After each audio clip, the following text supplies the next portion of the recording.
Okay, so as you know from your research, on April 1st, the Israelis struck the Iranian embassy in Damascus, Syria, killing 7 people, including 2 commanders.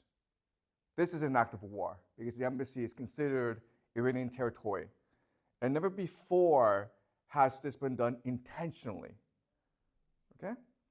And this follows the assassination of their general Qassem Soleimani in 2020, right? This is when the Americans launched a drone strike against him in Baghdad. And he was really the top, one of the top Iranian generals. And what both of these incidents show us is that the Americans and the Israelis have dominance over Iran, okay? So military dominance. So the first thing is they have technology, right? So technologically, America and Israel are so much superior to Iran. So that there's a jet that went from Israel and went to Damascus to carry out the strike. Now, if you did the research, you would know that the Canadian embassy is right next to the Iranian embassy. And the strike was so precise that it only hit the Iranian embassy and didn't touch anything else, okay? That's a precision strike. That's how powerful the technology that the Americans and the Israelis have, okay? But the other thing that's important is the idea of intelligence.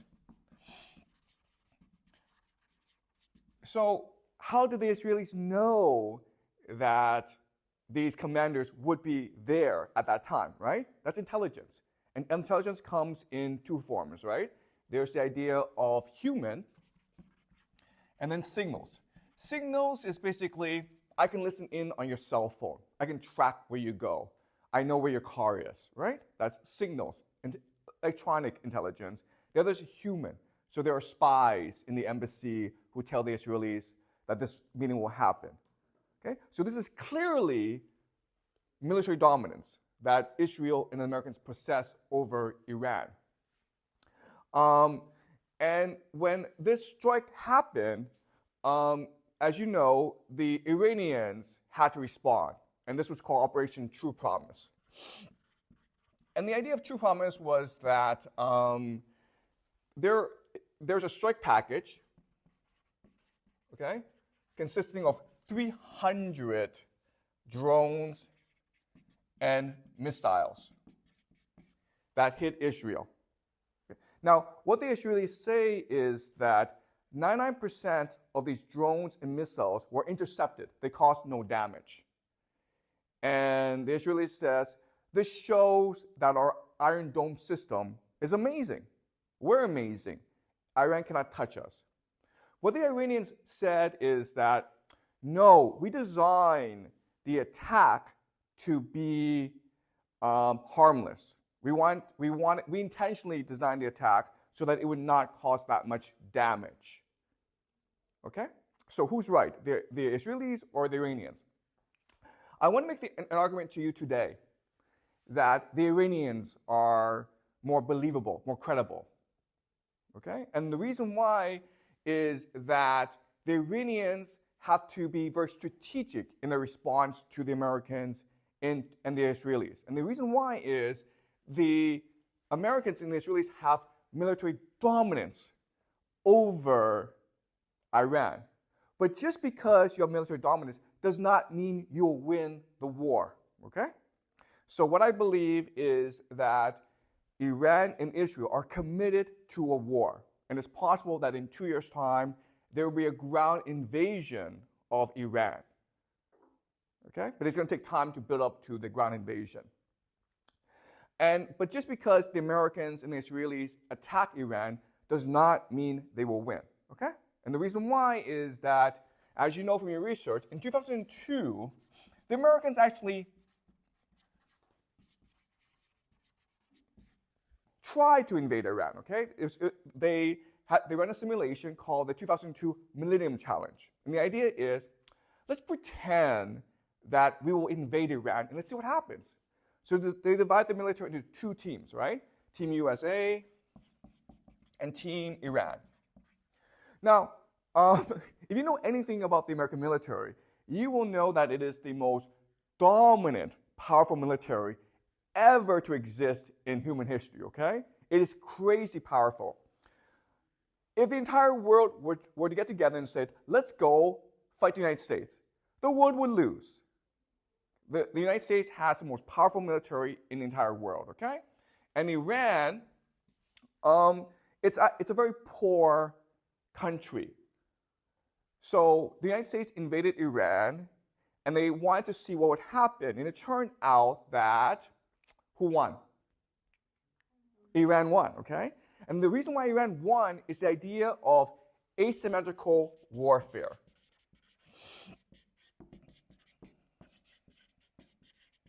All right? And this is a very important idea that you must know if you are to understand this conflict. So what is asymmetrical warfare? All right, let's pretend that Jack and I are enemies. We hate each other and we want to kill each other, okay? Jack has armor and he has a machine gun. I have nothing, okay? So in most battles, Jack's going to kill me, right? But let's pretend that I live in a dark forest. And it's really hard to see in this dark forest, but I've been living there for decades, okay? So I know this dark forest very, very well. So if Jack attacks me in this dark forest, then it's possible for me to win because I can set traps, right? I can play tricks on Jack. And that's the idea of asymmetrical warfare, okay? Even though Jack is superior, because I'm inferior, I'm forced to be much more strategic in how I fight against Jack, okay? And so asymmetrical warfare means that as long as you can define the terms of engagement, as long as you can control how the war is fought, you will win. Okay? So let's look at what this means for Iran and the United States. So the United States has these aircraft carriers, and they cost like $1 billion, okay? They're very expensive, but they're very powerful. Now, in a symmetrical warfare, what would happen is Iran sends its entire navy against this one aircraft carrier of the United States. And then what happens? The United States blows up the entire Iranian navy, okay? That's what would happen. So you don't do that, okay? You do not send your navy against an American aircraft carrier. What you do instead is you send drones, okay, or drone swarms. So what they did in the Millennium Challenge was they had these suicide boats, right, charging these aircraft carriers. And guess what, guys? If there's a lot of them, like 1,000 of them, you can't stop all of them. And if one hits, then your boat sinks. Okay, does that make sense? Okay, this is what we call asymmetrical warfare. Now, what's important to understand is that in asymmetrical warfare, you have to control how much resources you use, okay? So, for example, this aircraft carrier costs like $1 billion. The drone swarms, okay, a drone may be $1,000 for a real one, okay? But then you have fake ones that cost $100. $1,000 are these drones that blow up, right? $100 are drones that don't blow up, right? You have 1,000 of these, and then that's like $10 million. And then you have 10,000 of these, and that's another $10 million, okay? So it'll cost you maybe $20 million to blow up a $1 billion aircraft carrier. Okay, does that make sense? And this is why Iran would win a war, because Iran would employ asymmetrical warfare, drone swarms against the American aircraft carriers. Okay?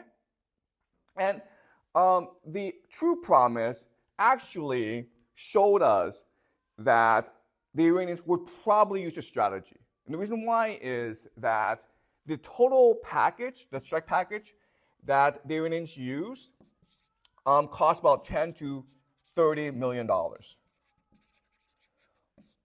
But how much money did the Israelis spend to bring down these drones?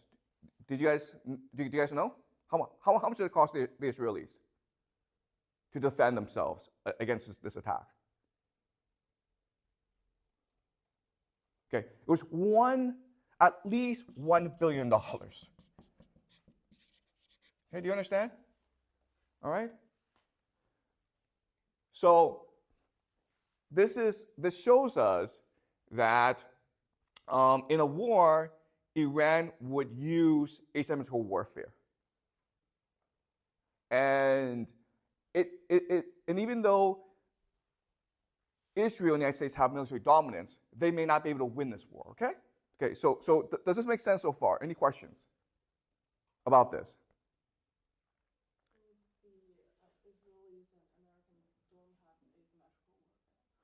Okay, that's a really good question, okay? And the question really is, okay, listen, the Iranians will use this asymmetrical warfare strategy against the Americans. And so shouldn't the Americans respond with more strategic thinking? And that's a great question. And the answer is the Americans would not do that. Why not? Why is it that asymmetrical warfare is so effective against empires and dominant military powers? What's a problem of empires usually? What is their biggest problem? What is their fatal flaw?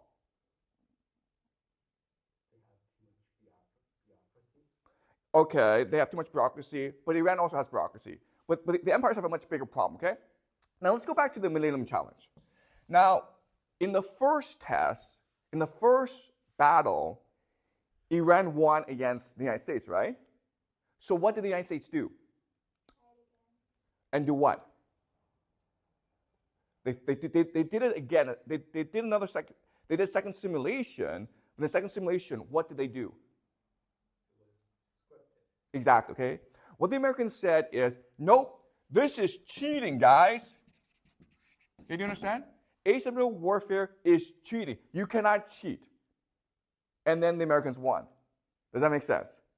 Okay? So remember, in the first instance where you are allowed to use asymmetrical warfare, the Iranians won. In the second instance, the Americans said, no, asymmetrical warfare is cheating. So you're not allowed to use asymmetrical warfare. You must fight us directly. And the Americans won. What does this tell us about the American military?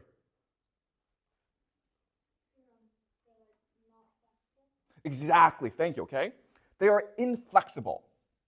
Empires are inflexible. And the reason why is the idea of hubris, right? If you're an empire, you refuse to admit your failings and faults. You become very stubborn, okay? So it's back to the example of Jack has his machine gun, his armor, right? He comes in the Stark Force thinking like, I'm invincible, right? And like everyone's like, Jack, don't go into that dark forest. It's stupid. But Jack's like, no, I have a machine gun. I don't care, all right? So that's the situation. That's why asymmetrical warfare is so effective, because it allows you flexibility and creativity, and the empire, the dominant power, refuses to be flexible and creative. Okay, does that make sense? All right, and so the classic example of this is Vietnam, where the Vietnamese were clearly dominated by the Americans, but the Vietnamese were using extremely creative and flexible tactics against Americans, whereas the Americans insisted on their main military doctrine. Okay, does that make sense? All right, great. Okay, any more questions? That was a great question. Thank you. Any more questions before we move on?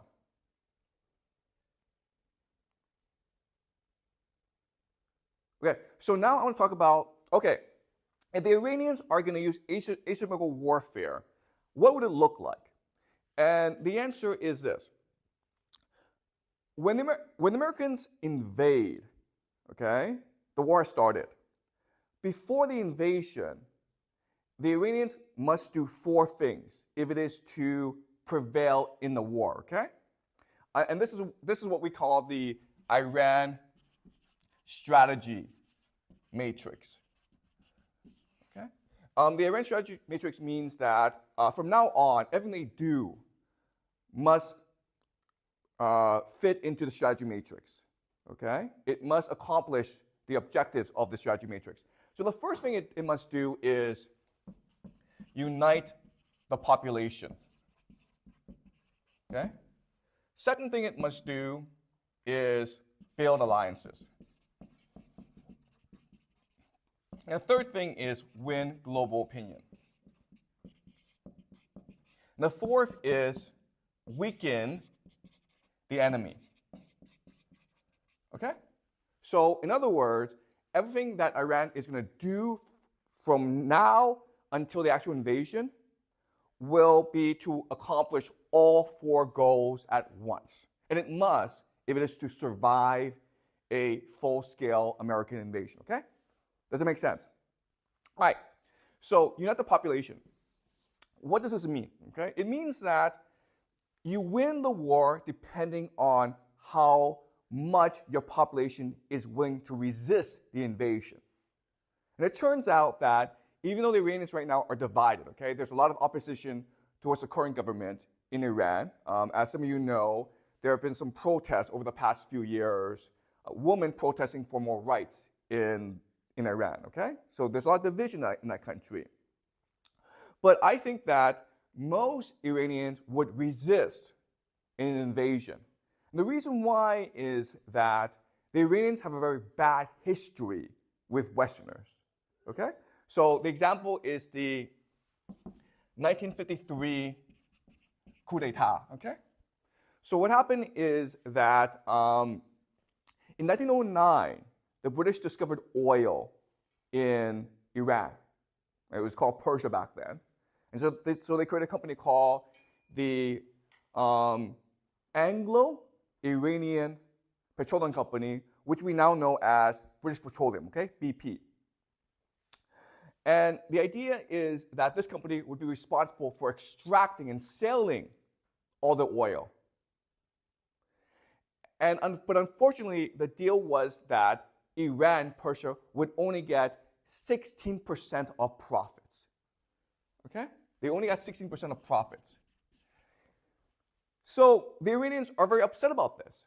It's their oil, it's their resource, but they're not getting that much money out of it, okay? It's basically stealing. So for decades, the Iranians have been trying to renegotiate the deal. In 1953, the democratically elected government of Iran said to the British, listen, let's do 50-50. Okay, that's fair, 50-50. 50% for us, 50% for you, right? That's a fair deal. And the British, instead of saying yes, went to the Americans, and the British and the Americans together launched a coup d'etat against the democratically elected government of Iran and installed a police state called the Shah. Okay, the Shah, which is like the monarchy, okay? And the Shah, the king of Iran, was so brutal that he created a police state. In 1979, the Iranian people overthrew the Shah, okay? And so the Iranian people do not like the idea of foreign invaders coming in and controlling the resource, okay? Does that make sense? So over time, as Israel and as America continues to be aggressive towards Iran, the population will start to coalesce and fight against the Americans, okay? So that's unite the population. Second is build alliances. Now, Iran has two layers of alliance. The first layer is called the axis of resistance, right? Which I asked you to research. And the axis of resistance includes the Shia militias in Iraq, Syria, Hezbollah in Lebanon, Hamas, and the Houthis in Yemen. Okay? Now, what's important to understand is that this is not an alliance. What's important to understand is that this is an alliance. Okay? They agree to fight together because they have common interests, which is to remain independent of American influence. Okay? But that does not mean that Hamas, Hezbollah, and Houthis take orders from Iran, okay? They're not controlled by Iran. Iran supports them militarily and financially, but Iran cannot completely control their behavior. Okay, so the example is on October 7th, Hamas launched an attack against Israel, right? Which resulted in this war. And Iran says, we were not involved. And Israel says that can't be true because you control Hamas, all right? So that's the first layer of alliance. But what Iran needs to do, if it is to win the war, is also bring in Russia and China.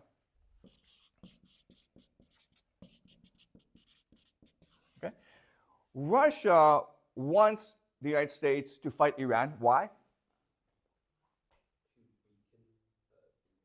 Yeah, but true, to distract and weaken the United States, and also to move the attention away from Ukraine, right? Does that make sense? Because Russia is about to win the war in Ukraine, and if there's a war in Iran, then the United States will be forced to divert resources away from Ukraine into Iran, okay? What would Russia bring to the table? Russia will probably not deploy soldiers, okay? But what Russia would do is say to the United States, when you invade Iran, you are not allowed to use tactical nuclear weapons, okay? You understand? Russia would say that, hey, United States, if you use weapons, nuclear weapons against Iran, we will use nuclear weapons against you, okay? So basically, Russia would limit the military options of America in a war, which would be of tremendous benefit and advantage to Iran. Okay, does that make sense? China needs to help Iran. Why? What does Iran have that China really needs? What does Iran have that China really, really needs? It really needs this. The Chinese economy needs what? Oil, right? So basically, China can afford for the United States to take over both Iraq and Iran because then it can control the energy supply to China. Okay, does that make sense? So China would involve itself over time in order to make sure that it's able to obtain oil from the Middle East. China right now is getting most of its oil from the Middle East. Okay? But it will take time for Russia and China to get themselves involved. For Russia and China to get themselves involved in this conflict, Iran must prove two things. What are these two things?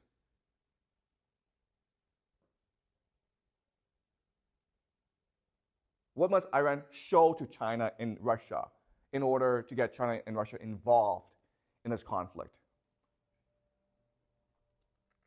If you're China and Russia, you're an investor, right? Why will I invest in you, Iran? Why? Exactly, okay? So the first thing is we will fight. Second thing is we will win, okay? So this will take time for Iran to prove this to Russia and China. And the more that Iran can show it can win, the more that China and Russia will invest in Iran, both financially and militarily and politically. Okay, does that make sense? Okay, so this will take time. And the third thing is win global opinion. So how will Iran win global opinion? What's happening right now that's helping Iran win global opinion, basically?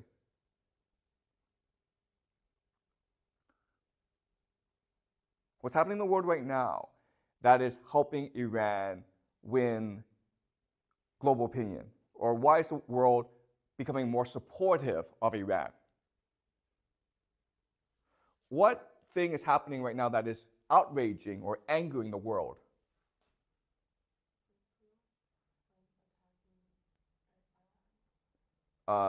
What's happening right now? What's Israel doing right now that is outraging the world? Yeah, Gaza, okay?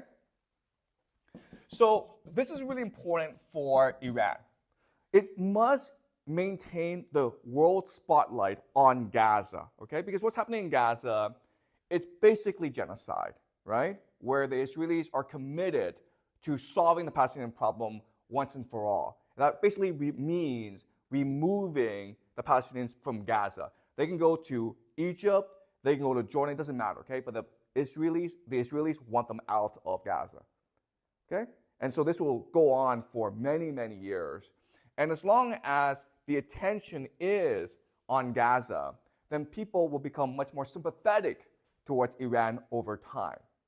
Okay? If you've been following the news about America, there have been major protests at Yale and at Columbia and other universities about what's happening in Gaza, okay? All right. And the last is weaken the enemy. Okay, so what does this mean? It means that when the United States invades Iran 2 years from now, 6 years from now, who knows? But when it does so, it wants to build a large coalition of forces, okay? Because then it gives itself legitimacy, right? So this coalition will consist of NATO, Middle East countries, right?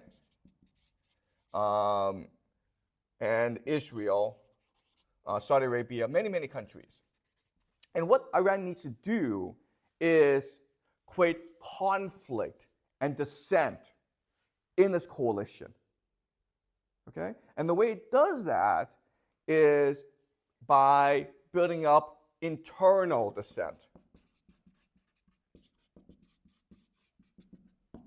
Okay, does that make sense? There are many people, most people in America do not support a war against Iran. And so Iran needs to encourage this internal dissent, okay? It can also create conflict between NATO and the United States, okay? Because obviously, America will want NATO involved in its invasion of Iran, but why would France and Germany want to involve itself, right? Okay, does that make sense? So these are the 4 major goals of Iran, and it must accomplish all 4 goals if it is to survive an invasion, okay? So from now on, everything that Iran does will be to accomplish all 4 goals, okay? And this is part of asymmetrical warfare. Does that make sense? All right. Now let's look at a concrete example. And the concrete example is Operation True Promise. Why did Iran design Operation True Promise the way it did? And the answer is to accomplish all 4 goals, right? The first is unite the population. And the idea here is Iran needed to show its population that Iran can strike back against Israel, okay? So that's the first thing. Build alliances. Striking Israel is showing its allies and to China and Russia that Iran is willing to fight, okay? Win global opinion. Now, what Iran said is, we designed the strike to not cause damage in Israel. And the reason why is it wants to win global opinion, right? If it throws all these missiles and rockets at Israel and it kills a lot of people, then there'll be a lot of people sympathetic towards Israel. So the attack was designed not to cause any casualties. Okay, does that make sense? All right? And if you are an observer, you think that what Iran did was right because it's a sense of fairness and justice, right? What Israel did was wrong. It attacked an embassy of Iran in Damascus. That is against international law. And Iran, to save face, to pursue justice, threw some rockets at Israel. Okay? So most people think that Iran's response showed restraint, and it was a measured response. Okay, does that make sense? Right? And the last thing is weaken the enemy. Why would this weaken the enemy? Well, because after Iran attacked Israel, Israel wanted to show a strong response, okay? The reason why is that Israel has a policy of disproportionality. So Israel is committed to disproportionality. So what does that mean? It means that if you kill one Israeli, they'll come and kill about 100 of you, 1,000 of you, okay? If you throw one rocket at them, they'll throw 1,000 rockets at you. And the idea here is deterrence, right? To make you afraid of Israel so you would not dare to think to attack Israel. Okay? So when Iran attacked Israel for the first time, by the way, this is the first time that Iran has attacked Israel, then Israel was committed to a disproportionate response. Who stopped Israel from a disproportionate response? Who? Yes, why? Why would the United States say, Israel, do not strike back disproportionately? Why would the United States do that?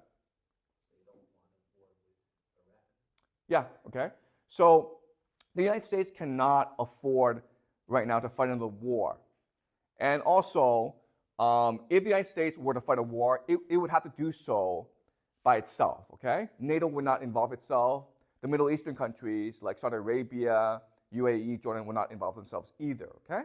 So the United States had to restrain Israel, and so this is creating conflict between Israel and the United States, okay? So that's why, so in other words, from a military dominance perspective, Operation True Promise accomplished nothing, okay, because you blew nothing up. But from an asymmetrical warfare perspective, you accomplish all your 4 major goals. And that's why the Iranians claim success. And you can make the argument that from a strategy perspective, it was a very successful operation. Okay? Does that make sense? All right. Any questions about this?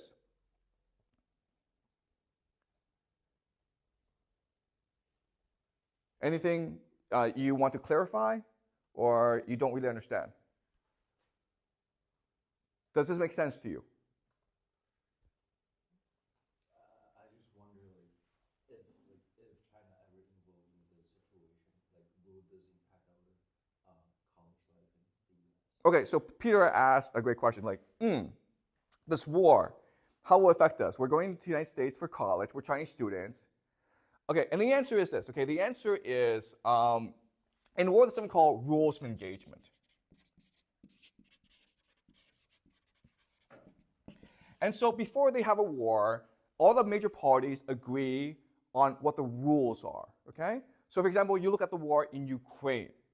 Now, the United States and NATO are openly supplying weapons and financing and intelligence to Ukraine, right?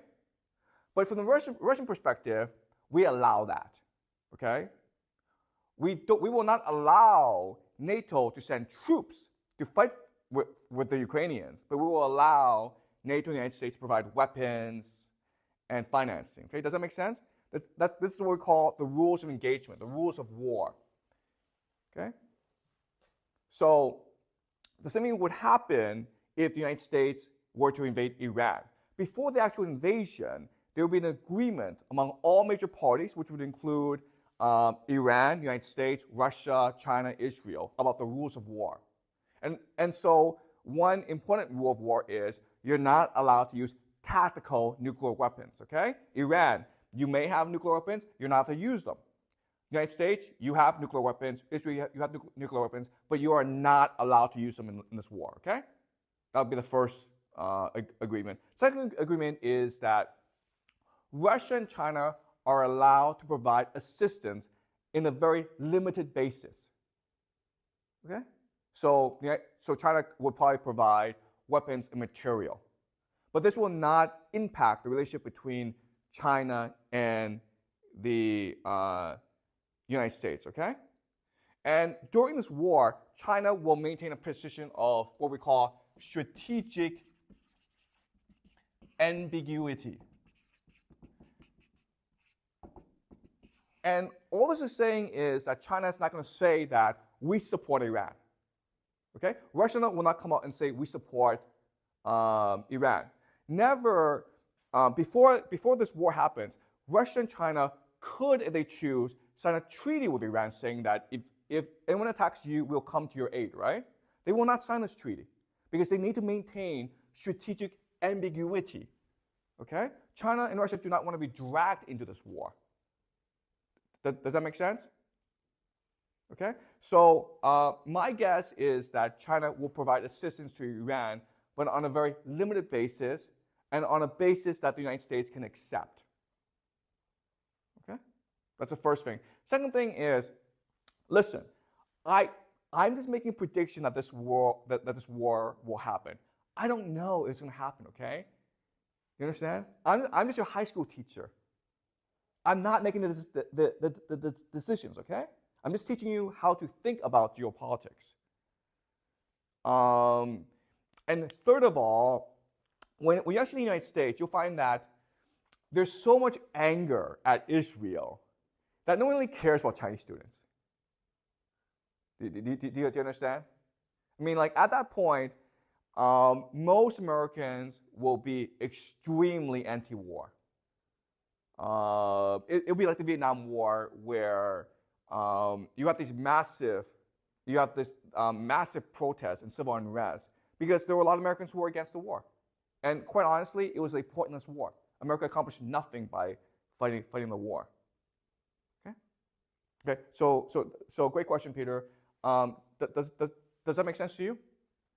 Okay. Any more questions?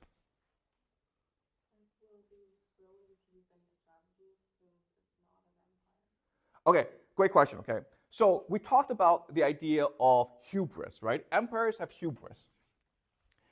And so Israel is a small nation, about 8-9 million people, right? It's not the American empire. It's not the American empire.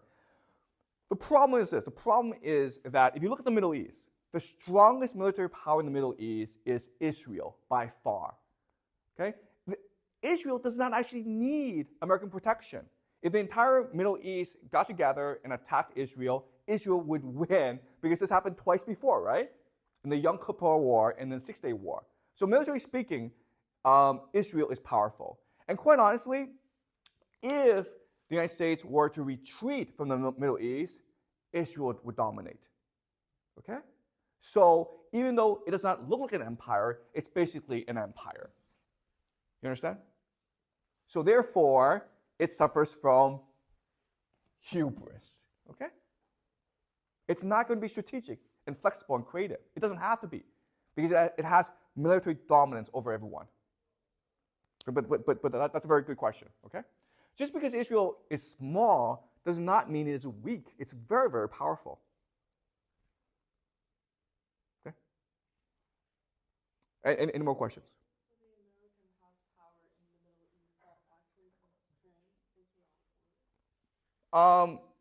Okay. The question is very interesting. So, is America constraining Israel? And you can make the argument both ways, okay? You can make the argument that American presence in Israel is preventing Israel from starting a regional war. Okay? But you can also make the argument that Israel right now is using America to pursue a lot of its geopolitical interests. Okay, so it's a very complicated question. Okay, but I think that I personally think that America is right now constraining Israel. Okay, because Israel needs American support, and that constrains the actions of Israel. But if America were not around, then it's possible that Israel unleashes the full might of its military. And its military is very, very powerful. Okay? All right? But if America were to leave the region, then I think Israel would become the dominant power in the region. But I think the same is true throughout the world. If America left Europe, who would become the dominant power? Germany, right? And if America left East Asia, who would become the dominant power? Japan, okay? Okay, does that make sense? So I would say that the regional powers right now are Germany, Israel, and Japan. And it's American empire that's constraining all three right now. And if America were just like to go back home and isolate itself, then these three nations would rise to the top. Okay? Any more questions? What will happen to America after it loses the war? That's a great question, okay? So, first of all, listen, this is all theory and conjecture, right? America has not expressed any intent of invading Iran. And if America does invade Iran, then chances are it will win the war, okay? But an invasion of Iran, if it loses the war, it would basically mean the end of the American empire, okay? And the reason why is, if you look at why empires collapse, it's because of three reasons, okay? The first is the idea of extension, okay? Overextension. It's doing too many things at once, okay? It's fighting this war in Ukraine, it's fighting this war in Iran, it's fighting this war everywhere, basically, okay? The idea of overextension, that's the first reason. Second is the idea of debt. It basically just runs out of money, right? Because it's overextended. And this leads to the idea of civil unrest, okay? So the American empire is heading into a lot of trouble over the next 10 years because all three things are happening at once, right? Overextension, debt, and civil unrest. At the same time, the American empire is extremely wealthy and extremely powerful. So even though America loses the war, there's still no peer competitor to the United States. But all that means is that the world will divide into different regional blocks, okay? Where maybe Germany controls Europe, Japan controls East Asia, Israel controls the Middle East, okay? So more of a parallel world, okay? A multipolar world as opposed to a unipolar world where one nation controls everything. Okay? The decline of the American empire is going to take decades, possibly centuries. Okay? But we'll talk about this in future class. Okay? What will happen to America if it loses the war? Okay? Any more questions? Yeah? I'm a little confused. Will Israel or America attack Iran first? Or they are basically the same thing? Okay. So that's a good question. Okay. Okay, the ground invasion. What will provoke it? Okay. And that's something that I want to spend a future class on.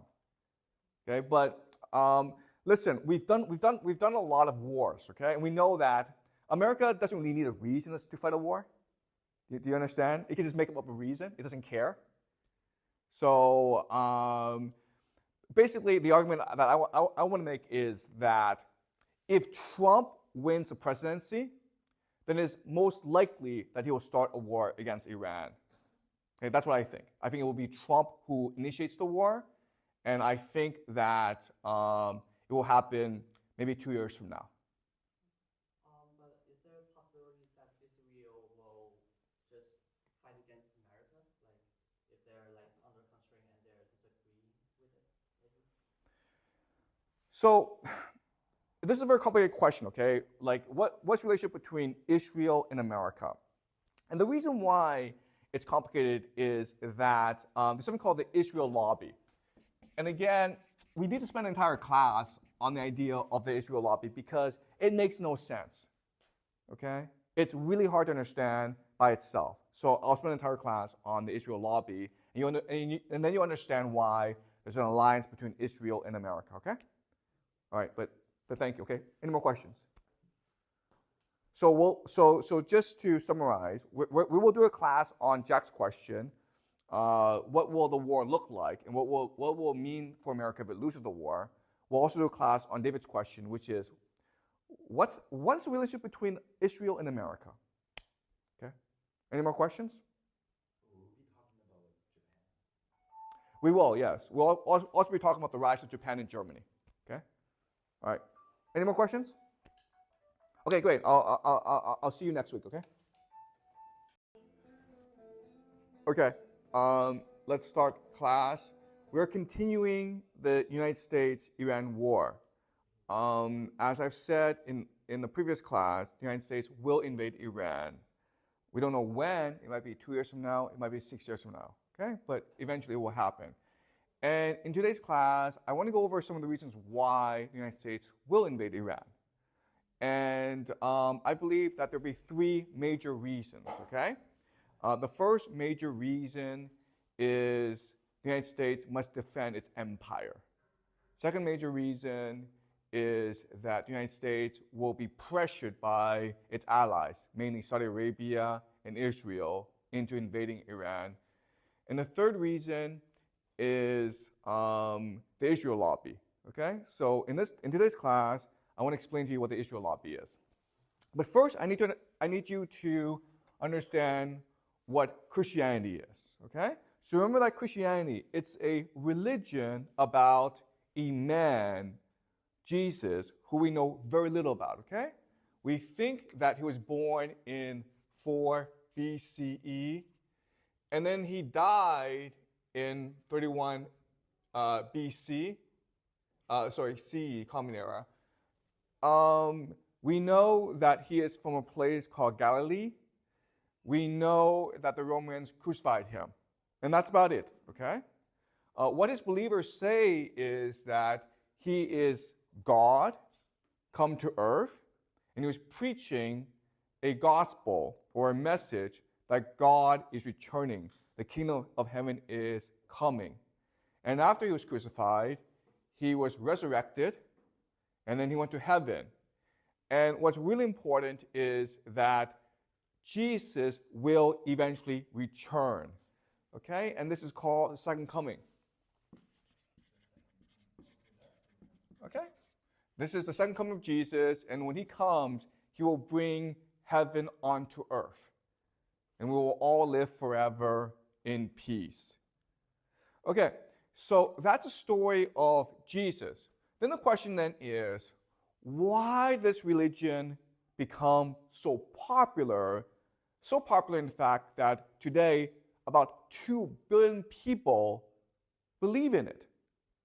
Okay, it's the most popular, most powerful religion in the world.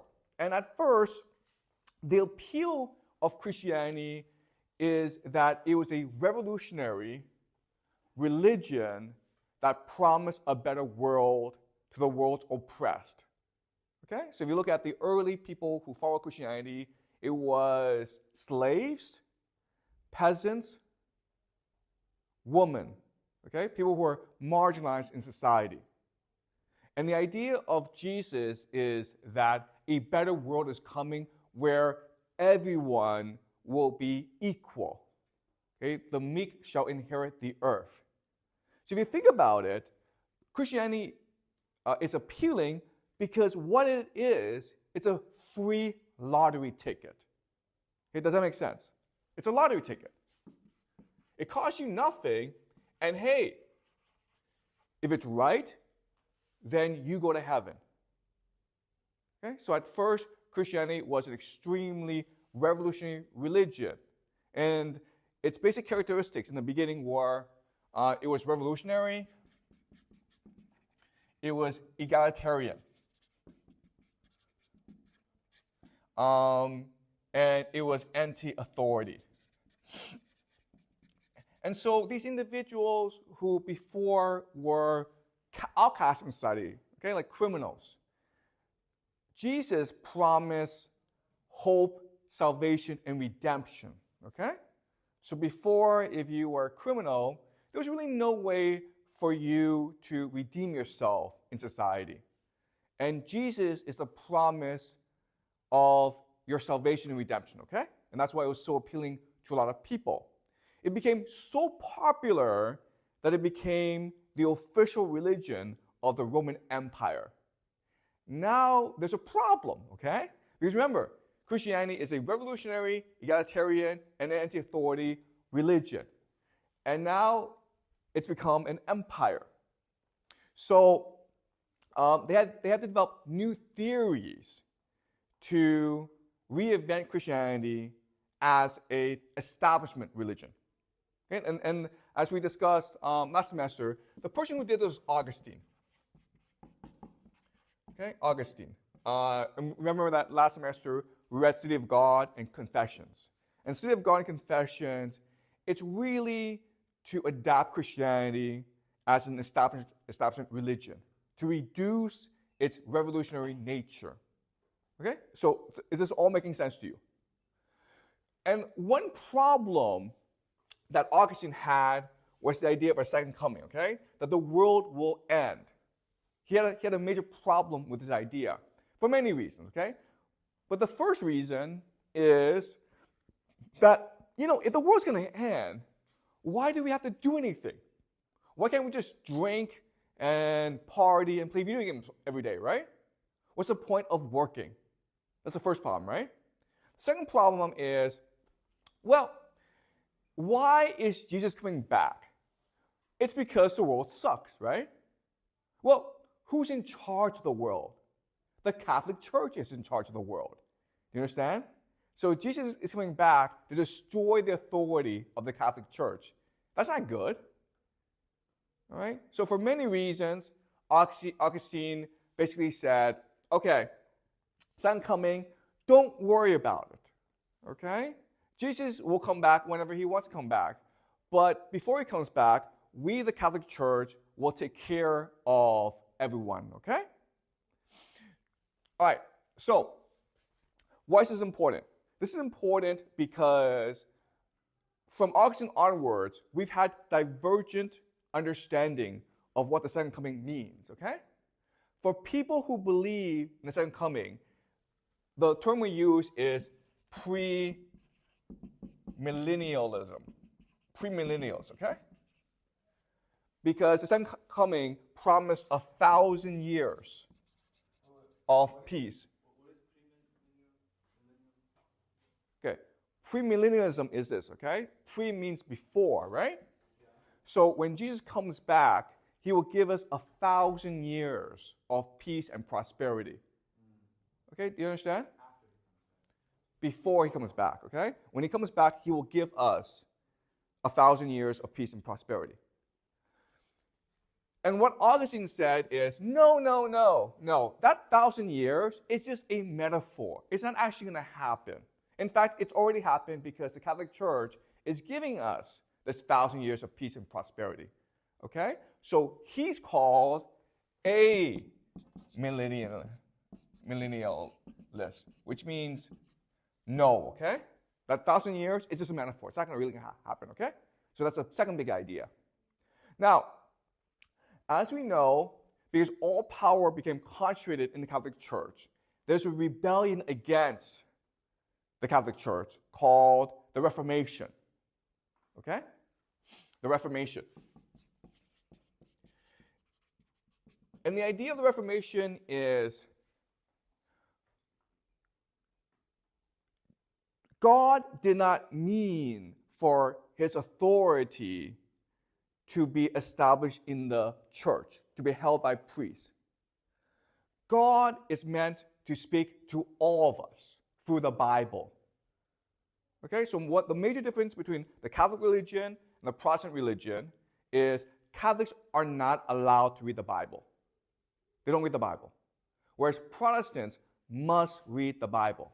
They must seek meaning and guidance from their interpretation of the Bible. Okay?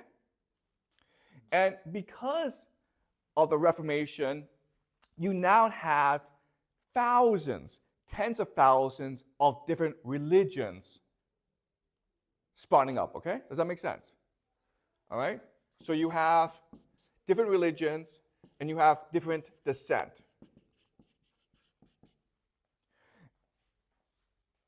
So let's look at England, okay? England.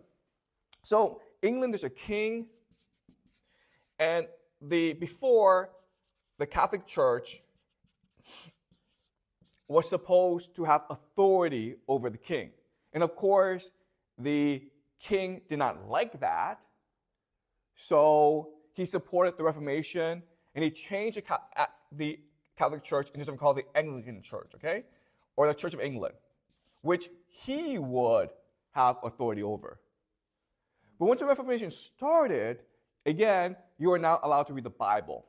And because of that, you have thousands of new religions coming up in England, okay?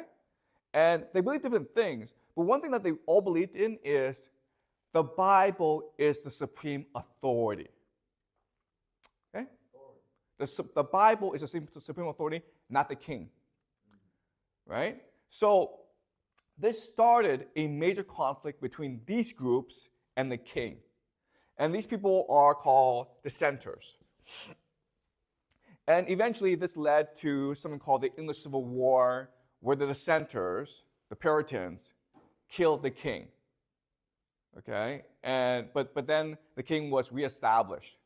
And so this led to decades and decades of fighting in England. So one way that the king tried to resolve this conflict is by sending all these dissenters to America. Okay? To America. And the idea is this. These dissenters believe that the Bible is a supreme authority. The Bible asks us to do certain things, okay? Because it's written in the Bible. For example, you're not allowed to drink. You're not allowed to dance. You're not allowed to have any fun. You must focus on your own spiritual improvement. Okay? You're not allowed to have slaves.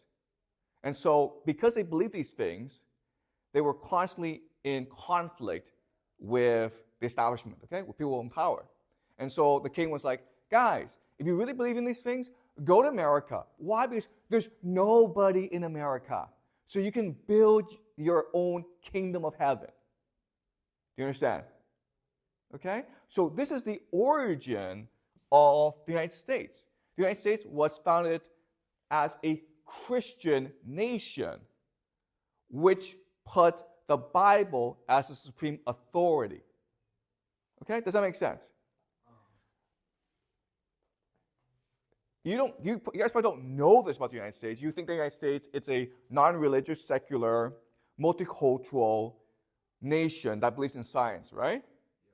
That's what it looks like from the outside. But inside its soul, its history, it is a Christian nation dedicated to achieving the kingdom of God on earth. Okay? And using the Bible as the supreme authority and guide to achieve this kingdom on earth. Okay? Does that make sense? All right. So, these people in America and these dissenters, okay? One question that they always ask themselves is, why isn't Jesus back yet, okay? The second coming. Why isn't the second coming back yet? And different people have different explanations, okay? And so from this group come two more groups, okay? You have some people who are called the post-millennials. Okay? And post-millennials believe that Jesus will come back after we establish 1,000 years of the Christian church in the world. Okay? Does that make sense? So we have to prove that we are worthy of God. God's not going to come back and establish this for us. We have to do it ourselves.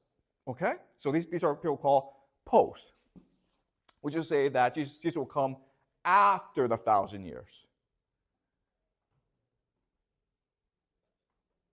But then you have another group called dispensationalists. I don't even know how to spell this word, actually. Okay, anyway, dispensation is historic, okay? All right, so now the premillennialists are split into two other groups. So the historic premillennialists are people who believe what the early Christians believed, which is that Jesus is going to come back. Don't worry when he's coming back. Just be a good person, and he'll come back eventually, okay? It's not up to us to ask when he's coming back. He's God, okay? He has a plan. He knows what he's doing. Just be patient, guys, okay? That's the historic premillennials. And then you have another group called the dispensationalists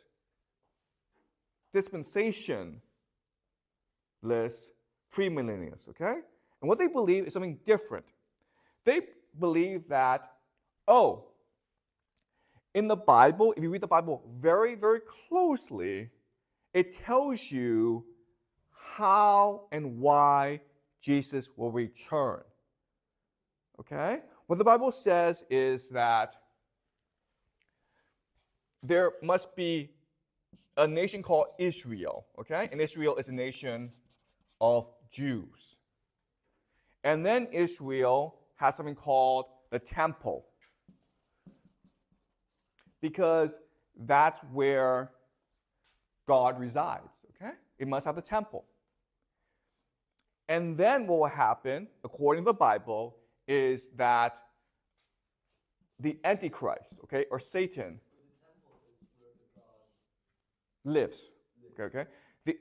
And then there will be an Antichrist, okay, Satan, who will be the great deceiver. He'll pretend to be God. He'll pretend to be Messiah, but he's really Satan. Okay. And then he will launch a war when all the nations of the world will try to attack Israel. And at this point, Jesus will come back and he will destroy the Antichrist. He will save Israel, and he will usher in 1,000 years of peace. Before, and then 1,000 years later, you'll have the last judgment, where God will judge us to be either worthy or not worthy. If we are worthy, we'll live on forever. If we're not worthy, then we'll burn in hell forever, okay? Okay? So there are different variations of this prophecy, well, that's what they believe, okay?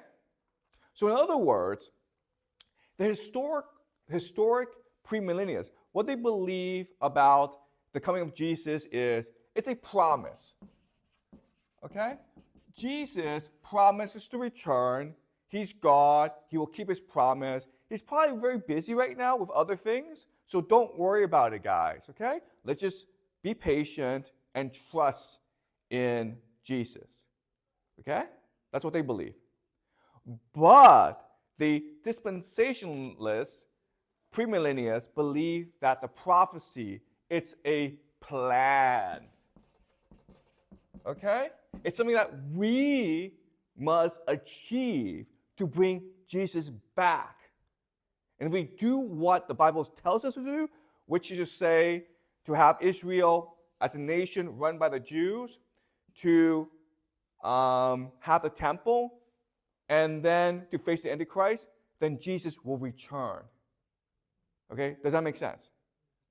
Okay. Now, so these are the four different views of the end times. Okay? You have the historic premillennialists who believe that Jesus has promised to return. Let's just wait, guys. Don't worry about it. You have the dispensationalists, premillennialists, who believe that we have to work hard to bring Jesus back, okay? And then you have the amillennialists who are like, no, the 1,000 years, it's just a metaphor. It's not going to happen. Don't worry about it, guys, okay? And then you have the post-millennialists who believe that it's up to us to establish a good world. Jesus is not going to do it for us. If we do this, then Jesus will return, okay? And so, but remember, guys, okay, this is a very simple version of the four different beliefs.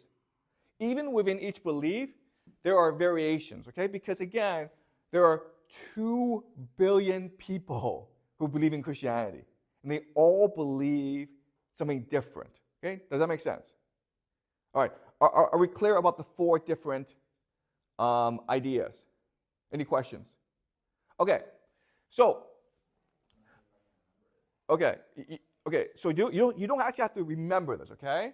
But all I'm trying to show you is that even within Christianity, there's a debate, okay? But there's a concern, an obsession as to when Jesus will return and how he will return. Okay, does that make sense? All right. So, this is important. Now,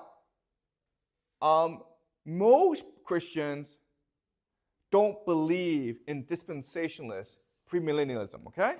In fact, most Christians believe that dispensationalist premillennialism is actually pretty evil. Why? Why would it be evil? We cannot believe in dispensationalist premillennialism because it's evil. Why? As a Christian, why would you think this is evil?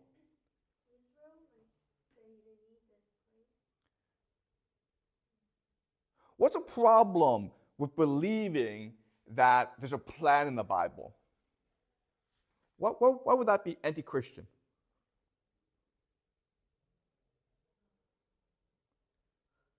Okay, so this is hard, okay? But the idea is that with this plan, you're trying to manipulate God. Okay, does that make sense? Okay, you're trying to force God to return, and you shouldn't do that. If you believe in God, then you will trust God, and you will try your best to be a good person, which is what the Bible asks you to do. And when God returns, it's none of your business, okay? It's not our concern. So the dispensationalist premillennialists are an extremely controversial minority within Christianity, okay? Most Christians don't actually believe this. And they find that a lot of these beliefs to be evil. And maybe even blasphemous, okay? You're insulting God with this sort of thinking. Okay, the problem is that of all these groups, the dispensationalist premillennialists, are the most organized, and they're the most fanatical. They really believe that this is true, okay? And we know that throughout history, those who achieve their objectives are people who tend to be the most united and who are the most fanatical in achieving their objective, okay? That's the first point. Second point is that this sort of belief thrives in a time of massive uncertainty and inequality, like the time that we are living in today, okay? Where inequality is growing, where there's more instability and uncertainty. So in other words, there are more and more people who believe in dispensationalist premillennialism. Okay, does that make sense? Okay. All right. So why this is important is that dispensationalist premillennialists, as Christians, have done a lot to cause conflict in the Middle East. Okay?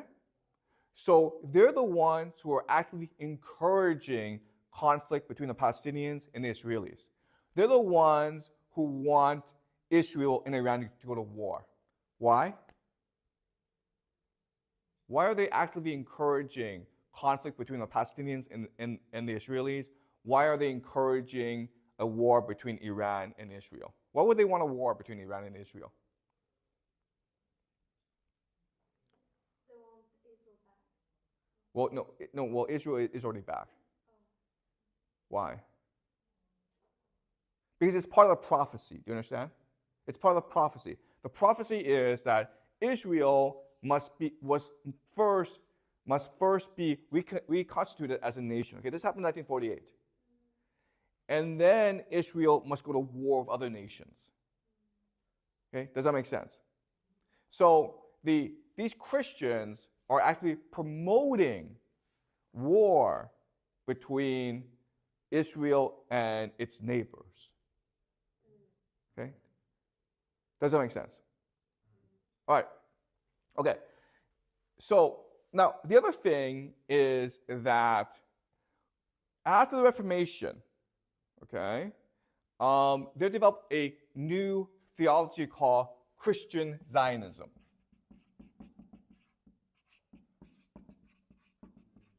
Christian Zionism, okay? What is Christian Zionism?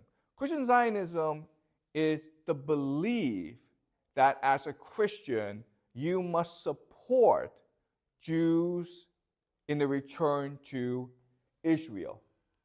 Okay? So because remember that Israel as a nation was only founded in 1948. And then basically in about 70 BCE, the Romans burned down the temple, okay? So for about almost 2,000 years, really, the Jewish people have not lived in, sorry, the Jews were not in control of Israel, okay, for about 2,000 years. And there are Christians who believe that it is our responsibility, it is our duty to help Jews take control over Israel. Okay? And they believe this for many different reasons. So Christian Zionists, some may believe that that's what the Bible says. God promised Israel to the Jews. Okay? So Christian Zionism intersects with dispensationalist premillennialism. Okay? There are Christian Zionists who believe that, okay, for Jesus' return, we need Israel back, and we need Israel to be in conflict with the Middle East, okay? So in other words, Is there a specific country you want them to have conflict with? the Middle East, okay? That's neighbor country. Yeah, all of them, okay? So, so Christian Zionism, I mean, you can make the argument that it's a pretty evil idea. Why? Because they're using the Jewish people as a tool, as a mechanism in order to achieve what they believe, which is the return of Jesus. Okay, does that make sense? Because Christianity believes that if Jesus returns, then all Jews, then Judaism as a religion will cease to exist. 2/3 of all Jews will die in the battle, and the rest, a third, will immediately convert to Christianity. Okay? So you can make the argument that Christian Zionism, it's a pretty cynical and a pretty evil idea. Okay? And then from Christian Zionism, we have the idea of Zionism. Okay? And Zionism is the belief among certain Jews that two things, okay? One is that the Jews are the chosen people of God and that Israel is the promised land. And therefore, Jews must return to Israel. Okay, does that make sense? Okay? But what's important is before Christian Zionism came along, Zionism was not, Jews didn't really think this, okay? So it was the Christians who supported this idea of Zionism. And even when this idea came about, which was about 200 years ago, it was an extremely unpopular religion, a very extremely unpopular idea. And the reason why is Jews didn't think they were a race of people. They felt they were a religion. Okay? They felt that, okay, I'm in Iraq. Well, guess what? I'm an Iraqi like everyone else. I might have a different belief, but I'm still Iraqi, okay? They didn't put their religion above their nationality or their race, okay? Do you understand? And Zionism is like, no, being a Jewish person is a race, and therefore you must return to Israel. Okay? The problem with all this is that in Israel, Palestine, it was mainly Arab people. Okay? So there were very few Jewish people. And in fact, Zionism couldn't convince anyone to come to Palestine, okay? But then, of course, the Holocaust happened. And after the Holocaust, many Jews started to go to Israel, and in 1948, they established the state of Israel, okay? And the Christian Zionists and the dispensationalist premillennialists were very happy with the establishment of Israel because they feel that we've achieved the first step in this plan to bring Jesus back, okay? Okay, does that make sense? Okay?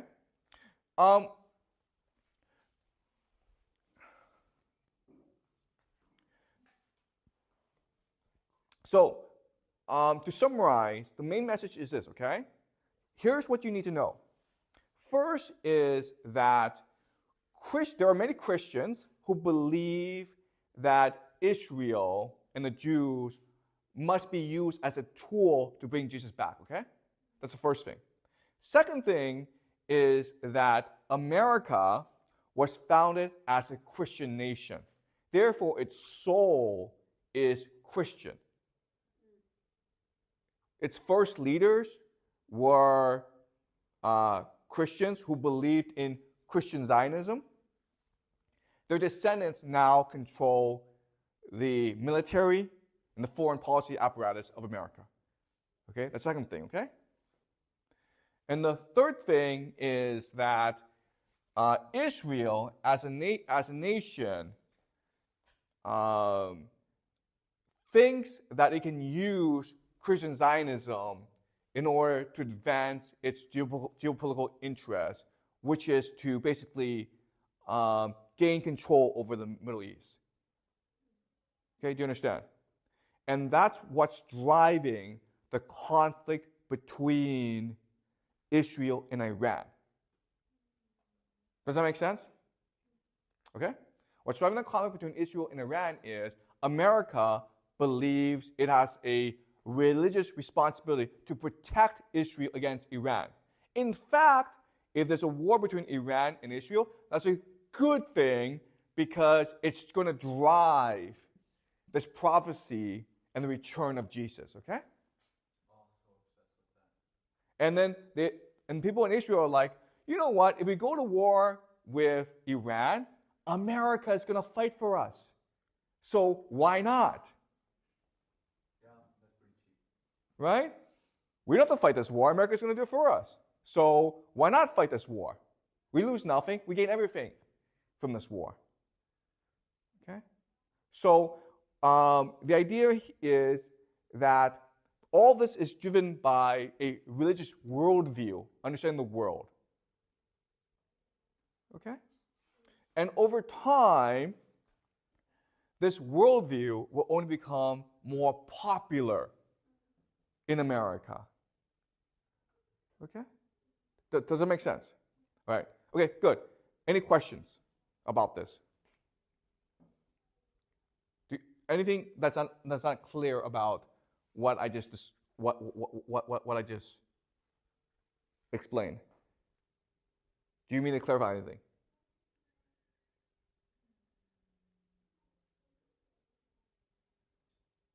So why like Jewish they don't like believe like they put their nationality first instead of like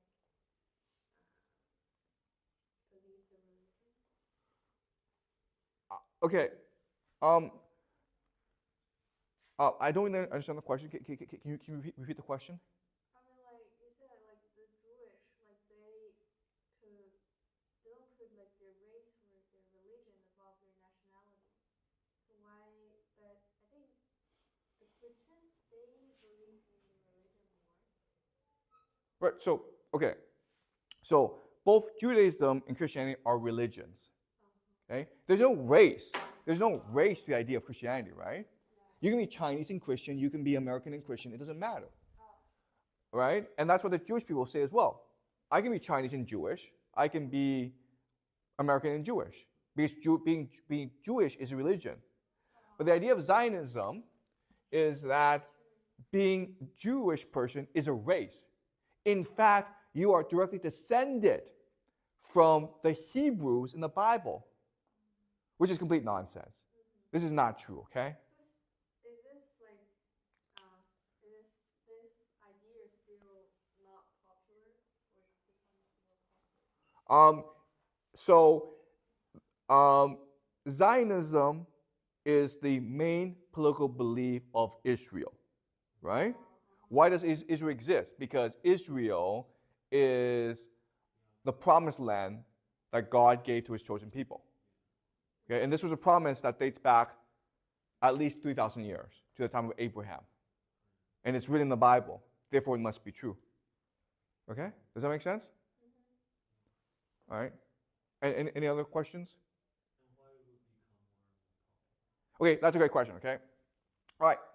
So I'm making the argument that Christian Zionism and dispensationalist premillennialism will over time become more popular religions in America.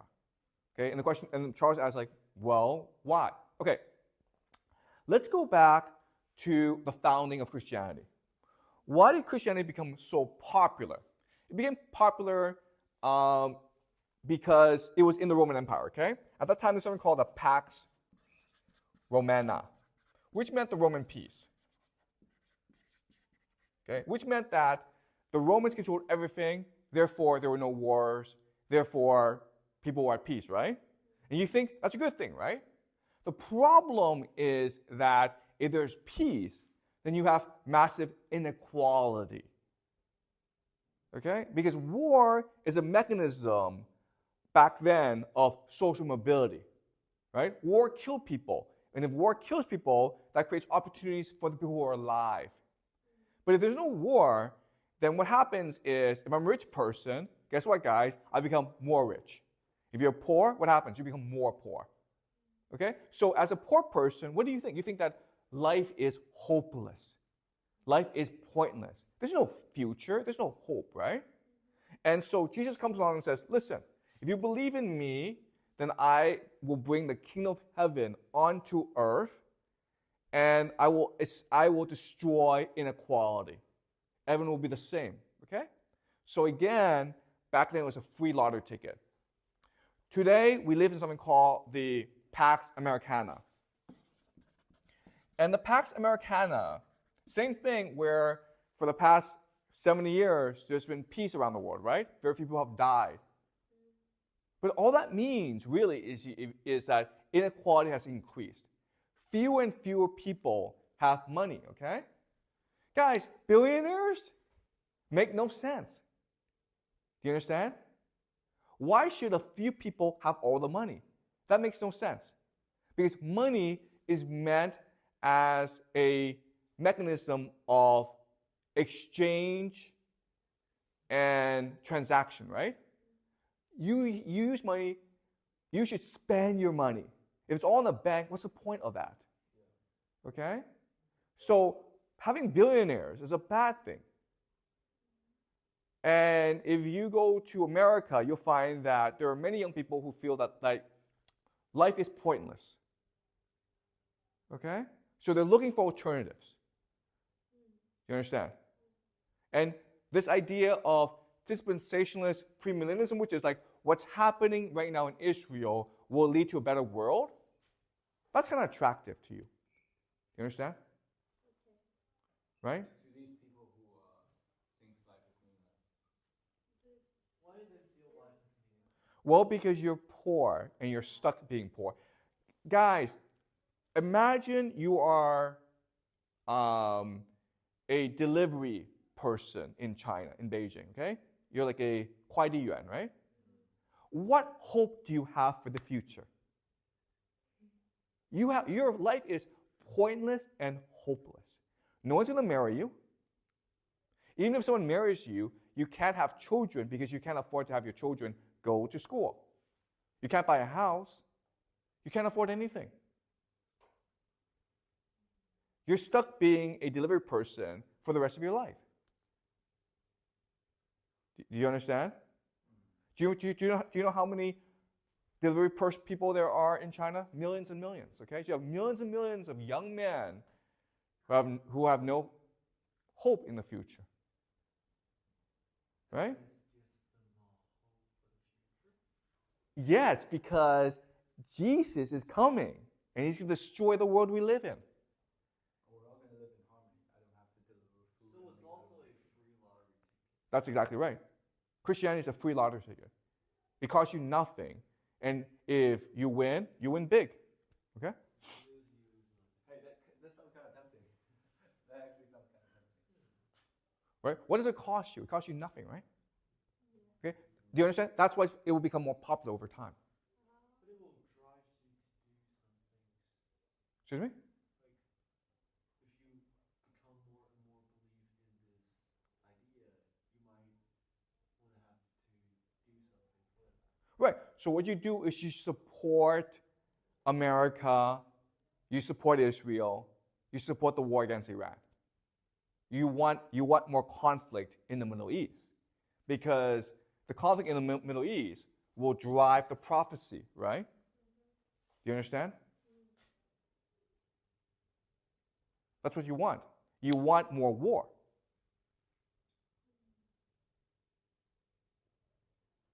That's against the idea of peace. What good does peace do you? Right? Peace just means like tomorrow you'll still be poor and hopeless. Right? But war, it's an opportunity for a new world. So it's making people more and more extreme. Exactly. Right? So all this inequality is making people much more extreme and desperate. Right? Which will lead more people to believe in dispensationalist premillennialism. Okay? But does the government want this instability? The government, of course, does not want any instability. But what can the government do about it? I don't like they provide like social welfare to poor people. You're absolutely right. Okay, so the government could provide social welfare to poor people, but where would the money come from? The rich, the tax. Right. Do you understand? Okay. Fine. Okay. Who's more dangerous to you? A few rich people or millions of poor people? Poor people.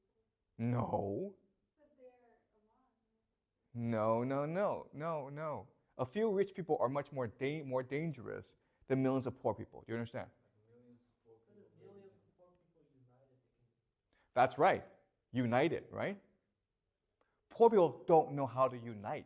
So this is a opportunity for them to unite. That's right. Oh. Okay. Bling. That's logical. Yeah, that sounds fair. Okay.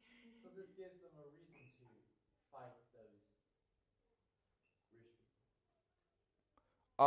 Yeah, but But they don't actually fight the rich people. They fight for something that's pretty much away from them. It's like a thing that might never come true.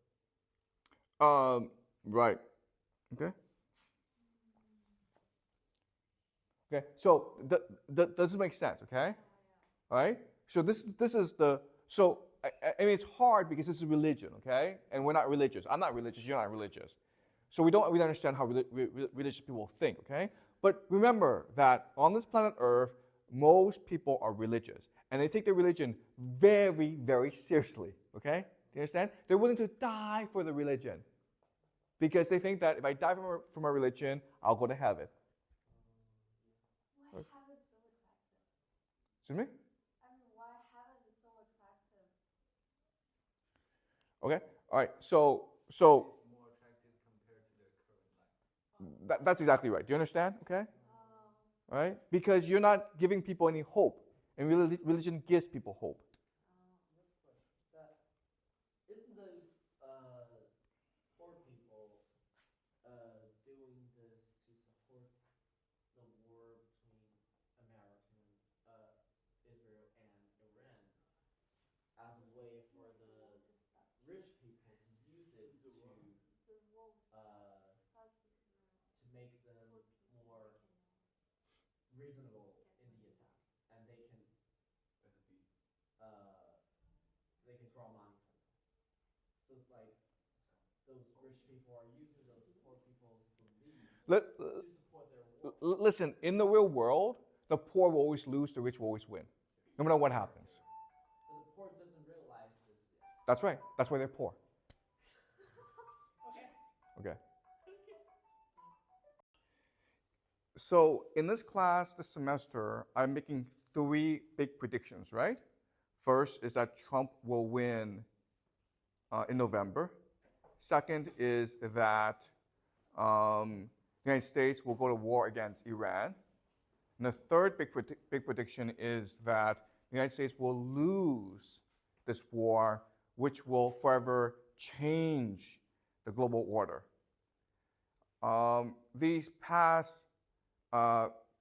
So last class, we looked at one reason why the United States would invade Iran, which is the Israel lobby. And in today's class, we'll look at another reason, which is the defense of empire. America is an empire, and it must defend its imperial status. So let's examine what an empire means for America.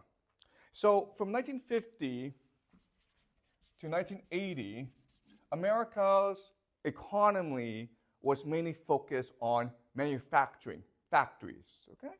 So manufacturing as a share of GDP was 40%. It made 40% of profits, okay? And it employed 30% of the workforce.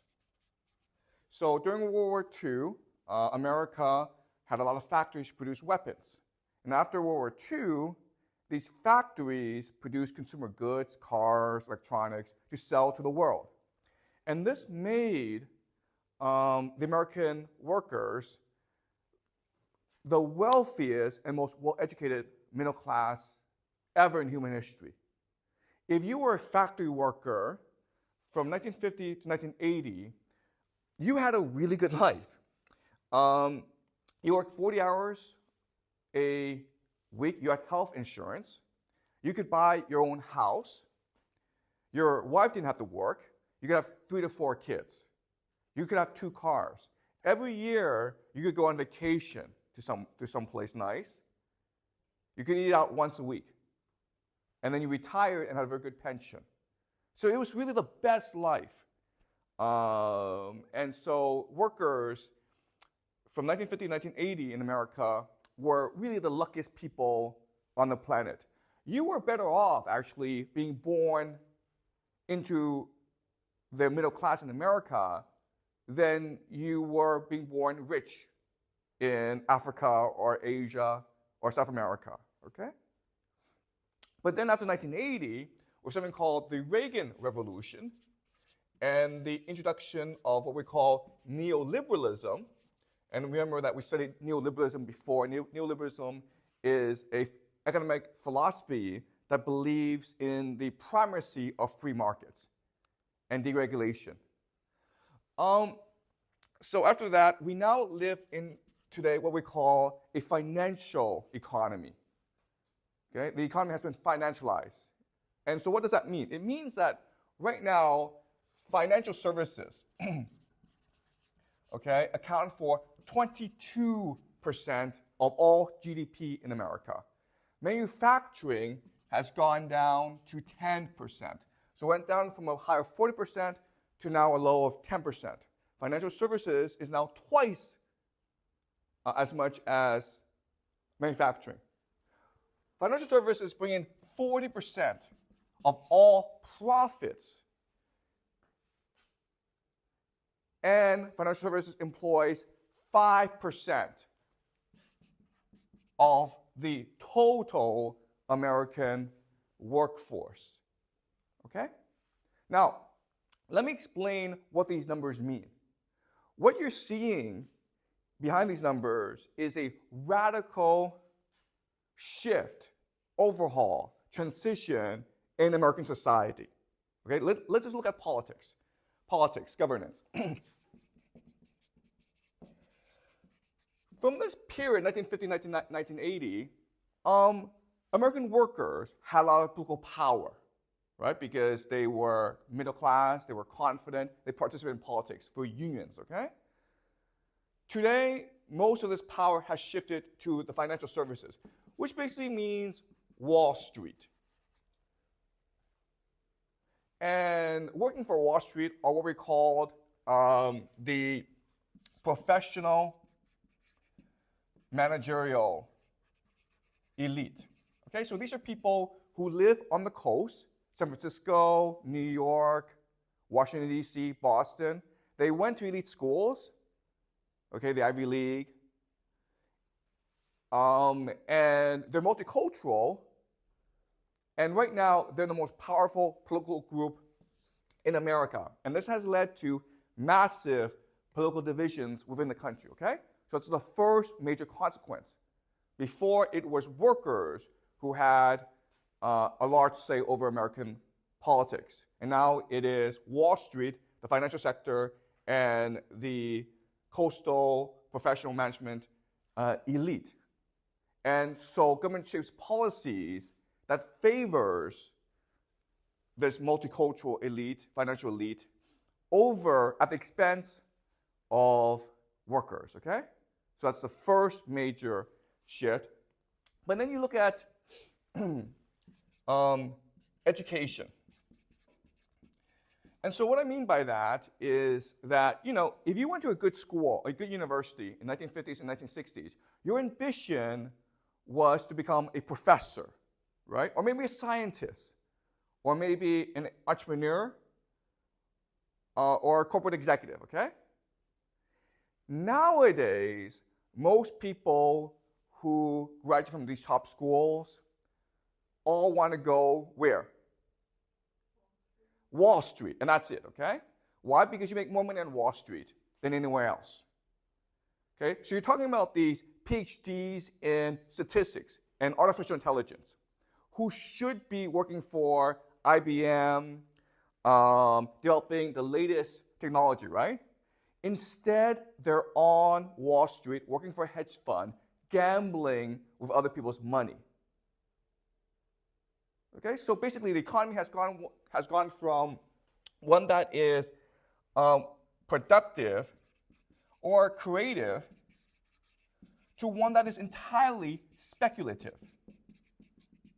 Okay, so remember that the financial services, all it does is take people's money and gamble with it or invest in it to make more money. Okay, it's not actually productive.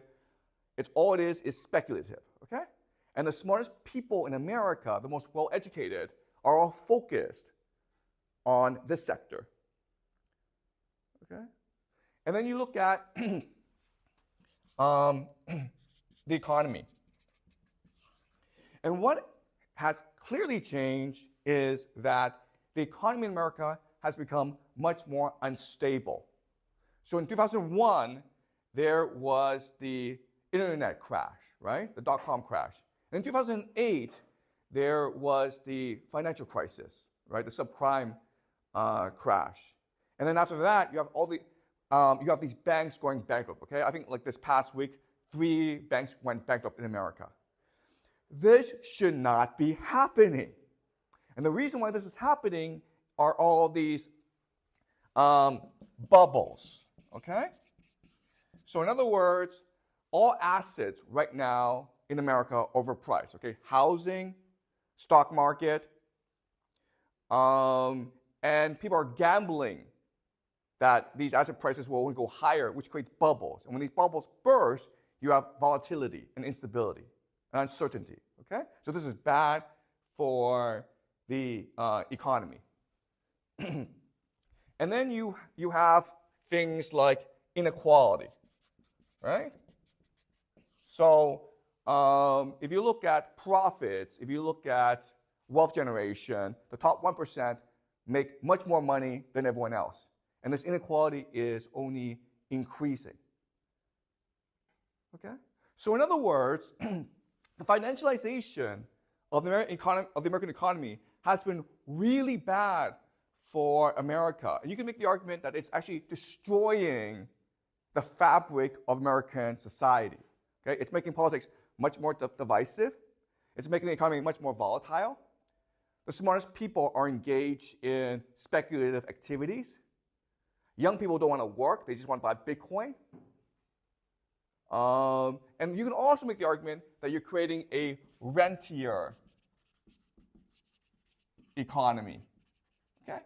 And the rentier economy just means that if you are young, you can never afford to buy a house. You can only rent, which means that you yourself can never go from, you have no more social mobility, okay? So this overall is really bad for America. Now the question then is, how did America get to this point? How did it transition from a manufacturing economy to a financial economy? And there are different theories out there, okay? There are some economists who say that this is just late-stage capitalism, okay? This is the natural evolution of capitalism. There are some who argue that it is the neoliberalism or the Reagan Revolution that caused this. Okay, when you cut back the role of government, when you emphasize free markets, then you have this situation, the over-financialization of the economy, okay? What I want to show you today is that the real reason is the transition to empire, okay? There's a really simple explanation for why this is happening, and the reason is that after the end of the Cold War, 1991, America became a global empire. It could now set the rules of the game, and it set the rules of the game so that it would always win. And then all money flowed to America, which created all these asset bubbles. Okay? So that's the argument I'm making to you today, okay? So are we clear about what's happening? Any questions so far? Okay, now I want to explain to you how America became an empire. In fact, the most powerful empire in human history, because even though Rome was powerful, it didn't really control the world. Whereas America, the American empire today, controls the entire world, okay? And so to understand how America became an empire, you have to go back to the founding of America. Okay, so in 1776, America declared independence from Britain. And at that time, they had something called the Declaration of Independence. And the Declaration of Independence, if you read the document, it's very clear. It's what the founding fathers of America said is that we are founding a new society in America based on God. Okay? Now, the founding fathers were Christians, but they were a special type of Christians who believed in the idea of deism. And deism is the idea that, yes, there is a God, and God did create everything, but God is not interested in managing human affairs. God leaves us alone, which means that we as humans are empowered to create the world we want to create. Okay? And the founding fathers wanted to create a new society based on the idea of God, okay? And what they believed is that God gave human beings 3 fundamental rights that all governments must respect, okay? And so the famous phrase is, do you guys know the famous phrase? Life, liberty, and the pursuit of happiness. Okay?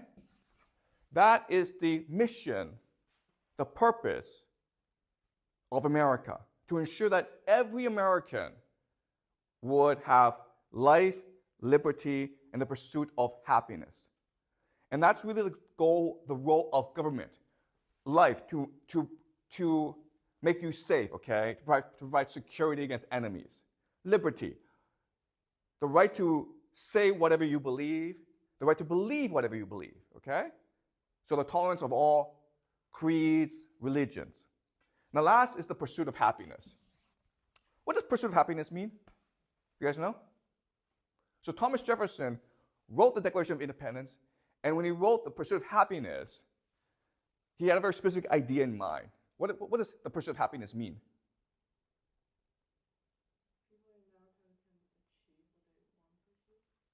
Which is what? Okay, so wealth, okay? So in America, your fundamental right, the fundamental purpose of your life is to make as much money as you can, to amass as much wealth as you can. Okay? And the idea here is that in this society, in this new societies, this new experiment called America, if we allow everyone to pursue the creation of wealth, then America will become powerful. Okay? That's the idea. And it turned out that this idea was absolutely correct. Okay? In a very short amount of time, America industrialized very rapidly. And at the end of World War II, America became the most powerful country in the world. Okay? After World War II, it decided that it can now export its philosophy to the rest of the world. So in 1944, there's something called the Bretton Woods Conference. Okay? And so in 1944, everyone knew that Nazi Germany would be defeated, okay, and Japan would be defeated, which would make America the most powerful, the richest nation on the planet, okay? Now, the Soviet Union was a competitor, but they didn't really matter, okay? They had their own sphere of influence. So America got together with its allies in Europe, and they decided what the new global financial system would look like. And the idea was that with Bretton Woods, they decided that the US dollar would become the global reserve currency, which basically meant that you could buy anything with the US dollar. Now, there are some people at Bretton Woods, some economists, who were afraid that this would cause problems, right? If you have a government which was in control of the global reserve currency, that would basically make the government God, right? If they could just print as much money as they wanted, they could become like Midas. If they touch something, it would become gold, okay? So some people thought it was dangerous. And so the compromise is that the US dollar had to be backed by gold, okay, the gold standard. In other words, the US dollar was basically like a receipt for gold. If you had $1 million, okay, you could go to any American bank and get $1 million worth of gold for it. Okay, does that make sense? So that's what we call the gold standard. And for the longest, and so that led, this Bretton Woods system led to tremendous prosperity in America and in Europe and in Japan, okay? Then, in 1971, Richard Nixon did something really radical. He basically said, we America, we're going to go off the gold standard, okay? Remember that America had spent too much money on the space race, on Vietnam, on domestic expenses, okay? So they needed to transition out of the gold standard. But if you transition out of the gold standard, then how do you ensure the US dollar is worth something? How do you ensure the intricate worth of the US dollar? So they transition from the gold standard to what? Do you guys know? Oil, okay, do you understand? And this is what we call the petrodollar. And the idea here is that, look, every economy needs oil to run, right? You need oil as the basis of your economy. And so after America went off the gold standard, these countries in the Middle East, mainly Saudi Arabia, but other countries as well, agreed that you could buy oil using US dollars. So the idea is, okay, before, if you had $1 million US dollars, you could convert that to gold, okay? And now you can convert it to oil. And this is what we call the petrodollar. And this is really the basis for the value of the US dollar today, okay? So then what happened is that in 1991, the Soviet Union fell, and now America was in charge of the entire global economy, basically, okay? And so America at that time said to everyone, listen, let's focus on trade, because trade will make everyone rich. Okay, so let me explain the theory of this, okay? So America basically wanted everyone to trade. And the idea of trade, okay, this is like Russia, China, okay, South America. And the idea of trade is that each country would focus on its competitive advantage. What are you good at? And then you would sell this competitive advantage to other countries for what they're good at, okay? And the theory here is that if you do it this way, then all countries will become rich. Okay? So let me explain why. All right, so let's look at US and China, okay? So what China's really good at is cheap labor. The United States, what the United States is really good at is technology, right? Okay, so the idea is that the United States and China trade, right? So China makes all these cheap goods for American consumers. But unfortunately, Chinese consumers don't have enough purchasing power to buy American technology, right? Okay?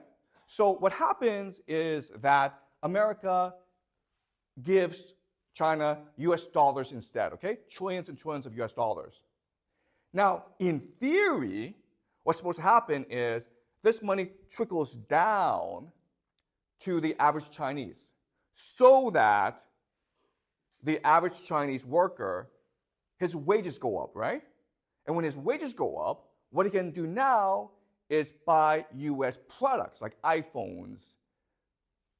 And so over time, trade evens out, okay? Does that make sense? That's a theory, okay? That's the first theory. The second theory is how capital moves, okay? And the idea here is that capital is going to go to places which allows it to grow the most, okay? And so the idea is that when you have a globalized world, then what happens is capital from the United States moves to China, right? Because if you invest in China, your capital grows the most. You can buy $1 million house in the United States, or you can buy 10 houses for the same money in China. So you're better off buying houses in China, right? Okay. So these are the two theories. One is that trade will make everyone rich. And second is that capital will move from rich countries to poor countries, okay? And when you actually go to university and you study economics, like Jack will, then you actually have to learn these theories. But in reality, these two theories aren't true, okay? Why not? Why are these two theories true? So the first theory is that if two countries trade, over time, wealth trickles down to everyone in that country, which makes everyone richer. Okay? Is that true for China? No, it's not, okay? Workers' wages have not gone up for the past 30, 40 years. Why? Because of the idea of elite capture.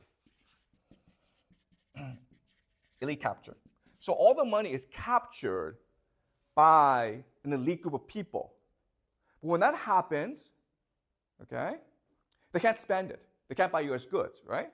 So the only thing they can do is invest it, right? Now, according to this theory, they should invest it back in China because investment in China should allow for more growth than investment anywhere else, okay? But in reality, where do they put their money?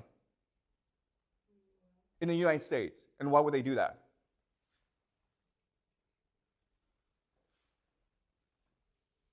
Why? Exactly, okay? You don't put your money where you make the most money. You put your money where it's the most safe, okay? That's why we have banks. So because the United States controls the US dollar, and because people's wealth is expressed in US dollars, it makes the most sense to put your money in the United States, okay? And this is not just true for China, it's true for most countries in the world. And that's why, starting in the 90s, you have all this wealth amassing in the United States, okay? Does that make sense? So everything in the United States became overpriced. Everything became a speculative bubble. Okay, so let me give you an example. Let's look at equities, okay, stock market. Stocks. In the year 1900, okay, in the year 1900, if you look at all the world's stock markets, the largest was the UK, okay, because obviously the UK is the most powerful country in the world, was the most powerful country at that time. At that time, the UK was the most powerful country. Okay, so in its stock market, as a percentage of the entire global stock market, was about 25%, okay? 24 to 25%. The United States was second at 14.5%. Then you had Germany, about 13%, France at 11%, okay? So that was the situation of wealth in the year 1900. And this makes sense, right? These four countries are industrially extremely powerful. Today, okay, the year 2024, the United States has 60% of all the world's stock wealth. Okay? Who's second? Can you guys guess? Who'd be second? Japan, okay? And what is the percentage of global stock wealth? Can you guys guess a number? The United States has 66%, 60%.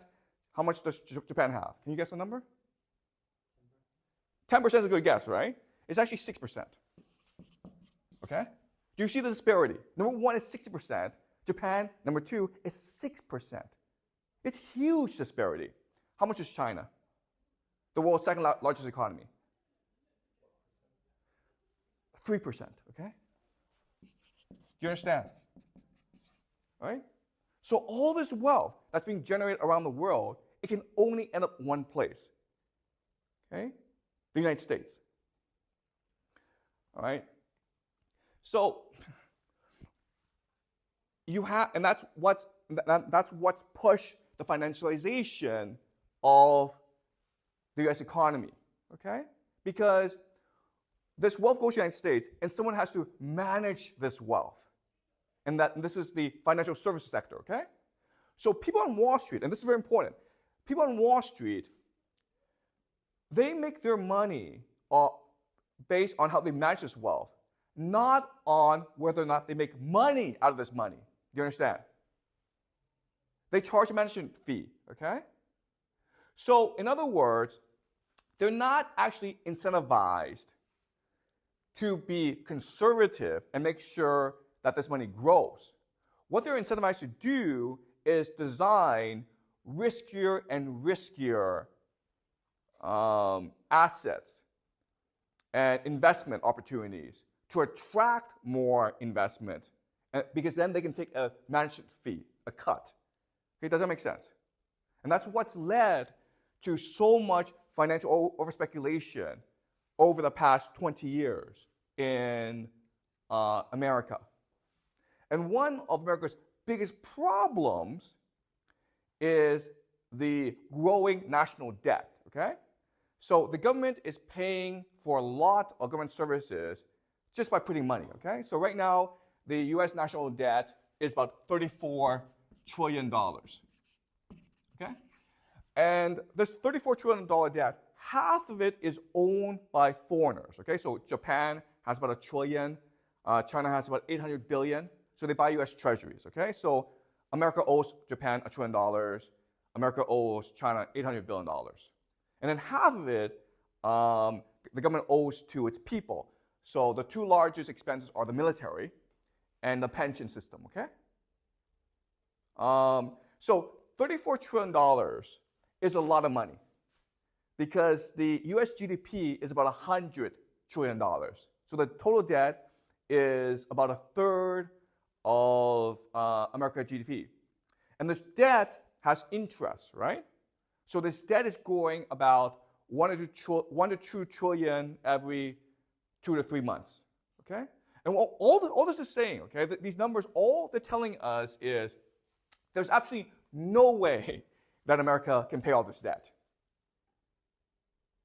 okay? So then the question then is, if you're China and you're Japan, why do you have all this debt knowing that America can never pay you back?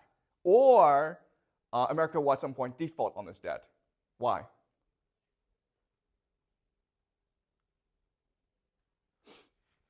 Why does Japan and China and other countries have all this debt, U.S. treasuries, knowing that America can never really pay back all this debt? Why?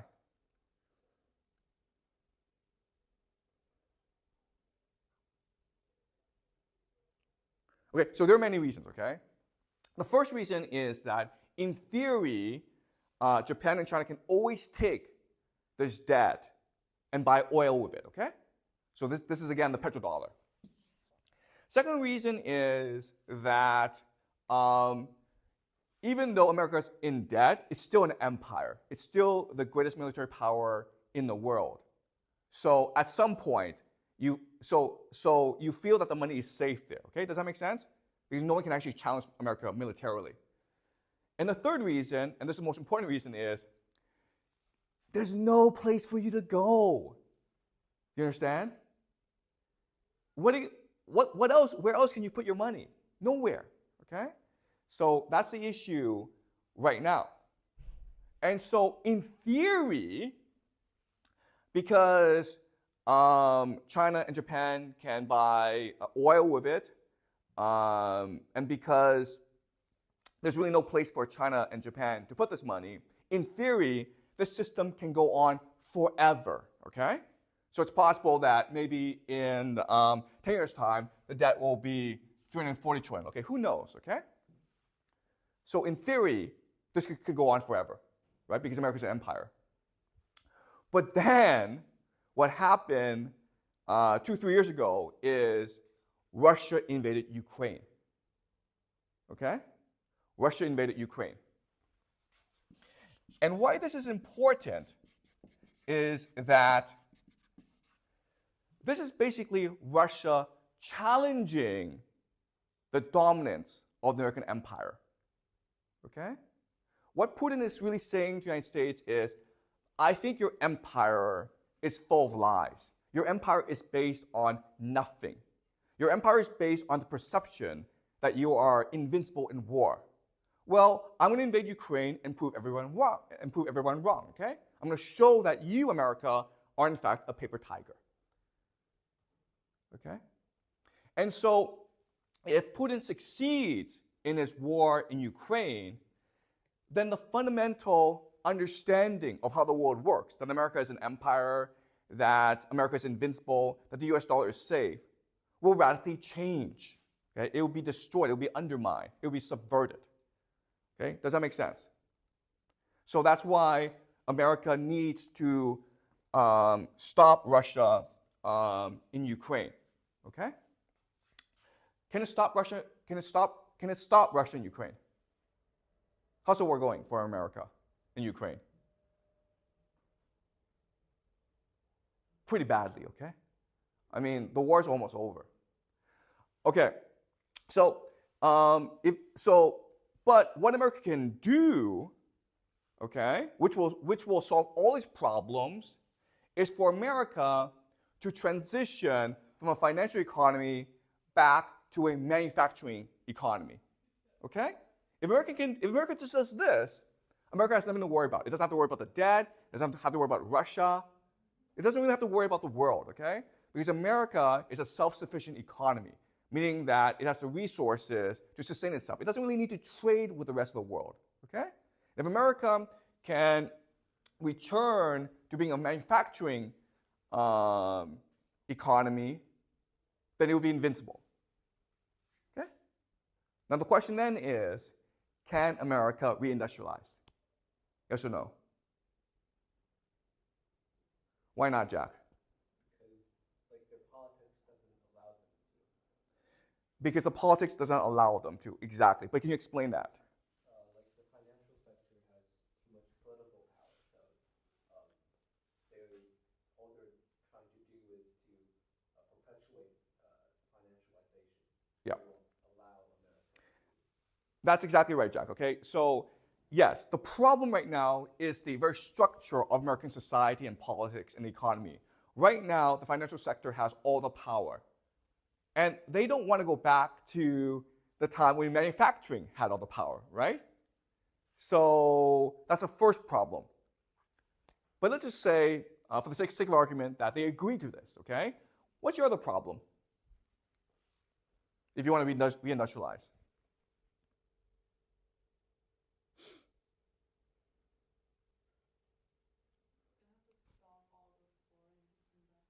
Excuse me? Okay, but all the foreign investment can just go into factories, right? But there's actually a really big problem with reindustrialization, okay? So as Jack says, there will be political resistance to this, okay? But then you have a bigger problem than this, which is what? Okay, guys, the problem with this economy is it creates a speculative mindset, okay? So therefore, no one wants to work hard. No one wants to go to work in factories anymore. Do you understand? If you're a young person, you would much rather spend your time investing in Bitcoin than working in a factory. Do you understand? Because investing in Bitcoin gives you the opportunity to become rich. But if you work in a factory, you have to work hard for 40 years just to buy a house. Okay, does that make sense? So you're not going to find people to work these factories. That's a bigger problem, okay? And the third problem, of course, is just investment. How do you build these factories? You not only have to build these factories, but you also have to build logistics networks to move goods from one place to the next, okay? Okay? So, in other words, America could reindustrialize, but it's a pain in the ass, right? You're going to face a lot of political opposition, especially from the financial sector. It's very hard for you to get people to work in factories. And plus, where's all this money going to come from, okay? So, if you can't beat Russia in Ukraine, and if you can't reindustrialize, then what can you do to protect the petrodollar and your financial system?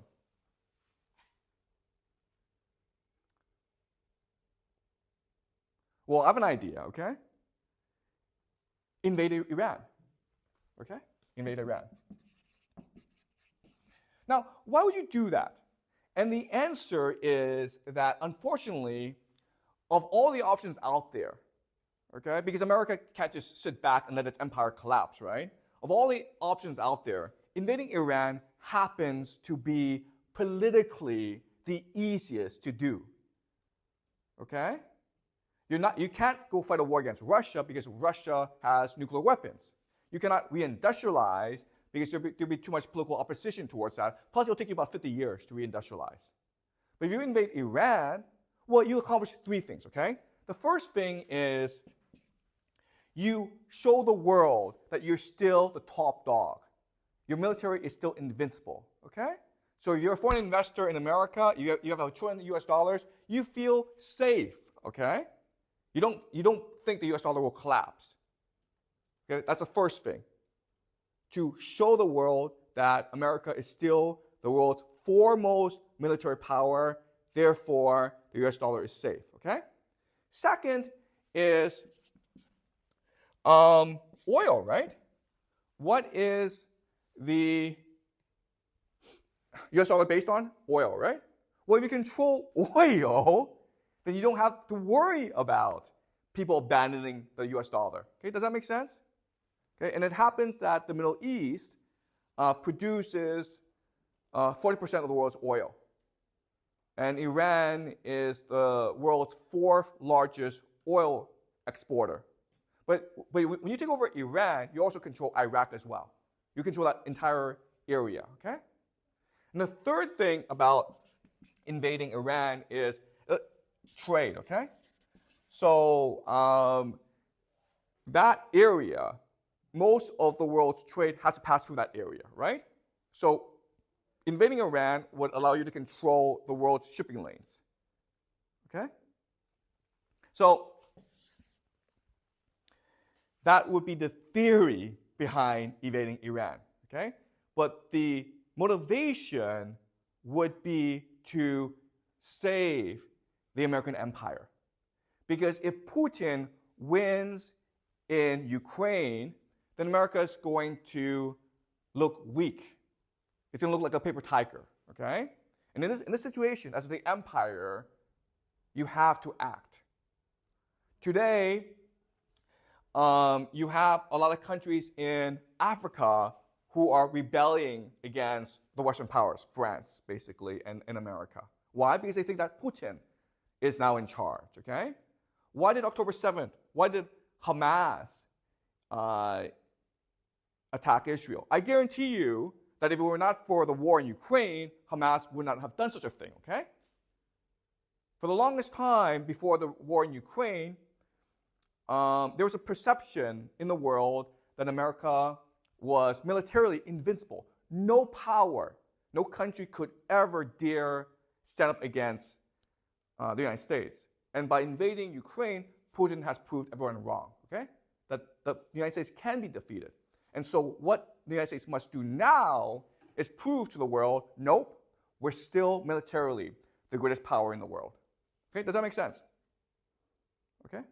And again, it must do so to protect its financial economy. Otherwise, there's a very good chance that this financial economy will implode onto itself. Okay? If China, Japan, other countries pull out of the US financial sector, okay? If they sell their US treasuries, not only will America face a sovereign debt crisis, but it will lose access to easy money, okay? Easy money. And the problem in America today is that America is an empire addicted to easy money, okay? People are so used to just sitting around and making millions of dollars that they cannot imagine or tolerate a day when they would have to go back to working hard, okay? So it's this addiction to easy money which will drive America to invade Iran. Okay? Does that make sense? Okay, any questions? If all the money goes to America, how do they manage it since maybe they're like the end of all the money? Okay, so all this money coming to America, how is it managed? Okay, so this is actually very complicated, okay? Because again, the financial sector is very large. But if you have US dollars, then your options are you can invest in the stock market, you can invest in houses, okay? The problem today is because there are too many rich people in the world, and all this money is going to America, all assets are bubbles now, okay? So the irony of all this is that you feel that your only option is to invest in America, but when you do this, you're actually losing value, okay? And that's why the system is not really sustainable. Everyone's going to America, and that's driving up all these asset prices, but in the long term, that will destroy the American economy. In the long term, it'll create all these bubbles that will also destroy individual wealth, okay? Does that make sense? Any more questions? So, like, if America loses the war in Iran, like, then, like, other countries will lose even more confidence in America, so their system will, like, completely fall apart.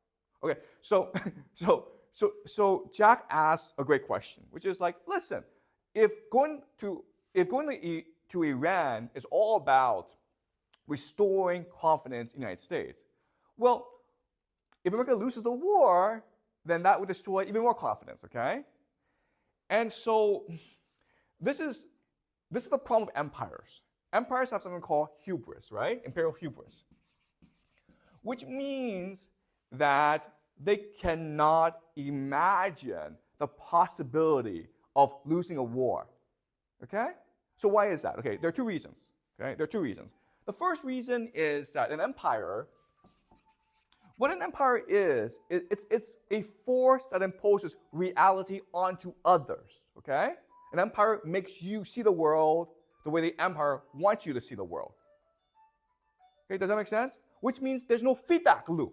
which means that you cannot actually tell the empire what you think. Your voice doesn't matter. Which means that an empire, it's not possible for an empire to imagine the possibility of it ever collapsing. Do you understand? If it could, it would never collapse. Okay, that's the first problem. Second problem is that, okay, let's do a thought experiment.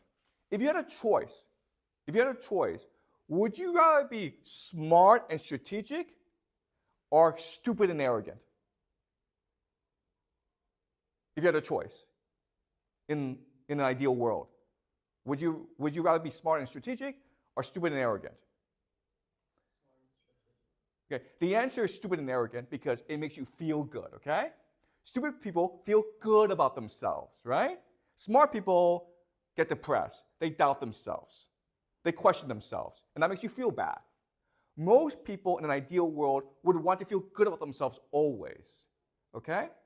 So when you are an empire, you want to be stupid and arrogant because it makes you feel good.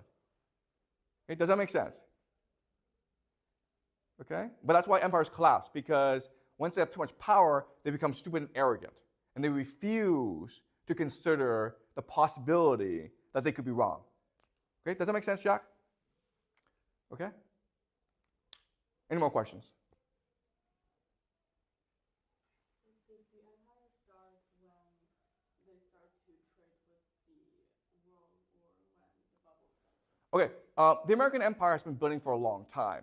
Okay, so you can make the argument that the empire really started after World War II, because now America controlled half the world, and then it became dominant after the end of the Cold War when the Soviet Union collapsed. And at that time, okay, before the collapse of the Cold War, America had to behave itself. And the reason it had to behave itself was it wasn't afraid of the Soviet Union, it was afraid of communism, right? That's why from 1950 to 1980, they treated their workers so well, because they were afraid of a worker revolt, right? So the real threat was not the Soviet Union, the real threat was communism as an opposing ideology to capitalism. Unfortunately today, there's no opposing ideology towards capitalism, okay? And that's why America can do what it wants. It does not fear any enemies, it does not fear internal revolt. Okay, does that make sense? Okay, all right, so I'll see you guys next week. Okay, let's start class. So let's review where we are. We are discussing or exploring why the United States would want to invade Iran. And so far, we have two good reasons. The first good reason is called the Israel lobby. There are in the Israel lobby millions of Christian Zionists who believe that a conflict in the Middle East, especially between Israel and Iran, will bring Jesus back to earth. They want their God, Jesus, to return to earth, and they believe that a war in the Middle East will force him to return.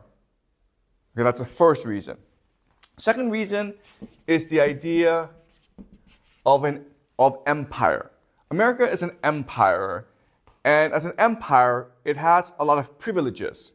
For example, it can just print as much money as it wants, right? US dollars.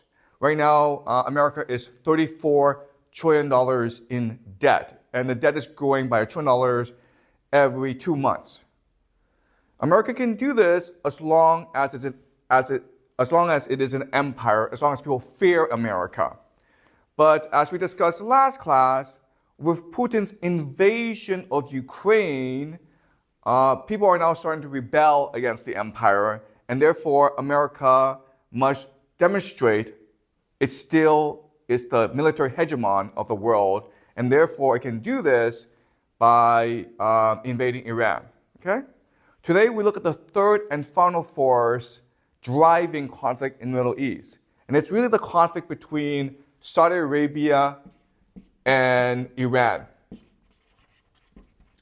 Most people think that Iran's major enemy in the Middle East is Israel. In fact, Iran's major enemy is Saudi Arabia. these two are bitter rivals. And to understand why, we have to look at their history. Okay? So the year is 1979. And at the start of 1979, Saudi Arabia and Iran are very good friends. Okay? So let's look at a map of the Middle East. Iran is here. It's next to Iraq. Saudi Arabia is down here. Then this is Egypt.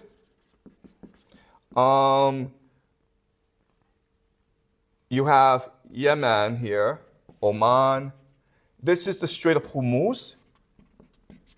And this is the Suez Canal, okay? The Red Sea, basically. And in 1979, Saudi Arabia and Iran were very good friends. They had a lot of similarities. They were both monarchies. They were ruled by a king. They were secular. They relied on American power to defend itself.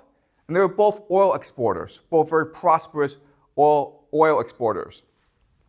But then, in 1979, a political earthquake radically changed the landscape of the Middle East. In 1979, there was a bottom-up revolution called the Islamic Revolution. Before 1979, there was a general consensus agreement in the Middle East that religion and politics would be separated. But in 1979, the people in Iran demanded three things. Okay? First, they demanded that the king, they will not be ruled by a king. Okay? That's the first demand. Second is that the U.S. should not interfere in domestic politics. Remember that before the king, the Shah, was supported by the American military. And the third demand is that as a Muslim people, as people who believe in the Islamic religion, the government should be focused on Islamic law. Okay? So, in a referendum, 98% of the people of Iran voted to install an Islamic republic to replace their monarchy. And this was completely unexpected, and this caused an earthquake throughout the Middle East. In November of 1979, 600 religious extremists tried to besiege Mecca, okay? Mecca is the holiest city in the Islamic religion because it's the birthplace of the Prophet Muhammad. 600 extremists tried to take the city over and demand three things, okay? That the Saudi Arabian monarchy should abdicate. The United States should remove itself from the internal affairs of Saudi Arabia, and Saudi Arabia should be governed by Islamic law. Now, this revolt was crushed by the military, but from that day on, Iran and Saudi Arabia became bitter enemies because they were both trying to install their vision of Islam on the Middle East. Okay? So, this rivalry between Iran and Saudi Arabia took three forms. Okay? The first form is religious. So even though they're both Muslim countries, Islamic countries, they have different versions of the religion. Okay? So Saudi Arabia is Sunni, and Iran is Shiite. Now, you may ask what the difference between these two different branches of the religion are. And the answer is no one actually knows. It's a very complicated issue. The major difference is this. In 610, the Prophet Muhammad in Medina, in the city of Medina, he had a vision to found a new religion called Islam, okay? And he spread this religion throughout the Middle East, throughout the Arab world, forever transforming the Middle East. When he died, there's a problem of succession. Who would succeed the Prophet as the leader of the religion? The Shia people believe that only people of Muhammad's bloodline can be the leaders of the religion. The Sunni disagreed and said that anyone who proved himself competent and faithful to religion could be the leader. And so for hundreds of years, these two groups, the Sunni and the Shia, fought a war over the succession. And this led to a bitter rivalry that's lasted to this day, okay? Now, the majority of people in the world, about 8%, are Sunni, okay? The majority of Muslims in the world are Sunni. 10% are Shia, okay? So, why this is important is that Saudi Arabia is a Sunni country, and Iran is a Shia country. And at the time of the revolution, Iran committed itself to spreading the Shia revolution throughout the world, okay? Now, Saudi Arabia considers itself the leader of the Islamic world because it is home to both Mecca and Medina, which are the two holiest cities in the entire Islamic religion. As you may know, there's a requirement that as a Muslim, you must take a Hajj, a pilgrimage, to Mecca and Medina once in your lifetime. Okay? And because Saudi Arabia controls Mecca and Medina, that's really the source of Saudi Arabia's authority over the Islamic world. Iran argues that because Saudi Arabia is ruled by a king, that's anti-Muslim. And because the United States is defended by the US military, that's also anti-Muslim. Saudi Arabia is a heresy, okay? So Iran is dedicated itself to subverting Saudi Arabia's authority. Okay, so does this all make sense so far? Okay. Now, Saudi Arabia is Sunni, and it practices the most extreme form of Sunni religion called Wahhabism. Okay, Wahhabism. In 1744, the Wahhabis, okay, which again are the most extreme Islamic group, made an alliance with the Al Saud family of Saudi Arabia. And the agreement was this, that the Wahhabism would become the national religion of Saudi Arabia, and the Wahhabis would swear allegiance to the Al Saud family. Okay? But in the 1930s, oil was discovered in Saudi Arabia. In fact, Saudi Arabia proved to have the most valuable oil resources in all the world, okay? And at that time, as the world was modernizing, oil was becoming more and more important. And so that made Saudi Arabia extremely wealthy. And as it became more and more wealthy, it tried to become more Western, more secular, more progressive, more modern, which brought it into conflict with the Wahhabis, okay? Now, Wahhabism accounts for 20 to 40% of all the people in Saudi Arabia. So it is a very significant group. More important, Wahhabi people tend to be extremely fanatical. So for example, in 1979, the people who laid siege to Mecca were Wahhabis. And Wahhabis were also responsible for terrorist attacks against tourists, against foreigners in Saudi Arabia. Okay? So Saudi Arabia has always had this problem with the Wahhabis. And a way that Saudi Arabia has tried to resolve the conflict is to export the religion of Wahhabism throughout the world. So, for example, Osama bin Laden was a Saudi citizen responsible for spreading Wahhabism in Afghanistan. And that's what started Al-Qaeda. Okay? So, Saudi Arabia is trying to export Wahhabism. Iran is trying to export the Shia religion. And so that they come into conflict with each other, okay?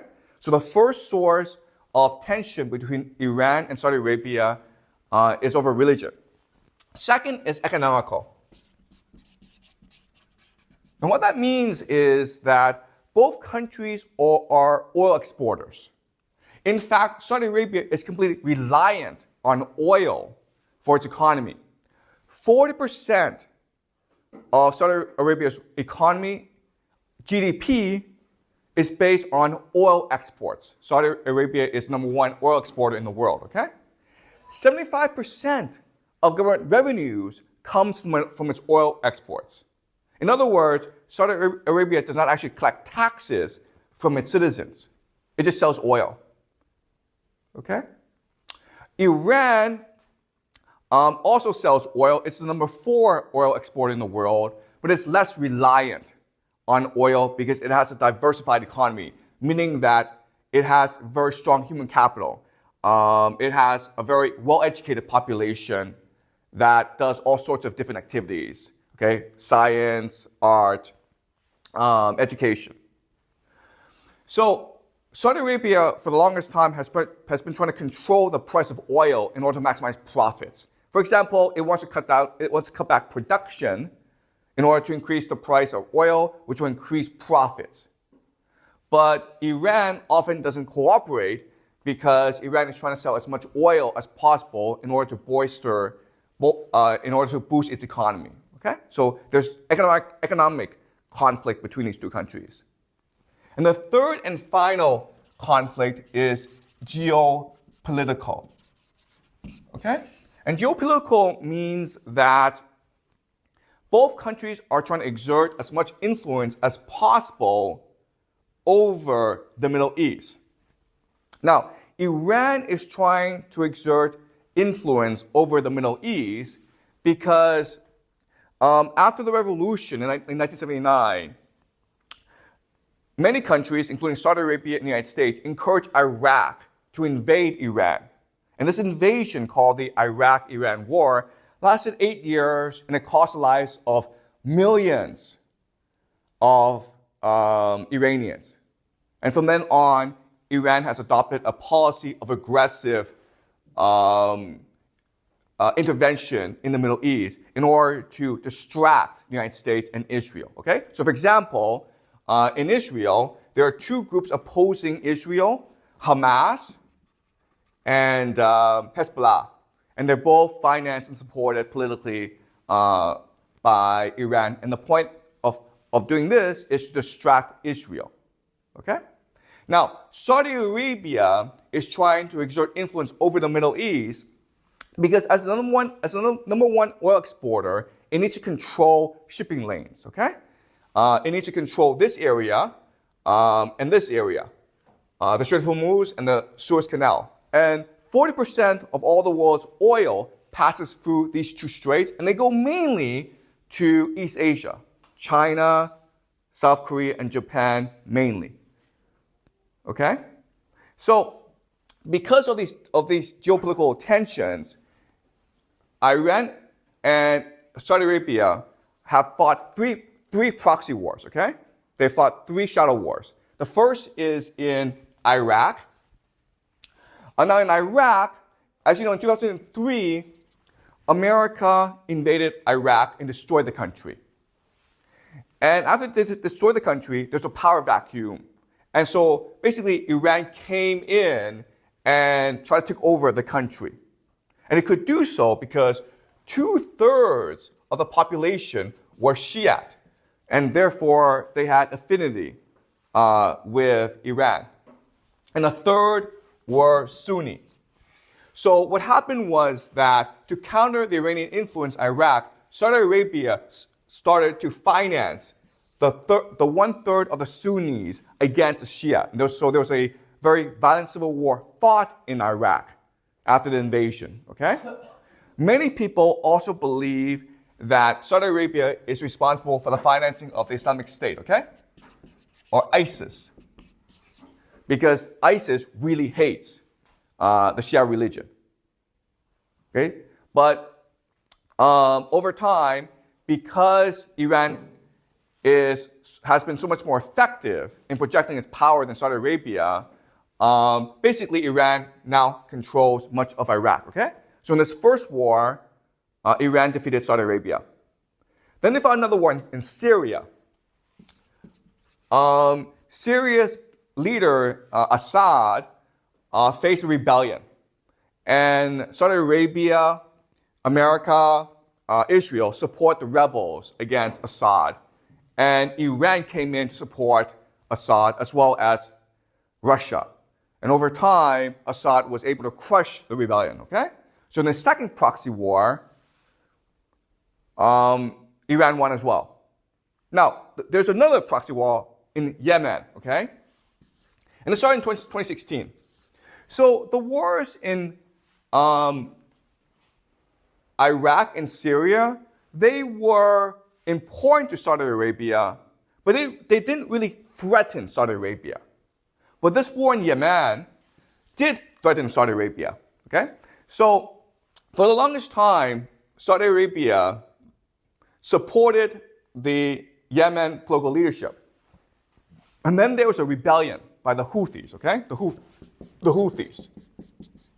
And the Houthis were Shia villagers who lived in the mountains. And they were trying to overthrow the government. And Saudi Arabia was afraid that the Houthis would become friends with Iran. So Saudi Arabia launched a massive invasion of Yemen. It was 150,000 Saudi Arabian troops. They had warplanes. They were backed by the most advanced American weapons and technology, okay? They also had a coalition of about 30 nations, including Egypt and the UAE.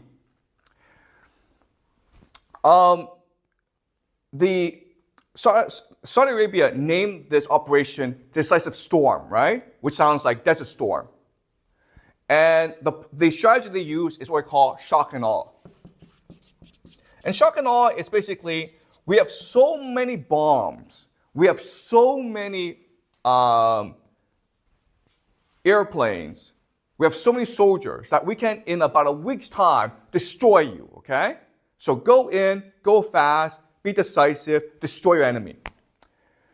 Unfortunately, for Saudi Arabia, this did not work. And the reason why is, first of all, the Houthis were in the mountains. And so your bombs didn't really stop them. In fact, all your bombs did was make them really angry. Because with your bombs, you were killing civilians. Okay? So you're basically uniting the entire population against you. That's the first problem. Second problem is that the Houthis are in the mountains, but Saudi Arabia has oil fields. And guess what, guys? It's really, really easy to blow up oil fields. Okay? So that's what the Houthis are doing. They were sending like these cheap drones. They might cost $1,000, $10,000. And they would blow up oil fields and ports. Okay? Saudi Arabia has another problem, okay? Saudi Arabia has no fresh water. It's in the desert. It is a desert. No water, guys. No rivers. So it relies entirely on desalination plants.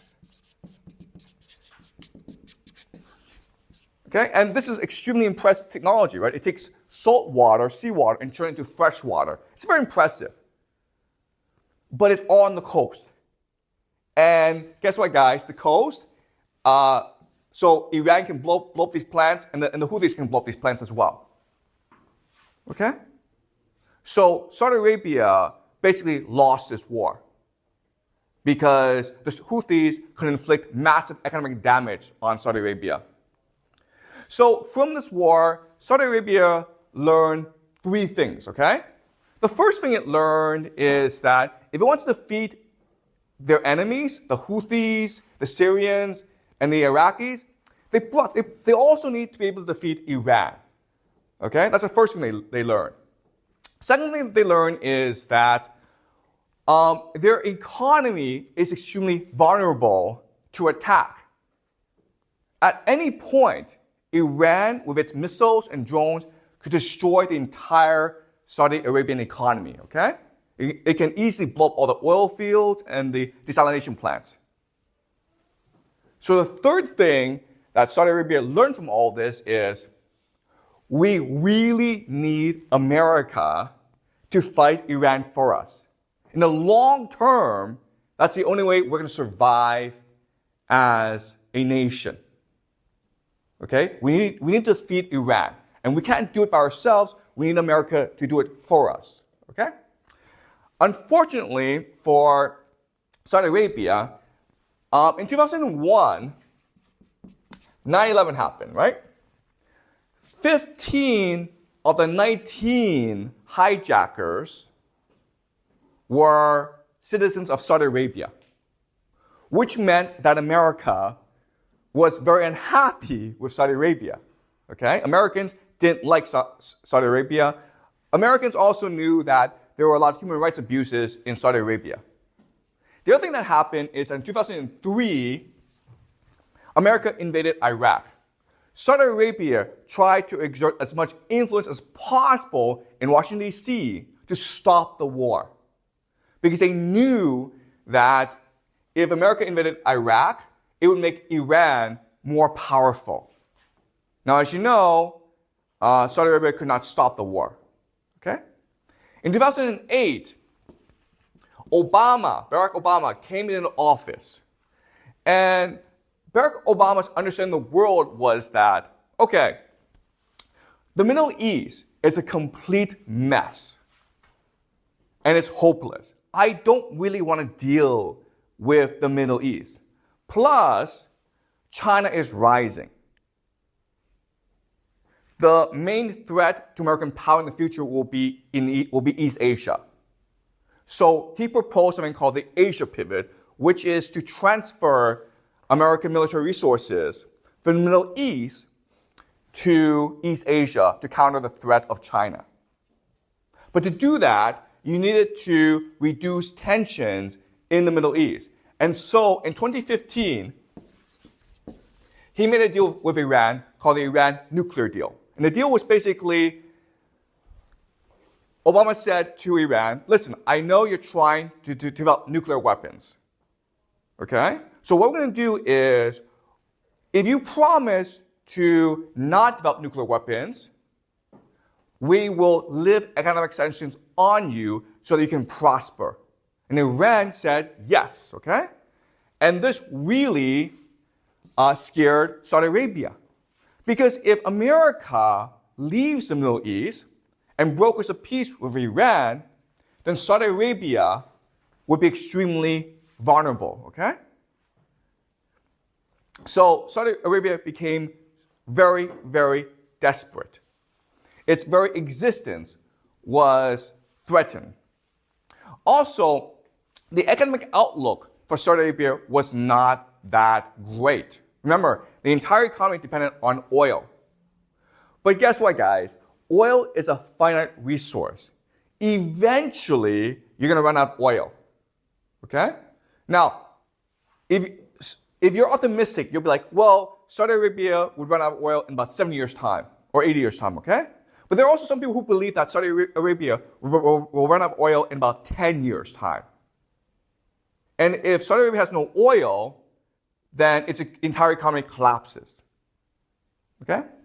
Then you also have a problem with global warming, right? Climate change. You also have a problem with the entire global economy is slowing down, therefore the demand for oil is decreasing. So the economic outlook for Saudi Arabia, it's extremely grim. Okay? And that's why In 2017, Saudi Arabia appointed a new leader called Mohammed bin Salman, okay, the crown prince, whoever calls MBS. And MBS promised to be a new leader. He was young, he was progressive, he wanted women to drive. He wanted young people to go to the movie theater, okay? And he proposed a new vision for Saudi Arabia called Vision 2030, okay? But MBS's most important achievement is that he became friends with the new president, Donald Trump. Okay, so in 2016, Donald Trump became president of the United States. And MBS decided that this is an opportunity for Saudi Arabia to reset relations, to reset relations with America. Okay, so Trump, his first trip outside the United States was to Saudi Arabia. That was the first achievement.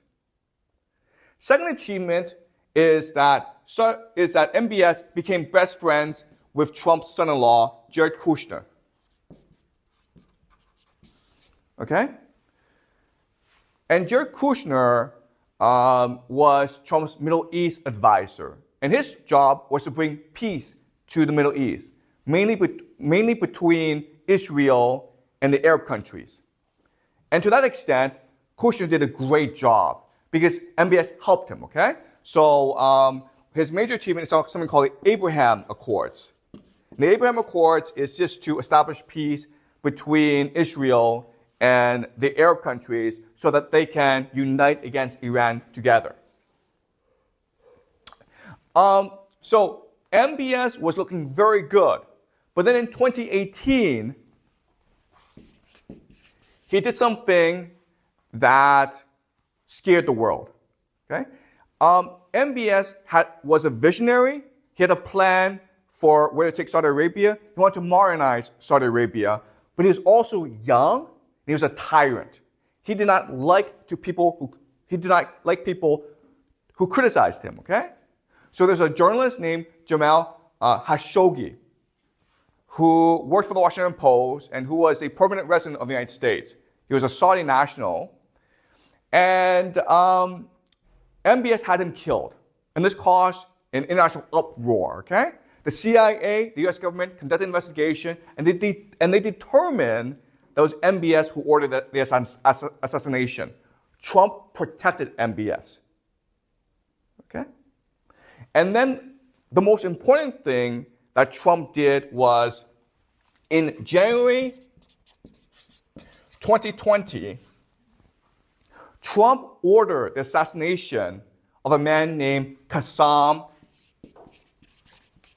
Soleimani, who is considered to be the second most powerful man in Iran after the Ayatollah, okay, the supreme religious leader of the country. It is Qasem Soleimani who was responsible for Iran's policies in the Iraq War, the Syria War, and in the Yemen War, okay? So from the perspective of Saudi Arabia, Qasem Soleimani is public enemy number one. He is the greatest threat to Saudi Arabia. Now, before, okay, America had many opportunities to assassinate Qasem Soleimani. George W. Bush had the opportunity, Barack Obama had the opportunity, and both believed that doing so would cause basically World War III, okay? Because if you kill the number 2 leader of Iran, Iran would have no choice but to go to war with you. And that's why they both refrained from killing Qasem Soleimani. In fact, when Trump made the decision to assassinate Soleimani, the entire military was stunned. Okay? They couldn't believe this was happening. So how does this happen? Okay, So for some time, there was some conflict between U.S. soldiers and Shia militiamen in Iraq. And the Pentagon felt it had to act, okay? So in these situations, they had to go to the president and present options to the president of how best to respond. And usually, the Pentagon will design the choices so that the president does what the Pentagon thinks is best, okay? So an example is that if I'm the military and I go to Trump, I give you three choices, okay? The first choice is A, one, let's do nothing, okay? Two is what you should do. And three is, let's blow up the world. Okay? So when I present these three options to you, you as a president, being wise and strategic, will obviously always pick option two, right? What you should do, what the military suggests you should do, okay? Unfortunately, in this instance, Trump chose option three. Let's blow up the world, guys. And so they assassinated Qasem Soleimani. Okay? So, in other words, it is very likely that if Trump stayed a second term, the United States would have gone to war with Iran, given how things were progressing. Okay? MBS was so happy about all of this that he once bragged privately to a friend that, oh, Jared Kushner, Trump's son-in-law, the man responsible for all Middle East policies, well, he's in my pocket, meaning I own him. Okay? And the evidence that suggests this is that after Trump left office, after Jared Kushner left office, Jared Kushner set up a private equity fund. And MBS and the Saudi government invested $2 billion into the fund.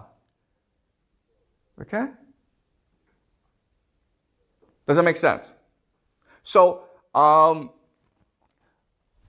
we don't know how, we don't know this for sure, but it seems like Trump is doing exactly what the Saudis want, which is to inflame tensions with Iran. Okay? And this suggests that if in November Trump wins a second term, it is very possible that Trump will declare war on Iran. Or at the very least, continue to escalate tensions with Iran, okay, which will very likely lead to World War III. So in that respect, the election in November, whether or not Trump comes back into office, is one of the most consequential elections. Okay? Does that make sense, guys? Okay, any questions? Anything you want me to clarify before we end class?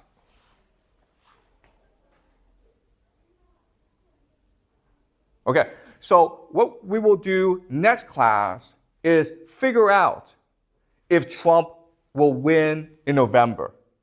And I will make the argument to you that it is almost very certain, very likely, that he will win in November. Okay? So we will examine why next class. Okay, so let's begin class. And today we are discussing whether or not Trump will win in November. And I'm making the prediction that he will win in November and that he will pick Nikki Haley as his vice president. Okay? So let me make you the argument today. Okay, so let's first discuss why Biden won in 2020 and why it's possible that he may lose this year. Okay? So in 2020, it was a very special year in American politics because it was the largest turnout in American history since about 1900. Okay, so 74 million people voted for Trump. For Biden, 81 million people voted for him.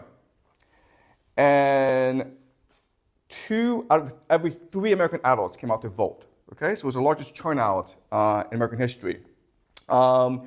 It sounds like a very lopsided victory for Biden, 81 million versus 74 million. But because America has something called an electoral college system, which is not direct democracy, actually the margin of victory was only 65,000 votes, meaning that if 65,000 people in key battleground states flipped their votes, then Trump would have won. Okay? So the margin of victory was very, very close, as is usually the case in highly contested American elections. So let's understand the coalition that brought Biden into the White House. Okay? So the first major component of this coalition are black people. 91% of all blacks voted for Biden, only 8% voted for Trump. That's a huge majority for Biden. So why did so many black people vote for Biden in 2020? Well, first of all, it's because Biden was Obama's vice president for 8 years. And so a lot of older black people had a certain loyalty to him, okay? They felt that we owe this man because he served loyally to our man, Barack Obama, for 8 years. And so now we must bring him into the White House. But this year, the debt is paid off, right? So they won't feel so loyal to Biden, okay? Also in 2020, there's something called the George Floyd protest. So what happened was that in May 2020, a black man in Minneapolis, George Floyd, he was strangled to death by a white police officer. It was captured on video, and it caused a national uproar. In fact, there were riots and protests throughout the country. And Trump came out and did not acknowledge the pain that black people felt because of this death. And so black people felt antipathy towards Trump, okay? So these are the 2 major reasons why black people voted for Biden in 2020. But this year, Trump's not in office, right? Biden's in office. So black people are asking the question, what has Biden done for us these past 4 years? And unfortunately, the answer is not that much. And in fact, you can make the argument that Biden has really hurt the standard of living of black people. Why? Because inflation has gone up, okay? When inflation goes up, it usually hurts poor people the most, okay? The standard of living goes way down. Also, illegal immigration has gone up, okay? So in 2020, when Trump left office, there were about 10 million illegal immigrants in America. Now there are 20 million illegal immigrants in America, and it seems like Biden's doing nothing to stop this trend. And of course, when illegal immigrants come to the country, they usually take the jobs of poor people, okay? They bring wages down, and that again hurts black people. And then third is Ukraine. So while the standard of living for black people and other poor people in America are going down, America is sending tens of billions of dollars to Ukraine to fight a war that has nothing to do with America. So many Americans see this as just bad leadership, okay? So that's black people. And recent polls show that actually Biden's lead with black people is not as much as it was in 2020, okay? So this lead is going down. Young people, okay? Young people tend to vote Democratic in all elections, and they were extremely galvanized to vote in 2020 because they saw Trump as this very hateful racist that they must remove from office, right? And they were driven to believe this because of the George Floyd protests. Unfortunately, this year, young people may not feel compelled to vote for Biden. In fact, a lot of young people are choosing to sit out this election. Why? Do you guys know? Because of Palestine? Gaza, okay? So, as you know, right now, throughout America on college campuses, young people are protesting the war in Gaza. So these young people are not going to vote for Trump, but they probably will not vote for Biden as a protest against American policy vis-a-vis Israel, okay? Now let's look at the college educated. Okay, so 70% of people with college degrees voted for Biden. These are what we call the coastal elite, right? The coastal professional managerial elite. And they usually overwhelmingly vote Democratic, and this year they will still say the same, but they will be less enthusiastic because of what they perceive to be poor global leadership, okay? Under Biden's watch, Ukraine blew up, but so did Gaza. And many are starting to feel that it's because Biden comes across as too old, too weak, and too feeble to stand against Putin, okay? So college-educated people will still overwhelmingly vote Democratic. That is the core Democratic base, but they'll be less enthusiastic about Biden, and they'll vote primarily against Trump, okay? Women, okay? So 54% of women voted for Biden, 44% voted for Trump, okay? And again, because Trump is seen as this hateful figure, we expect that women will still consistently vote Democratic this year, okay? And also because of abortion issues, right? So women are very passionate about abortion, and they will come out and vote for Biden to ensure that abortion rights are protected. Let's look at suburban voters, okay? So the suburbs. The suburbs are between the cities, the urban areas, and the rural areas, okay? Cities, urban areas, overwhelmingly support the Democratic Party. Rural areas overwhelmingly support the Republican Party. So the suburbs are where the battleground is. And so if you look at 2016, when Trump defeated Hillary Clinton, only 45% of the suburbs voted for Clinton, which allowed Trump to defeat her in the election, okay? Now, what's interesting is that in 2020, this flipped, and 54% of suburban voters voted for Biden. That's a flip of 2 million voters, okay? So in elections, usually it's a suburban vote that determines the election because there's swing voters, okay? So for Trump to win this year, he needs to win the suburban vote. He won that in 2016. He lost that in 2020. Okay? So let's examine very quickly why the suburbs went Biden in 2020. Okay? And there are three major reasons. The first is the media narrative. So what's happening throughout Trump's presidency is basically the entire mainstream media got together and criticized Trump, okay? So the first major criticism of Trump, if you remember, is he was a Russian asset, okay? He was a paid Putin puppet.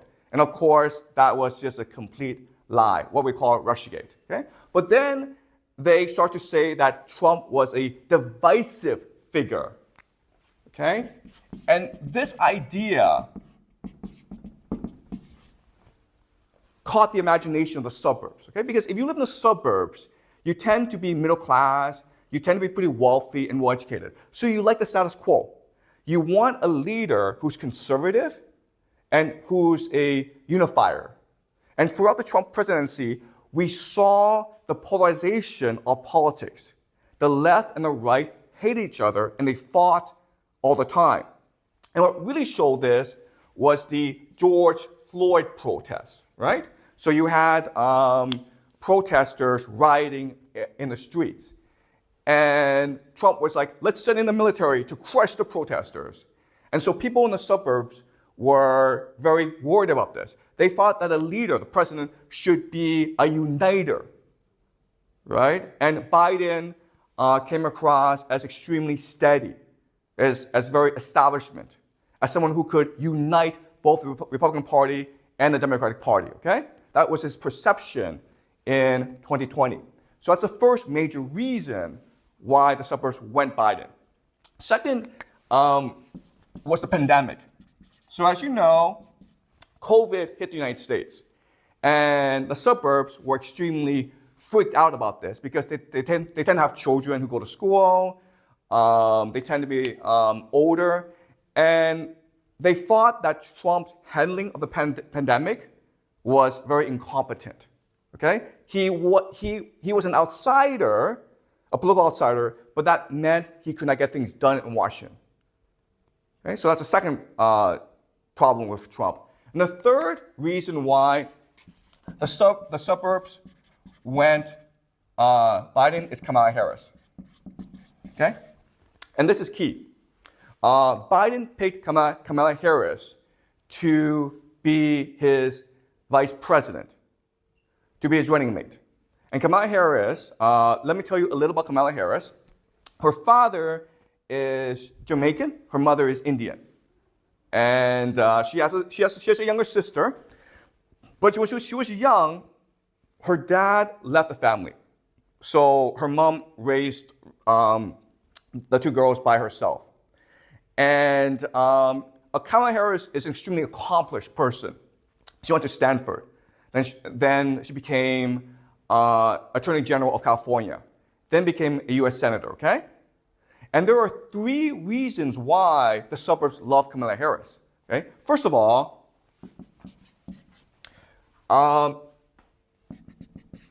like us, okay? Meaning like she comes across as someone who speaks and thinks like people in the suburbs, okay? Well-educated, articulate, smart, conservative, okay? Second is she's seen as very establishment, meaning that she's not liberal.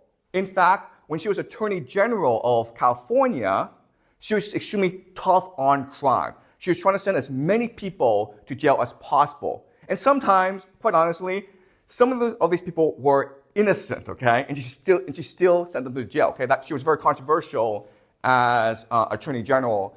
But guess what, guys? People in the suburbs like tough on crime, okay? They want safety, they want security, because they have kids, okay? And the third reason why they like Kamala Harris is because of the redemption story. So, in 2019, there's a Democratic primary, okay? This is when the Democrats try to get a nomination for the general election, okay? And there was a lot of people who are vying for the nomination, including Joe Biden and Kamala Harris. In June 2019, there was the first Democratic debate, okay? And at this point, Kamala Harris and Joe Biden were considered very heavy favorites to win the nomination. And in that first debate, Kamala Harris and Joe Biden got into a very nasty argument on television, okay? So what happened is that Kamala Harris turned to Joe Biden, and Joe Biden's kind of shell-shocked, okay? He's kind of old, and like Kamala Harris is directing her words at him, and he doesn't really want to see her, okay? He doesn't really want to confront her. And what Kamala Harris says to Joe Biden is, Joe, you've been in Washington, D.C. for 50 years. And some of your policies I don't support. For example, you do not support the integration of black and white students together. Well, you know what, Joe? I'm a black student. I was a black little girl, grew up in the 70s in California. And I got my opportunity to succeed in America because of integration, because I could go to white school, and you opposed my opportunity to succeed. Okay? So basically, she was calling Biden a racist. And at that point, everyone thought that, okay, well, if Biden gets a nomination, there's no way he's going to pick her to be the VP. Okay? And then he picks her to be the VP. And so what do people think about Biden? What do people think of Biden? What impression do people get because of this? Anyone? He doesn't hold grudges. Yes, okay, exactly, okay? Doesn't hold grudges. What else? What else? What else? Doesn't hold grudges. He's a very forgiving man. What else? Good. Yes, he listens, right? He's a listener. He's a team player. Okay? And he has empathy. Okay? He understands that voters want Kamala Harris. Okay? And guess what, guys? These three things, doesn't hold grudges, listens, team player, and empathy. This is anti-Trump, right? This is the anti-Trump. And because of this narrative, women, especially women in the suburbs, went for Biden, okay? Previously, they had gone for Trump. Now they went for Biden because, as it turns out, women want compassionate, empathetic leadership that is decisive and bold, but is also tolerant, okay? And this is also why, even though Hillary Clinton ran in 2016 and she was a woman, the suburbs didn't vote for her because she didn't come across as someone who was compassionate and forgiving and tolerant. Okay, does that make sense? And this is why Biden was able to win in 2020. So this year, what can Trump do to win the suburbs? What can he do?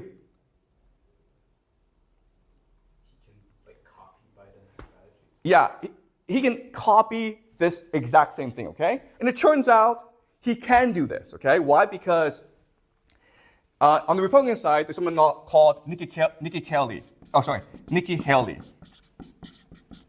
And Nikki Haley is very similar to Kamala Harris, okay? Nikki Haley, her parents are Indian immigrants, okay? So she's Indian. She's of South Asian descent. And her family was not very wealthy, but she worked hard and she became South Carolina governor for two terms. And then she joined the Trump administration as UN ambassador in 2016. Okay? Now, what's interesting about Nikki Haley is that Nikki Haley ran against Trump in the Republican primary, okay?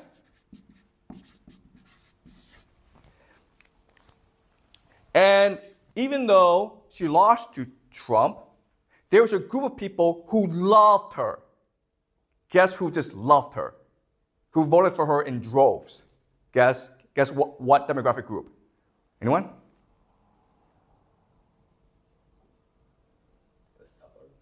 Suburban woman, okay? Do you understand? College-educated suburban woman, okay? So in other words, if Trump brings her onto the ticket, then it's very likely he can swing the suburbs back to him and win the election. But there's a problem. The problem is that Nikki Haley and Trump got into a very nasty fight during the primary, okay? So Nikki Haley said, listen, I served under Trump, and I think he's a divisive figure. And right now in our country, we need a unifier. That's why I'm running for president, because I want to unite this country, whereas Trump can only divide this country, okay? And then Trump, being Trump, responds and says, Nikki Haley is a bird brain. She's stupid, okay? So you think, you see this, you think like, there's no way Trump will pick her because Nikki Haley's not loyal to Trump, right? And Trump likes loyalty. Also, hey guys, Trump holds grudges, right? And he doesn't listen, and he's not a team player, and he lacks empathy. So there's no way he would pick Nikki Haley. And in fact, this past week, there's been news report that Nikki Haley is in consideration to be Trump's vice president. And Trump came out and said, I am not considering Nikki Haley, okay? But let me ask you this question.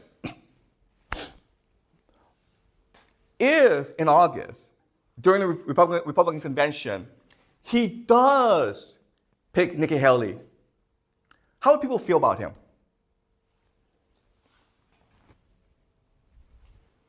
How would the media report this? Nikki Haley is an enemy of Trump. Trump called her a bird brain. Trump said, I will never pick Nikki Haley. And then in August, 3 months from now, he says, you know what, I was wrong. I think Nikki Haley is the best person to be my VP. That's why she'll be my running mate in November. How would people feel about him? What would the suburbs think about Trump? How would you feel if you saw this?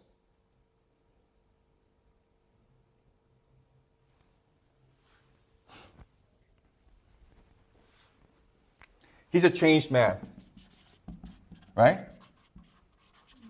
Trump has grown. Remember, like the narrative about Trump is he is a 5-year-old child. And remember, like people were like, don't insult 5-year-old children like that, okay? 5-year-old children are much more mature than Trump. So the argument about Trump is he's divisive, but much more than that, he's immature, he's incapable of growth, okay? But hey, if in August he picks Nikki Haley to be his VP, then the media will be like, he is a changed man. He's learned his lessons. He's willing to let go of grudges. He's willing to listen. He now has empathy. Therefore, he should be president, okay? Do you understand? But then what happens is the suburbs switch over to Trump, and then he wins. So if he picks Nikki Haley in August, he will win, okay? I'm not completely sure that he will pick Nikki Haley. I think that this is his best strategic move, okay? But Trump is not really predictable, all right? And who he picks as vice president will give us a good clue as to how he will govern when he becomes president, okay? Does that make sense? All right, now the question then is, okay, who is Nikki Haley?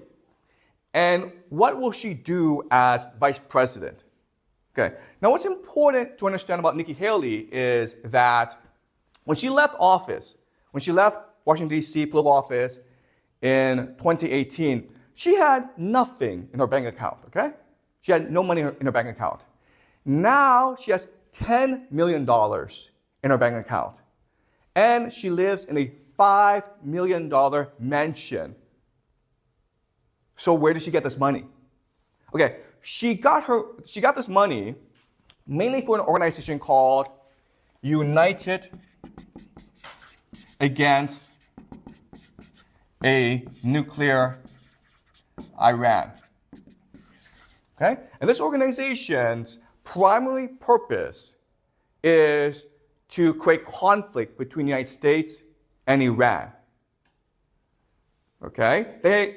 They go against any companies or individuals who support Iran in the United States, who does business with Iran, okay? They are a very anti-Iranian organization.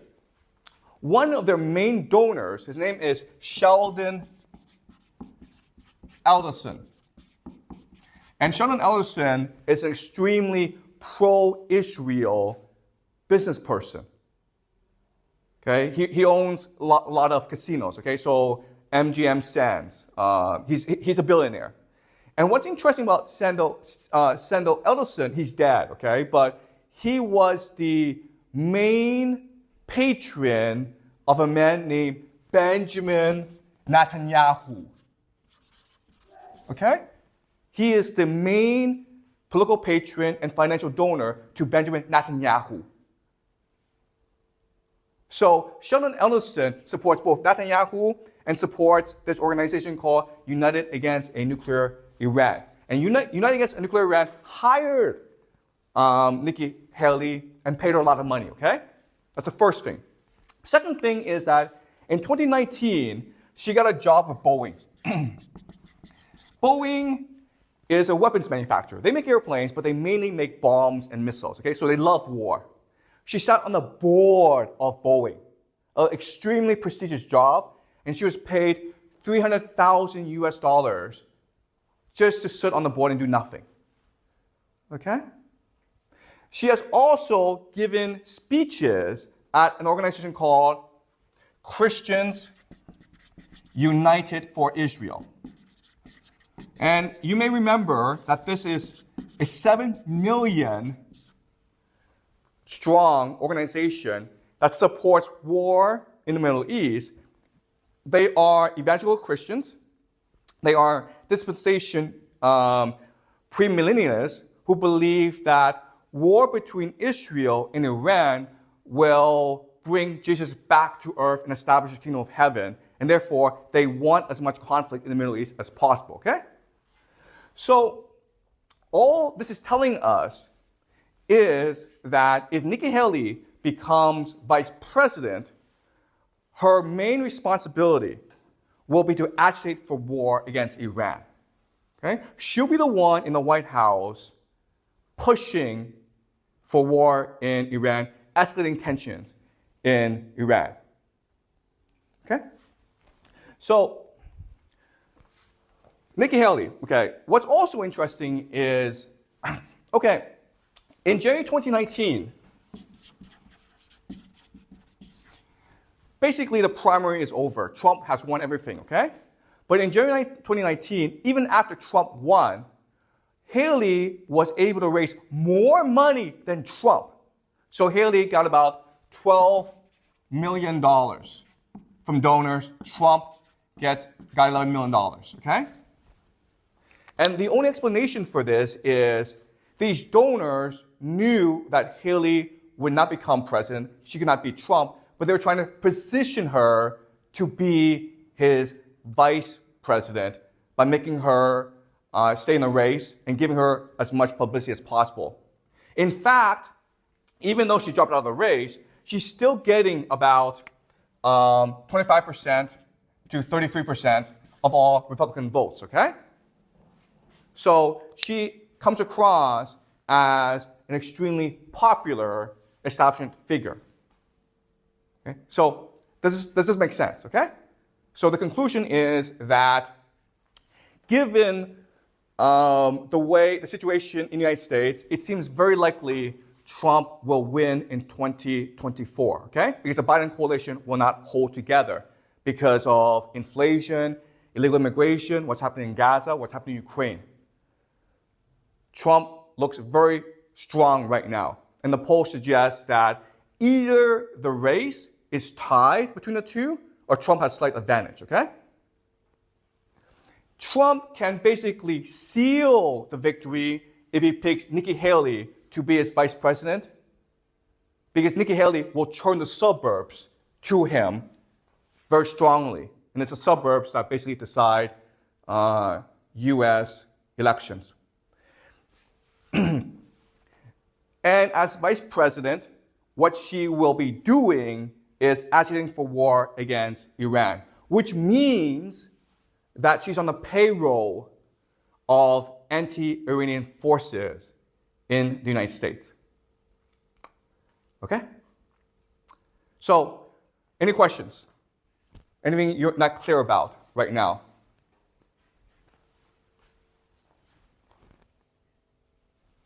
Like, if Trump picks Nikki Haley as his vice president, what if she holds a grudge against Trump? Okay, so Jack asked a great question, okay?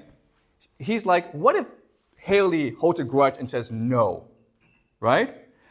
And quite honestly, she has been asked in the past, are you willing to serve as Trump's vice president? And she's like, no, because he's a divider. He's divisive. And we need to move on from Trump. Okay? All right. Do you guys remember in class when we studied Trump very closely, his personality? We looked at his days in the WWE, okay? And there was a scene where Vince McMahon, the owner of WWE, a billionaire, challenges Trump to a fight, right? Well, guess what, guys? Politics is the same thing. It's all theater, okay? Politics is theater. What Nikki Haley and Donald Trump are doing is pretending to be bitter enemies so that their reconciliation will be so dramatic. You understand? So Nikki Haley served under Trump in the first administration, okay? So from 2016 to 2018, she was UN ambassador for Trump. And everyone says that the two got along really well. In fact, Trump was considering having her be his VP, running mate, in 2020. He was thinking of dropping Mike Pence and putting her on the ticket. Okay? So the two of them together actually have a great rapport. The two respect each other, they get along very well. Okay? So that's the first thing. Second thing is that the thing to know about very successful politicians is they are first and foremost opportunists. They have no ideas. They have no principles. All they care about is political power, right? So why would Nikki Haley agree to be vice president? Why? Gives her the most power. Because it's one step away from the presidency. Do you understand? If anything happens to Trump, she's president. And in 4 years' time, she can run as the Republican nominee for the presidency. Okay? Does that make sense? Okay? So that's the thing you need to know about politicians. Okay? All they care about is political power. They will do anything to achieve political power. They will sell their own mother, okay, to achieve political power. But it's the same thing for rich people. Okay? Rich people love money. They will do anything to get money. Okay? Sell their own mother, fine. Okay? Do you understand? Also, celebrities, famous people, right? All they care about is fame. Okay? So, do you understand, Jack? All right. Any more questions?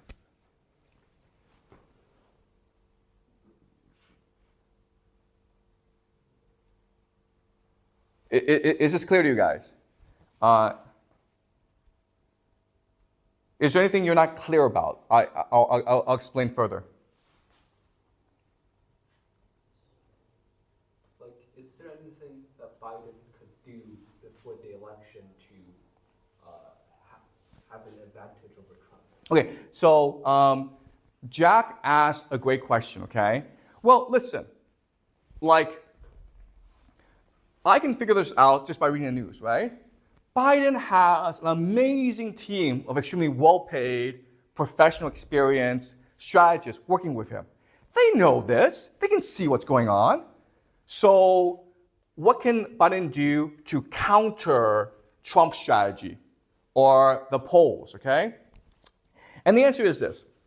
If you look at 2020, everyone thought that Biden could not get the nomination, okay? Why? Because he lacks charisma. Nobody really likes him, okay? So when Biden goes to speak, there's no one there to listen to him. He's boring, and he has no ideas, and he's old. I mean, Biden ran for president 2 times before, and he lost both times. And the reason why is he's not charismatic, and he has no ideas, okay? But Biden's like, nope. I'm going to stay in the race because I believe I can win. And you ask him, Biden, what is your strategy? What is your reasoning going forward? I don't know. I'm going to win. Okay? So if we were discussing this in 2020, in May and June, I would be like, Biden has no chance. Okay? Because Trump's going to go out there and give speeches to 100,000 people. And they're going to love him. And they're going to go and vote for him, okay? Biden gives a speech, everyone falls asleep. And on the debate stage, Trump will destroy Biden, okay? So I was sure that in May, April 2020, Biden had no chance. But then what happened? Hey, the George Floyd protests happened. So all these young people who didn't really like Biden, they were now galvanized to go vote for him. All these black people, all these suburban voters, they wanted Biden to win because they thought Trump was divisive. Okay? And then what happened? The pandemic happened. So Trump couldn't go out to debate. Trump couldn't go out to campaign anymore. You understand? Biden could just sit in his basement and do nothing. Right? Do you understand? So, unfortunately, Biden learned the wrong lessons from 2020. The lesson that he learned in 2020 is that, hey, if I just sit in my basement all day and make no mistakes, my surrogates, the Democratic Party, Hillary Clinton, Bill Clinton, Barack Obama, they'll go out and give speeches for me. They'll fire up the base. And I'll win because I'm not Trump, okay? That is the entire Biden strategy. I'm not Trump. Okay? The problem with this idea is, okay, in 2020, the American people had 4 years of Trump, and they know he sucks, okay? The problem now is the American people have seen 4 years of Biden, and Biden sucks as well, okay? And so it's a question like, who sucks more, Biden or Trump, okay? So in other words, people are not going to come out to vote because they think both suck. And which means that the party with a coalition with a base that feels more strongly about the issues is going to come out to vote, okay? And what we know is that the Republican coalition of rural voters, conservatives, Christians, white voters, they feel much more passionately about Trump than the Democratic coalition feels about Biden. Okay? Does that make sense? So unfortunately, the answer is that Biden has no strategy going forward because he didn't have a strategy going forward in 2020. And he won in 2020, so why can't the same thing happen this year, right? And unfortunately, because Biden is so old, he's 81, he doesn't have the energy to change the way he is. Do you understand? It's much easier for him to sit around and pray that I'm not Trump will deliver another election than it is for him to go out and change who he is. He can't change who he is. Okay? Does that make sense? Okay, but that's a great question. All right? Any more questions before?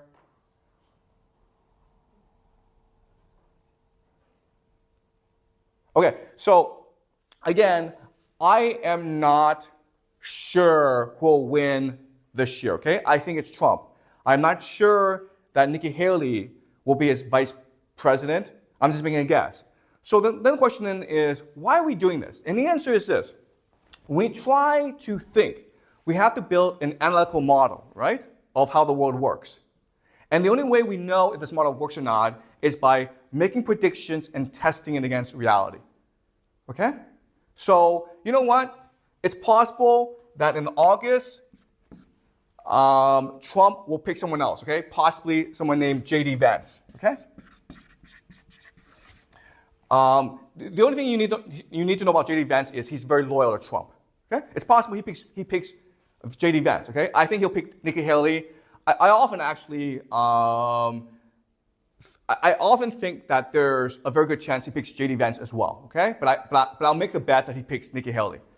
Okay, so it's possible in August he does not pick Nikki Haley, he picks J.D. Vance or someone else instead, okay? It's also possible that in November Trump loses, okay? But that's fine because if I'm wrong, then what I do is I go back to this analysis and I make changes to this analysis so that it's much more reflective and accurate. Okay, does that make sense? Okay? And that's how we try to think critically about the world, by building analytical models that we can then test against reality. And then based on what happens in reality, we can go and refine our analytical model. Right? Any questions? Okay, so next week, we discuss the war in Iran, okay? Because if you look at this, again, if Nikki Haley becomes the vice president, it is very likely she will agitate for war against Iran, and Trump will go along, okay? And if that's the case, then we need to understand how America will fight the war and how Iran will respond. And that's what we will do next week, okay?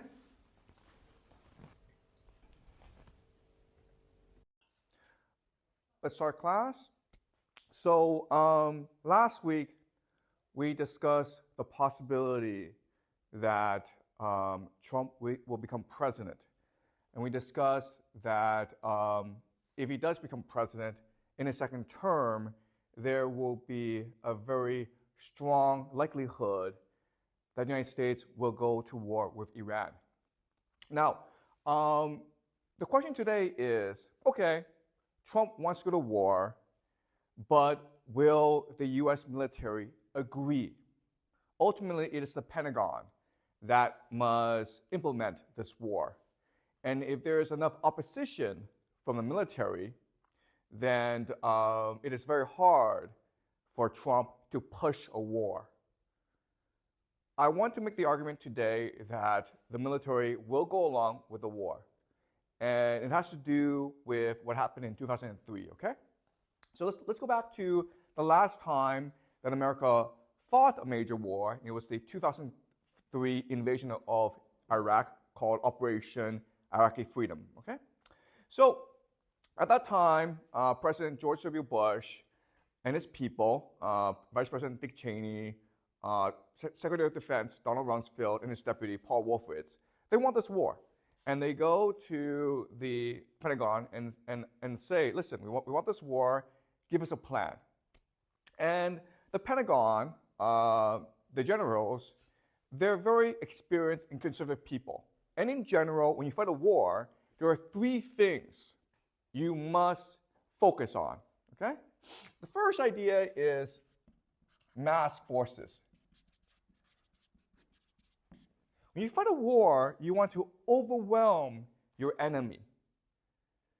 So when we say mass forces, we basically mean infantry and armor. Most wars are fought using tanks and soldiers. And the Iraq army at that time had about 370,000 soldiers, okay? And in general, the general rule of thumb when you invade a country is you want to have a 3-to-1 advantage, okay? And the reason why is that when you invade an army, when you invade a country, you need to hold territory and resupply your soldiers, okay? So you need to advance, but you also need to hold territory, as well as resupply your troops and have reserves, okay? So the general rule of thumb is that if your enemy has 300,000 soldiers, you need about 1 million, okay? So that's the first principle. Second principle is the idea of you want to avoid encirclement. The worst thing that can happen to your soldiers is if they become encircled by the enemy, okay? Because then it becomes impossible to defend yourself, all right? And the third idea is protect supply lines. Most of war is actually just logistics. How do you get oil and fuel and weapons from here to there, okay? Supply lines. So these are the three major principles that you must focus on when you fight a war. So when the Bush government asked the Pentagon for a plan, the Pentagon went to the drawing board and said, to invade Iraq properly, we need about 1 million soldiers. Okay? And Donald Rumsfeld, who was Secretary of Defense, and his deputy Wolford said, no, we're going to do it with less than 1 million soldiers. Give us a plan with, that requires less infantry. And the Pentagon said, okay, well, we shouldn't do this, but the most we can do is about 900,000. And Wolford said, nope, go lower. And eventually, Rumsfeld and Wolford said, we want you to fight this war with 100,000 troops, 130,000 troops, okay? The Pentagon said to Rumsfeld and Wolford, this is insane.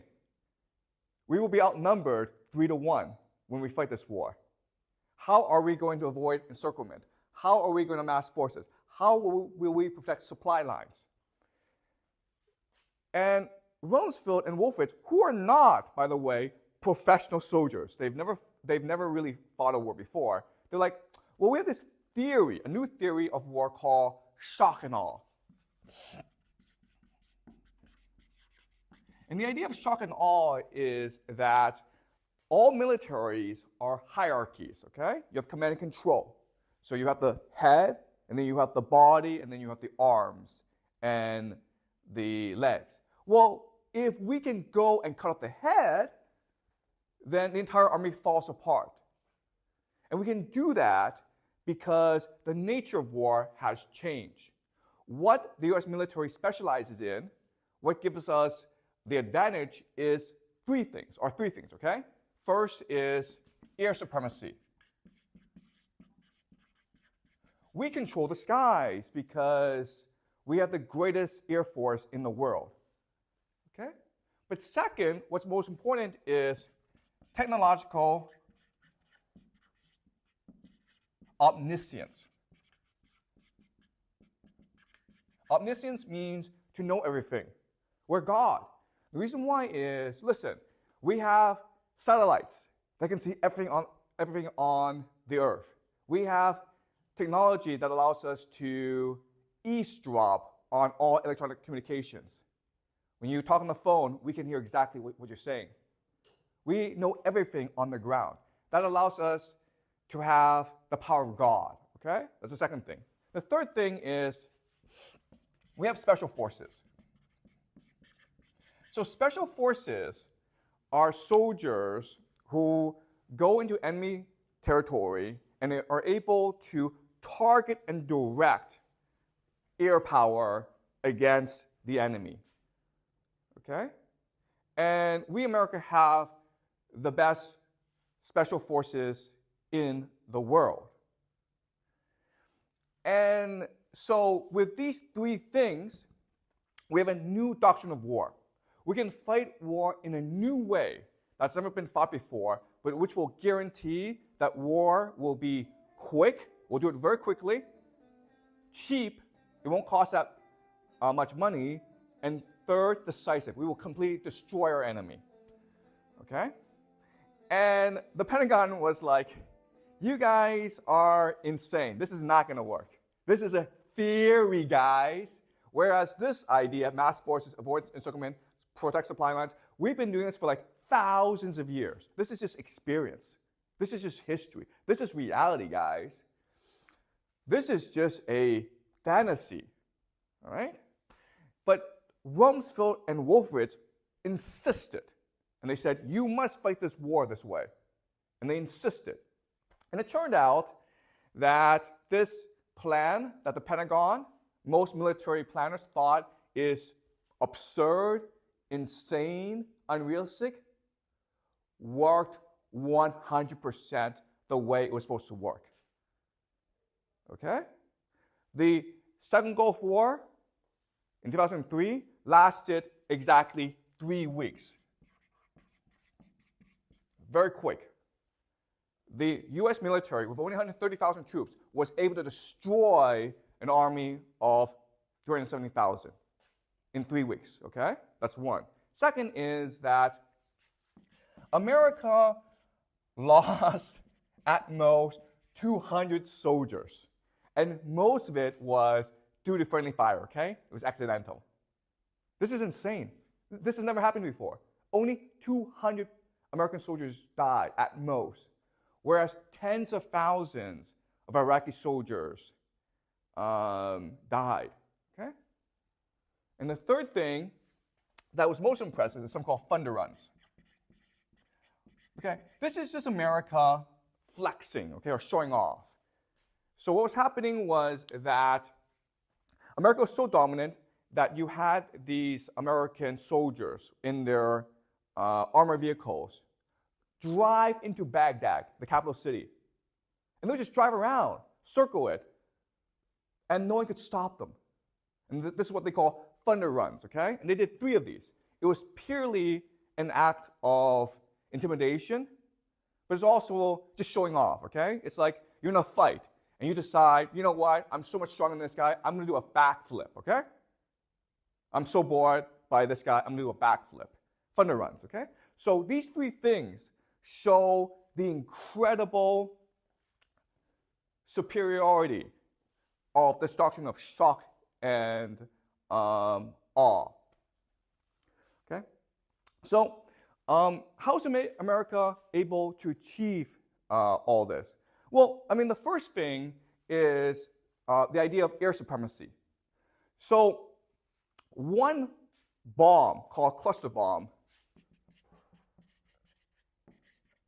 can wipe out an entire tank division. And the reason why is that a cluster bomb inside has about 40 bombs. And these 40 bombs are equipped with GPS. So what they can do is each of these bombs can go and find a tank. It will latch onto a tank and blow the tank up. So this one cluster bomb, which doesn't really cost that much money, can destroy an entire tank division by itself, okay? The other thing is special forces. So the theory is that special forces, if we make them the central core of our military, that will have a devastating impact. And it was true. So what was happening was that special forces could drive around and look for military installations by themselves, okay? We're talking like a few people. And then they could order in an airstrike, okay?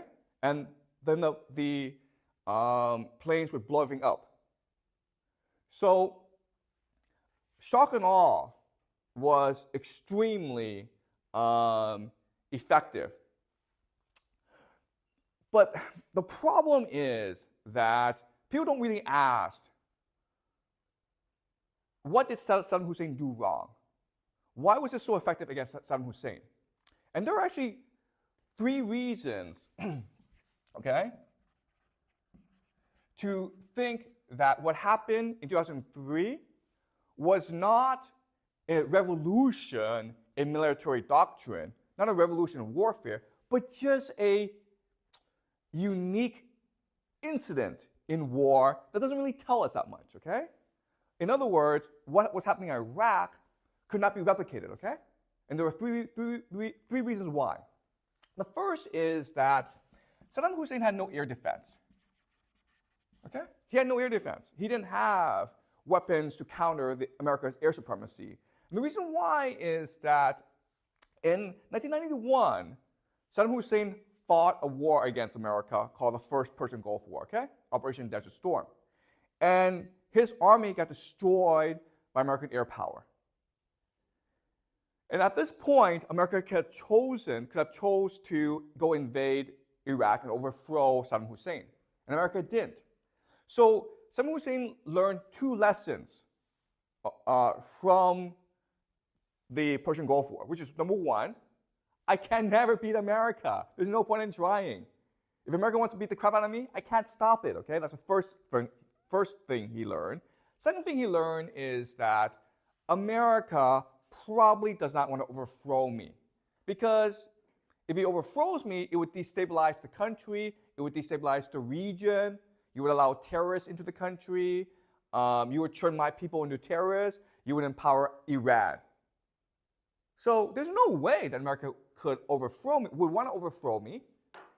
So let me just focus my resources on suppressing internal dissent, okay? So he completely forgot about America.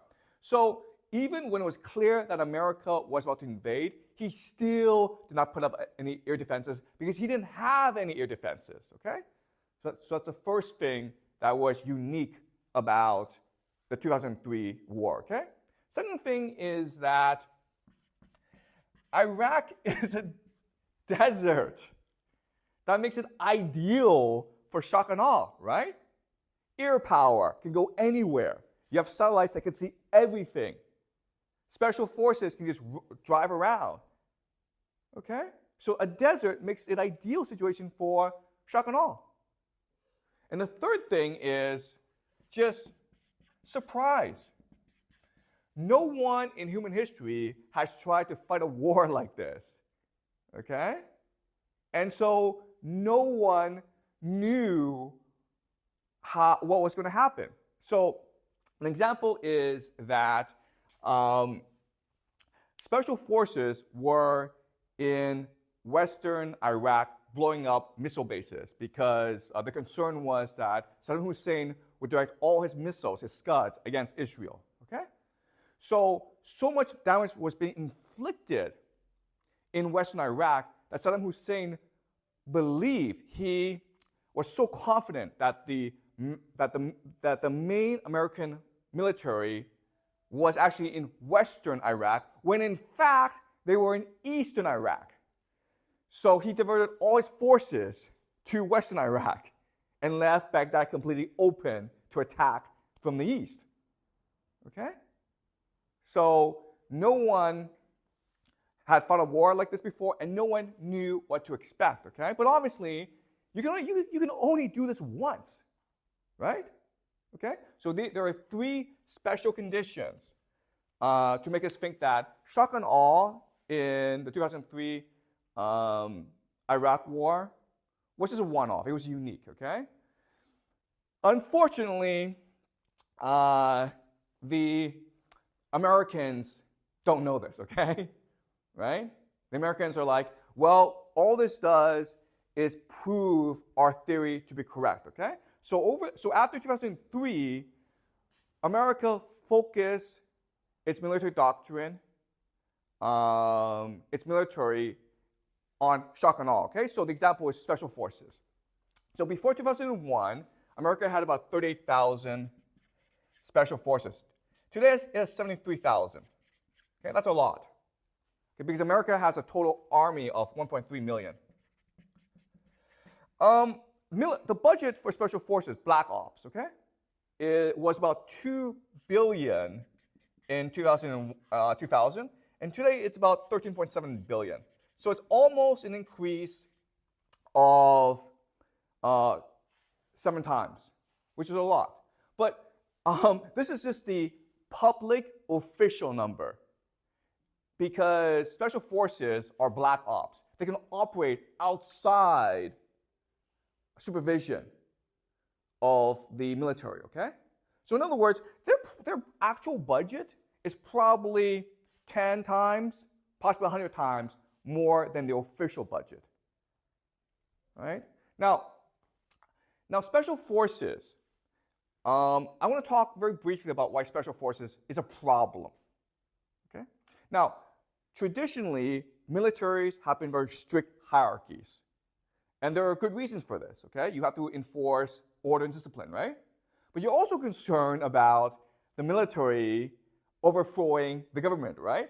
That's always been a problem throughout history. So you must maintain complete control. But when you do that, you create a lot of problems in the military. It is unable to react very quickly to hostile situations, okay? If terrorists come and attack you, your military can't actually go and defeat them. It's too slow, okay? Sometimes there are hostage crises, okay? So throughout the 70s, a lot of airplanes were getting hijacked by terrorists. For these circumstances, you need special forces, okay? Soldiers who are outside your immediate control, who can respond immediately to crises. That's why you have special forces, okay? But in general, you don't want that many special forces because, again, they're outside the control of your military, okay? They're independent. sometimes of your military. They have a lot of space to maneuver and to be independent. Now, why are special forces a problem? It's because the people who volunteer for special forces are different from you and me, okay? To put it very lightly. So, for example, let's look at one of the top 2 special forces in the world called SAS, okay? This is British Special Air Services. One of the most elite, certainly the oldest special forces in the world. The other is Delta. And so you volunteer for Special Air Services. You're applying, okay? And their first test is this. The first test, okay, there are many tests, but the first test is you have to run 6 marathons in 5 days. Okay? Oh, that's just the beginning. You also have to carry a backpack of bricks while you are running 6 marathons in 5 days. Okay? And you're like, okay, that's hard. Oh, one more thing. You're running the marathon on a mountain. Okay? You understand? You have to run 6 marathons in 5 days with a backpack of bricks, and you have to do it on a mountain somewhere. Okay? So even at that first test, there have been some individuals who've gone crazy. Okay? You have to put them in a hospital because they've gone crazy. But that's just to be the first test. The last test is always torture.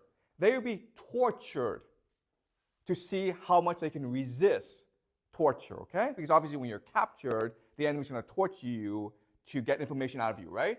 What are you doing here? Who is your commander?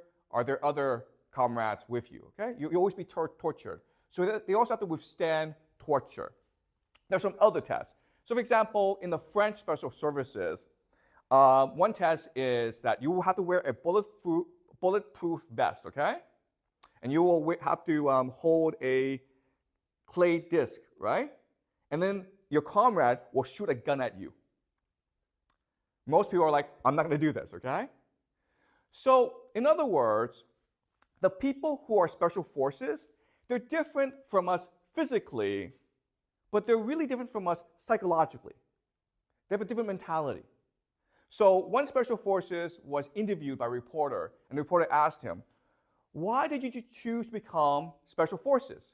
And his answer is, well, it's either I do special forces or I go rob banks. One of the two. In other words, special forces are individuals who are addicted to risk and violence. And guys, in America, there's 73,000 of them running around the world trying to protect the American empire. Okay? So, special forces have increased, and it's really changed the nature of the American military. So it's good for America because now what shock and awe allows America to do is be everywhere at once, and you'll never see them. Okay? So for example, the example is when Gaddafi was overthrown in the 2011 Libya war, okay? That was special forces. But we don't know this because the special forces were hiding in the background, okay? Directing air power against Gaddafi. So in other words, what shock and awe really is it's more than a theory of war, it's ultimately a theory of empire.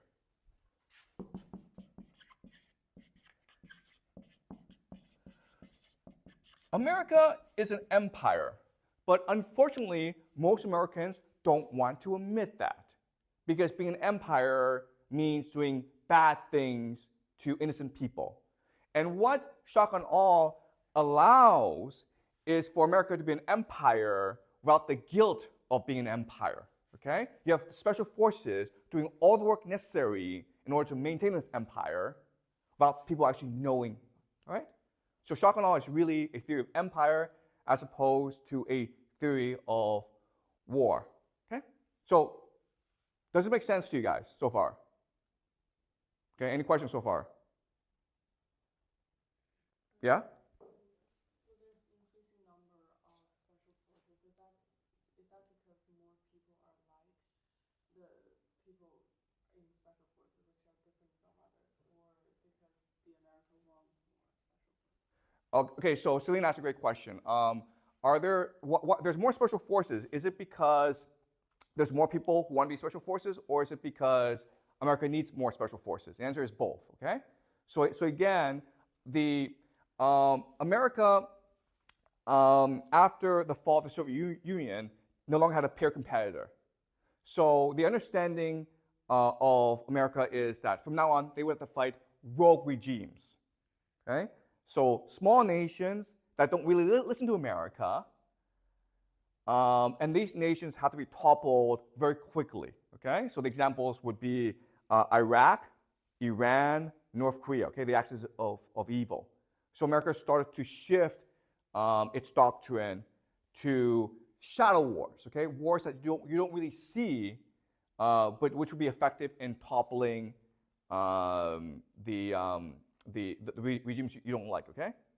And so a lot of the resources were shifted into special forces that allowed more people to enter special forces. Okay? Does that make sense? Okay. All right. Any more questions before I move on? All right.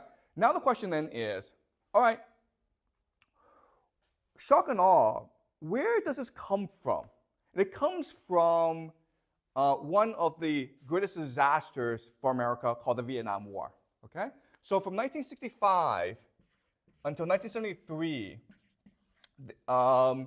there was a civil war in Vietnam between North Vietnam, which was communist, and South Vietnam, which is basically a US-controlled puppet state, okay?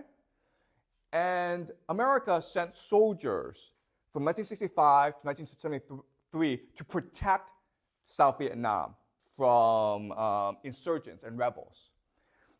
And at the height of this war, 3 million US soldiers had to be deployed, okay?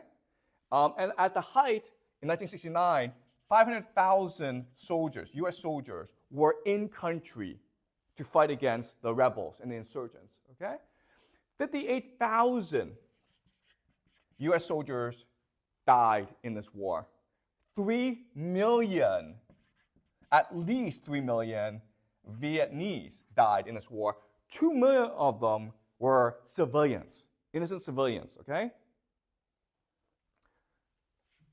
Over 300,000 US soldiers were wounded, okay?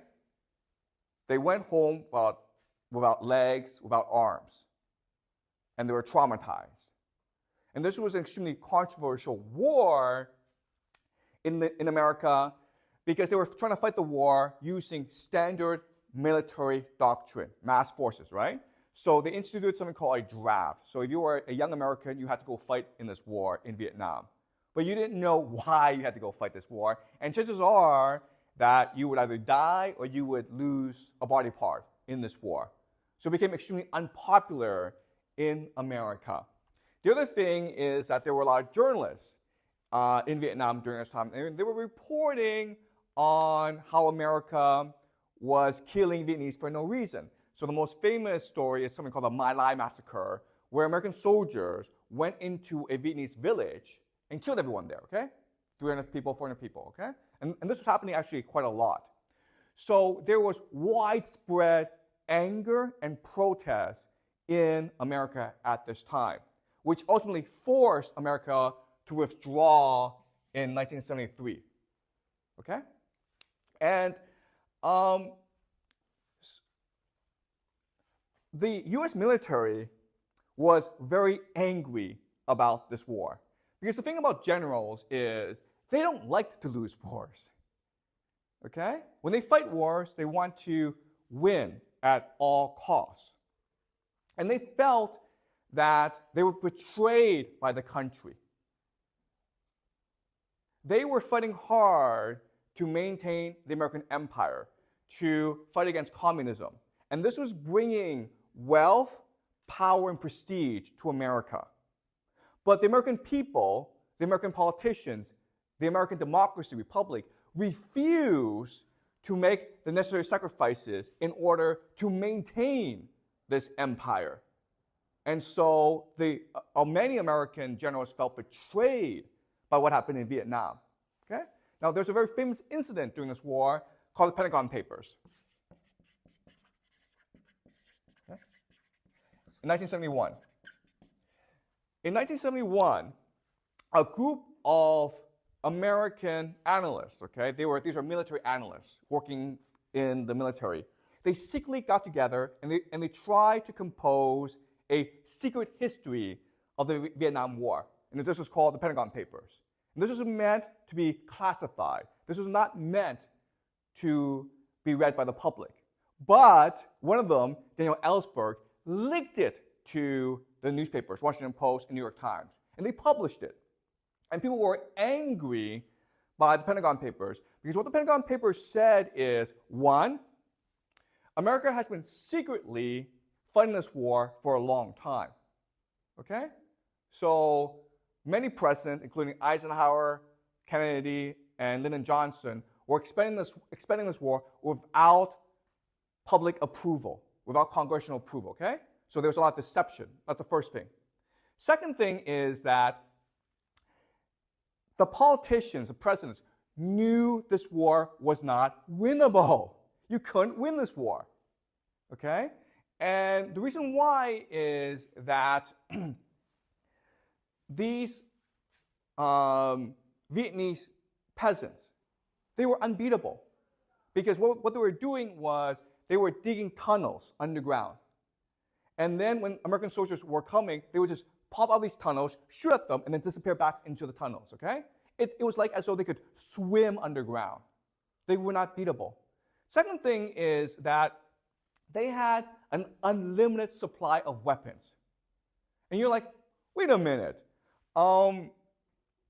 These peasants don't have weapons. And the answer is they got these weapons from their enemies, okay? So the first thing is that these soldiers, these American soldiers, were in the jungle and they were carrying backpacks of ammunition, right? And sometimes they would lose a fight or they would run away in the jungle because it's very hard to carry these backpacks of ammunition, right? They would drop these ammunition and guess what? You're now arming the enemy, right? Because these peasants would pick up these ammo and use it themselves. Okay, that's the first thing. Second thing is that the US military dropped more bombs on Vietnam than in World War II combined, okay? More bombs were dropped in Vietnam than in World War II combined, okay? Does that make sense? And about 20% of these bombs didn't explode. And if they didn't explode, the enemy could pick them up and transform them into landmines. And it was these landmines that were killing more Americans than anything else. Okay, that's the second thing. And the third thing was that the South Vietnamese army was extremely corrupt. So they were taking these American weapons and selling them to the rebels. Okay? So then the question then is, if you can't really see this enemy, they're everywhere, okay? They can swim underground.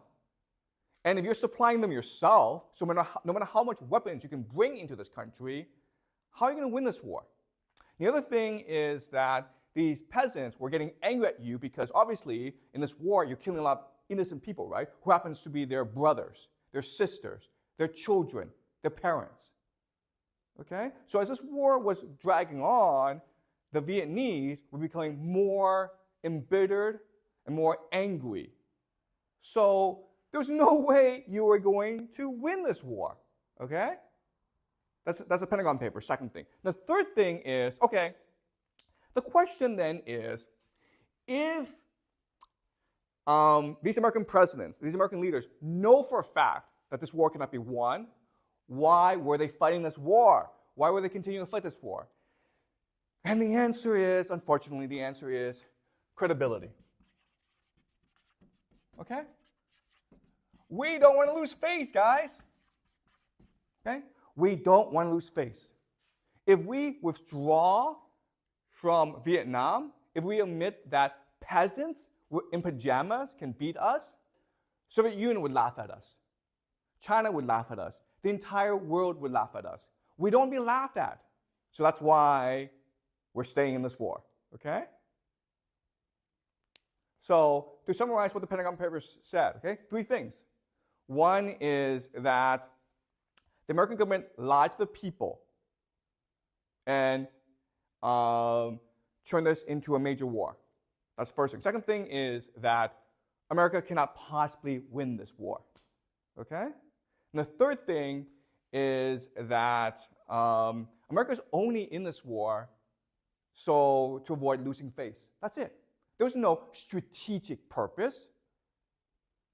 There was no strategic objectives from fighting this war. It was just like, we don't want to lose face. We don't want to be laughed at. That's it, okay? So obviously, when the Pentagon Papers were released to the public, everyone was angry, okay? And the anger was so tremendous that America had no choice but to ultimately withdraw from the war. And so the Pentagon felt betrayed by democracy. The politicians were more concerned about winning elections than about winning wars, okay? People could protest and defy the military. They refused to make the sacrifices necessary to win this war. And the media could insult the military. So there were many in the military who thought that, listen, if we are to maintain the empire, we need to divorce the empire from democracy. Okay? Empire and democracy do not get along. If we want to win a war, our greatest enemy is not the enemy, but democracy in America. And that's why you have shock and awe, right? Because the entire point of shock and awe is to minimize casualties. And if there are casualties, you can't see them because they're all blown up, right? And it's quick, so it's impossible for people to start to get angry, okay? Shock and awe means that America no longer has to make any sacrifices. You no longer need the consent of the people to fight the war. You don't even need congressional approval to fight the war. You can now escape the shackles of democracy in order to do what you must to protect the American empire. Okay? Does that make sense? So shock and awe was really a response to Vietnam War. And what shock and awe means is that the empire is no longer burdened by democracy. Special forces can go and do what they must without any oversight and consent from the people. Okay? Does that make sense, guys? Okay, so shock and awe is really a theory of empire. What America must do in order to maintain its empire around the world. Any questions before I move on about this?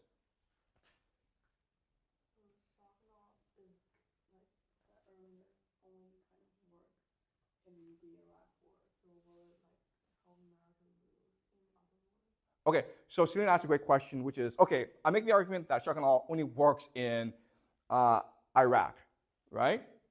And what would happen in other wars? Okay, so the thing about America for the past 20 years is it's been mainly fighting wars in the Middle East.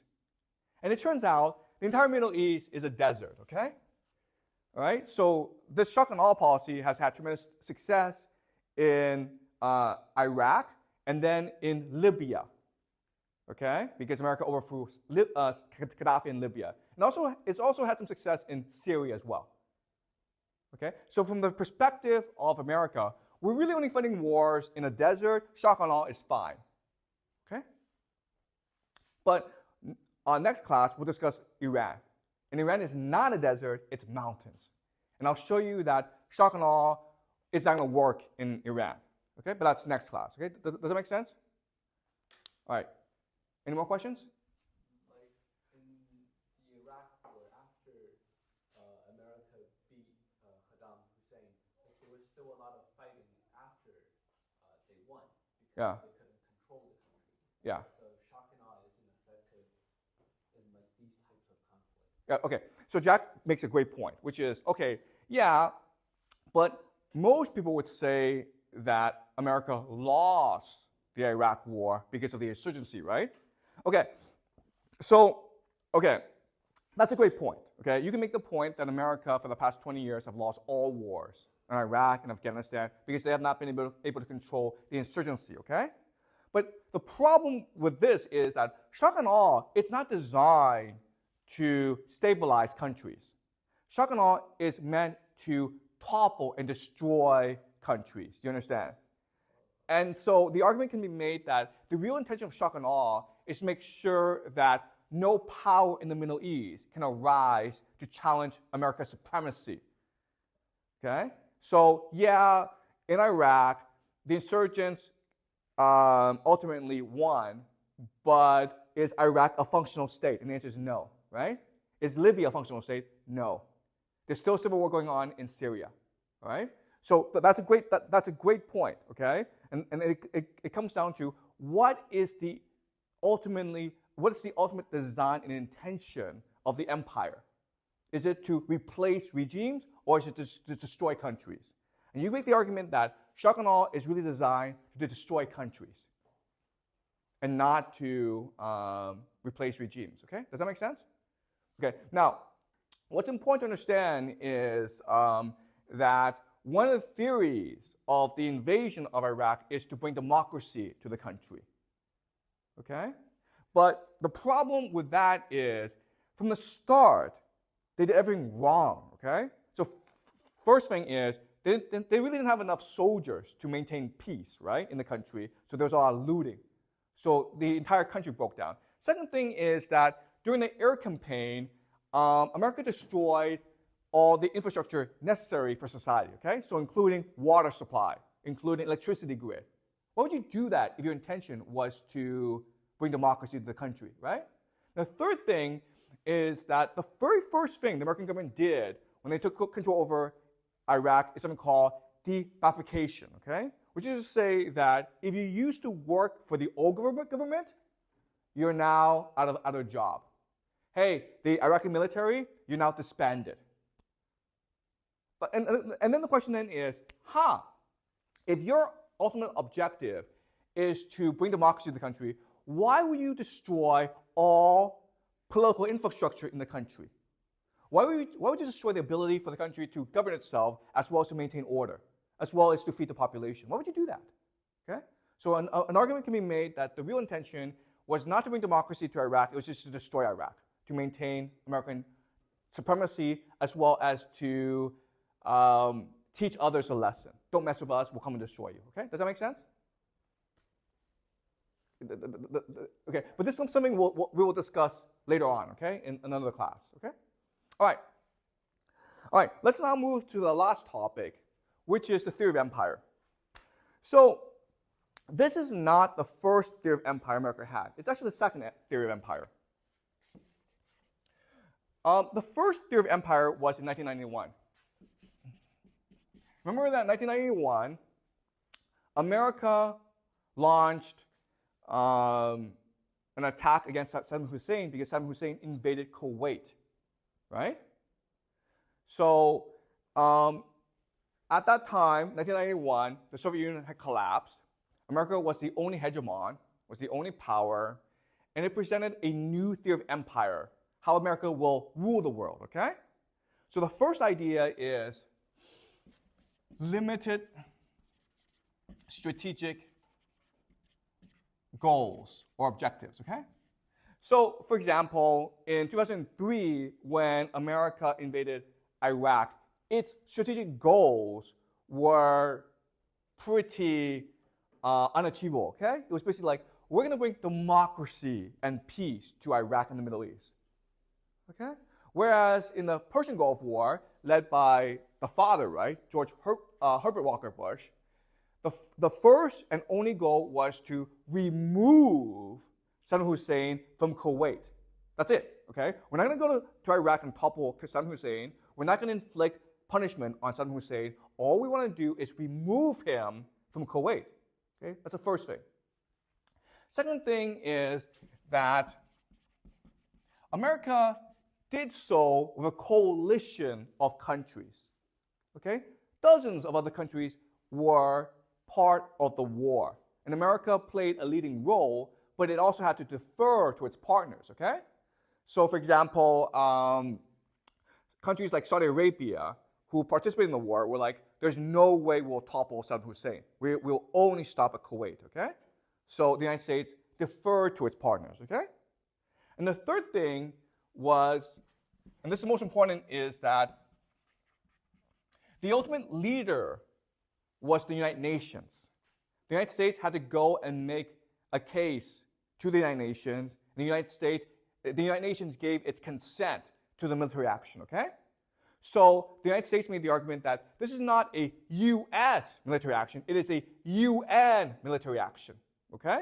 And so the important principle is to maintain the rules-based international order, okay? So what America said at that point is, yeah, I know we are the greatest power in the world. I know the Soviet Union has collapsed. I know that militarily no one can challenge us. But with this power comes great responsibility. We must show humility. We must show discipline. We must show restraint. Our priority will be to maintain the national rules-based order because this will bring prosperity, freedom, and stability to everyone. Okay? And that means that if we use the military, it will only because it's the last resort, the last option, and only for a limited strategic objective. We will only do so with partners. And we will only do so under the umbrella of UN authority. Okay? So this is the first theory of empire. If you think about it, wow, great. What a wonderful world, right? Here's the question then. Why did America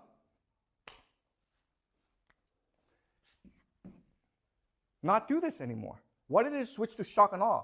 Shock and awe is basically unlimited strategic goals, unilateral military action, right? We, America, will do this by ourselves. We don't really need anyone. Okay? And in America, it's just basically bowling. We make the rules.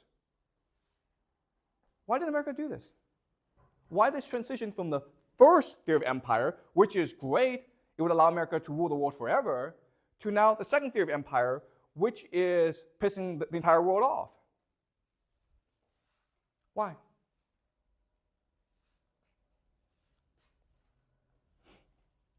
Okay, so this is really hard to understand, okay? But let's use an analogy, okay? So Jack is my son, okay? And I'm a billionaire. I have $10 billion. Why do I have $10 billion? It's because, one, I'm smart, okay? I'm smarter than everyone else. Two, I work really hard, okay? And three, I bribed a lot of politicians. So I have $10 billion. But I'm like 95 years old. And I know I'm going to die, okay?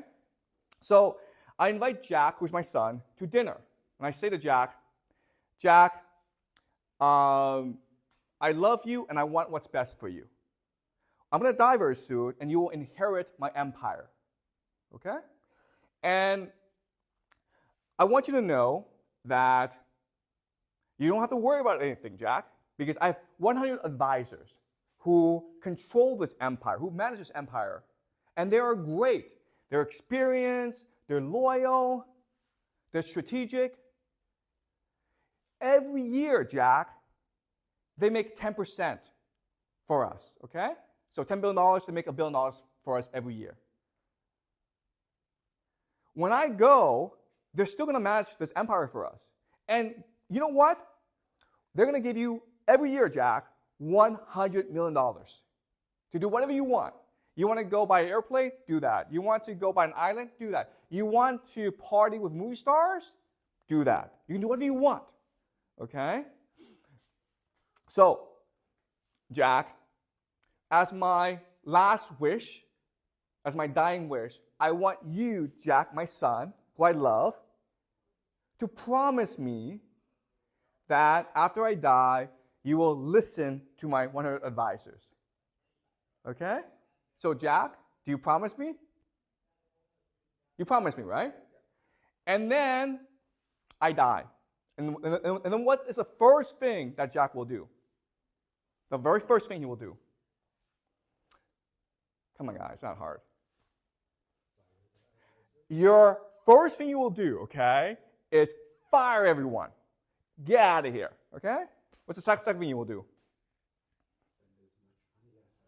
You're going to hire all your friends, Jack, okay? You're going to hire all your friends, okay? And what's the third thing you're going to do? You're going to do something really stupid, okay? You'll be like, you know what? My dad only made $10 billion. Those advisors only make 10% a year. I'm going to invest in Bitcoin. I'm going to invest in AI. I'm going to invest in the Chinese stock market, the Chinese real estate market, and make $100 billion, okay? And then he loses all the money. You understand? All right? This happens all the time, guys, okay? Right? Ask yourself, if your dad were rich and he was about to leave you a lot of money, would you listen to professional people? No, you'd be like, no, I want to have fun, okay? So the question then is, the first theory of empire, okay, which said that for America to maintain its empire, it must demonstrate to the world humility, discipline, and restraint. Why did they get rid of this and move to shock and awe, which is like, we'll do anything we want? Why?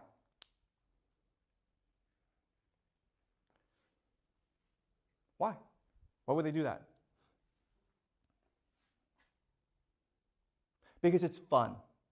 Okay, do you understand?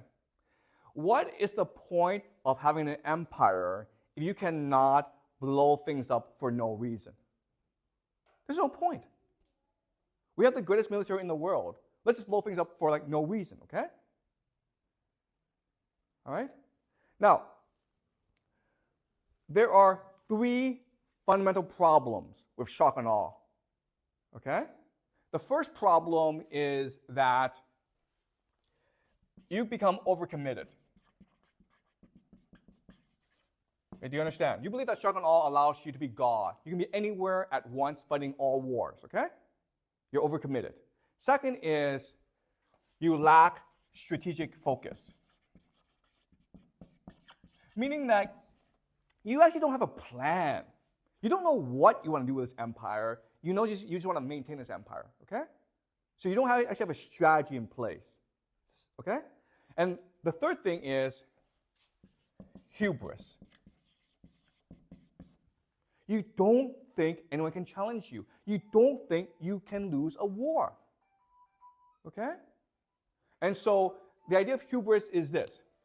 Right now, America has this huge empire, and it's refusing to spend the necessary resources to protect the empire. So for example, the US Navy, okay?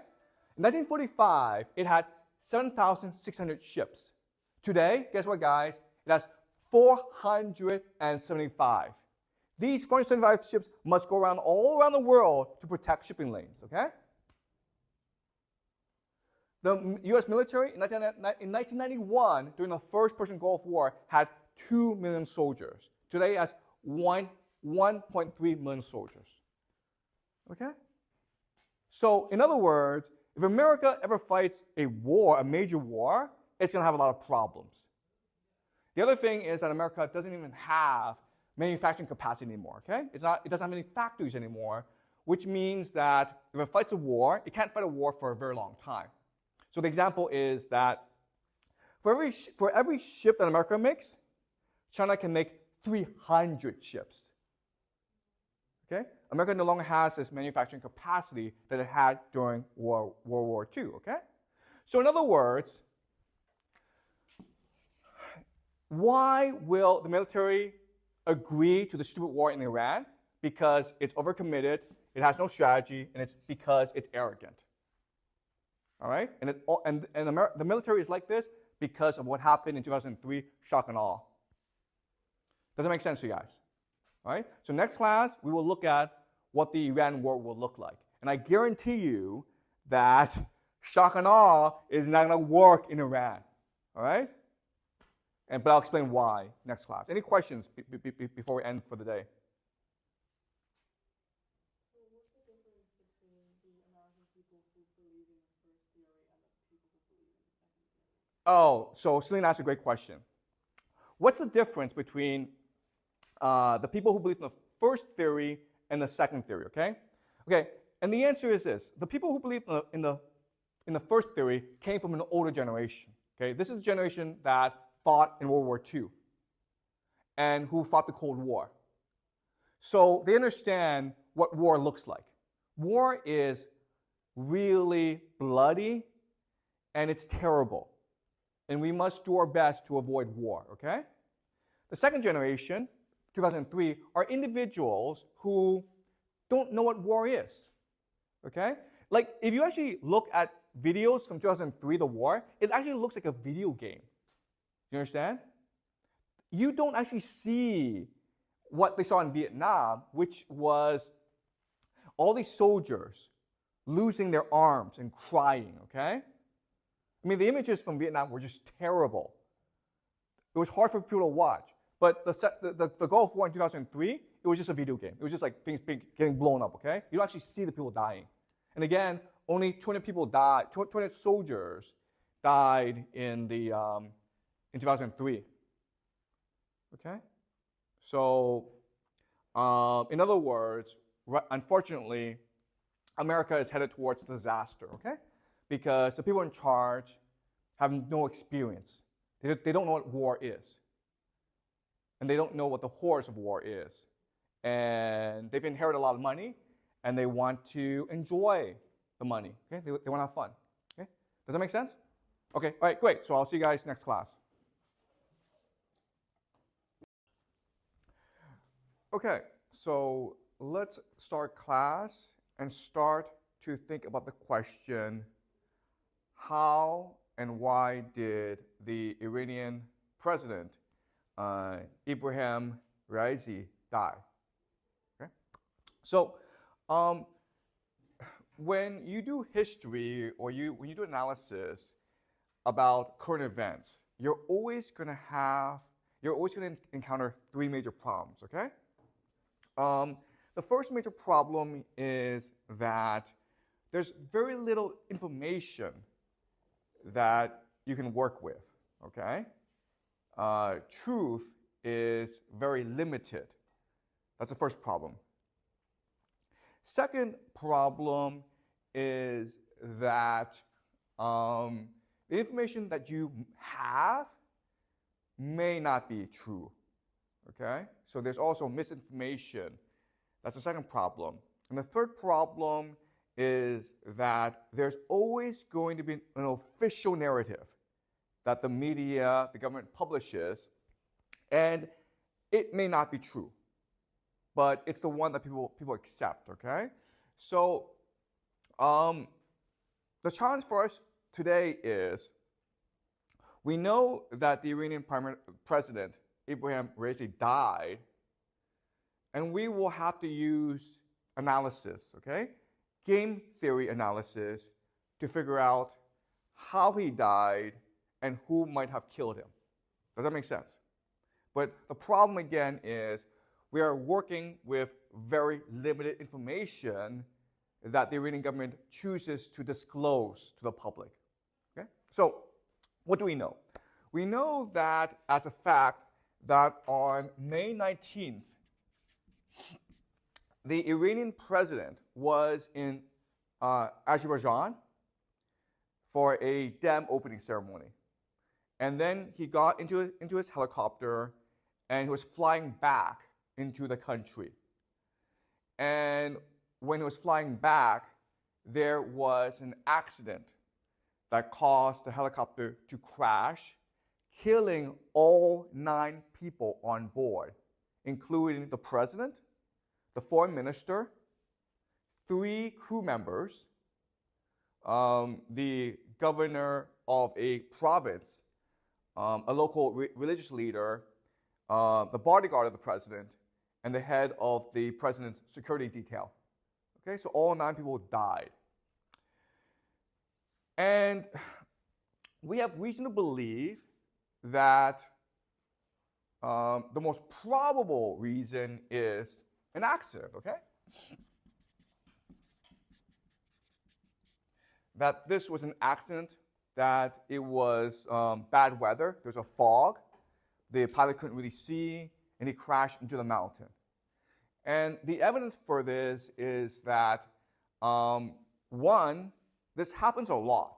For example, in 2020, the very famous basketball player, Kobe Bryant, he died in a helicopter crash along with his daughter, okay? So this actually happens a lot. The second piece of evidence is that the helicopter they were flying in is very old. It was basically an American helicopter that they started to use in the 70s. And after the revolution, America refused to cooperate with Iran, so they could never actually maintain the helicopter. So maybe it was just a malfunction, okay?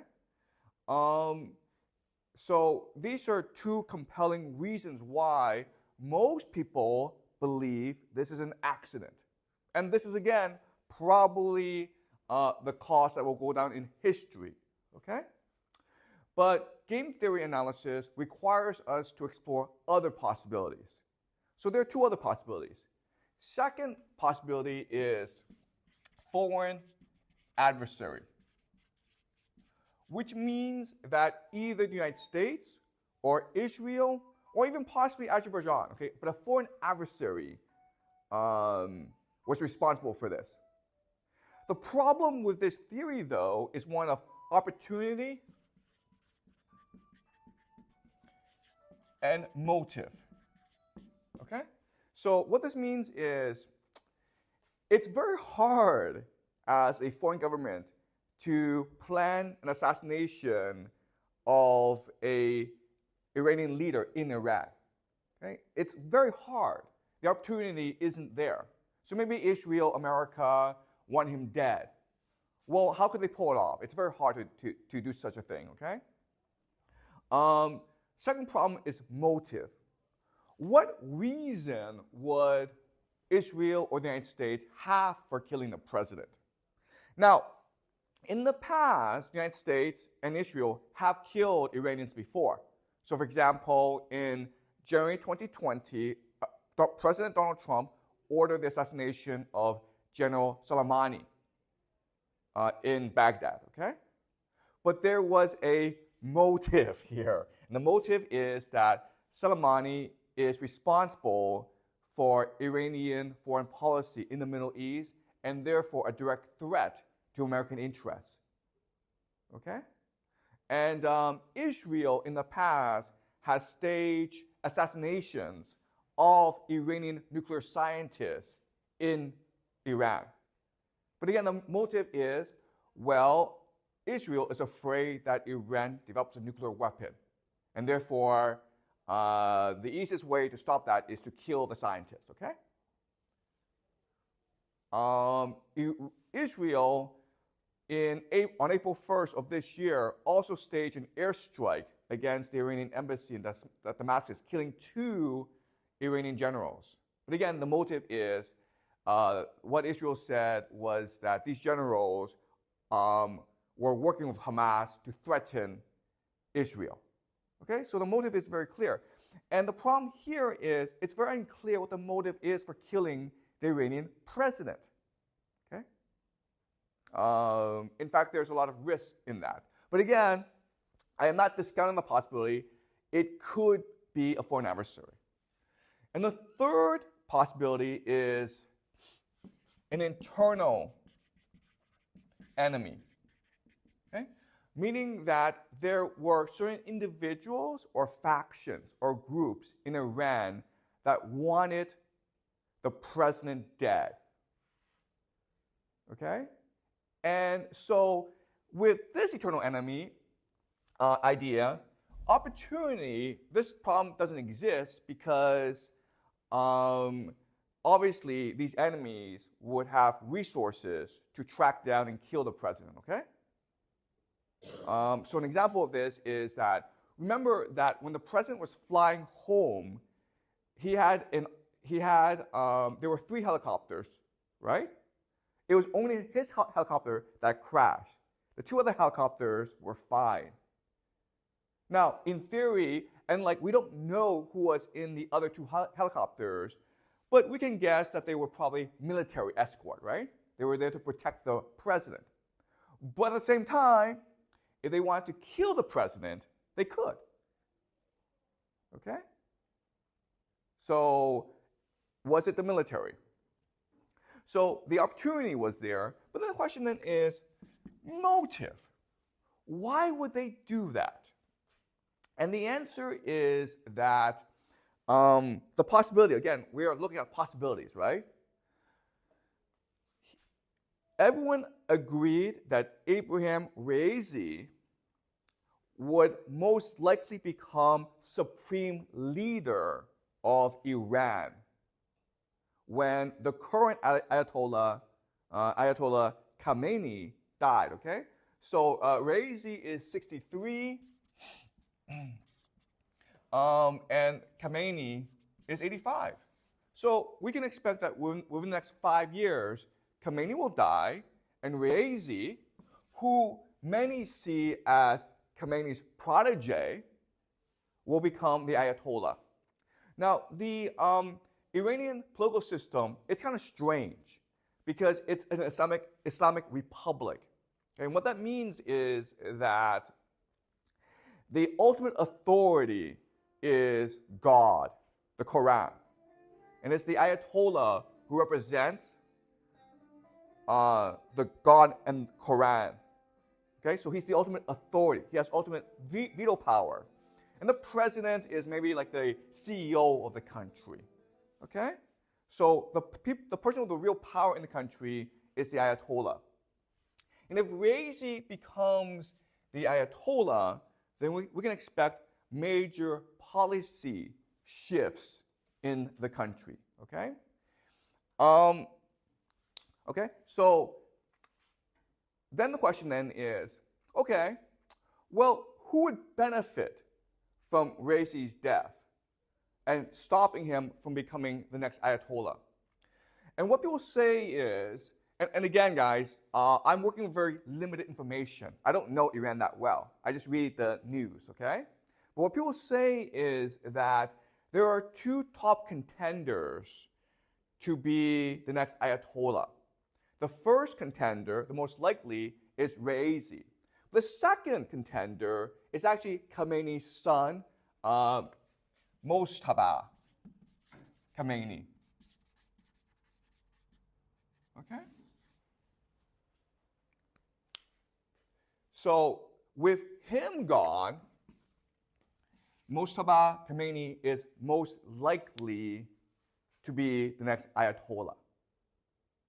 Now, this presents a problem for Iran because it's an Islamic republic.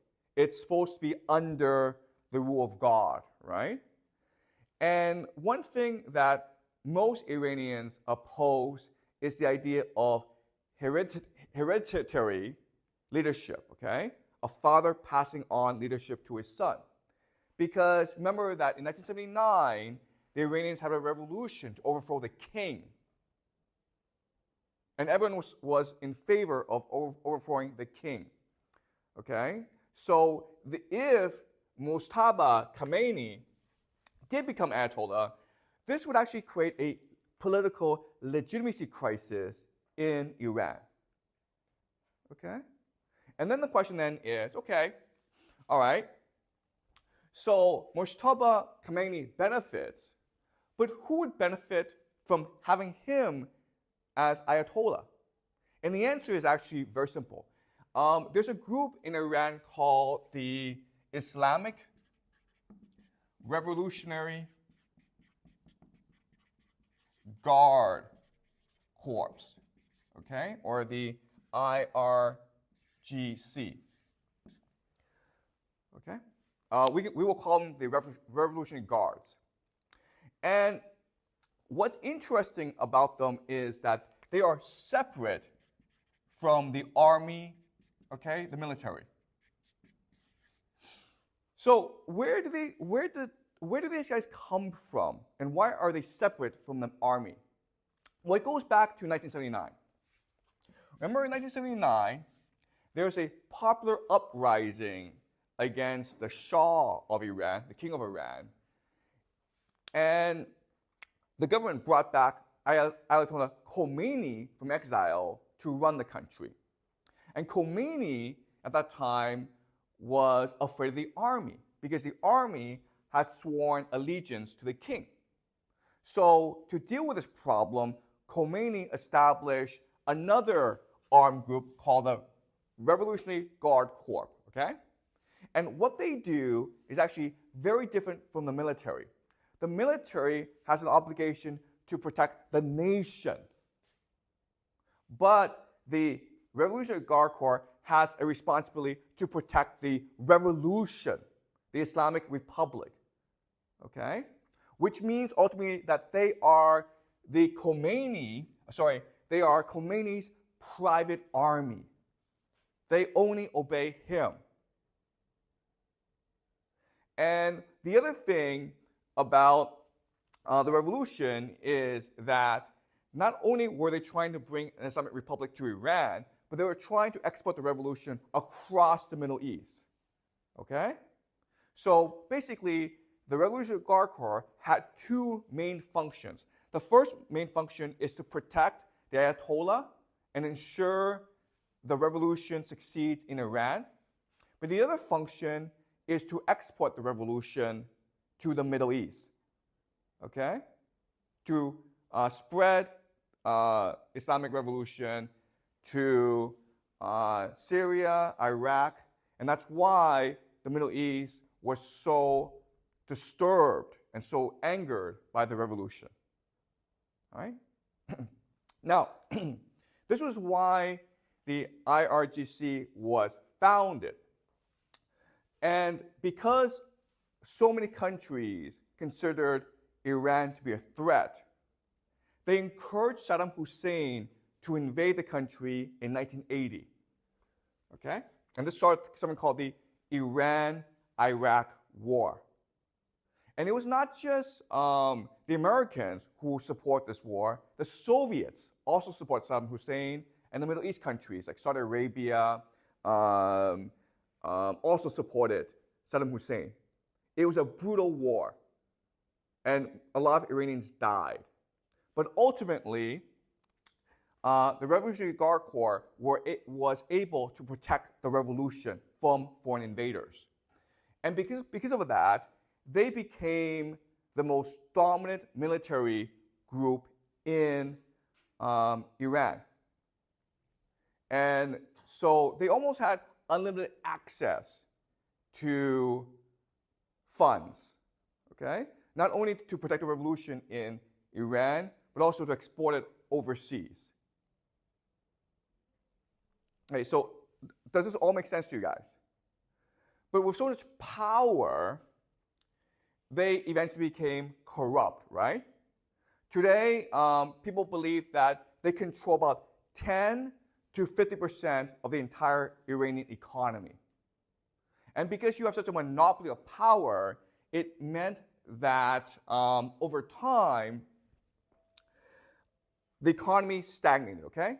Now, Western sanctions, American sanctions, played a major role, okay? Iran couldn't really sell its oil overseas. But the real problem was the fact that you had a monopoly of power, this Revolutionary Guard Corps controlling the entire economy.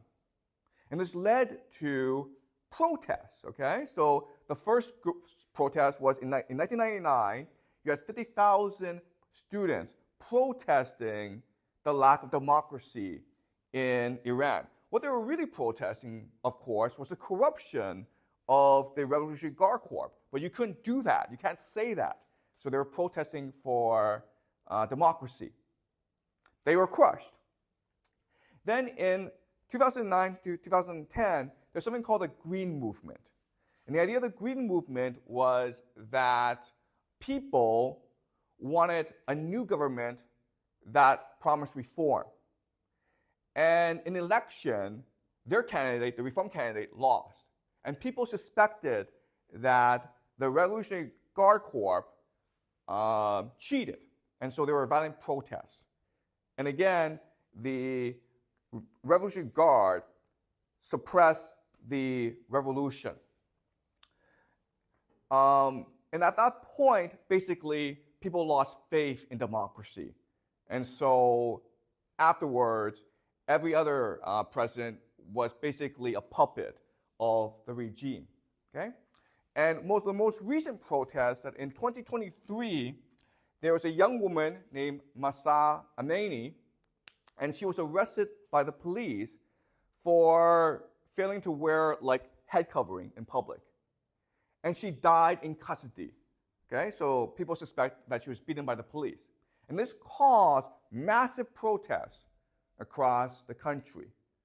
Okay, so for the past 10, 20 years, there have been continuous protests in Iran about the government and the economy, but mainly about the fact that the Revolutionary Guard Corps has monopolized the economy to its own benefit, which has caused the economy to stagnate and for people to become poorer over time.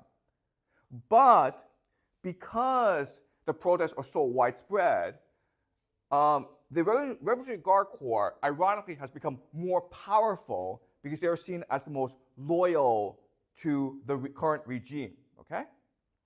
Their loyalty is not contested. And so what this means is this. What this means is that if there's a change in leadership, okay, if the Ayatollah dies and a new Ayatollah comes into power, what the new Ayatollah will do is reduce the power of the Revolutionary Guard Corps. Does that make sense to you guys? Because he needs to establish his own power base. And the Revolutionary Guard Corps was loyal to the current, the Revolutionary Guard Corps is most loyal to the current leader, the Ayatollah Khamenei. But if there's a new Ayatollah who comes to power, he needs to establish his own power base. So he'll bring his people into power. And that means reducing the power of the Revolutionary Guard Corps. Okay? Does that make sense? And so there will be a direct threat to the Revolutionary Guard Corps. Now, if the current leader's son, Mojtaba Khamenei, were to become the new Ayatollah, then things would stay the same.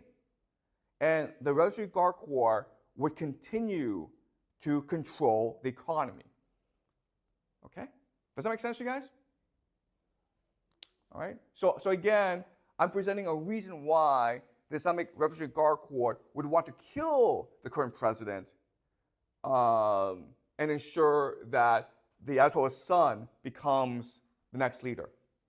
Because they want to maintain the monopoly of power over the country. Does that make sense to you guys? All right? Now, I now want to discuss who these people are and how they think about the world, okay? Because they're corrupt, but they're ultimately religious fanatics that want to export the revolution across the Middle East. Okay? So let's talk about 1979. In 1979, the Shah left Iran because there were so many protests against him. The Shah realized that it was very hard for him to stay in power despite the brutality of the army and the police. There were just too many protests, too many people who wanted to see him gone. Okay? So he goes to America. And there are many Iranians who are outraged by this for two reasons. The first reason is that they want the Shah, the king of Iran, to stand trial for all his human rights crimes while he was king of Iran. Okay? That's the first reason. But the second reason is they were afraid that the Shah had gone to America to win America's support for an invasion of the country. The Shah was trying to get America to invade Iran and put him back in power, which happened in 1953. Okay? And so, to counter the threat of the Shah, in November of 1979, 300 to 500 students, college students, stormed the US Embassy and took it over and held 53 Americans as hostages. Okay? And they demanded the Shah be returned to Iran to stand trial. Now, this is obviously an invasion of American territory. This goes against international law. But when the students did this, there was so much public support for the students that the authorities didn't really do anything. Also, the Ayatollah Khomeini support the students. Okay? So there was widespread public support for the students. When the students invaded the embassy, the first thing that diplomats must do is basically destroy all the files, right? All the secrets. So all embassies come with some things called shredders. Do you guys know what shredders are? Okay? Shredders are just basically machines, and if you want to destroy paperwork very quickly, you put it in the machine. And the machine will cut the paper into about 100 different strips of paper, okay? And this is the fastest, most effective way to destroy your documents. And there are about like tens of thousands of pages. Can you guess what the students did?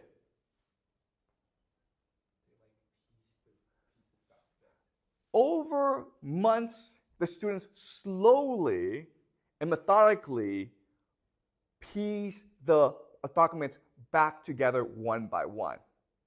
And what these documents revealed to the students and to the public in Iran is that the real center of power in Iran was not the palace where the Shah lived, but the US Embassy. It was the US Embassy that was directing policy in Iran. It was the US Embassy that was responsible for the brutality of the regime. And it was the US Embassy that in 1953 staged a coup d'etat against the democratically elected government of Iran and installed the police state of the Shah. Okay? So these students, when they read these documents, were really angry. Okay? And you can imagine that these students, because they piece together these documents, right? They're fanatics. And guess what, guys? These students have gone on to become the top military leaders of the country. Okay? And I'll just give you three names. Hussein Dagan, who was the Minister of Defense from 2013 to 2017. Okay? He was a student protester in the US Embassy. That's one person. Second person is Mohammed Ali Jafari, who from 2007 to 2019 was head of the Revolutionary Guard Corps, okay?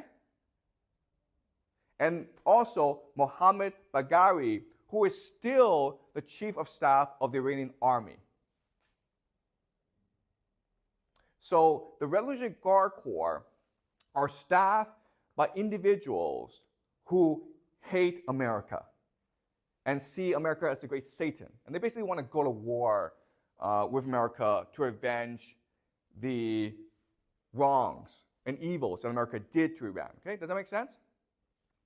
Second thing I'll mention is that when Saddam Hussein invaded Iran in 1980, Iran didn't really have an army. And the reason why is that the Revolutionary Guard Corps had arrested or exiled or executed the officers of the military because they were not seen as loyal to the revolution. They were seen as loyal to the Shah. Okay, so Iran didn't have an army. And Saddam Hussein had airplanes. He had tanks. He had lots of soldiers. And everyone thought that the war would end very quickly. But then what the Revolutionary Guard Corps did was they organized a new army called the Basaji. Okay? The Basaji. And this was a volunteer army of poor religious people from the villages.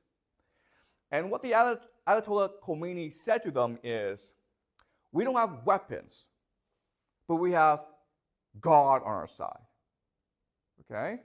The Iraqis have armor, but we have divine power.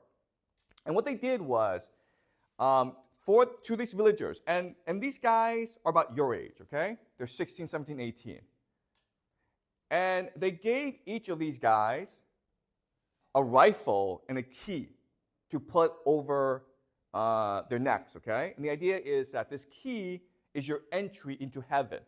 Because when you die in war, you are granted automatic entry into heaven.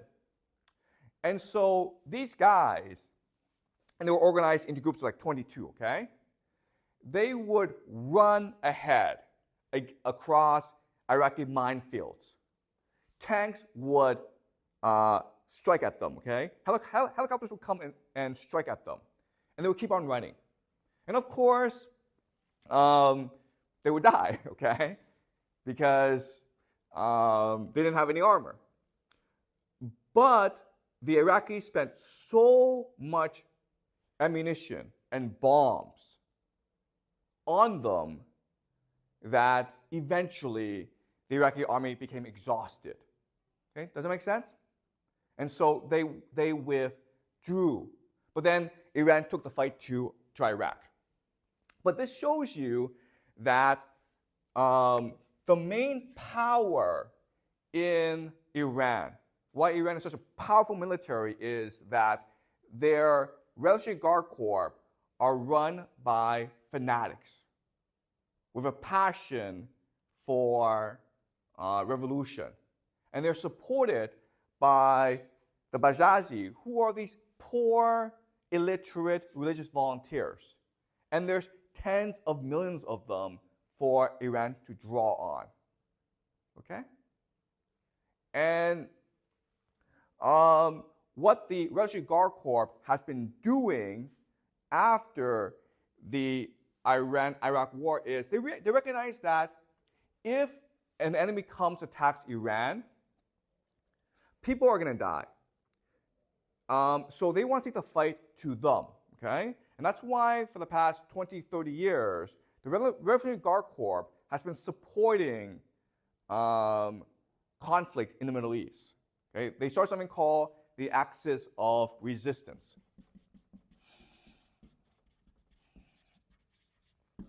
So the Axis of Resistance includes Hamas in the Gaza Strip, Hezbollah in Lebanon, the Houthis in Yemen, Syria, the Assad regime in Syria, as well as Shia militia in Iraq. Okay?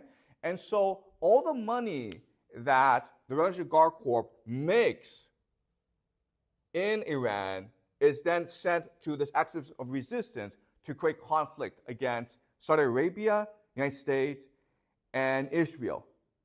Okay, does that make sense? But so you can imagine that there are some people, and there are actually a lot of people in Iran who are like, why are we doing this again? What if we withdrew from the Middle East and just focused on our own economy? Then Israel, Saudi Arabia, and the United States wouldn't have a reason to attack us. Okay? So there are people who are thinking like, maybe the problem isn't Israel, maybe the problem isn't the United States, maybe the problem is these guys because they're fanatics. And they're creating all these problems in the Middle East, which is crippling our economy. If we stop these conflicts and just focus on our own economic development, then maybe our people will be better off, okay?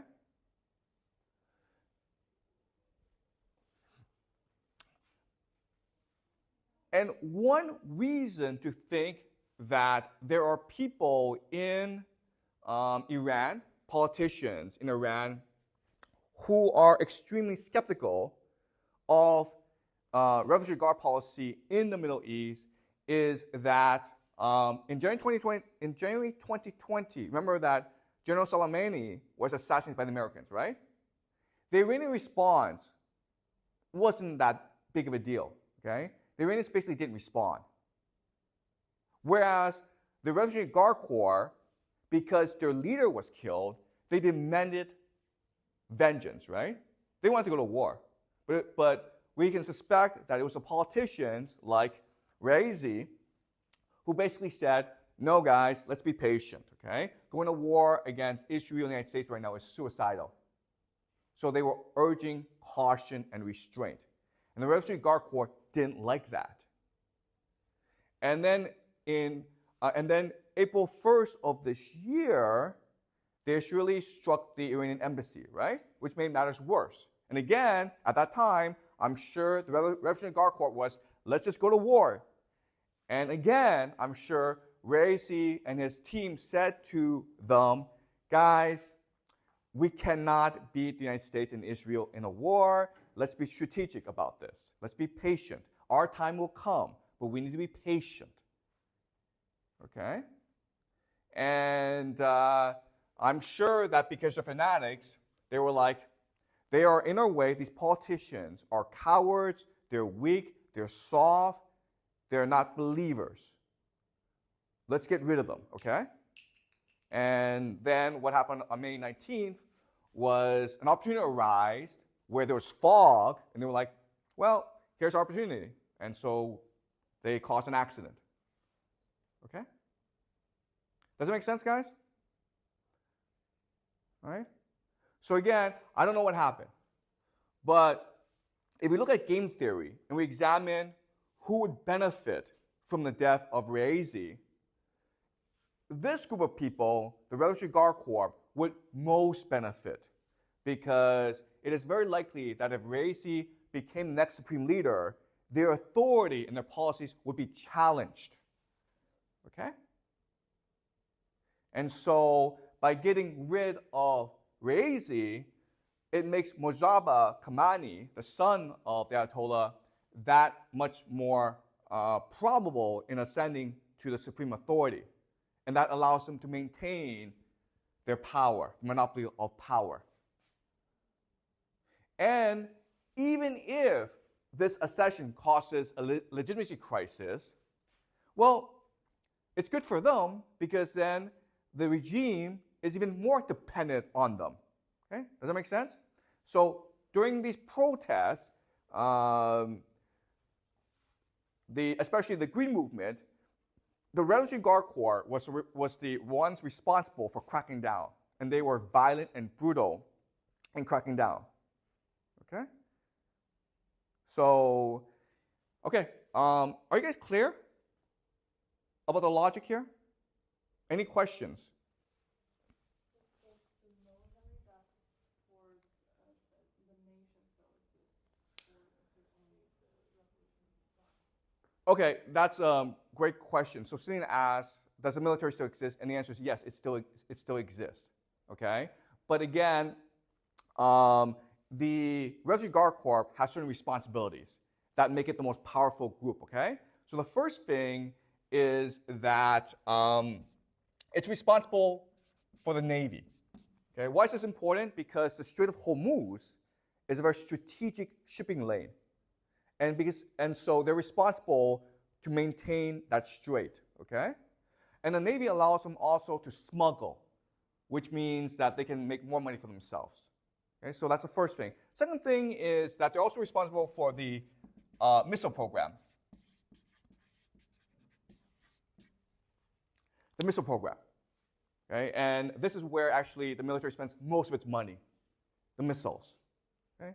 And the third thing is, of course, foreign policy, meaning that the axis of resistance the axis of resistance only interacts with the Revolutionary Guard Corps, okay? So General Soleimani and the two generals who died in the Israeli airstrike, they all belong to the Islamic Revolutionary Guard Corps, okay? So these three things mean that the Islamic Revolutionary Guard Corps, they control basically all the money and all the power in the country, okay? But they're still a military. Does that make sense? All right. Any more questions? Why does the Guard Corps believe the son of the current leader will be easier to control than the son of the president? Okay, so Jack asked a great question. Why is the Revolutionary Guard Corps, why do they believe that they can control Mujtaba Khamenei, okay? Okay, so in 1989, the first Ayatollah, Khomeini, died. And Ayatollah Khamenei succeeded him. And the moment he became the new Ayatollah, he focused on cultivating his personal relationship with the Revolutionary Guard Corps, okay? So basically, he knows there's about 250,000 of them. And he made a point of meeting everyone and memorizing their names. He even knows the names of their children. So the current Ayatollah Khamenei has a great personal relationship with the Islamic Revolutionary Guard Corps, okay? They're basically his private army. And the reason why that the Revolutionary Guard Corps would transfer loyalty to Mujtaba is that Mujtaba himself is an extremely unpopular figure. If he were popular, if he were like a clever politician, then he would most likely become next Ayatollah. But because he's very unpopular, there's a lot of resistance to him. So if he becomes next Ayatollah, it would be only because the Revolutionary Guard Corps put him there, which means that he must be loyal and obedient to their policies. Does that make sense, Jack? Okay. But that's a great question. Any more questions before I move on? Since raising that, will Iran be strategic like the second? Okay, so Celine asked a great question. What changes now that Raisi is dead? Okay? Now, all right, so if it was an accident, then in theory, nothing changes because ultimately it's the Ayatollah Khamenei who is responsible for policy. Okay? But if I'm correct, and it was a planned assassination by the Revolutionary Guard Corps, then everything changes. Okay? What this means is that the political class goes away, and the military class takes over, and they dictate policy. Okay? So you will see, first of all, there's going to be an election. Okay? So in late June, there will be someone to replace the president. And it's most likely that the current vice president, who is Mohammed Mokbar, the current vice president, will become the new president. And this is important because Raisi does not come from the Revolutionary Guard Corps. He comes from the judiciary. Okay? That's a different power base. But Mohammed Mokbar comes from the Revolutionary Guard Corps. So he would advance Revolutionary Guard Corps interests. Okay? And if that's the case, then what we'll see is the country, the leadership, preparing its people for total war. Okay? We will see that the rhetoric becomes more extreme and preparing its people for an eventual American invasion. There'll be much more harsh crackdown on political dissent. Okay? So that's the first thing. Second thing is that the Revolutionary Guard Corps cannot defeat America face to face. Okay? The only thing that they can do to defeat America and Israel is to lure them into the country. And they do that by provoking them, okay? So there are different things that they can do to provoke America. The first is to accelerate the nuclear program, okay? What America and Israel have said is they see Iran possessing nuclear weapons as an existential threat to the safety of Israel. So this is a no-no, okay? So if Iran accelerates the program, this is a direct provocation, okay? That's the first thing. Second thing is to encourage the proxies. Okay? So right now, Israel is very concerned about Hezbollah in the north. Hamas has already attacked them. Hezbollah could also attack Israel. If Hezbollah attacks Israel, then Israel can only interpret this as Iran encouraging Hezbollah to attack them. Okay? But if Hezbollah attacks Israel, then Israel and the United States would see this as an escalation. And they would be much more determined to eventually attack Iran in some way. You also have Shia militias in Iraq who could attack US military bases. Okay? You also have the Houthis in Yemen who can attack Saudi Arabia, oil fields. Okay? So you're encouraging your proxies to make things worse in the Middle East, in which case the United States can only conclude that we need to destroy the head of the snake, which is Iran. Okay? The second thing that could happen. The third thing that can happen is basically Iran starts to attack shipping lanes. Okay? It makes shipping much more difficult. Okay? And the fourth thing is basically terror. Basically, Iran, through its proxy, launches terror attacks against America and its allies. Okay? So there are many things that Iran can do to provoke a war. And again, if I'm right, and I don't know if I'm right or not, then we should expect that in late June, Mohammed Mokbar wins the election and his rhetoric becomes much more extremist. We need to take the fight to America. Okay? We need to avenge Soleimani. We can also expect that the fighting in the Middle East becomes much more extreme.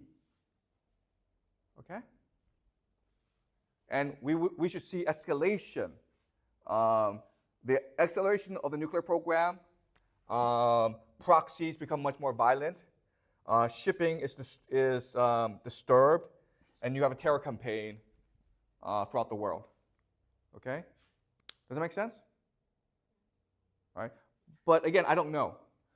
And also, by the way, just because these things might happen does not mean that Raisi was killed by the Revolutionary Guard Corps, okay? Do you understand? But I'm saying that if, in fact, the Revolutionary Guard Corps did kill Raisi, then we should see these things happening. But just because these things happen does not mean that Raisi was killed. Okay? Does that make sense? All right. Any more questions? So will they fight the war like in a more irrational way, or will they be as strategic as before? Okay, so Celine's question is, how would they fight the war? And they can only fight the war in one way, which is to lure the Americans into attacking Iran. Okay, does that make sense? It is suicide to attack America in the open. Remember that America has shock and awe, which means that they have air supremacy, which means they have satellites that can see everything that you do, which means they have special forces. Okay? It is suicide to attack America in the open. So what Iran needs to do is trick America into invading Iran, and then America would lose for sure. Okay? And that's something that we'll discuss next week. But that's what they have to do. And again, if they provoke America enough, then America will eventually get angry enough to send an invasion force against Iran. Does that make sense? Okay. Any more questions?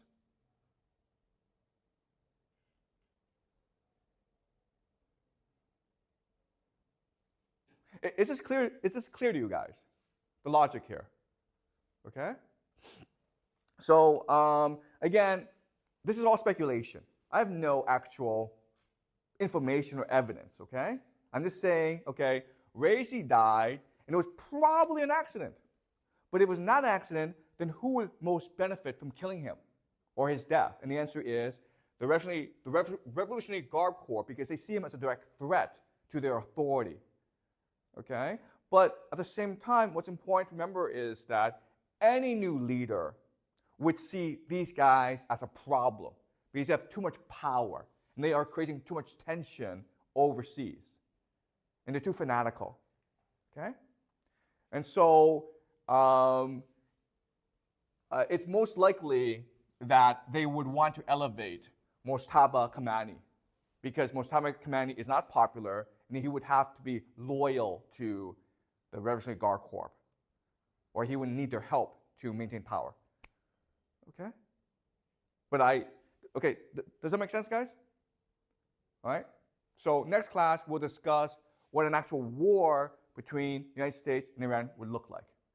And what's important to remember is that I've been saying all semester that the United States will lose the war, but never have I said that Iran will win the war. Okay? And the reason why is that this war will be brutal for Iran. Tens of millions of people will die for no reason. And that's why politicians like Racy and others are like, let's not go to war, okay? All right, so I'll see you guys next week. Okay, let's start class. So let us summarize and review where we are so far in the story. So there are three major forces that are pushing the United States towards war with Iran. The first is the Israel lobby. Remember that the Israel lobby is composed of both Jewish interests as well as Christian interests, right? Representing the Jewish interest is something called AIPAC. And they have a membership of about 100,000. But they're very wealthy. There are many billionaires in this group. So this group has financial power. In fact, AIPAC is considered the second most powerful lobbying organization in the United States. The first is the pensioners, okay? There's about 30 million of them. And their lobbying organization is the most powerful. But AIPAC is second. But also in the Israel lobby are the Christian Zionists, right? So for example, the organization Christians United for Israel has 7 million people in its membership. So together, the Christian Zionists and AIPAC are extremely powerful force in government. And they want a war in the Middle East in order to advance Israel's interests. Also remember that America is now addicted to empire because empire represents easy money. All money has to be channeled through the US. And so there are many people in the US who just basically make their money by speculating on money, okay? So for example, Wall Street. And that has made Wall Street extremely powerful right now in US politics. And the third force is Saudi Arabia. Remember that in our discussion of Saudi Arabia, we learned that the major conflict in the Middle East is actually not between Israel and Iran, but between Saudi Arabia and Iran. For Israel, Iran is a security threat because it supports Hezbollah and Hamas. But for Saudi Arabia, Iran represents a threat to its very existence. Okay? So Saudi Arabia must resolve the Iran problem soon. Right? Now, how these three forces manifest themselves is through Trump. Okay? So basically, Trump is their champion. And privately, there's a man named Jared Kushner who is Trump's son-in-law. He's married to Trump's favorite daughter, Ivanka Trump, okay? And Jared Kushner happens to be very good friends with both Benjamin Netanyahu, who is the leader of Israel, as well as Mohammed bin Salman, who is the leader of Saudi Arabia. Now, Jared Kushner's father, Charles Kushner, was a very prominent sponsor of AIPAC. In fact, when Benjamin Netanyahu comes to stay in the United States, he lives with the Kushner family. So one night, Benjamin Netanyahu had to stay in Jared Kushner's bedroom, and Jared Kushner had to sleep in the basement. Okay, that's how close they are. And Jared Kushner is friendly with MBS, the leader of Saudi Arabia, so friendly that when Jared Kushner started a private equity fund, Saudi Arabia invested $2 billion. Okay? So through Jared Kushner, these three forces are able to exert influence on Trump. As we also discussed, it's very likely that Trump will become president of the United States again in November, and he will pick Nikki Haley as his VP. And that means that Nikki Haley will be the one in the Trump White House pushing for war against Iran. As we discussed, Nikki Haley makes most of her money from the Israel lobby, okay? The anti-Iran lobby. We know from the first Trump administration that these forces are able to exert tremendous influence on Trump, okay? And the evidence is, one, Trump withdrew from the Iran nuclear deal that would have secured peace between the United States and Iran, okay? Trump moved the United States Embassy from Tel Aviv to Jerusalem in Israel, which was a major, which caused major friction in the Middle East, okay? We also know that Trump ignored the fact that MBS killed a journalist, okay? So we also know that Trump has been very friendly with Saudi Arabia. We also know that Trump sponsored the Abraham Accords, which is trying to bring peace between Israel and other Arab countries and unite them against Iran, okay? The last thing that Trump did, which is the most important, is that in January 2020, Trump ordered the assassination of General Qasem Soleimani, who is the leader of the who is the leader of the Iranian Revolutionary Guards. Okay? So from all this, we can suspect that in a second Trump term, war with Iran will be a major priority. Okay. So is this clear so far? All right. Now, we also discussed that, okay, even though there are these forces that want war with Iran, ultimately it is the U.S. military that must implement this war. And if the U.S. military refuses to go to war, then the war can't happen. So we discussed that, unfortunately, the U.S. military is very different from what it was 30 years ago. Okay? 30 years ago, the U.S. military maintained very standard military doctrine. Okay? They maintained three very important principles that all militaries must maintain in a time of war. The first is mass forces. B is avoid encirclement, right? And the third is protect supply lines.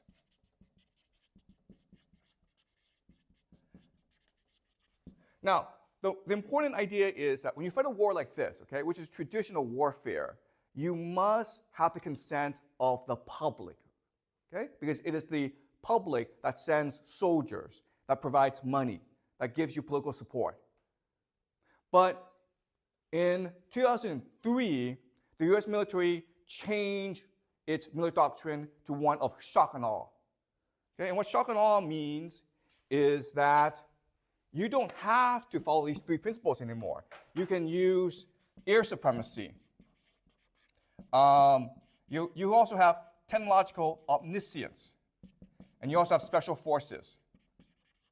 And this allows you to fight wars cheaply, quickly, and decisively so that you no longer need public political support for fighting wars. And as we also discussed, this created the idea of hubris in the American military. So the American military, because of the 2003 war in Iraq, are confident they can win any war, any place, against any enemy. We know that this doctrine is actually not true. And we know because of something called Operation Prosperity Guardian. Okay? So a few months ago, the Houthis, which are a rebel group in Yemen, they started to attack ships in the Red Sea. Okay? And a lot of trade goes through the Red Sea. So the American military dispatched a massive naval force against the Houthis. Were the Americans able to defeat the Houthis? No, they were not. And so what are the Americans going to do about it? What can they do about the Houthis? What's the solution to this problem? You have these pirates, the Houthis, going around and attacking these ships, which is affecting international commerce. And that's why inflation is such a huge problem right now in the world. So what's the American military going to do about this? What can they do about this?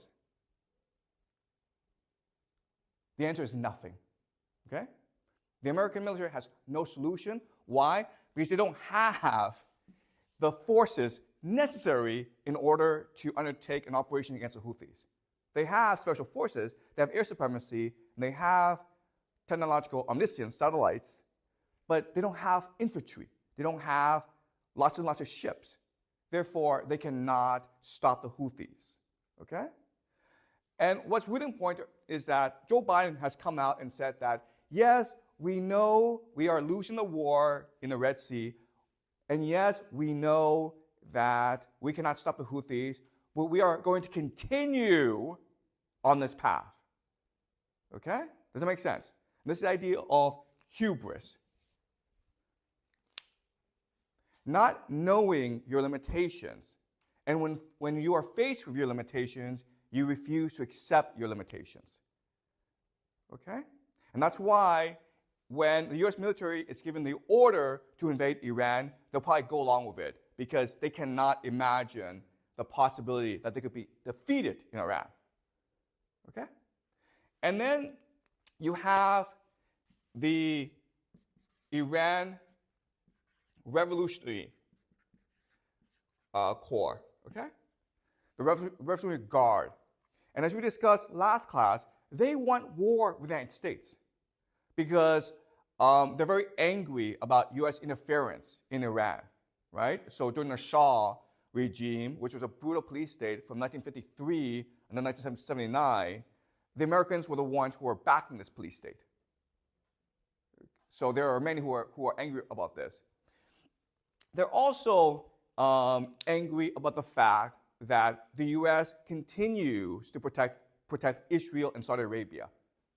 Okay? And they're also angry about the fact that Trump killed General Soleimani. Okay? And as we discussed, it's possible that the Revolutionary Guard Corps killed last week the president of Iran, Ibrahim Raisi, because he was preventing war. Okay? So they want war with the United States. So you see the map, right? You see the logic of this, where there are powerful forces in the United States pushing the United States towards war. You have Trump, who has basically agreed in his first term to raise or increase escalation with Iran. Within the Trump White House, there'll be Jared Kushner and Nikki Haley to push this war, both privately and publicly. The U.S. military has so much hubris that they think they can win this war, and Iran wants to provoke the United States into invading it. Okay? And the United States and Iran can have many, so Iran has many strategies in order to provoke the United States into war. Okay? Basically, the United States is looking for a reason, and Iran wants to give them a reason. And that's why I think war between the United States and Iran is very likely in the next 2 to 4 years. Okay, any questions so far? Are we clear about where we are so far before I move on? Any questions? Okay, so now let's talk about the actual war. So here, most of this is speculation, okay? But I'm using speculation in order to help us better understand what a war would look like, okay? So let's pretend that it's March 2027, okay? And Trump goes on TV. He announces Operation Iranian Freedom, a full-scale US invasion of Iran, along with Israel, Saudi Arabia as its main partners, but the United Kingdom, UK will be involved, Australia will be involved, UAE will be involved, Poland will be involved. Okay, so you have many countries attacking Iran together. And Trump goes on TV and explains to the American public why the United States is fighting this war. Okay, and this is what Trump says. First, he says that for the past year, there have been violent protests in Iran. You have religious protests, you have political protests, you have ethnic protests. The Iranian people are sick of the Ayatollah. They are sick of the dictatorship. They want democracy. They want freedom. In response, the Revolutionary Guard are killing thousands of protesters. Iran is on the brink of civil war. Therefore, the United States has an obligation to protect the people of Iran. Okay? The people of Iran are praying for freedom and democracy, and the United States, the world's greatest democracy, must give them democracy. Okay? So the first reason is freedom and democracy. Second, US intelligence, along with Israeli intelligence, have discovered that for the past 2 years, Iran has been working very, very hard on developing a nuclear bomb. In fact, Iran is only 1 month away from having 3 nuclear bombs, so that New York City, San Francisco, and Los Angeles could all be destroyed. Okay? So to prevent this, we must strike first to stop Iran's nuclear program. Okay? Third,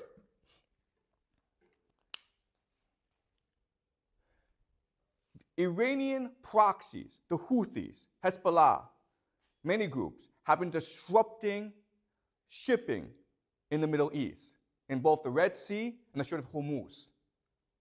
40% of the world's oil passes through that region, mainly to East Asia, China, Japan, South Korea. Our global prosperity is at stake. We must go to war to protect these shipping lanes and ensure that the oil goes to China, Japan, and South Korea so that they can continue their economic prosperity. So the United States, as the world hegemon, has a responsibility to protect global prosperity. Okay? 4, Iran has been launching attacks against our allies, Saudi Arabia and Israel. Hezbollah has been violently attacking Israel, killing dozens of Israelis, innocent Israelis. The Houthis have been attacking Saudi Arabia oil fields, damaging the economy. We have an obligation to protect our allies, our friends in the Middle East, okay? And the last reason is we know for a fact that the Iranian Revolutionary Guard Corps is a sponsor of terrorism. Last week, in a mall, there were gunmen who went and killed 107 people. Our intelligence says that it was most definitely an Iranian operation. Okay? So for these 5 reasons, we have decided to invade Iran.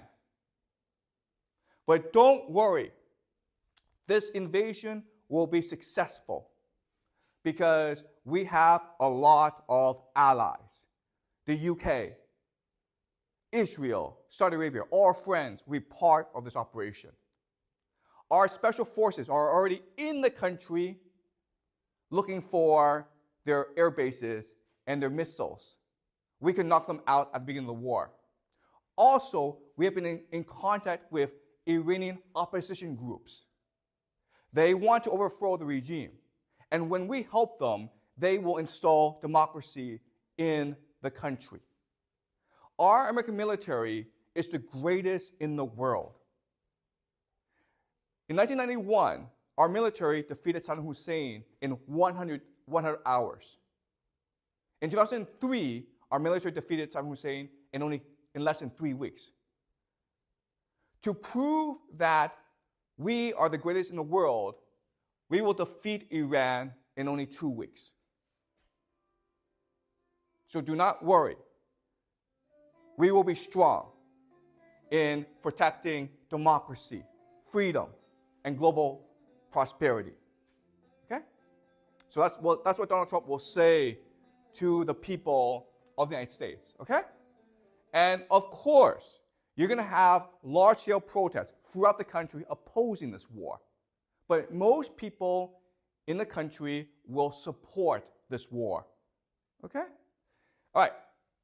So after this speech, the operation is launched.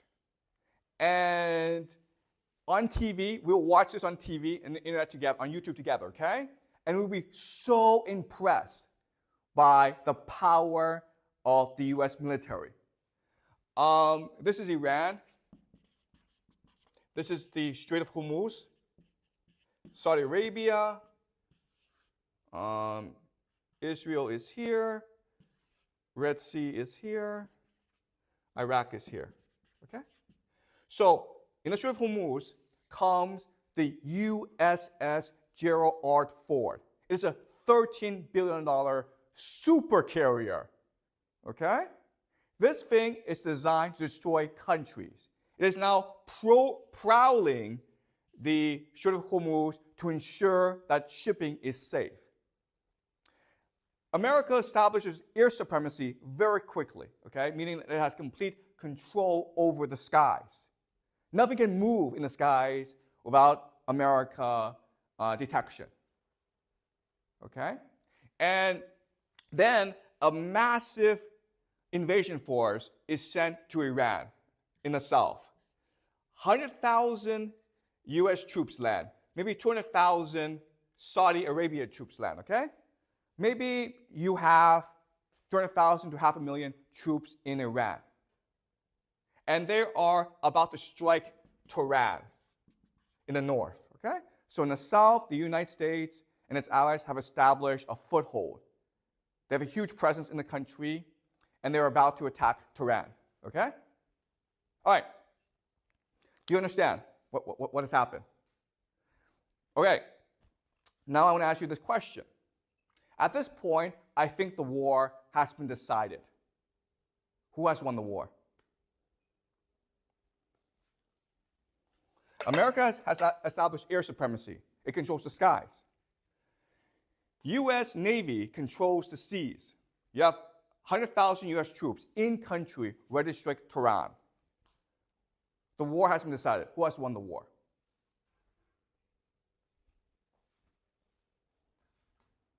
Okay, obviously this is a trick question. Obviously Iran has won the war. Why? Why? What's the problem with this plan? Okay? This is typical American doctrine, shock and awe. This is how they fight wars. But there's a problem with this plan. What is it?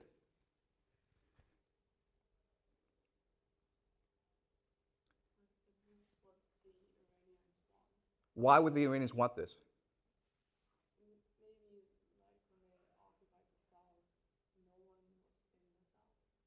south. Okay, let's go back to traditional military doctrine, okay? In traditional military doctrine, you have three principles, right?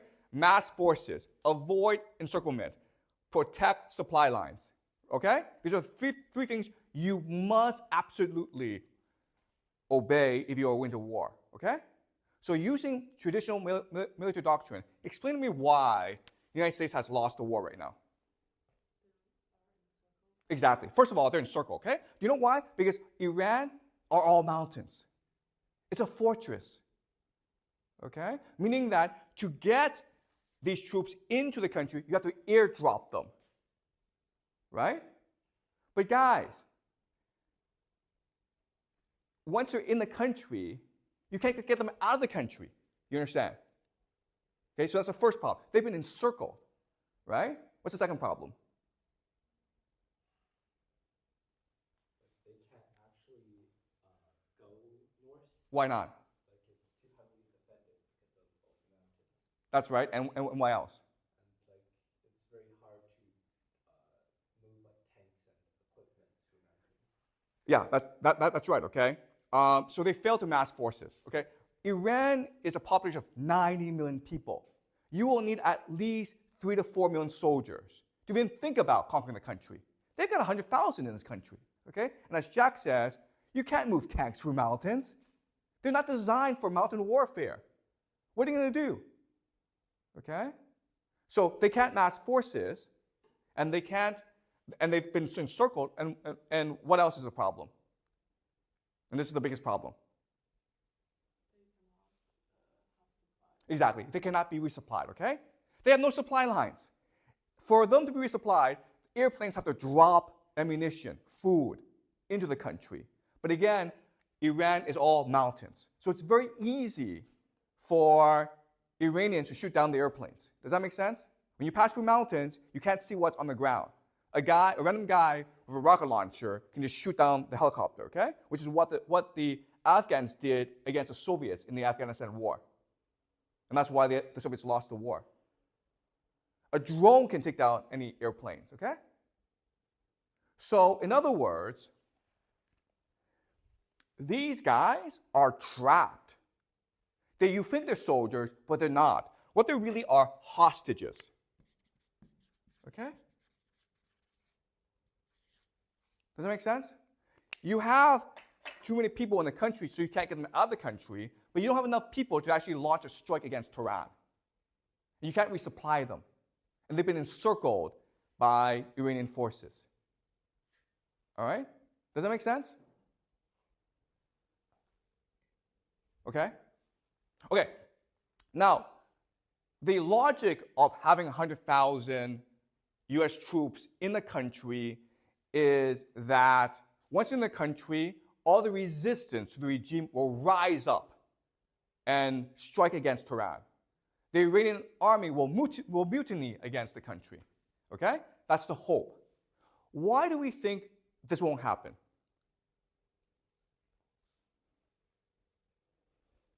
Why won't the Iranians revolt against their government?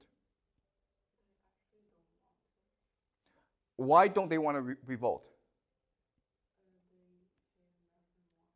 That's right. Okay, so Iranians hate Americans. Okay, remember that Iranians remember the Shah. From 1953 until 1979, the Shah, the American-supported Shah, was running a brutal police state. So brutal that everyone in Iran revolted against the regime. Okay, that's number one. Why else would the Iranians not support the Americans? Why? That's the first reason. Iran has a bad history with America. Why else?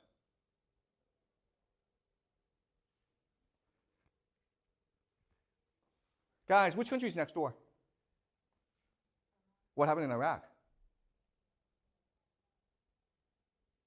America destroyed Iraq, right? From 2003 into 2011, America was there destroying the country. America said that it would bring freedom, democracy. It would bring prosperity. It would bring wealth. But instead, it just destroyed the country. American soldiers were running into houses every night, pointing guns at children, destroying homes, and arresting men for no reason, okay? Iranians saw all this on TV. They heard about all this from neighbors. Okay? So they know that if America comes, it's to destroy the country, not to bring freedom, democracy, not to bring prosperity, it's to destroy the country. That's why they're going to fight. Okay? And another reason is that Iranians think that they belong to a great civilization. So they value their freedom and independence. Okay? Does that make sense? They're not going to submit to a foreign conqueror. So, why else would the Iranians resist? Okay. Also religion, right? The Iranians are religious. They believe that America is Satan, and they have a duty, a religious obligation to fight Satan. Okay? So for many reasons, there's just no way that Iranian people are going to stand with America. You might have a minority, but most are going to resist. Okay? Okay, so does that make sense? Okay, any questions so far?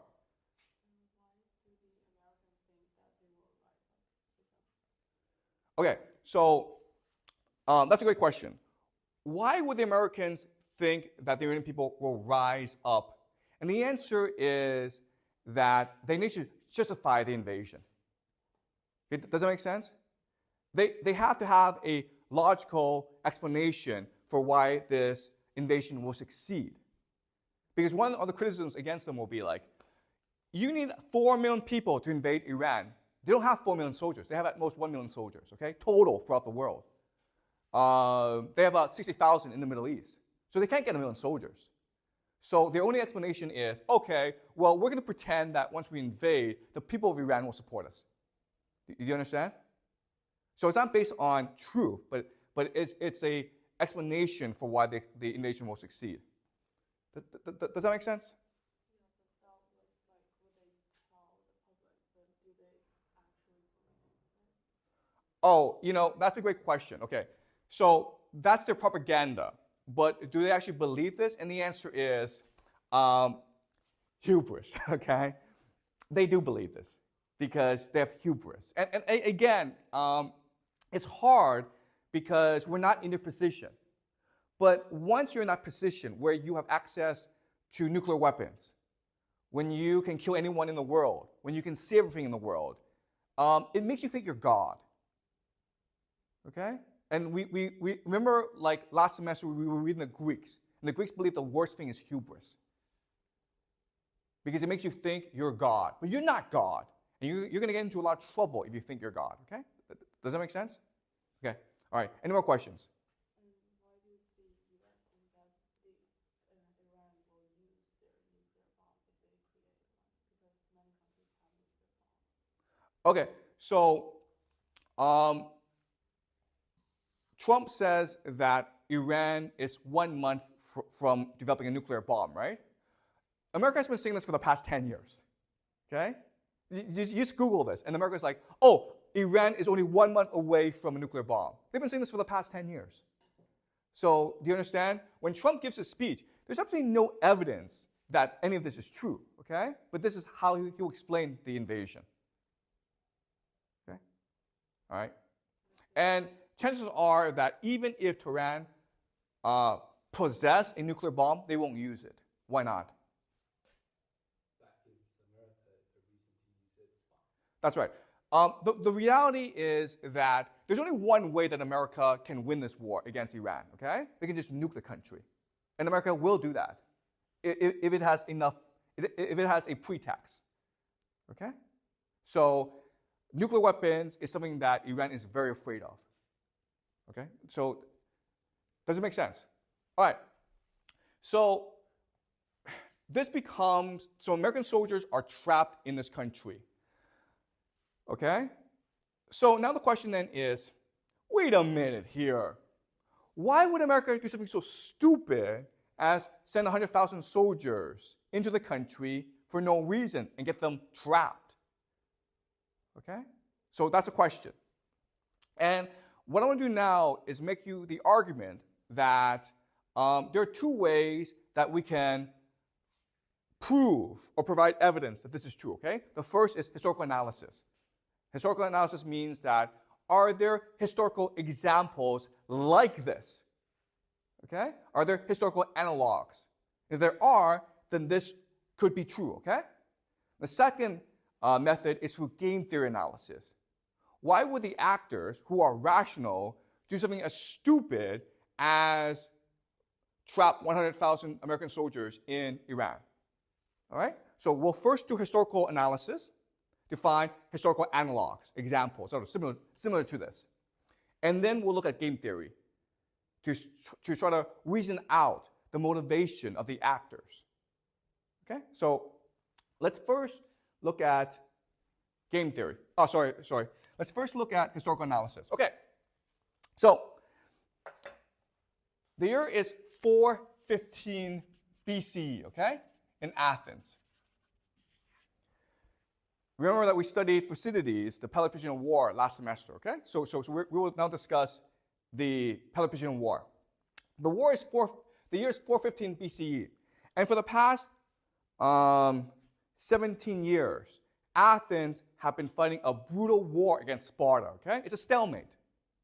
And then for whatever reason, a man named Alcibiades, okay, has a suggestion. Okay, and his suggestion is to win the war against Sparta, let's go invade Sicily. And Nicias, his opponent, is like, why the hell would we want to invade Sicily? It's far away. And Alcibiades is like, well, because it has a lot of money. And if we invade the country, we can take their money. Okay? And it turned out, by making this argument, the people of Athens really support this argument, okay? Because the reason why is war was costing them a lot of money. And they become addicted to the easy money of empire, okay? So they wanted to fight this war. So Nicias has this great idea of how to convince people not to go to war, okay? And what he says to the people is, okay, guys, I know you want to fight this war. I know that you think this war is a good idea, but Sicily is a huge place. It has a navy. Therefore, we need a massive expedition force against Syracuse and Sicily, okay? We need at least 5,000 soldiers. That's a lot, okay? Because the total Athenian population is about 50,000 people, okay? 5,000 soldiers is a lot for Athens. And we need about 100 ships. And the idea is Nicias is trying to scare people into not agreeing to not fight, okay? That's the idea. The Athenians say, that's a great idea. Let's send a massive force against Sicily and Syracuse so the war can be won just like that, okay? Shock and awe. So the problem, though, is that never before in its history has Athens sent a large expedition force against another power. Okay, does that make sense? When the Persians invaded, they were invading Athens. Athens didn't go invade Persia. So when you have sent a massive expedition force against another country, what is your number one problem? What is the thing that you must resolve? But the Athenians didn't really think about it because they had absolutely no experience in fighting a foreign war.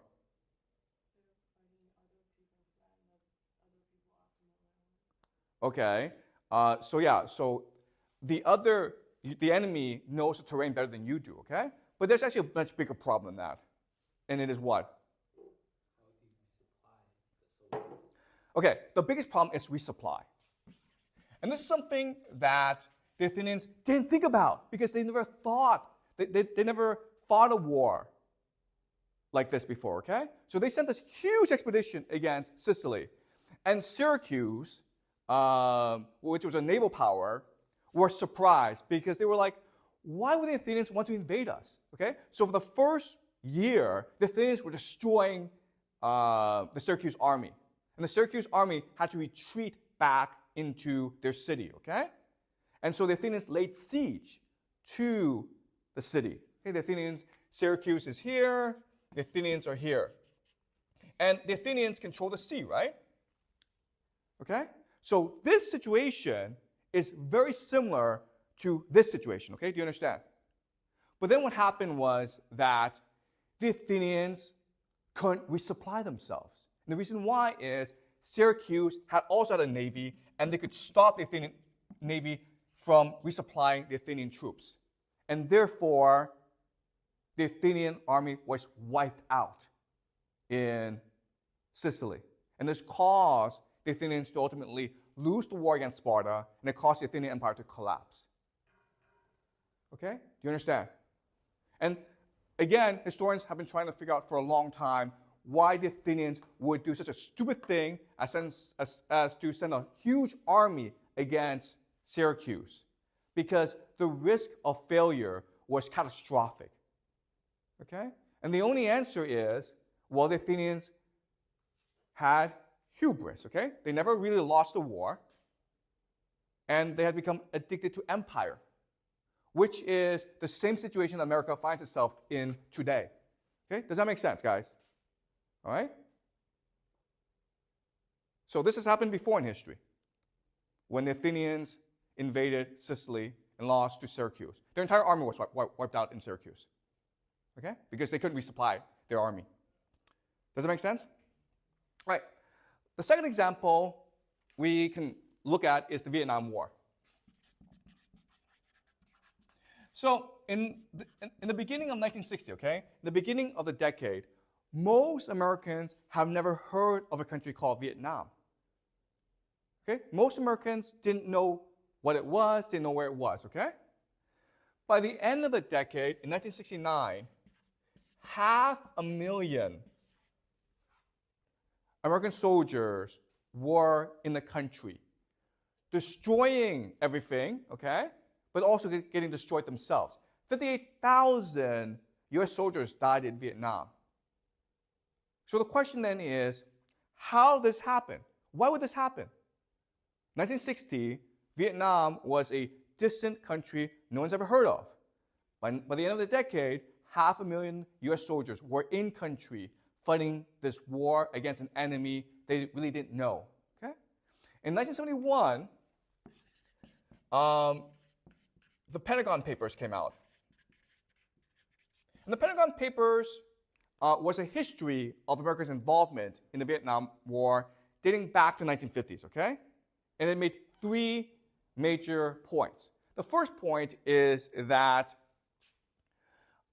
American leadership, military leadership, has been expanding the war in Vietnam without public knowledge, okay? This is what we call mission creep. So maybe at first they sent some observers to the country, then they sent some advisors, then trainers, then soldiers, okay? So mission creep. Slowly over time, things escalate. And you don't really understand why things escalate, but they do, okay? Second point is that American leadership, from very early on, knew the war was unwinnable. This was the greatest military in the world. They dropped more bombs in Vietnam in the 60s than all bombs were dropped in World War II, okay? And they could not win the war. And the reason why is, to win a war, you have to solve three problems, okay? Okay? The first problem is clear strategy, okay? What are you trying to accomplish in this country? What are your clear military objectives, okay? Second is, you must adapt to the battlefield, okay? Because all your best plans will change over the course of the battle, okay? So the adversary that is most willing to adapt to the battlefield will win, okay? And the third thing is the will to fight. So if you want to look at a war and who's most likely to win the war, you ask these three questions. One, does this guy have clear military objectives that everyone understands? Because that will determine strategy, okay? Second is this guy adapting to the battlefield? And the third is this guy, does this guy still have the will to fight? If the answer is yes to all three questions, then the person will most likely win the war. Okay, and if you look at the Vietnam War, even though America was killing a lot of people, it killed 3 million Vietnamese during the course of the war. It was not destroying the enemy's will to fight. In fact, it was making them angrier. And therefore, more people were willing to fight the Americans. Okay? So very early on, the American political leadership knew the war could not be won. So then the question then is, why did America stay in the war? And the answer is credibility. Okay? Credibility just means they didn't want to lose face. They didn't want to be laughed at by the Chinese and by the Soviets and by the Europeans, okay? But there's actually another way to understand credibility, and it's what we call the sunk cost fallacy, okay? Have you guys heard of the sunk cost fallacy? Okay, and the idea is never, ever go into a casino. The reason why is that when you go into a casino and you start losing money, at some point, you cannot leave the casino. Why not? You feel like you lost so much, so now you have to make it back. Exactly. You want to reclaim the money you've lost, okay? You've invested so much that you cannot leave. You have to get that money back. And that's the problem with war. Eventually, you've invested so much, you cannot leave the war. And that's what happened in Vietnam.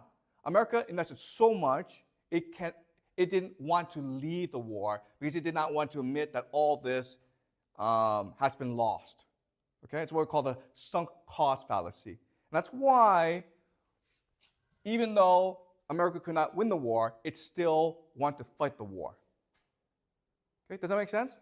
Okay, so the Vietnam War is another example, okay, that is similar to this, where America invests enough soldiers that it refuses to leave the war and admit defeat, okay? Does it make sense, guys? All right. Now, let's look at one more example. And this is the most recent example, and it's the Russian-Ukraine war. Now, as you know, in February 2022, Putin ordered a special military operation against Ukraine, okay? And this is Ukraine. And Russia attacked from three axes, okay? The north to take Kiev, the capital. You have the east to take Donetsk. And then you have the south from Crimea to take the south, okay? And as we know, the north failed, okay? The north attack failed and the Russians had to turn back. But the east and the south were successful, okay? Now, let's think about this. You have an extremely powerful military attacking your country, the Ukraine. If you were the Ukrainian president, if you were the Ukrainian military, there's really only one way you can fight this war and win. And what is it? Using traditional military doctrine. How must you fight this war? You guys know? Let's go back to mass forces, avoid encirclement, protect supply lines. How must you fight this war? There's only one way you can fight this war. Excuse me?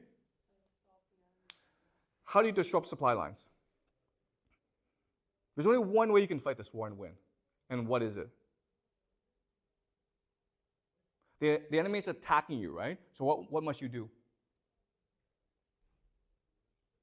Okay, the answer is you must retreat. Okay? Why? The enemy is attacking, right? So you pull back your forces. Why would you do that? What's the logic of that? Because then they have longer supply lines. Exactly, okay? It's that simple, okay? You want to overextend your enemy. Ukraine is a huge country, right? And Russia didn't send out that many soldiers, maybe 160,000. That's not that many soldiers. So if you just give them space, they're going to outrun the supply lines, okay? And then when they outrun the supply lines, you can encircle them and you can disrupt their supply. And that's the only way you can win the war, okay? What did the Ukrainians do instead? That's the only way to win this war. But what did the Ukrainians do instead? which made them lose the war. Yeah, so the Ukrainians refused to give up space, okay? They refused to give up land. They want to fight the Russians for every inch of territory. And eventually, because the Russians had more forces, mass forces, they were able to push through, okay? So that's the first major mistake that Ukraine made. But then last summer, Ukraine launched something called a counteroffensive, right? So once Russia was able to take space, because Russia is a land army, it started to develop fortifications, defenses, okay? Mainly artillery. And that 3 lines of defenses. And in the summer offensive, the Ukrainian military, for whatever reason, sent tens of thousands, hundreds of thousands of soldiers against this artillery, and the Russians blew everyone up, okay? Now, here's a question. Why are the Ukrainians doing this? They've lost the war now, right? They have no more soldiers. Right now, the average age of the Ukrainian army is over 40 years old. They have guys in their 60s and 70s fighting in the military. They don't have enough manpower. The war is lost. Why would the Ukrainians do this? First of all, why would they fight for every inch of territory? And why would they launch a counteroffensive against a superior enemy?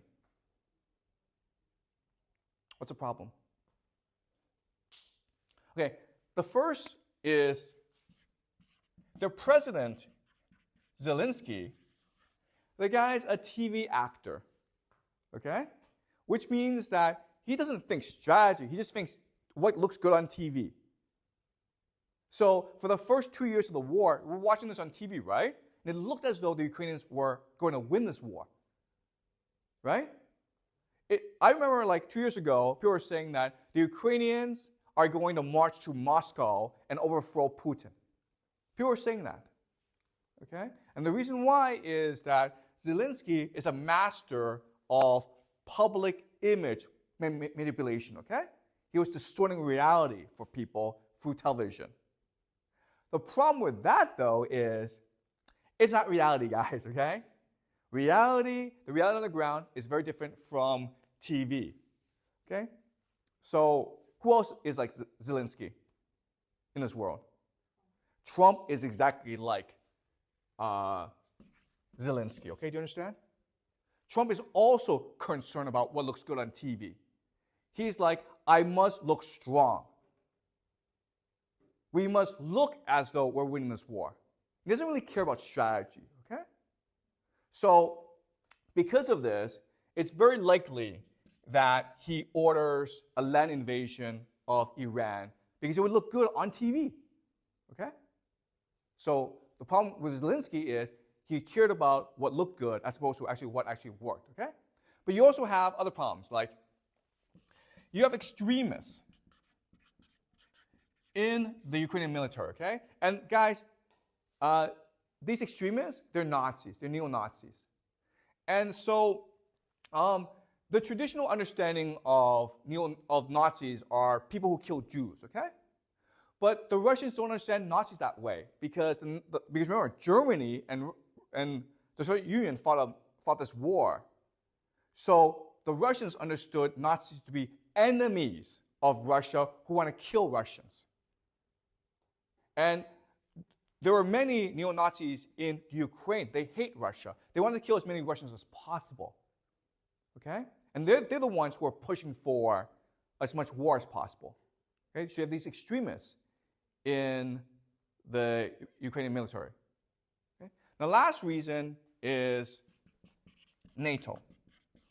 So it's an open secret that NATO is helping the Ukrainian military against Russia. You have NATO military advisors devising strategy against Russia.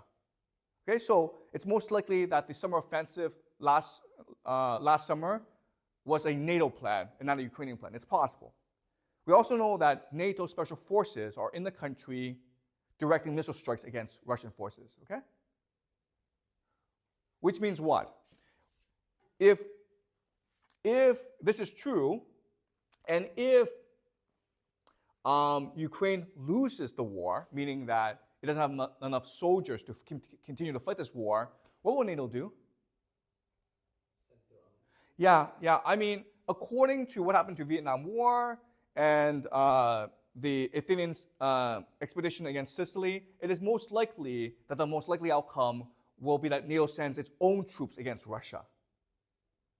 Okay, so Macron of France have said that we want to send French soldiers, and the British Prime Minister has said that he is considering conscription for British people. Okay, which means that young British citizens will be drafted into the army to fight Russia.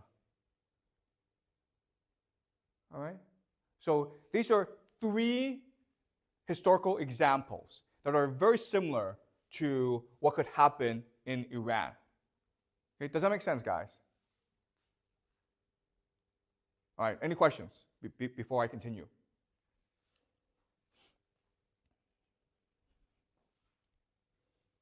All right, is this clear so far? All right, now let's use another mode of analysis called game theory analysis, okay? And this is what I've been teaching you this semester. And the idea is that society, what happens in the real world, is a game among human beings. Okay, and each person is trying to play this game as to optimize the outcome for that person. Okay, so the question then is, why would the United States send 100,000 troops into Iran? So let's look at the individual motivations of the individual players, okay? So you have the United States. What does the United States want to do? What does it want to do? By doing what? And accomplishing what? It wants to topple the regime in Tehran, right? And you can only do that through a ground invasion, okay? So the United States is trying to topple Iran. But then you also have other actors, okay? So Iran. What does Iran want to do? What does Iran want to do? Or basically the Revolutionary Guard Corps. What do they want to do? Should we? They want to kill as many Americans as possible, okay? Do you understand? They want to force an American land invasion, okay? So Iran wants to force a US invasion, knowing that if the US invades, it has to lose the war, okay? It will lose the war because the Revolutionary Guard can just send suicide bombers against the United States, okay? Now let's look at Israel. Okay? We know that the United States wants to topple Iran. We know that Iran wants to force a US invasion to defeat the Americans, to humiliate the Americans, and exact revenge for what happened in the past, okay? What does Israel want to do? What is Israel's optimal outcome? Do you guys know?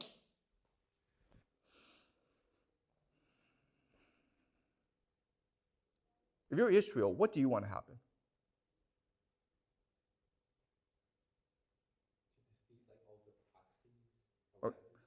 Okay, so you want Iran defeated, okay?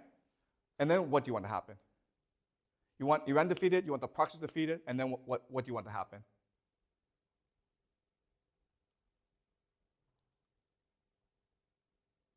Do you want the United States to stay in the Middle East?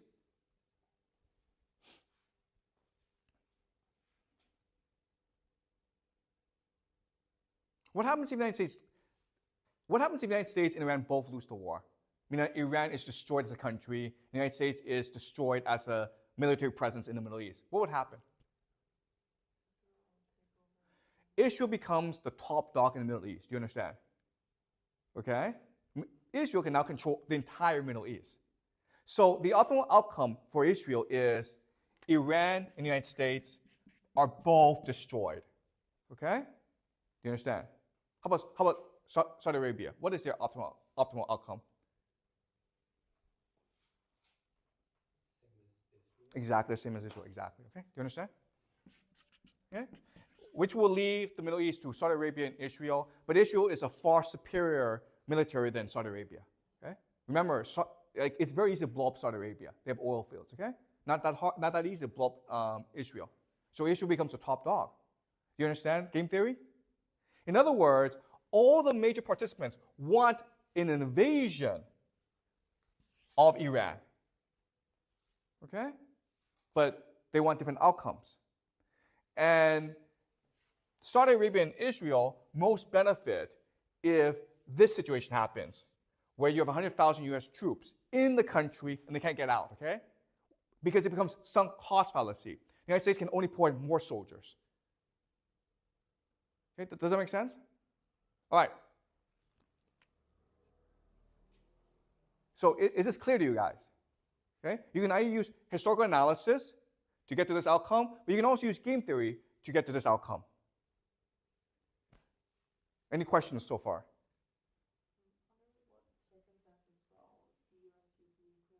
Okay, great, okay.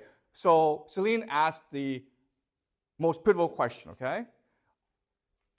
The United States has nuclear weapons, which is its ultimate trump card, right? So what Trump can say to Tehran is like, I have 100,000 troops in the country. You have to let them go, or I will nuke you, okay? Do you understand? Trump can say that. Listen, I'm Trump. I'm Donald Trump. I need to look strong. I have 100,000 troops in the country. I can't get them out of the country. So he says to Tehran, you either let them go, okay? You either guarantee him safe passage out of the country, or I will nuke you. Right? So that's what will happen. That is what Donald Trump will do. Once the situation arises, the only way for Donald Trump to save face is to threaten Tehran and says, you either let my guys go, or I will nuke the entire country. Right? So, how does Tehran get out of this situation? How do the Iranians protect themselves against this possibility? Because you're absolutely right. This is exactly what will happen if this situation will arise. Trump will respond with nuclear weapons, or the threat of nuclear weapons. So what must the Iranians do to protect themselves against this possibility? Who can help the Iranians now? Russia. Okay, do you understand? So before this war happens, Iran and Russia must come to an agreement where Putin says from the onset, no one is allowed to use nuclear weapons. Okay? If Iran uses nuclear weapons, I will nuke Iran. If the United States uses nuclear weapons, I will nuke the United States. If Israel uses nuclear weapons, I will nuke Israel. Okay? If Putin says that, how will the world react? If Putin says this, you are not allowed to use nuclear weapons, how will the world react? He's a hero, right? He saved humanity. But because he says this, the United States is now trapped.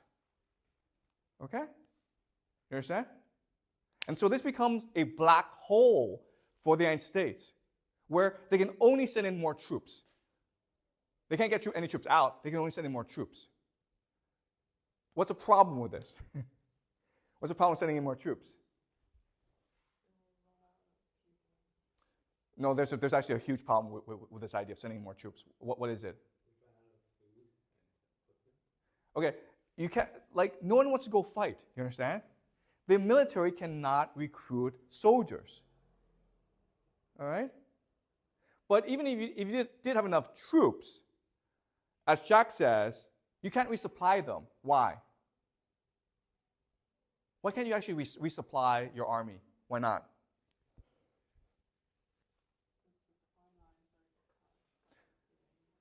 But there's a bigger problem than the supply lines. What is it? What do you need to create bullets and ammunition? America has no manufacturing capacity because America moved all its manufacturing capacity to China.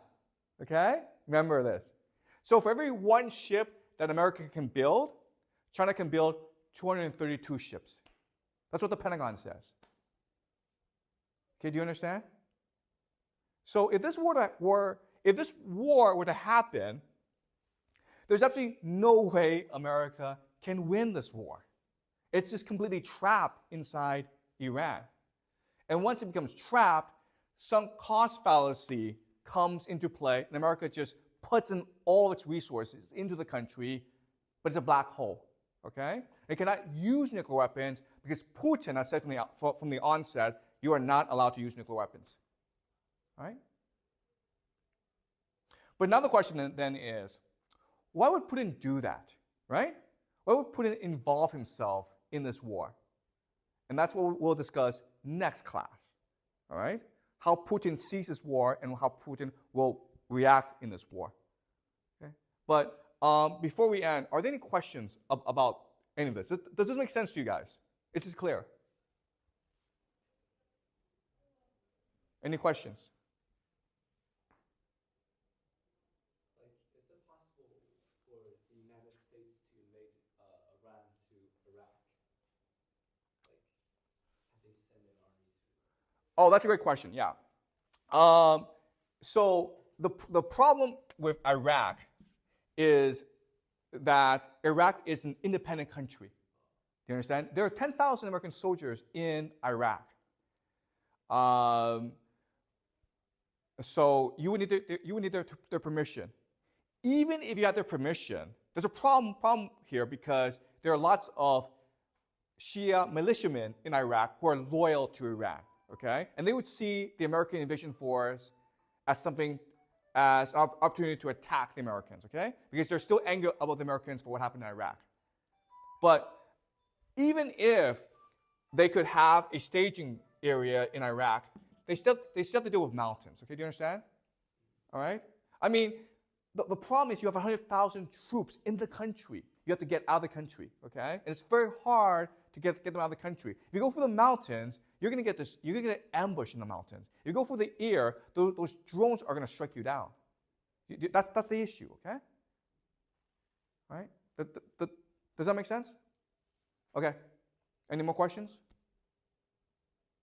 Okay, great. So on Friday, we'll talk about Putin, okay? So this week, Vladimir Putin, in a speech, said to his Russian people that all of Russia must now prepare for total war. Even if you are not fighting on the front lines in Ukraine, pretend you are. And because of this speech, there are many analysts who believe that Putin is preparing Russia for total war. And total war means that every aspect of your society is geared towards winning a war. And so we last had total war in World War II, okay? But not after that. So why is Putin doing this? Now, there are some people who believe that it's because Russia is not doing so well in Ukraine. They lack manpower, and so they need to mobilize their society to fully win the war in Ukraine. Okay? Another explanation is that Putin knows that NATO is preparing to send reinforcements to Ukraine. Remember that because of last summer's offensive, Ukraine is desperately short of manpower. Okay? The average age of their soldiers right now is over 40. They have men in their 60s who are fighting in the front lines. Emmanuel Macron of France has publicly stated that he is considering sending French troops to Ukraine. The British themselves are thinking of conscription, drafting all young men into the army. The American politicians have said that they're considering a new law that would give citizenship to illegal immigrants who join the army. Okay? So it seems like NATO is only going to escalate the war in Ukraine. And so Russia's preparing for that. One more explanation, one more possibility is that Putin wants to expand the war. Okay? So he knows he's winning in Ukraine, and he's thinking about attacking Moldova and possibly the Baltic states. Okay? These are all possibilities.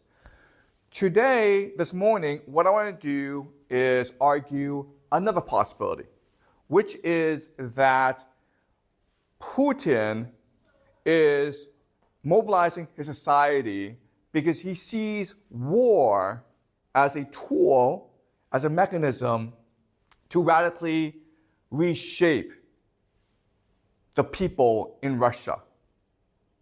Okay, so think of a metaphor. Okay, you're fat, and you're like, okay, how do I get fit? How do I get trim, right? You go to the gym, and you work out. And for Putin, that's what war is.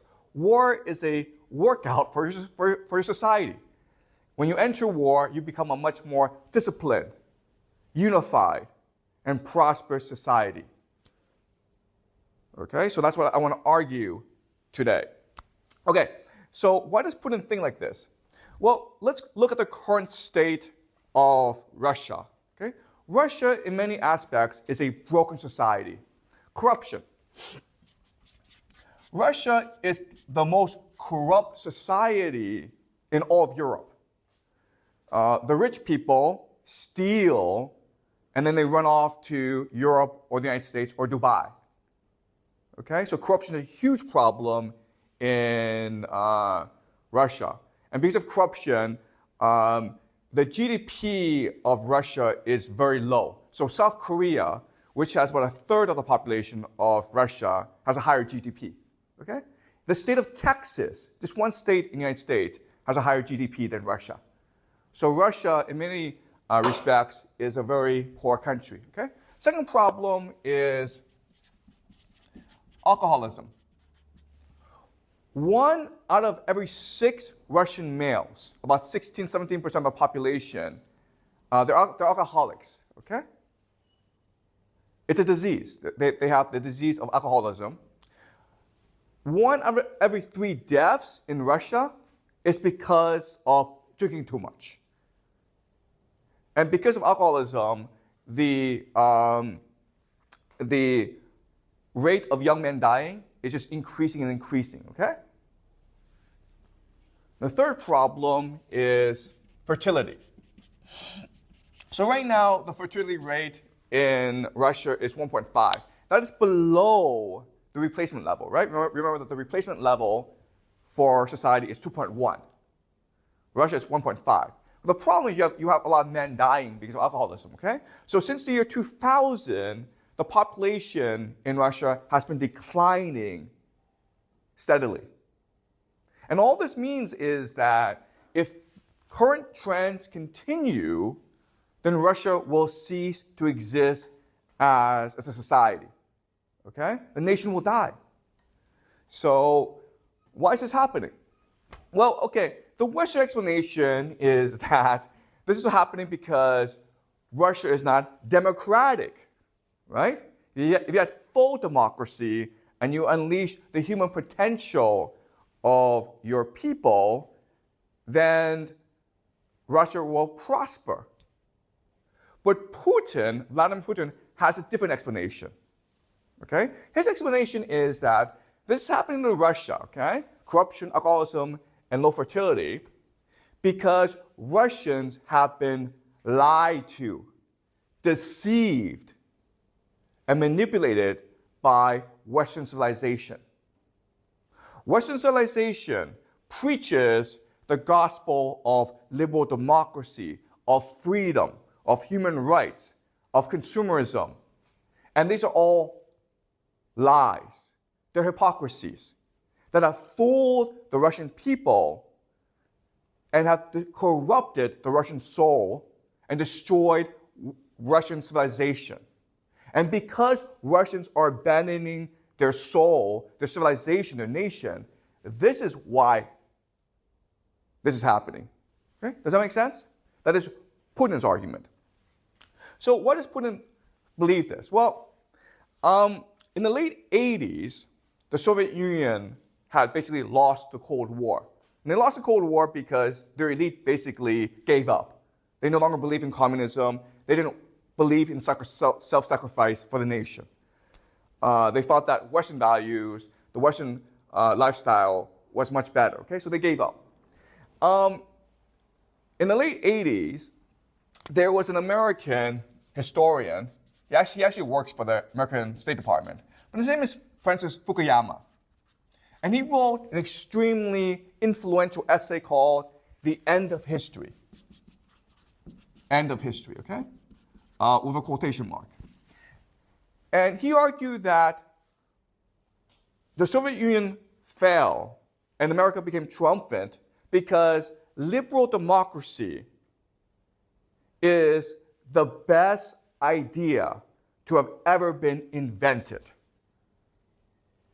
And to make his argument, he uses the philosopher Friedrich Hegel, okay? Now, Friedrich Hegel had something called the theory of the dialectic.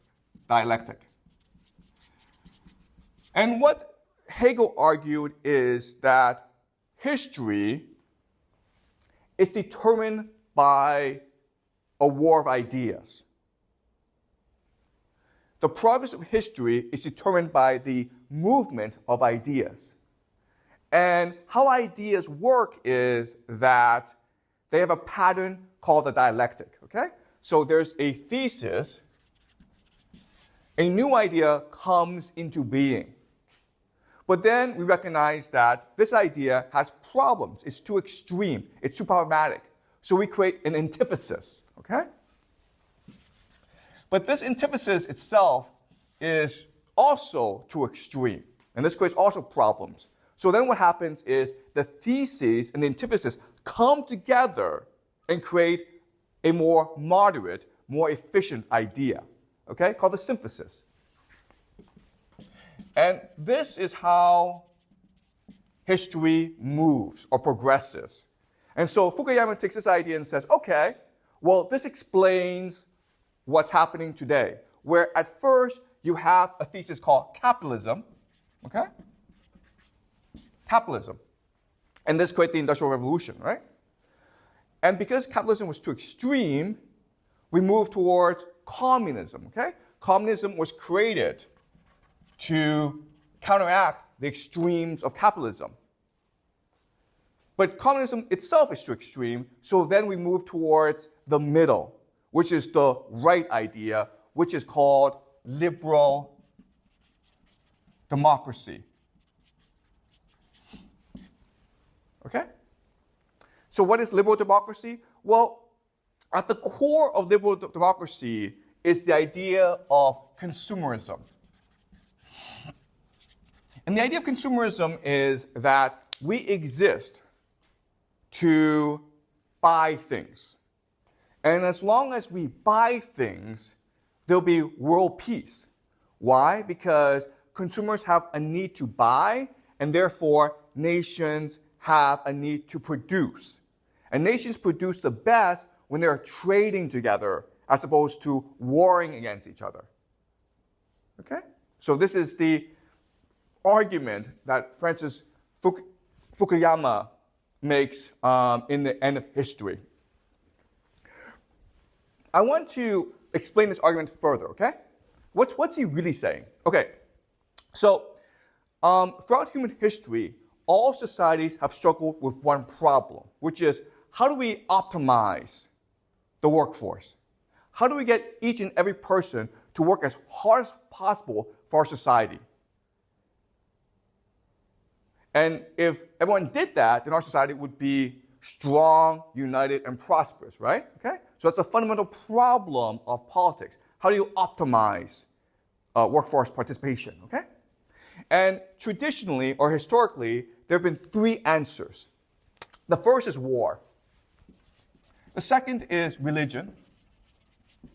And the third is civilization, okay?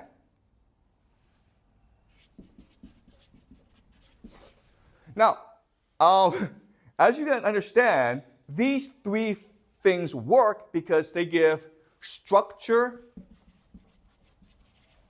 meaning, and purpose to our lives, okay? And we have structure, meaning, and purpose. We are much more motivated to work hard.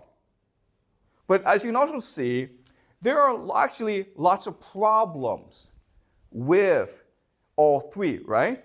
War is you kill people, that's bad. Religion is superstitious, okay?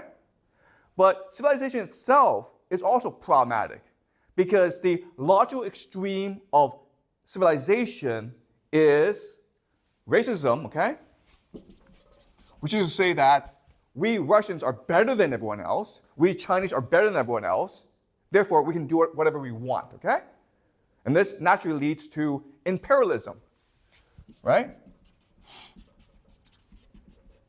We have a duty to go conquer other people, to civilize them, right? Something called the white man's burden. And this leads to fascism, okay? Okay? War and conquest are the ultimate good.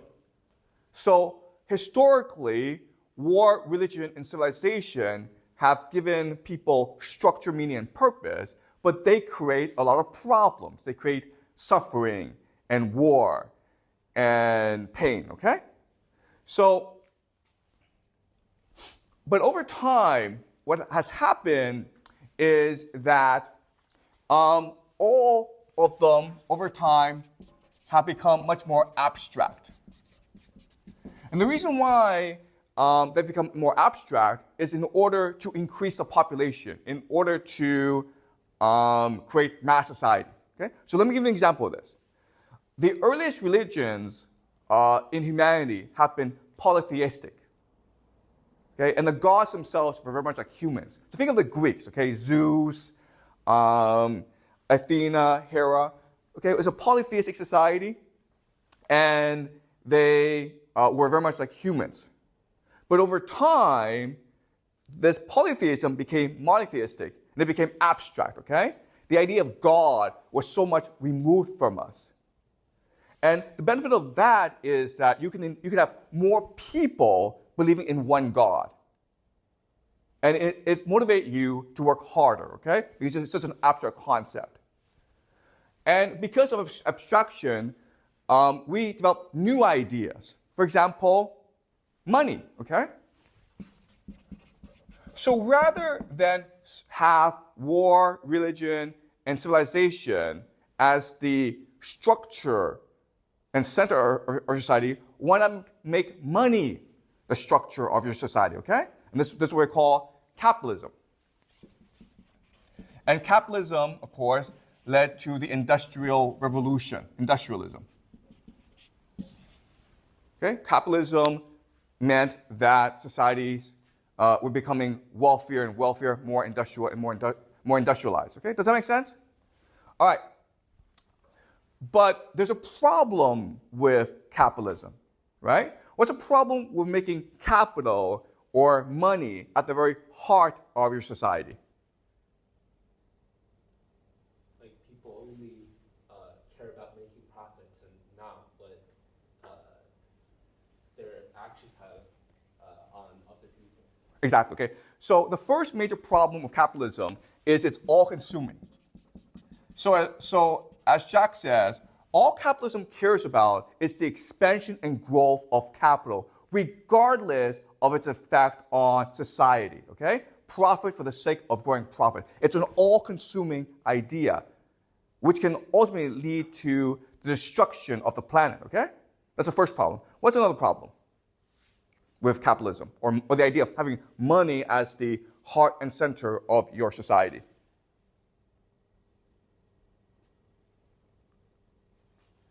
Anyone? Not manufacturing, but only money like Wall Street now. Okay. So what this means is that money likes to consolidate itself. Okay, consolidating. Okay, meaning that so the example is, let's just say that each of us had $1 million, right? What's the fastest way for us to grow our money? If we put it together, right? And then we can go invest it. Okay? So in other words, if you just let capitalism do whatever it wants to infinity, what happens is that you exactly have one person with all the money. Okay? Does that make sense? Because that's the fastest way to grow money, by consolidating it. Okay, so that's problematic. What else is wrong with capitalism or money? Okay, so another problem is the idea of alienating or dehumanizing. Okay, what does this mean? Capital alienates and dehumanizes. What does that mean?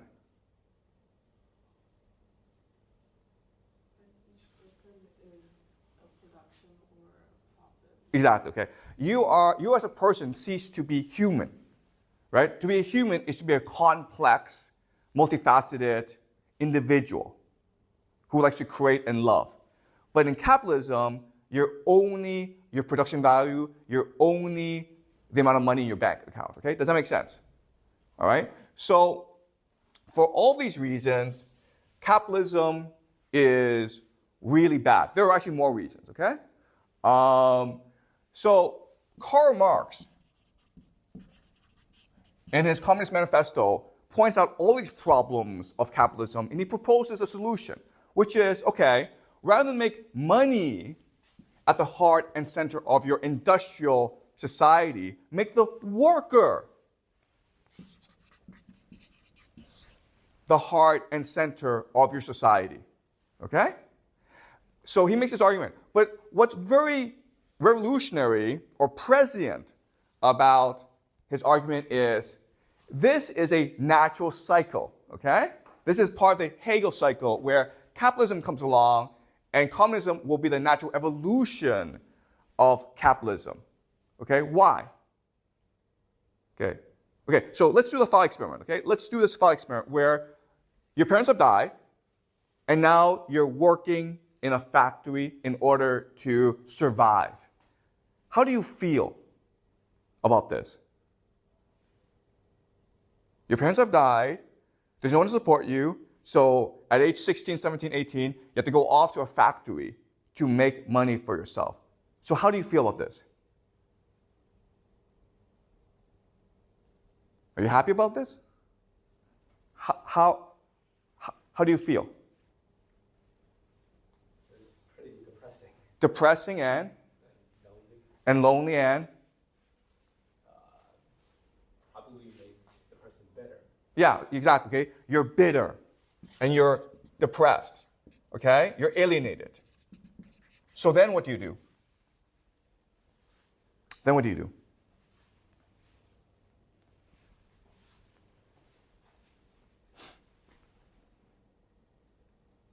What can you do now? You're bitter, you're angry, you're depressed, you're lonely. So what do you do?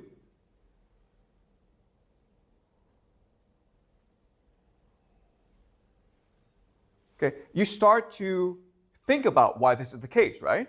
You start to have a political consciousness, okay? What Marx calls political consciousness.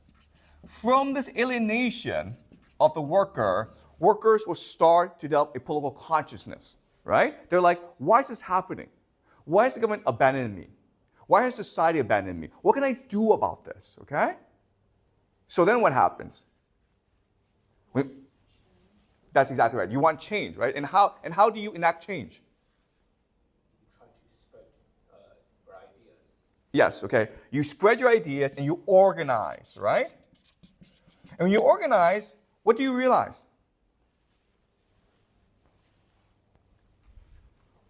You're stronger together than apart. Yeah, what you recognize when you start to organize is the capitalists need you to do the work, right? The capitalists own the capital and the factories, but you're the one who's actually doing the real work. So without you, the factories can't run.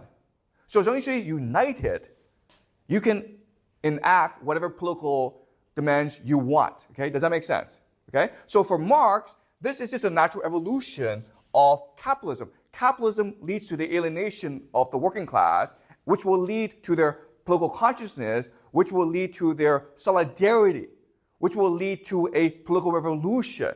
And so you can make the worker as the heart and center of your society. Okay? Does it make sense, guys? All right? Now, what's amazing about Marx is that today we say he's wrong, right? Communism happened in the Soviet Union, it happened in China, but it didn't happen in Europe and in the United States, where Marx said it would happen first because Germany was more industrialized than Russia or China. Okay? Does that make sense? That's what we say. But if you think about it deeply, okay, Marx was right. After World War II, every society, every industrial society, to some extent, adopted the ideals of communism. Okay, does that make sense? Okay, we call this socialism and not communism, but basically it adhered to the thinking of Marx, which is to make the worker the heart and center of your society. And why did they do that after World War II? Exactly, okay? Because workers create value. Okay? Money doesn't create any value. Money just creates more money. It's speculative. But the workers create value. They're productive. And therefore, you have to treat your workers properly. So in America and in Europe, workers became the heart and center of your society. And the workers, through unions, could demand political reforms. And so all of society was geared towards making the lives of the middle class, the working class, better, okay? That's why you had excellent healthcare, great public schools, cheap universities. Okay? So the 50s and 60s and 70s was basically the peak of society for the working class. But in the 80s, we start to change this. Why?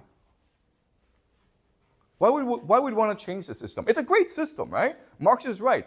Having the worker as the heart and center of your society, as the central organizing unit of your society, makes a lot more sense than having money as the heart and center, okay? But starting in the 80s, we start to go back to money. Why?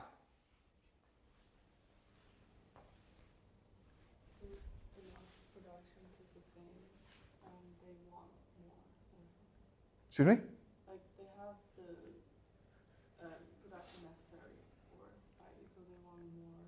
Like Who wants more? Yes, exactly. Okay. So what happened in the 80s is something called the revolt of the elite. Okay? In other words, the problem with having a society based on the worker is it becomes too egalitarian, too equal, right? But if you're like the elite, you don't want equality, you want difference. You want to have power and money in your hands. Does that make sense? So the revolt of the elite happened in the 80s, and this is what we call in the United States the Reagan Revolution, okay? The Reagan Revolution. The beginning of neoliberalism, free market capitalism. And in Britain, it was called Thatcherism, okay? Margaret Thatcher, the Thatcher Revolution. And so now you need to transition away from the worker to something else, okay? Another ideology that allows the elite to amass power, okay? So just to show you how radical this revolution was. In the 1970s, okay, if you were a CEO, the head of a company, okay, you were making on average $1 million a year. That's pretty good, right? That's really good money. And that $1 million was more than 20 times the worker. Okay? And that's pretty reasonable. Today, the average CEO in the United States makes $20 million a year. And that is 200 to 300 times more than the average worker in the company. Okay, does that make sense? So in the 80s, inequality started to explode, right? And so they were transitioning from the worker to a new organizing unit called the consumer. Okay? So they needed to destroy the working class, the middle class. And the way they did it was by introducing a new concept called the consumer, okay? So in the 50s, 60s, and 70s, the government promised you a good job. If you were a member of a society, if you were a citizen, I promise you a good job that you would have for the rest of your life, okay? So in the 80s, the government said, I promise you that you have low prices and a wide selection of goods. Okay, does that make sense? All right. So this sounds like a subtle shift going from the worker to the consumer, okay? But what this meant was a revolution in society, a revolution in politics. So remember that an example of the worker has to have political consciousness in order to protect his or her rights, in order to organize and unify and push for favorable political reforms, okay? That's what the worker must do, okay? But now let's think about the mentality of the consumer. And to do this, let's do another thought experiment. And the thought experiment is this. Everyone in the school, about 500 people, I decide to give everyone $1 million US, okay? So everyone in the school has exactly $1 million US to spend. What happens now? Think about this. What happens now? Use your imagination. What happens? What's the first thing you do?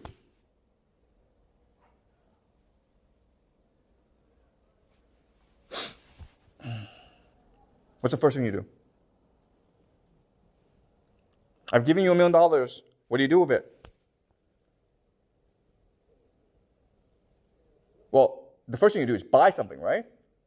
What do you want to buy? $1 million is a lot of money. What do you want to buy, Nap? Probably a house. You buy a house, right? That's great. That's a great purchase. Then what do you do? Then what do you do? Like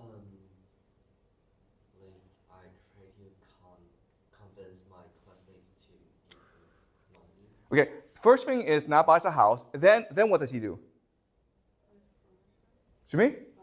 Buy furniture. Then what does he do? There's something that he must do that's very important. What does he buy the house? What does he want to do? He wants to take pictures and post on social media, right? So everyone sees it on social media. Then you see this. Nab has this huge house in Beijing with lots of fancy furniture. What do you do now? Also want to get a house. You also want to buy a house. But what kind of house? A bigger house, right? And then what do? Also post pictures. You also post pictures, okay? Then how do other people feel? You think this is funny, okay? But this happens all the time. So very quickly, what happens in the school? We all spend our money. And you all spend your money, and you all go into debt, right? Because you're in competition with each other to buy the biggest thing. And $1 million is a lot of money, but it's not enough to buy everything, right? So you go into debt. You borrow more money to buy more things. And then what happens?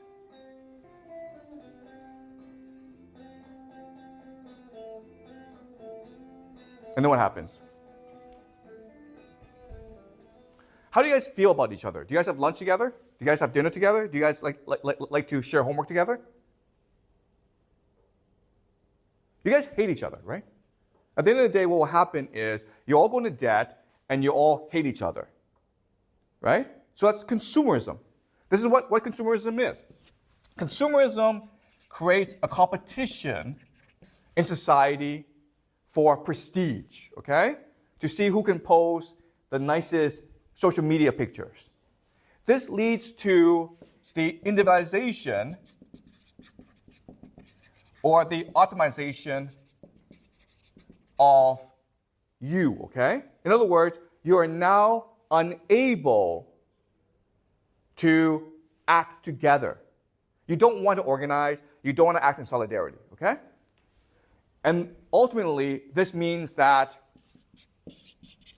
you develop economic logic, okay? And what is economic logic? It's to see the world only through the lens of capital. Okay, does it make sense? So when you see someone and you're like, okay, well, do I want to date this person? You don't ask, oh, is this person a nice person? You ask yourself, how much money does this person have? Okay, do you understand? You use economic logic in order to understand the world and to reason and analyze the world, okay? Now, let me ask you this question. Today, is this how China works? Is this how the world works? The answer is yes, okay? Are you like this? Yes, you are like this, okay? You've been brainwashed into thinking that this is the only way to behave and to think. You're in school. Why are you in school?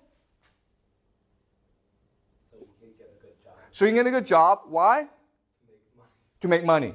And so you can buy things, okay? You understand? That's how you all think. But there are different ways to think about school, right? You're like, I'm in school to learn, to open my mind, to have an imagination, to think critically about the world, right? And that was the way we thought about school when the workers were dominant. But now that consumers are dominant, all we think about is, how do I get a good job? How do I buy a bigger house? Because I want to post it on social media. Okay? So, if you think about this, what this really is the perfection of slavery. Okay? Does it make sense? What does this phrase mean? The perfection of slavery.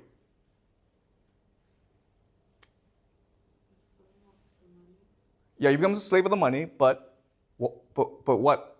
Why is this perfect? Like, we don't even realize it. Yes, okay? Do you understand? If you're a slave, you rebel, right?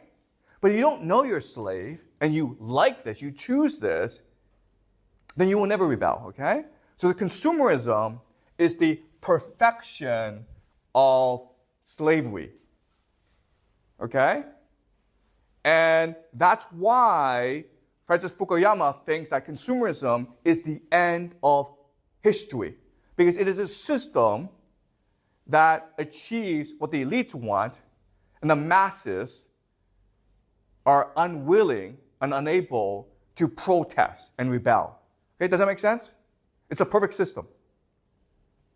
Okay, so, but there are certain civilizations that rebel against slavery intrinsically. It is in their nature to rebel against slavery. And one of these civilizations is the Russian civilization. Okay? So when you impose slavery on Russians, they become corrupt, they become alcoholics, and they refuse to have babies. That is why Russia is failing as a society, because slavery is being imposed on Russians by the Westerners, and the Russians refuse to be slaves. But because this system of consumerism is so perfect, Russian people lack a understanding of how to rebel against the system, and that's why Russia is falling apart. Okay? That is a Putin argument. Does that make sense? Okay? In other words, consumerism has corrupted the Russian soul. And Russians have chosen to be corrupted by consumerism. Okay, so does it make sense? So what Vladimir Putin must do is free his people, even though they may enjoy prison, okay? Even though Russians may enjoy slavery, Putin is still going to free his people. And he's going to do it by creating a new concept to combat consumerism, okay? So we've gone from the worker to the consumer, and Putin is going to introduce a new concept called the warrior.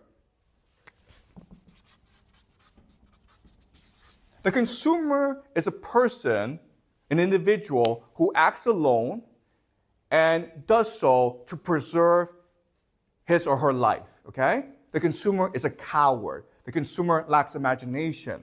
The consumer is alienated. The warrior is different. The warrior is an individual who sees that through his actions, he or she can shape the direction of history. I can make my own reality through my courage and through my imagination and by acting with others. Okay? Does that make sense? All right.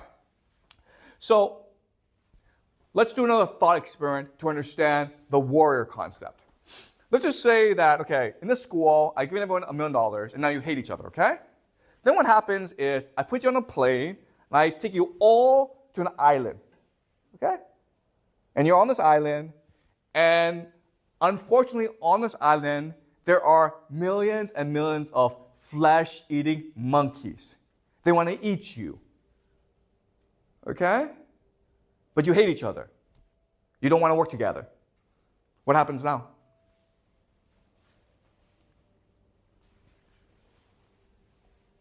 What happens now? Yeah, that's right. If you don't do anything, everyone gets eaten by a monkey, right? But what are you going to do? How? You will fight the monkeys by, how will you fight the monkeys? Like the people who fight together can maybe survive. Okay, what's going to happen is that everyone is going to put aside the differences and work together to fight the monkeys, okay? And how you feel in this process?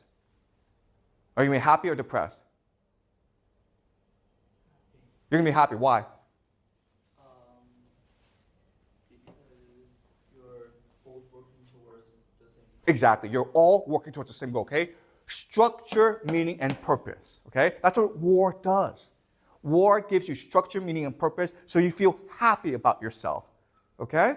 Now, let's say that during this war, like Celine dies, okay? Now what happens? What does death do now? She becomes like a martyr. Yeah? We all like remember her. Yes. And? So Celine dies, she becomes a martyr, you all celebrate her, remember her, you give her a great funeral, and then what do? Fight harder. You fight harder, do you understand? Because the death gives you purpose. Her death makes your life much more valuable to you and to others, okay? Not only do you celebrate her life, but you celebrate your own life, okay? All right, now let's just say that the monkeys are coming, okay? And there's a bridge. There's a bridge. And Jack is standing on this bridge. And there are 10 of you on the other side, okay? So Jack has a choice. He can either cut the bridge and kill himself and save the others, or he can run and possibly all get killed, right, by the monkeys. What does Jack do? For sure he will do this. What will he do? He's going to sacrifice himself, okay? Do you understand? We've seen this in war over and over. Okay? That's what war does to people. It gives you structure, meaning, and purpose, and it makes you a stronger, more disciplined person.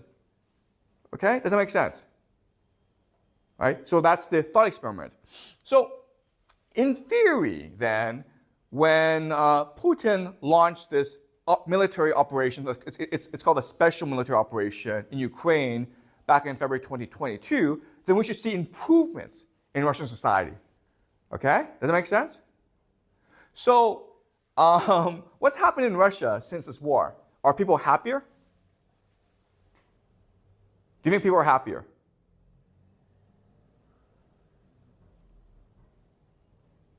Do you think people are happier now? Okay, I think they are. Do you think people are more unified? I think they are, okay?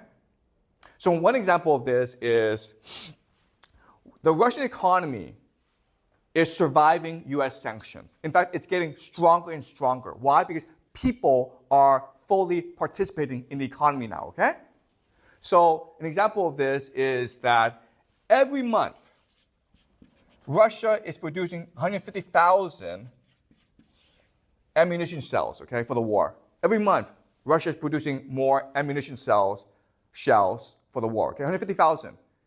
Can you guys guess how much the United States produces every month in comparison?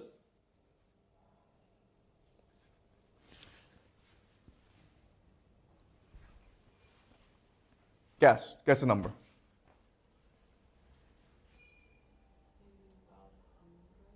Excuse me?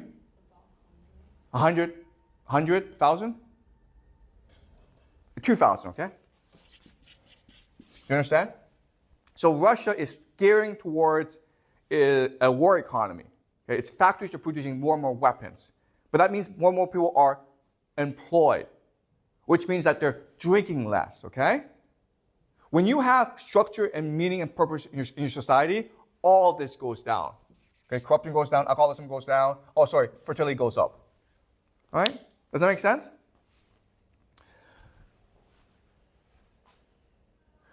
So, last year, Putin made this statement, okay?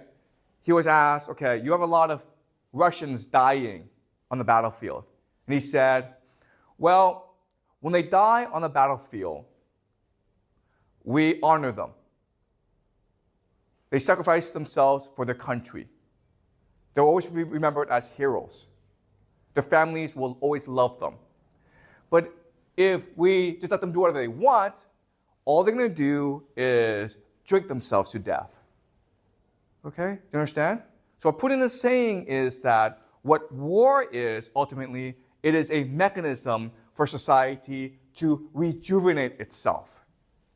Okay? What war is, it's an opportunity for society to cut away the fat, to make itself more lean. So for Putin, this war, it's not really about conquering Ukraine or defending against NATO. It's really about saving Russian civilization. It's really about saving the Russian soul. Okay? Because if you don't fight this war and you let these trends continue, then Russia will eventually cease to exist as a nation. Does that make sense? Okay? So what's going to happen is that over time, a new concept will arise to challenge consumerism and liberal democracy. And we will call this concept Putinism. And the idea of Putinism is really continuous war. That as a society, you should be constantly fighting wars in order to discipline, unify your nation. Okay? And make your people stronger and more prosperous. That is Putinism, okay? And I think this will be his defining legacy.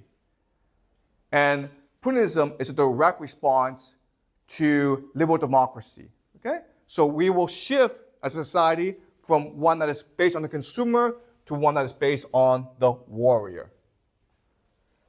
Does that make sense, guys? Okay? Any questions? How is liberal democracy different from capitalism? So Celine asked a question, how is capitalism different from liberal democracy? That's a great question, okay? So capitalism is only concerned about capital, okay? So you can be a fascist country and be capitalistic. So capitalism, many people will say, leads to fascism. So Nazis were extremely capitalistic. And they see communism, the Soviet Union, as a direct threat to its existence, okay? The idea of a liberal democracy is the participation of everyone in the generation of capital. Does it make sense? So in other words, and this is one of the ironies of the 20th century, is that capitalism and democracy are opposing forces. And the idea of liberal democracy is to put the two together in a synthesis as to explain away or ignore the contradictions, okay? But capitalism and democracy are contradictions. Does that make sense? Okay, any more questions? Like, according to Putin, like, over time, won't like a society be drained from like a war? Like, if they fight too many wars, like there will be too much manpower and a lot of equipment. Okay, so Jack makes a great point, which is like wars that have been fought before have destroyed societies, okay? Think of Athens and Sparta, and think of World War II and World War I, okay? Societies become exhausted and destroyed. So the idea of continuous war is you fight small-scale wars so as to manage the size of the conflict, okay? And it's important to do that. Why? Why don't you want a large-scale war? You might lose. No. What might happen in a large-scale war? It might escalate into like a nuclear. That's right, okay. The problem is you have nuclear weapons in place now, okay? So it is not, it's not smart to fight a large-scale war. Because when you fight a large-scale war, you can't really control the escalation. And eventually, say the United States and Russia fight a ground war in Europe, eventually they'll be so angry at each other, they might have to use nuclear weapons, okay? That's why one of the major tenets of Putinism is you pick small contained conflicts. So Ukraine is a small contained conflict, okay? An invasion of France or an invasion of Britain would lead to nuclear war. Does that make sense? Okay? And that's why the United States would also pick Iran, because Iran would be a small contained conflict. Does that make sense? Okay? So this is the Putinism, okay? War is a mechanism to transform your society. Whereas before, we understood war as a mechanism to conquer others, okay? As imperialism or the spreading of civilization. Now, the idea of Putinism is, no, guys, we don't care about the other people, we care about ourselves. We're using war as basically a mechanism to discipline our bodies, just like the gym. Okay, does that make sense? Okay? The thing about global leaders, world leaders, is they're all insane, but they're not stupid. You understand? There's a difference. They're happy to kill millions of people. They're not happy to blow up the world. Okay? But Jack's other point is that Russia's not a very wealthy country, right? Eventually, you're going to exhaust yourself. And that's why we think war is usually a pyramid scheme. Okay? And what that means is, so the example is Nazi Germany. When they were fighting these wars, and it was costing their economy a lot of money, so they were forced to fight even more wars. Okay? That's what eventually led to Germany's invasion of Russia, because they needed the resources and the manpower. Okay? And that's the same thing that will happen here, where, okay, Putin is spending a lot of money to fight this war in Ukraine, okay? But after he finishes war in Ukraine, then he needs to go conquer more territory for their resources. Okay? So in the long term, this could lead to disaster. Okay? This could lead to a large-scale war. But in the short term, it does work. Okay? Does it make sense? Okay. Any more questions? If they are in constant war, well, the people get like exhausted and it doesn't work anymore. Okay. So Selena asked a great question, which is like, eventually people are going to get exhausted. Okay? And what Putin believes is that the Russians are a warrior culture. Okay? Russians enjoy war. Russians are good at war. So Russians won't be exhausted by war. They'll be galvanized and energized by war. That's the theory, okay? And he's right. Okay? There are warrior cultures out there around the world that do enjoy fighting, okay? So you think of the German people, right? The Germans have been fighting wars for 1,000 years, and they've been really good at it, okay? You think of Japanese. Okay? Japan is also a warrior culture that enjoys fighting wars. Okay? China is not a warrior culture. It's very hard to get Chinese to fight wars. And Chinese, okay, so I hate to say this, but China would probably lose most wars. Okay? It's not a warrior culture. So for Chinese civilization, war would be exhausting. But for Russian civilization, war can be energizing and rejuvenating. Okay? Does that make sense? It depends on your civilization. Okay, any more questions? But if the civilization in the future depends on like warrior culture, will it be like going back to the kind of like the state of nature or something? Okay, so what's going to happen? And the answer is that warrior culture works right now okay? Because warrior culture beats consumer culture easily. So you see the war in Ukraine where Russians are destroying the Ukrainians, and the Europeans are like, I'm too busy watching TV. I'm too busy buying things. I'm too busy vacationing, okay? So consumers don't want to go to war, okay? But eventually, Russia is going to reach a point where it directly threatens Germany and France and Britain, and then they will start to transition into a war culture, okay? So Putinism will become the dominant ideology for the next 50 years, okay? But Putinism can spread to other countries, okay? So Japan can adopt Putinism. Germany can adopt it. Britain can adopt it, okay? And so the world so when this happens, we call this world multipolar. So the word we use is multipolar, okay? Or multipolarity, meaning that like there are different centers of power throughout the world. Right now, there's only the United States. It's a global hegemon. But over the next 10, 20 years, we expect a multipolar world where each region has different hegemons. Okay, does that make sense? All right, any more questions? Like if the U.S. does fight a war in Iran, like will this also transform their society? Okay, so what happens to the United States? So next week, we'll discuss the United States, okay? But what I will show you is that if the United States fights this war in Iran, what it has to do is retreat back to its borders, okay? It has to become isolationist. But I'll explain that to you. I'll explain that to you next week, okay? Any more questions? Sorry. Go ahead. I want to clarify one thing. Is that like you just mentioned that the Putinism is like people get together and fight together, right? And the consumerism is like the work as individual.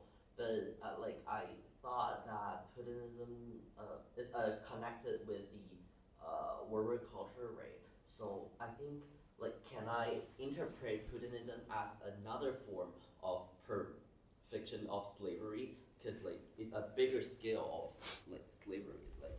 Okay, so that's a great question, okay? So we just said like consumer culture is the perfection of slavery, but is warrior culture slavery?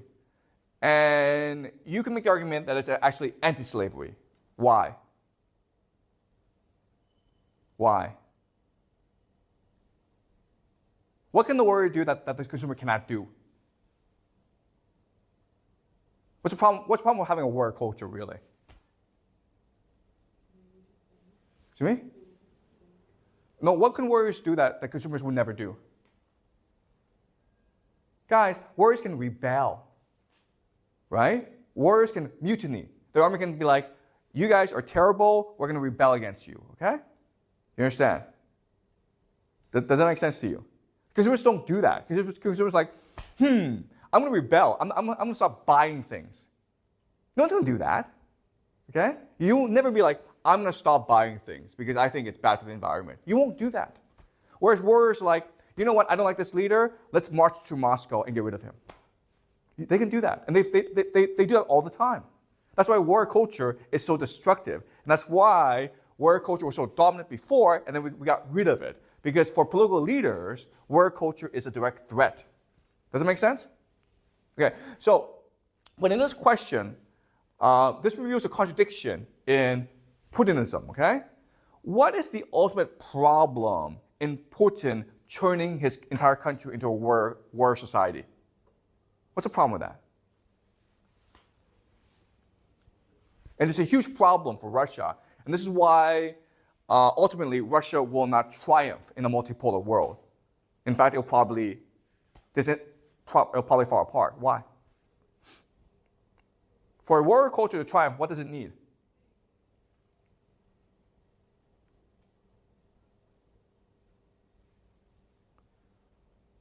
Warriors fight best when what? When there's a king, guys. When there's a king. That's why we have kings. Right? So what's the problem with Putin's Russia? What's going to happen to Russia? Guys, eventually Putin's going to die. Do you understand? Eventually he's going to die. And then what's going to happen? The country's going to fall apart because it's a warrior culture. And you have these different generals fighting each other for total control. It's going to be civil war. Okay? Putin right now is a strategic genius. He's the king. Everyone admires him. So he unites everyone, and he can direct all of society into total war. When he dies, this society is going to fall apart. Okay? That's why Putin's legacy will not be a strong Russia. It will be Putinism. Okay? The idea of continuous war. Russia may not survive without Putin. Okay? And quite honestly, when you have a great leader like Putin, it's impossible to replace him. All right? No one would have his genius and authority and ruthlessness. Okay? Does that make sense? Okay? All right. And David, you had a question? Yeah. So I was just wondering, like, does the whole Russia agree with this Putinism? Like, is there possibilities that there will be like rebellions in the future? Okay, so David asked a great question, okay? How much of society agrees with Putin? And the answer is, like, most people don't like to go to war, okay? Most people are scared by war. But ultimately, society is determined by those who are willing to act on their beliefs, okay? So when we looked at America, look, the Israel lobby, they're only a small fraction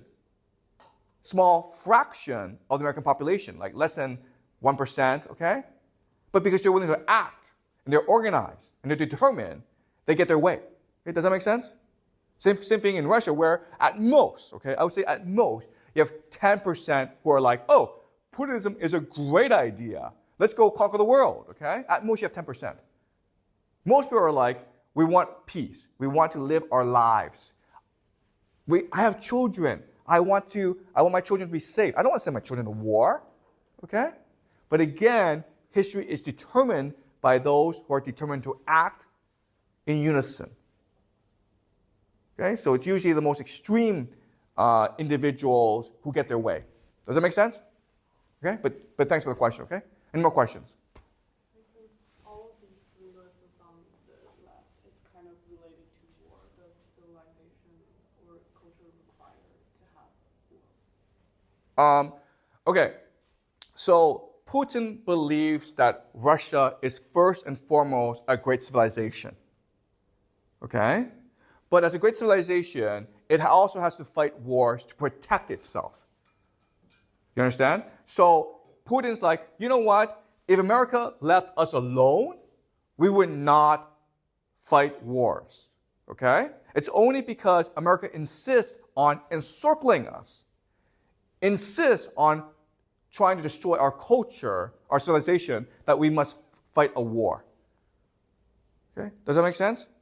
All right? And so what people say is, listen, the war in Ukraine, it's ultimately caused by NATO encroachment into Russia, right?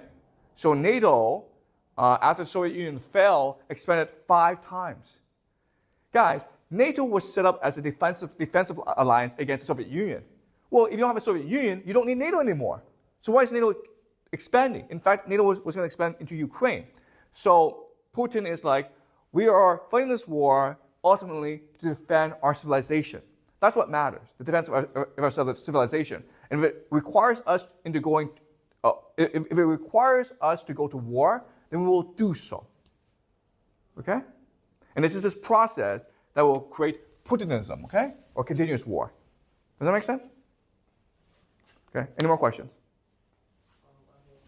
Yeah? As mentioned, probably only like 10% of the Russians actually agree with Putinism.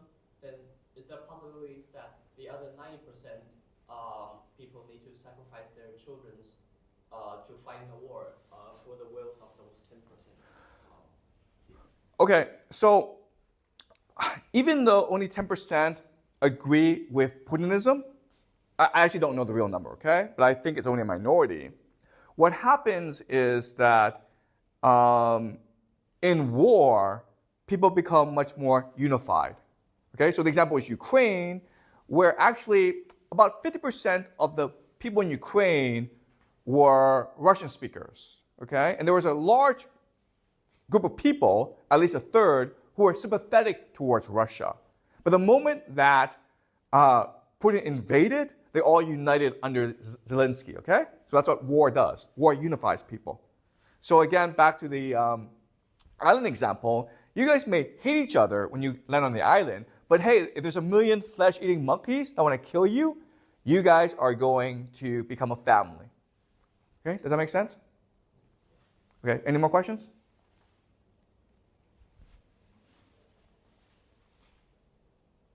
Is this clear to you guys?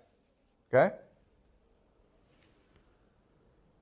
You look as though you want to ask a question. Are you confused by something, Celine? Is that all civilization need war?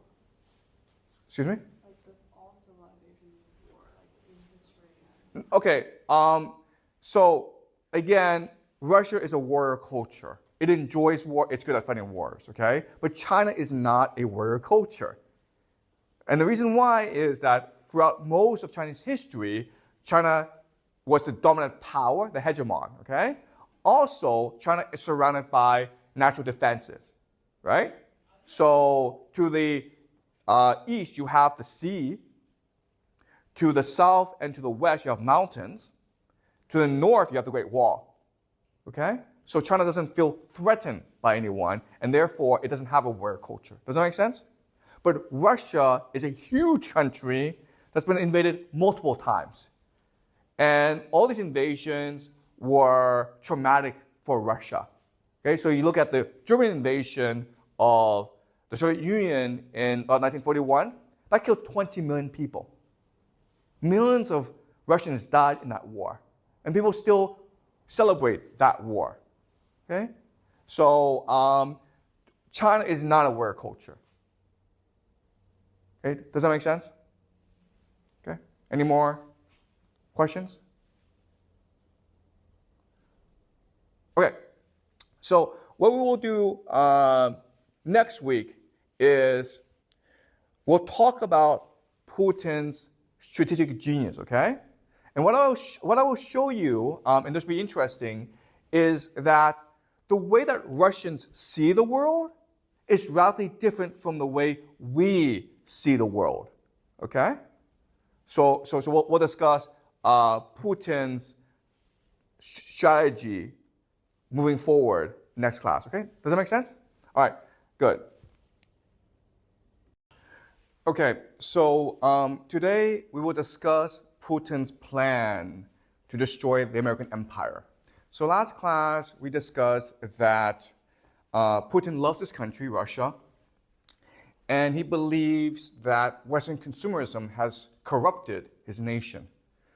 And he recognizes that the source of Western consumerism is the American empire. So in order to completely free his people, he needs to destroy the empire, okay? And historically, empires die when three things happen concurrently, okay, together. Okay? The first is overextension. And this is the main reason why empires die, when they fight too many wars at once. And the reason why they're overextended is hubris. And what hubris is in military strategy is the idea of blindness. So you are blind to the fact of your own limitations. You are blind to the strategy of your opponents. You are blind to the overall geopolitical picture. Okay, you're just blind. And the example is American strategy nowadays, where America is fighting Russia and Ukraine, where it is fighting Hamas in Israel, and there's a threat of Iran on the horizon. But for whatever reason, most American policymakers believe that the real threat is China. We must prepare for China in the Taiwan Strait, okay? Eventually, China will invade Taiwan, and we must be ready. right now, this week, America also announced massive tariffs on Chinese electrical vehicles. And so America is engaged in all these wars at once. It's antagonizing Russia, Iran, China at the same time. And so that's just overextension because of hubris. Okay? Second way to kill an empire is debt. So the source of American power is the US dollar. Remember that in 1945, Bretton Woods, there was an agreement that the US dollar would become the reserve currency of the world, okay? And the phrase for that is exorbitant privilege. Exorbitant privilege just means that America has the right to manufacture gold from nothing, and the world has to buy it because that's what underpins global trade, okay? But when you can do that, what happens eventually is that your nation becomes fat, lazy, and corrupt. When money just falls off the sky, you're just used to borrowing money, okay? So all America does right now is print money and not make money. The problem with this is that eventually the world is not going to want to use US dollars anymore because each time you use it, you're being taxed, right, by the Americans. And that's what BRICS Plus is. You may have heard of BRICS Plus. It is an organization established initially by Brazil, Russia, India, China, and South Africa in order to create its own financial system to counter the US financial system. But now there are more countries that have joined BRICS. Most prominently are Saudi Arabia and UAE and Bahrain, these countries, okay? They're important because they are the basis for the petrodollar. Remember that all US dollars can be used to purchase oil, and that's why US dollar is worth a lot of money, okay? So if these countries go to BRICS and opt out of the US financial system, then basically this American mountain of debt, okay, $35 trillion of debt comes crashing down, okay? That's the second way to kill an empire. And the third way is civil dissent or eternal discord, civil war basically. And so what we're seeing in America right now is growing political polarization, okay, between the left and the right. Why this happens is that people no longer believe the binding myths and stories that build a nation, okay? Nowadays, young people no longer believe that America is the source of good in this world. An example why this is happening is, of course, because Israel right now is committing genocide in Gaza. Right now, Israel is attacking Rafah, and they're killing a lot of children. Most people who are dying in this war are children. And America is not doing anything to stop this. In fact, America is the one who's providing Israel with all the weapons. So young people are turning against the idea of America as the good empire. And there's this amazing statistic that 1/4 of young Americans now believe that Osama bin Laden was a good guy, okay? And when I grew up, Osama bin Laden was considered Satan because he was the one who was responsible for terrorism around the world and for the 9/11 attacks, okay? But this just shows you that the ideas and the myths that bind the country together are falling apart. And that's what's causing the nation to fall apart, okay? So the more overcommitted America is, the more debt it creates, and the more civil discord it creates, okay? All right, so this is how you kill an empire. When all three things reach a tipping point, when it becomes too much, the empire dies, okay? And the most likely outcome for America is it goes into civil war, okay? It descends into civil war. And that's something that I will discuss next class, all right? So let's discuss how Putin is doing this. Okay? So the first thing that Putin did was the Ukraine war, right? So in February 2022, Putin invaded Ukraine.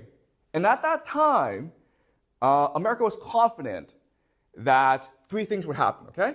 The first thing that would happen is that Ukraine would destroy the Russian army and perhaps even march to Moscow and overthrow Putin, okay?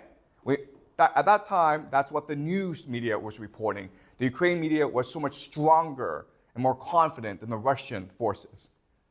The second thing was that the Russian economy would be destroyed. Why? Because America was imposing sanctions on Russia.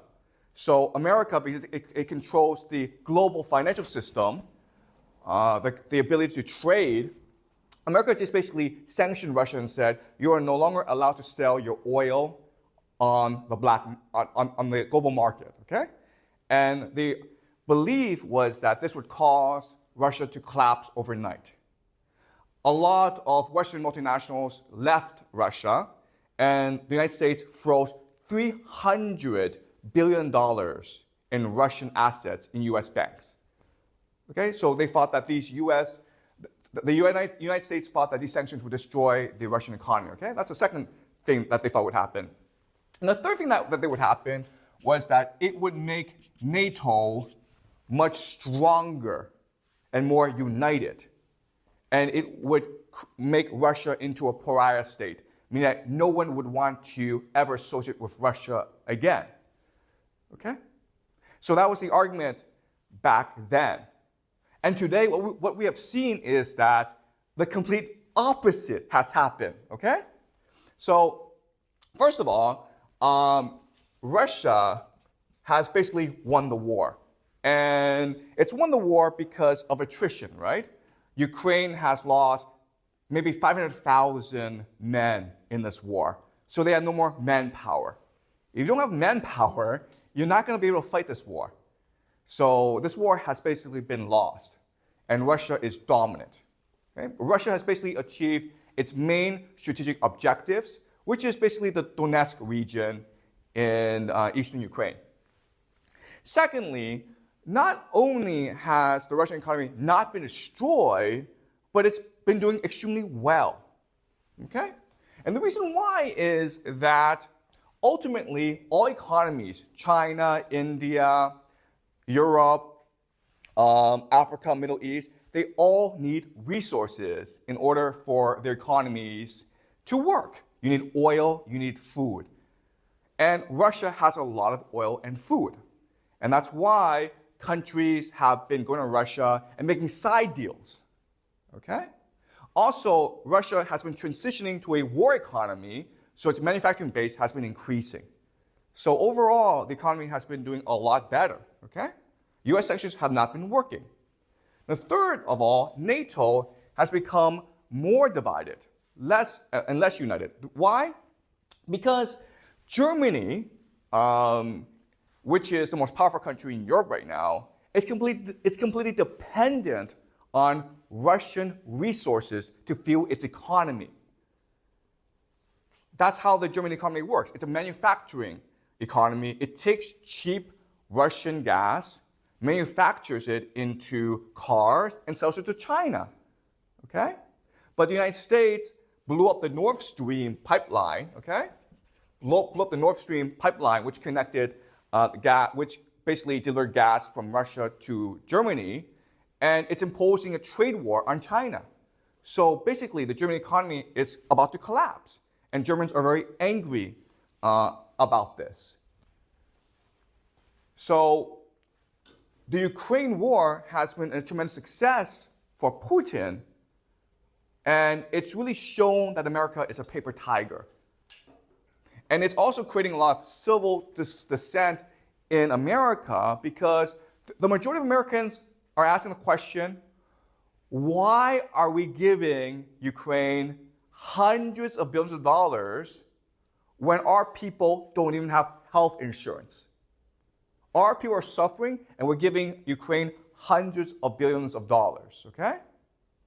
The other thing that this Ukraine war has exposed is that the American empire is overextended. And what I mean by that is that in order to give Ukraine weapons, what America is doing is basically taking weapon systems from in Japan, in South Korea, and other places, and giving it to Ukraine, okay?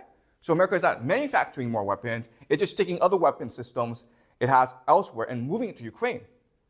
So America is badly overextended, okay? And of course, by giving all this money to Ukraine, it's causing American debt to go up. And after Ukraine loses this war, this debt will be gone, okay? Because Ukraine cannot pay it back, okay? So, but after the Ukraine war, what happened next was on October 7th of last year, remember that Hamas launched an attack on Israel that killed about 1,000 people. And Israel responded by attacking Gaza. And by doing this, this has helped Putin and has hurt the United States, okay? Mainly by, first of all, diminishing American prestige, right? Because America right now is helping Israel commit genocide. So the entire world is basically turning against America. Even the young people in America are turning against America. You know, these college protests in America, they will only expand in the fall, okay? And the other problem is that America has shown it cannot control Israel. In fact, people say that Israel now controls America. And the third thing is that this war threatens to explode throughout the Middle East, okay? At any point, Iran can enter the battle. Hezbollah can enter the battle from the north, okay? So it's a powder keg. It's like a lake of gasoline about to be lit on fire. So America is badly extended, okay? So, and you can make the argument that either Putin knew about the Hamas attack or even encouraged the attack, okay? Because the main winner of this Hamas attack is obviously Vladimir Putin. And the loser is America, okay? So does this make sense so far? All right. So let's talk about the future, or what are predictions moving forward. So if it is true that Putin's intention is to destroy the American empire by focusing on these three fundamental weaknesses in the empire, and if it is true that he started the Ukraine war to further the deterioration of the empire, if he is the one who is abetting Hamas, then we can predict that Putin will continue to do certain things, okay? The first thing that he will do is he will drag on the Ukraine war. So he will not end it. He will not seek peace. He will not negotiate peace terms. He will continue to drag it on. Okay? Why would he do that? Why not just declare victory? Or why not just negotiate peace? Why would he want to drag it on?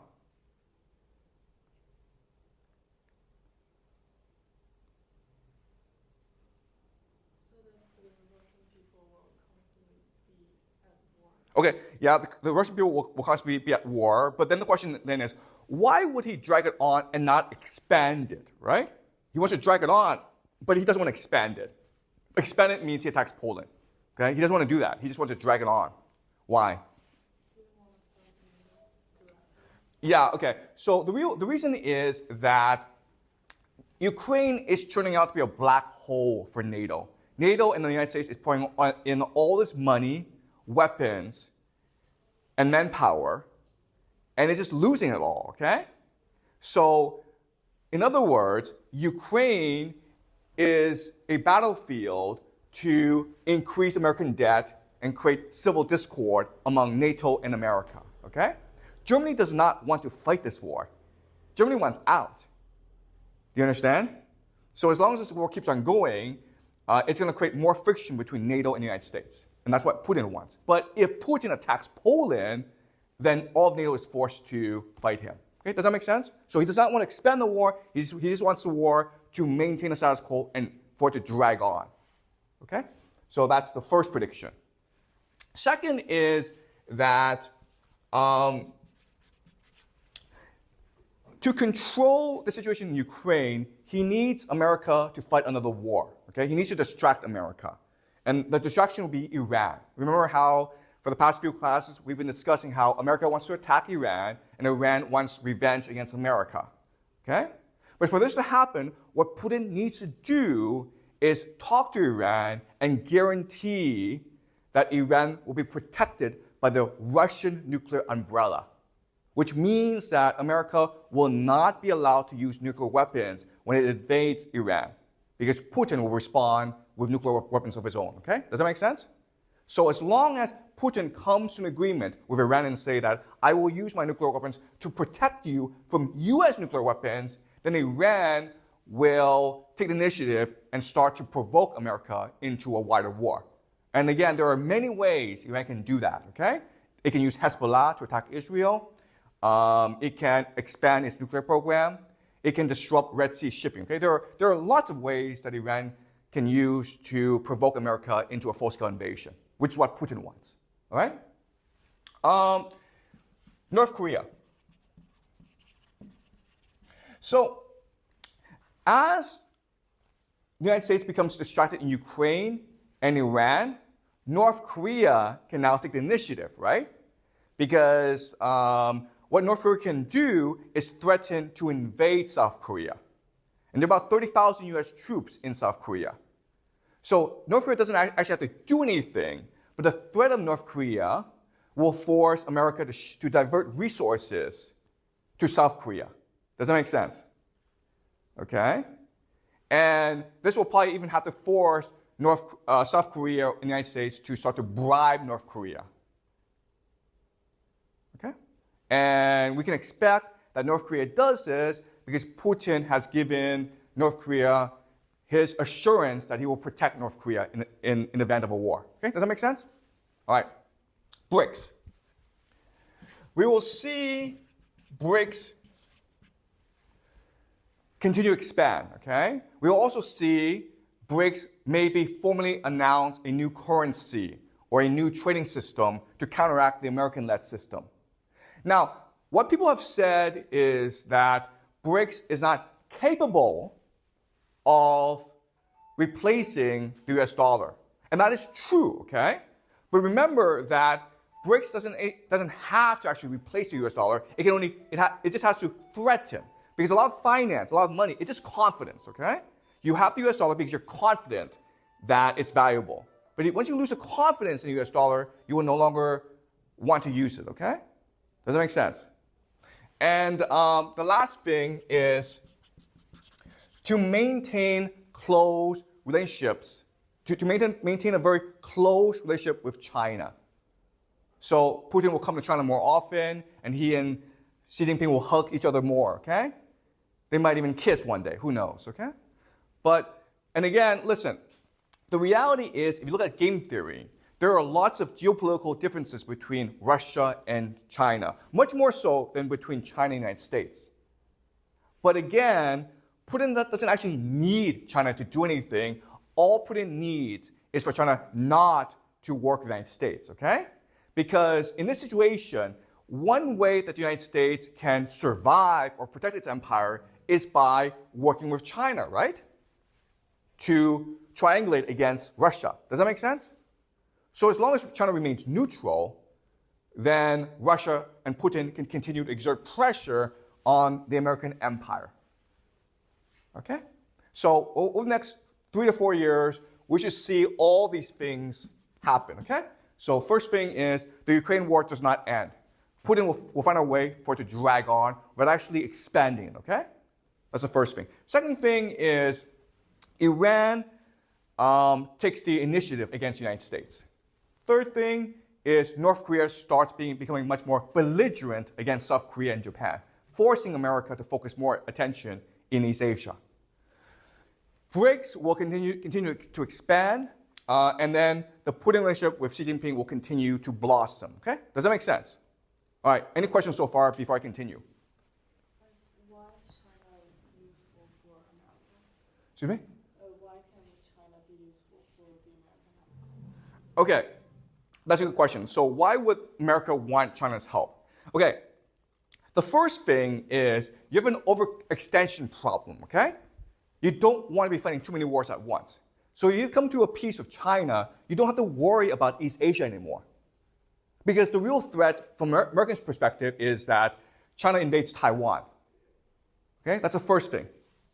Okay. Second thing is that China is a major buyer of US dollars because of its trade with America and because China buys a lot of oil, right? You want China to keep on buying US dollars so you can sustain the debt. Okay? Does that make sense? And third of all, there are a lot of geopolitical conflicts between Russia and China. If you think about it, Russia is more of a threat to China than the United States is, okay? Does that make sense? Historically, Russia and China fought wars, many wars over the border. Okay? So if you become friends with China, then Putin needs to take the defensive and focus more on protecting the Russia-China border. Okay? Does that make sense? Because right now, Putin can just focus on the offensive. But if China is on the side of the United States, then Putin is forced on the defensive. Okay? Does that make sense? Okay. Any more questions? Yeah, Peter? Recently, I heard China dumped the largest U.S. bonds. That's right. In May. That's right. That's right. So basically, what's been happening is China is now no longer buying U.S. dollars, and it's transferring its U.S. dollars into gold. Okay. So China is encouraging everyone to buy gold. Don't buy any more U.S. dollars, guys. Buy gold. All right. And the reason why is because America's debt is a huge problem for America. And the only way for America to sustain its debt is if China continues to buy U.S. debt. Okay? Does that make sense? Okay. But that's a great point, Peter.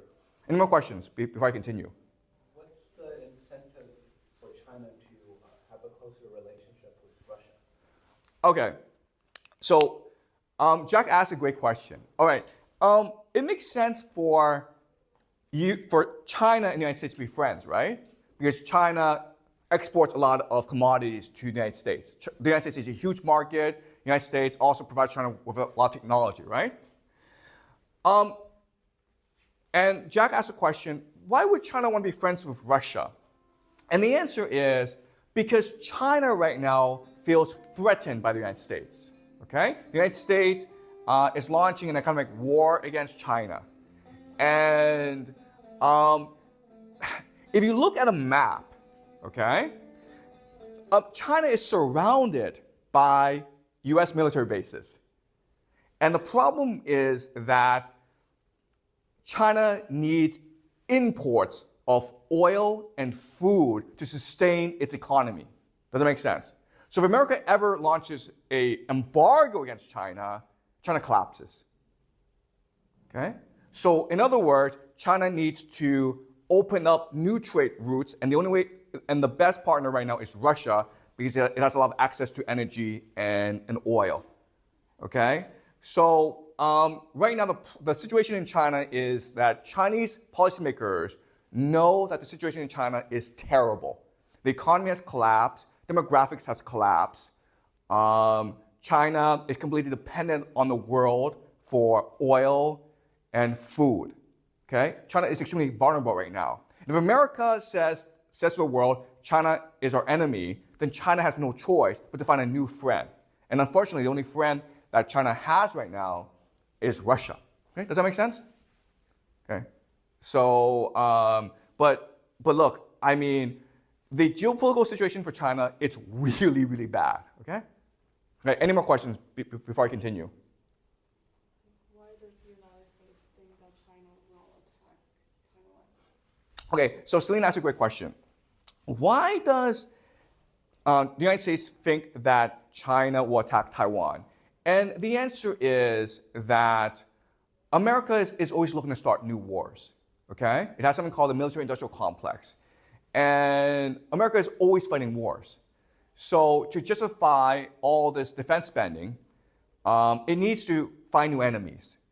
And it believes that the greatest threat to the American empire right now is China, even though, by the way, there's no evidence this is the case. Okay? Right now, the relationship between the United States and China is China sends America a lot of cheap goods, and the US gives China a lot of US dollars. Okay? So basically what's happening is that the Communist Party is storing the wealth of the Chinese people in American banks. This is a great deal for both America, Wall Street, and the Chinese Communist Party, okay? So there's no reason for these countries to be in conflict with each other, but unfortunately, the American policymakers always need an enemy to justify the incredible amount of money they spend on defense, okay? Does that make sense? Okay, any more questions before I continue? Like, who will the U.S. lose if they lose Taiwan in their understanding? Excuse me? Like, in their understanding, what will they lose if they cannot take over, like, Taiwan? I didn't understand the question, so can you repeat that? Like, the United States think that China will attack Taiwan, and what do they think they will lose if China attacks Taiwan? Oh, that's a great question. So what happens if China takes over Taiwan? What does America lose? And the answer is like, not that much, okay? You can make the argument that Taiwan has a semiconductor industry, but guess what? You can move that semiconductor industry elsewhere, okay? For America, it's just one of face. You understand? America doesn't really lose anything if China takes over Taiwan.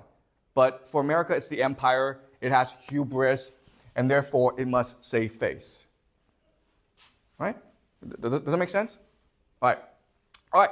So this is Putin's plan to destroy the American empire. And so the question then is, well, this makes Putin a genius. So how is he able to do this?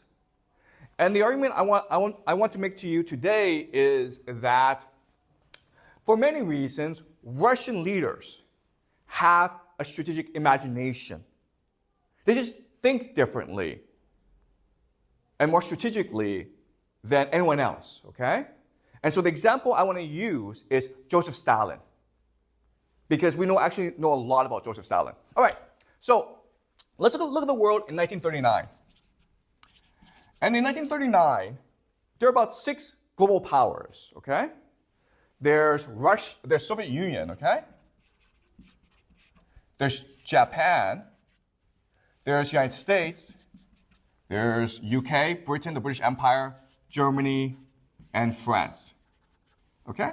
So this is the map of the world in 1939.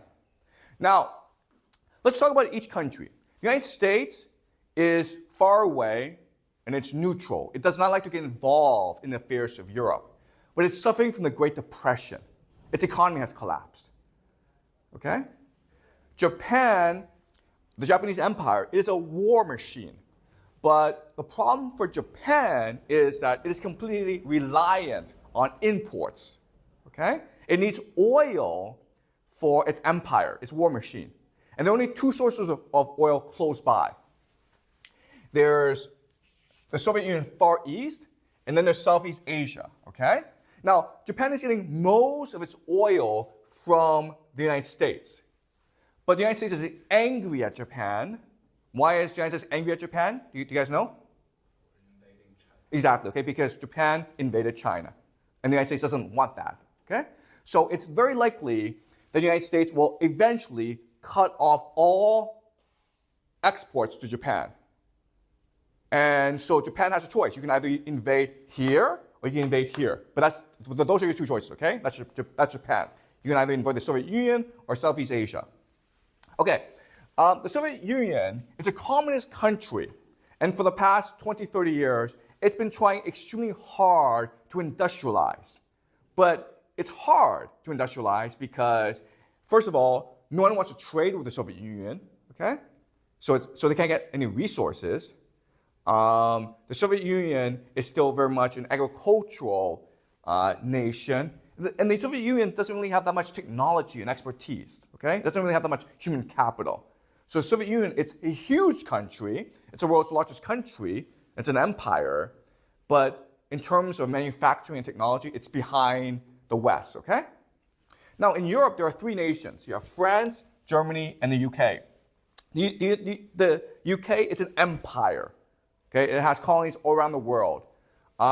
Germany lost World War I, and so it has to pay all these reparations to UK and France, okay? And now Hitler is in power, and Hitler is determined to reunite Germany, okay? Because Germany lost a lot of land because of World War I, okay? So he wants to reunite Greater Germany, okay? That's his ambition. It's not to conquer the world, it's to reunite Germany, all right? And then you have France, which is the weakest of all these powers, but it still has an empire, okay? So looking at a map in 1939, and we use game theory, what should be happening, or what should happen maybe 5 years from now, 1945, okay? Let's use game theory to map out what should be happening, or what will happen, given this map, and given the individual players, the interests of these different nations. What do you expect to happen? Who does everyone hate? Who does everyone hate? Who does everyone want to go invade?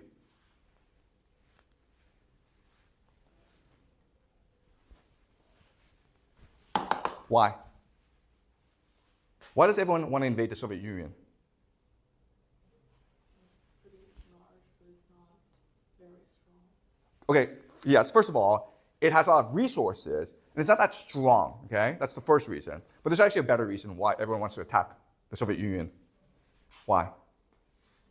What's happening internally in the United States right now? The Great Depression. What ideology is a threat to the American government? Communism, okay, do you understand?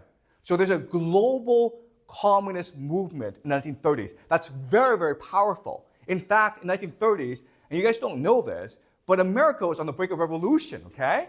The communists could have any time took over America if America failed to stop the economic bleeding that was happening, all right? So everyone was afraid of communism. Japan would have loved to invade Soviet Union because Japan hates communism, and Soviet Union has a lot of oil, right? So here comes Japan. Germany would love to destroy the Soviet Union because Nazis hated who the most? Who did Nazis hate who the most? Why did they hate Jews? What did Hitler believe about Jews? He thought they controlled the world economy. Okay, they control the world economy, but there's actually a better reason why he hated Jews. What's the problem with Jews? Okay, you guys don't know this, but they were all communists, okay? Hitler thought that all Jews were communists. So Hitler hated, first and foremost, communism, okay? Nazism hated communism the most. So Hitler wanted to invade the Soviet Union. How about France and the UK? How about France and the UK? What did they want to do? Who did they hate? Russia, right? Soviet Union. United States? Sure, why not? Okay, do you understand? So 1945, if we use game theory, okay, we should have expected that Soviet Union would have been partitioned into different countries, okay? These powers would have invaded the country together and colonized the Soviet Union and destroyed the threat of global communism once and for all, okay? Does that make sense? But that's not what happened, right? That's not what happened. What happened was that in 1939, Hitler invaded Poland, okay? And the moment that Hitler invaded Poland, France and Britain declared war on Germany. And then Germany defeated France and Britain, okay? Britain was forced to return to its island, but Churchill refused to seek peace with Hitler. In fact, Hitler tried to seek peace with Churchill 7 times. And each time, Churchill was like, go to hell. We're going to fight this war till the end. Why was Churchill so angry at Hitler? What happened?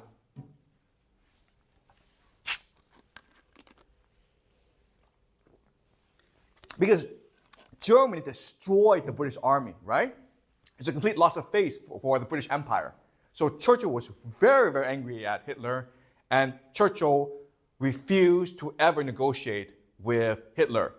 In fact, Hitler sent this emissary called Rudolf Hess to Britain, to Scotland, to negotiate a truce, and Churchill just put him in prison.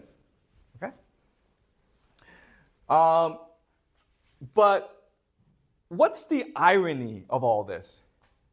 Germany invades Poland. What does Germany invade Poland? Do you guys know? Have you guys studied this history?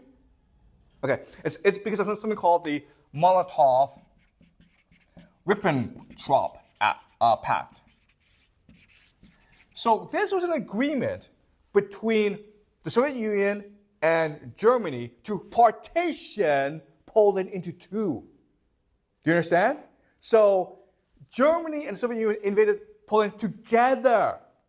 The Soviet Union attacked from the east, and the Germans attacked from the west. But what happened was, Britain and France declared war on Germany, but not the Soviet Union, okay? That's pretty clever, Stalin, don't you think? In fact, you can make the argument that if this thing was not signed, Hitler would not have attacked Poland, okay? And the reason why is, the other thing about this pact is that Soviet Union agreed to give Germany resources for its war machine, oil and food and other inputs, okay? Does that make sense? Because remember, the Soviet Union has the Ukraine, which produces a lot of food and oil, okay? Does that make sense? All right? Next thing that happened was that in June 1941, Operation Barbarossa. So Hitler invades the Soviet Union, okay? And if you read history, anyone will tell you that this Operation Barbarossa was a tremendous success for Germany and a strategic failure for the Soviet Union. It was a grave mistake, strategic blunder for Stalin, okay? What did Stalin do wrong? Well, first of all, he refused to defend the border. Okay? There were 4 to 5 million Soviet troops at the border defending the Soviet Union, but they were given direct orders given direct orders not to provoke the Germans. You understand? The Germans fire at you, don't fire back. And because of this order, the German army, which was about 3 to 4 million, was able to overrun the border and almost reach Moscow. Okay? That was a grave mistake on the part of Stalin. Second is that Stalin ignored intelligence. Okay? There was a lot of intelligence that said that Germany was going to invade the Soviet Union. How could you hide the fact that you have 4 million troops assembled to attack the Soviet Union, okay? So there's a lot of intelligence going to Stalin and telling Stalin, hey, the Germans are coming. And Stalin said, nope, I refuse to believe this intelligence. In fact, you had German soldiers desert the German army, swim across the river to the Soviet side, and tell the Soviets, hey, my comrades, the entire army is about to attack you. And the Soviets shot these German soldiers because they thought these German soldiers were spies. Okay? So Stalin ignored intelligence. The third thing that Stalin did was, before the outbreak of war, he purged the Red Army, the Soviet army, of its leadership of generals. Okay? So the top generals of the Soviet army, the Red Army, were all dead or in prison because Stalin got rid of them for not being politically loyal enough. Okay? But the fourth thing is, why did Stalin do this? And the answer is, what historians will tell you is that Stalin trusted Hitler. Okay? This was the ultimate mistake that Stalin made. Stalin believed Hitler was his friend. He believed that Hitler would never invade him. Okay? And so this is what you're taught in history class. When you go to the United States, you'll be taught this. When you go on the internet, you'll be taught this, okay? This is completely wrong. This analysis is completely wrong. All right? So we're going to use game theory to understand why this is wrong. All right. So using game theory, let's look at 4 possible scenarios, okay? Scenario A is Soviets attack first, and they encircle Berlin. Second scenario is Soviets attack, okay, and they're stopped at the border. Scenario C is Germans attack, and the Soviets stop them, okay? And scenario D is Germans attack, and they reach Moscow, okay, which is actually what happened, all right? So these are 4 possible different scenarios that could have happened in June 1941, all right? Remember that there were 4 to 5 million Soviet troops at the border, okay? What were they doing there? They were about to attack Germany. The Soviets had a plan to attack Germany, but the Germans struck first, okay? So let's look at these 4 possible scenarios and see what happens. First scenario is the Soviets attack Germany first and they reach Berlin. What happens now? What happens now? What do all the other countries do? Yes, do you understand? Stalin reaches Berlin, boom, Japan comes from the east. Britain comes to the aid of Germany, United States comes to the aid of Britain. All the world unites against the Soviet Union, okay? So what would happen in this war? The Soviet Union loses this war, do you understand? Okay? Now let's look at B. The Soviets invade, but the Germans stop them at the border. Okay? Now what happens? Now what happens? Yeah, so Japan still invades, okay? And Britain starts to negotiate with Germany and seek a peace. Because Britain cannot afford for the Soviet Union to overrun Germany because then communism takes over Europe. Does that make sense? Okay? So in B, we can't say that Soviet Union would lose, but they would not win the war, okay? You understand? So B is not that good either. Now let's look at C. The Germans attack, and the Soviets hold them at the border. Now what happens?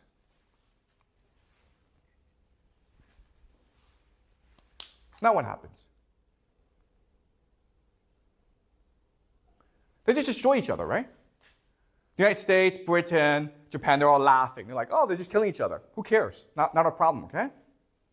But now let's look at situation D, where the Germans attack and they are about to destroy the Soviet Union. What happens now? The other countries have to come and help the Soviet Union. Why? Why is it the United States and Britain must come to help the Soviet Union? Why? What would happen if Germany takes over the Soviet Union? That's right, okay? They take over the resources, therefore they take over the world. You understand? Because Germany has technology, it has military power, but it lacks resources. You combine the resources with the German military, they're invincible now. The United States will be forever shut out of the world. Germany will not invade the United States, but the United States could never ever attack Germany again. Does that make sense? So what happens is, after the Soviets invade, after the Germans invade and the Soviet army is destroyed, America immediately gives the Soviet Union a lot of aid, okay? It's what we call Lend-Lease. From 1941 to 1945, America gave $200 billion to the Soviet Union for free, okay? It gave weapons, resources, technology, and food. Basically, what America did was industrialize the Soviet Union. Does that make sense? That's what America did. The Soviet Union could not industrialize by itself, but America helped the Soviet Union to industrialize. Let's look at Lend-Lease, okay? Weapons. America gave the Soviet Union 1/3 of all ammunition used in the war. 1/3 of all explosives. 1/2 of all aircraft. 14,000 airplanes. 1/2 of all tanks. 13,000 tanks. Okay? Resources. America gave oil and food. 80% of all copper. 55% of aluminum and steel. Okay? Technology. America gave the Soviet Union radio technology, radio communications, railroad, transportation, heavy industry, and lots of food. Okay? In other words, America basically built the Soviet Union in heavy industry for it. Okay? Does that make sense?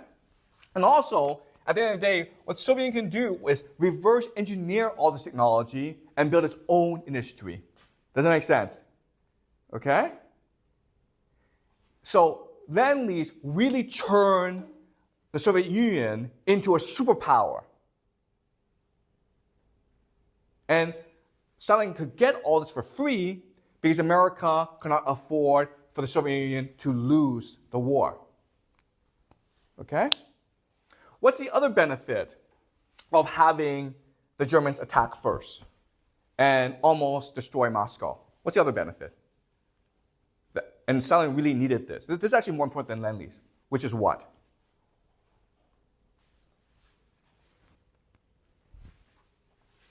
National unity, right? Now all the Soviets were united in the fight against Nazi Germany. Before, communism was tearing the country apart. There was a civil war. The rich people all fled the country, right? But now, because the Germans were invading, the entire country was united against Germany. This is what they call the Great Patriotic War. They were fighting this war for the love of their country, the love of Mother Russia. Okay? So, and what turned the war was the will to fight.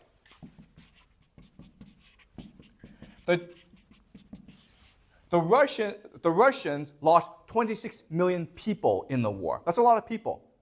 But by losing this many people, it made the entire nation refuse to surrender. They had the will to fight, okay? Much more so than the Germans. Does that make sense? Okay? So in history, you're taught that Operation Barbarossa proved that Stalin was not a strategic genius, that he was played by Hitler. But if you just do game theory analysis, this was the best possible outcome for the Soviet Union, okay? In 1939, the world should have united against the Soviet Union, but what happened was the world united against Nazi Germany and gave Soviet Union the technology, the money, and the resources to become a global superpower, right? Does that make sense? And because Soviet Union became a global superpower, it was able to turn China into a communist country. Does that make sense? If the Soviet Union did not become a global superpower with all this heavy industry, then China would not become a communist power. Mao Zedong would not have won the war. Okay? So, in other words, all this is telling us is that Stalin is a genius. He turned a losing war into a winning war. Okay? So, last thing I want to do is, okay, fine. How was Stalin able to do this? What makes the Russian imagination different from the Western imagination? Okay? So I would say three things.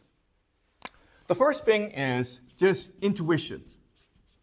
And intuition means that Putin and Stalin, they're able to read the political winds, okay?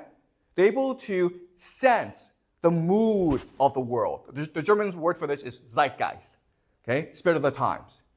But they're able to sense the mood of the world, okay? Putin knows that the American empire is about to die. And so he feels emboldened to act, okay? So it's intuition. Second is imagination. So Putin and Stalin both have a strategic imagination, which means like, okay, they sense these winds, but they can also imagine, hey, if I did this, how would these winds change, okay? That's an imagination, to be able to predict or imagine the future. And the last thing, which is the strangest of all, is multiple personalities. Meaning that Putin and Stalin are such brilliant men that they embody multiple personalities in them. And that's why they're so unpredictable. All right? So the example is this. Everyone says that Stalin trusted Hitler. So Hitler played Stalin. But if you just analyze the game, okay, then the conclusion is Stalin played Hitler. You understand? Hitler did everything that Stalin wanted him to do. Hitler invaded Poland, which caused France and Britain to declare war on him. Okay? Then Hitler attacked Soviet Russia, which brought America into the war and helped the Soviet Union become an empire. You understand? So Hitler was completely played by Stalin. And the answer is, so the question then is, how? Okay? Because in June 1941, Hitler did not have to invade Soviet Union, okay? He could have waited for Stalin to invade him. Then the opposite would have happened, right? Then America would have joined the war on Hitler's behalf. And they would have defeated the Soviet Union, okay? So what convinced Hitler to do the most insane thing and invade Russia first? And the answer is Hitler trusted Stalin. Okay, does that make sense? All right? So imagine this. Hitler and Stalin, they're having drinks, okay? They're both drunk. And they're on the porch, and they're staring at the mountains and the moon, okay? And Stalin and Hitler are talking. And all Stalin has to do is say 3 words.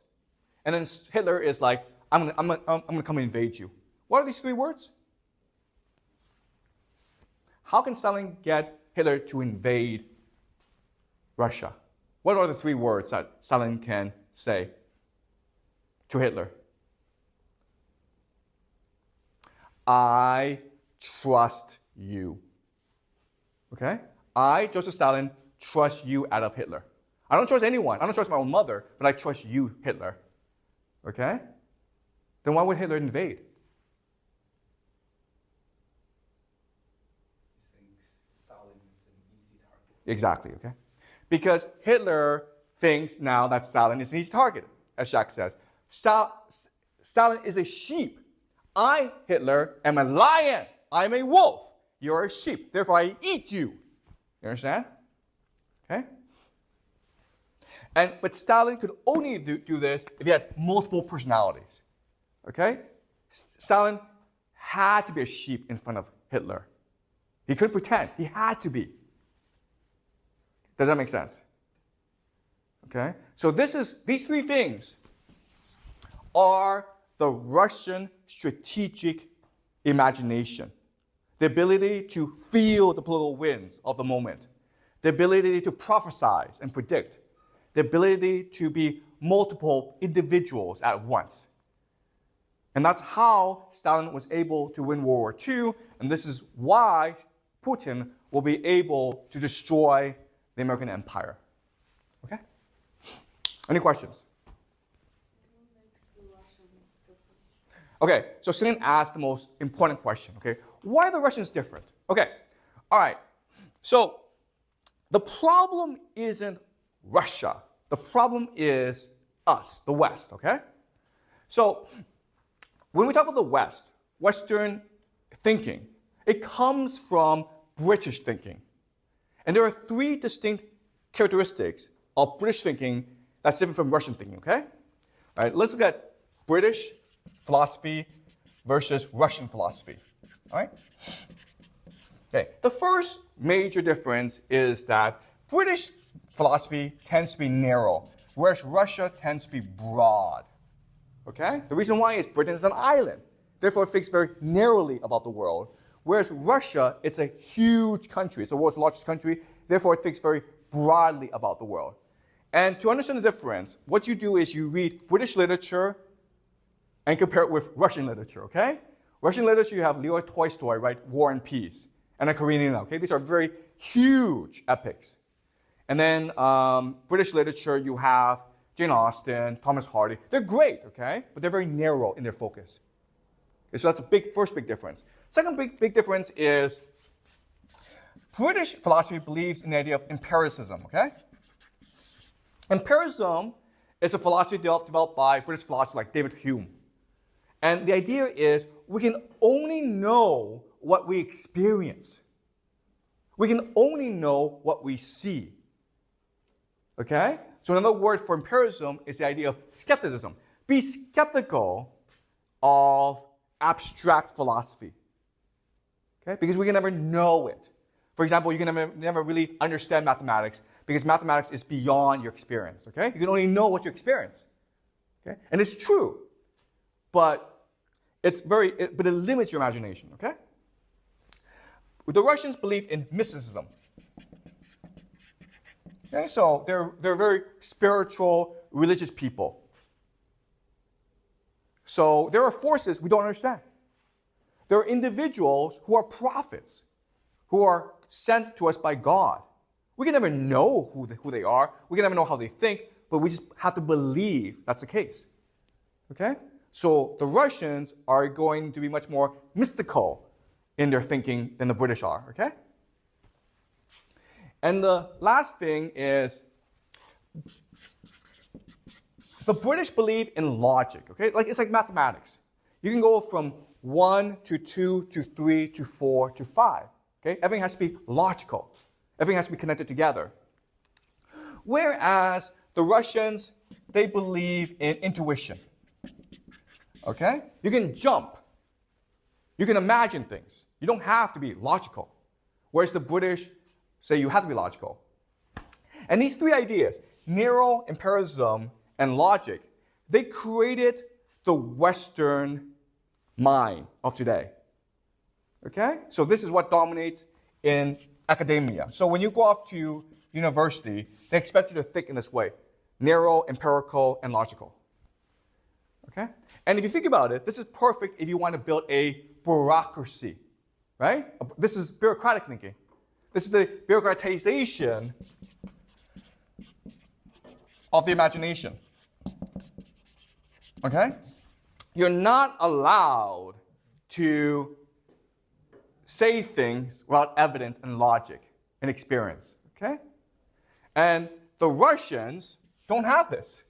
So they can do this. All right? Now, there's obviously more good things about this system than about this system. But the problem with the British system is like no great man could ever arise from Western society. Does that make sense? Because all this creates a process-oriented, systemized, bureaucratic style of thinking. Okay? So, for example, I give this talk, right? I could never give this talk in America or Britain because they would all think I'm crazy. Okay? Does that make sense? They're like, what's your evidence for this? Wait, are you refuting decades of scholarship about World War II? Are you telling me that Stalin was a genius when no one thought he was a genius? How dare you refute these thousands of scholars who have put all this work into World War II scholarship? Okay, do you understand? All right? So, in the British system, no one like Putin can arise. But in a Russian system, someone like Stalin and Putin can arise. The problem, though, is that what happens if you don't have Putin or Stalin?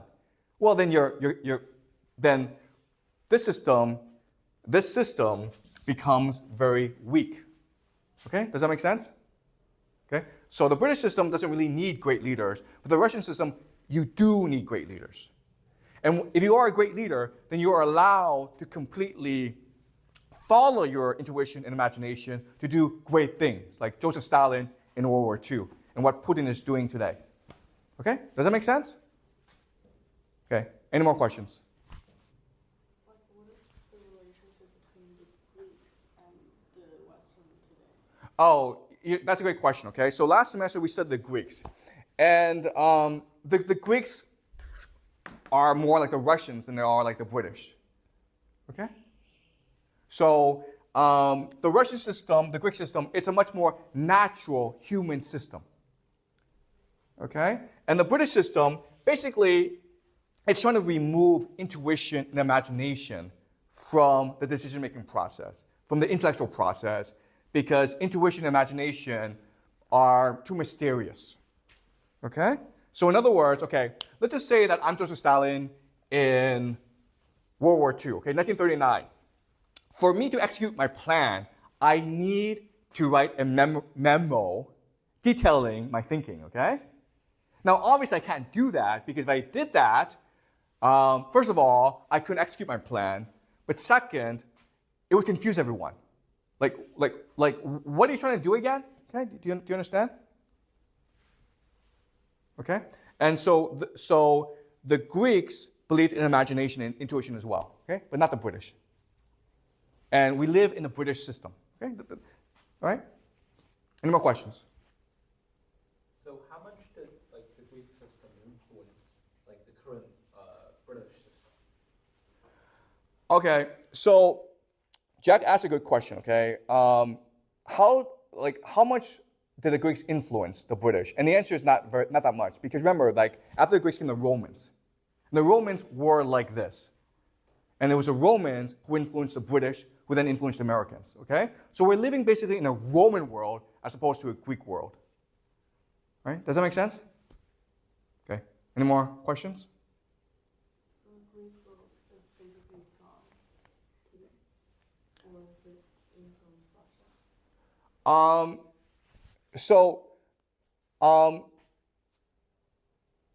This is a really hard question, okay? What influences Russia? Well, I mean, what the Russians will say is that they're a Christian nation, that they come from a Christian tradition. And the Christian tradition comes from a Greek tradition, okay? Okay, does that make sense? So Christianity, they would say that Christianity is the main influence, okay? And there's some Greek elements to Christianity. What the Russians say is that their Christianity is a more pure or more ancient form of Christianity, okay? Because remember, when we study Christianity, Christianity changed over the centuries, right? So basically, this is a pre-Augustine Christianity, okay? Before Augustine. Any more questions? Okay, great. So next class, we do the American Civil War, okay? Today, we will be discussing the second American Civil War. So I want to make the argument that a conflict is very likely.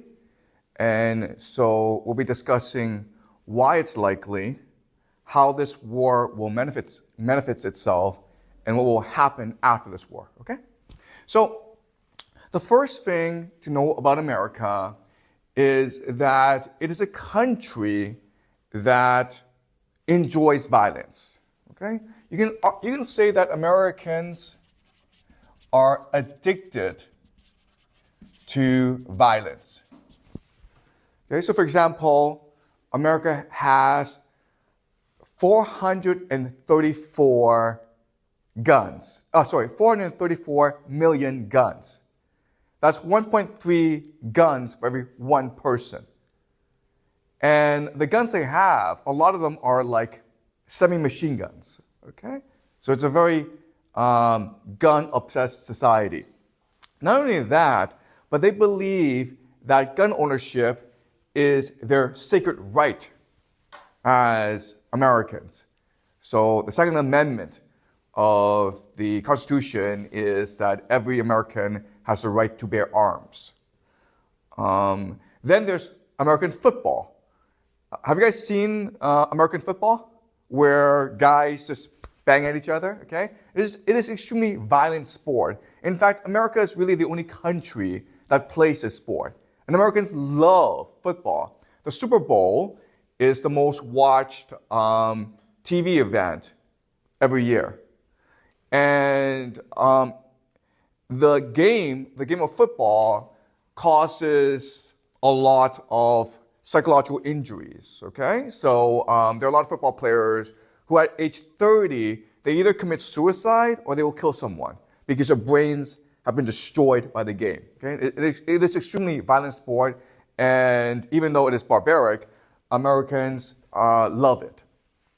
Americans also worship their history of wars, okay? They believe that fighting wars, it's noble and it's sacred, okay? So second thing to know about America is that it has a long history of fighting wars. In fact, you can make the argument that America has been continuously at war since its founding in 1776, okay? Even before that.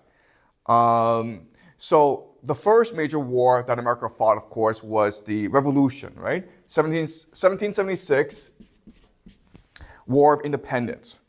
And the reality is that Americans believed this war was sacred, and it was a revolution in human affairs. But if you actually look at the history of this war, you'll discover that the Americans didn't really fight this war for a good reason. They fought this war because the British were taxing them. But if you think about it, well, the British were providing defense. They were providing the army, right? So the British had a very good reason to tax the Americans. But the Americans didn't really like this, so they rebelled, okay?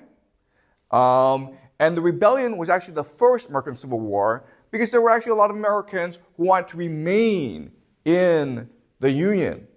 And so these loyalists, a lot of them were terrorized by extremists who wanted independence. Okay, so that is the American Revolution. But after the American Revolution, the Americans embarked on something called manifest destiny. And the idea of manifest destiny is that it is God's will that America controls all of the Americas, okay? North America and South America. So the Americans embarked on a violent colonization of all lands, okay? Killing many natives and other peoples to control America, okay? Manifest destiny. And then this led to, from 1861 to 1865, the American Civil War, okay? Which killed 800,000, a million Americans, okay? But it was the deadliest war that America ever fought, okay? Much more so than World War II and World War I. In fact, more people died in this war than in World War I and World War II combined for America, all right? And if you looked at the reason for the Civil War, again, you're like, they didn't actually have to fight this war, okay? So at the founding of the nation, America was divided into North and South. And the difference is that the North was very industrial, and the South was agricultural. Okay? And because the economies were different, the way they structured their politics and culture and society were different. So the North believed in free labor, meaning that you were free to do any job you want, and employers were free to hire anyone they wanted. And this system is obviously much more efficient because it's a much better use of manpower. And so this caused the North to prosper and become very, very wealthy and expanded, okay? So at the start of the Civil War in 1861, the North had a population of 22 million people. Okay, very wealthy, very powerful. The South was an agricultural-based economy, and therefore it had to rely on slave labor. All right. And even though slave labor made wealthy people very prosperous, it was not good for the economy as a whole. Okay, it was an inefficient use of manpower. And at the start of the war, they only had about 9 million people. Okay, but what's important to remember is that the North was an industrial-based economy. The South was an agricultural-based economy. So in terms of weapons manufacturing, in terms of logistics, in terms of organization, the North had a huge advantage over the South. Right? Now, why did they fight the war? And the standard explanation is because the North wanted to get rid of the evil of slavery. And that's not true. That's not what happened. So at the beginning of the founding of the nation, the Constitution permitted slavery. Okay, slavery was legal. And so the South were free to have as many slaves as they want. The North didn't need slaves because it was an industrial-based economy. The problem was the nation was expanding westwards, okay? The nation was expanding west. And they were adding more states into the Union. And the more states there are, they can send senators and representatives to Washington, D.C., okay? And the fear was that if these Western states were pro-slavery, then that would tip the balance in favor of the pro-slavery camp. But if the reverse were true, if the Western states were anti-slavery, then the South would be marginalized, okay? So for decades, there's this fierce debate as to how to handle these Western states as they were admitted into the Union one by one, okay? And the solution, what they call the Missouri Compromise, is that for every one state that came in as pro-slavery, the next state had to be anti-slavery, okay? Does that make sense? To maintain the balance. But the problem, of course, is that a lot of these Western states had their own opinions. So some of these Western states, for example, Kansas, would want to be anti-slavery, okay? So for decades, this was a huge issue politically in America, which divided the nation. The turning point was in 1860, when Abraham Lincoln was elected President of the United States. And Lincoln was radically anti-slavery. He believed that slavery was evil and had to be abolished at some point. Okay? The rest of the world abolished slavery. Why is it in America there are so many slaves? So that was Lincoln's agenda. But Lincoln was also a lawyer, and he believed that the South legally had a right to slavery. But over time, what we can do is limit slavery in the West. And therefore, over time, in maybe 100 years' time, slavery would naturally cease to exist. Okay? That was Lincoln's plan.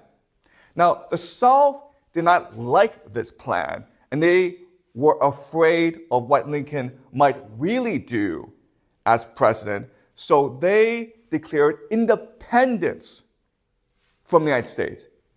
They basically seceded from the Union, okay? And Lincoln, in response, invaded the South, okay? So basically, the Civil War was a battle over how much power the federal government had, okay? So from the perspective of the South, they were fighting the war for their right to freely express their political views, okay? and the North was fighting to maintain the Union. Slavery was not the main issue. In fact, Lincoln himself said that if I could end the war without freeing any slaves, I would do so. Slavery is not the main issue.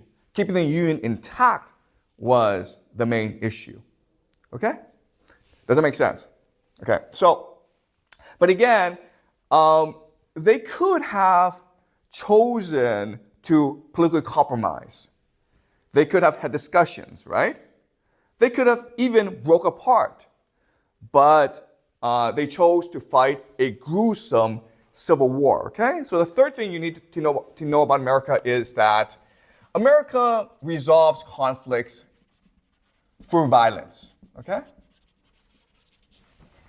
It doesn't really have a history of diplomacy. It has a history of war making, okay? That's how America usually resolves issues.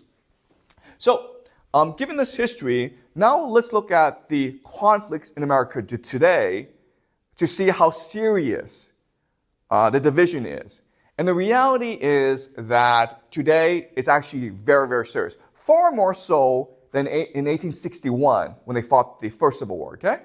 So let's look at the divisions. The first major division is basically between the haves and have-nots, okay? So inequality and debt. So the wealthy, the top 1%, not only do they control most of the wealth in America, but they also control what we call the means of production. Meaning that if new money comes into the system, they will seize it, okay? So basically, the top 1% have a monopoly over wealth production. And the way they make most of their money is actually through collecting debt, okay? By exploiting other people. And this is what we call a rentier economy. Okay? Now, what makes this situation even worse are the culture wars. So America is divided between left and right. And this division actually goes back to the very founding of America in the 1600s, okay? So in America, in its founding, there were two opposing visions or strands, okay?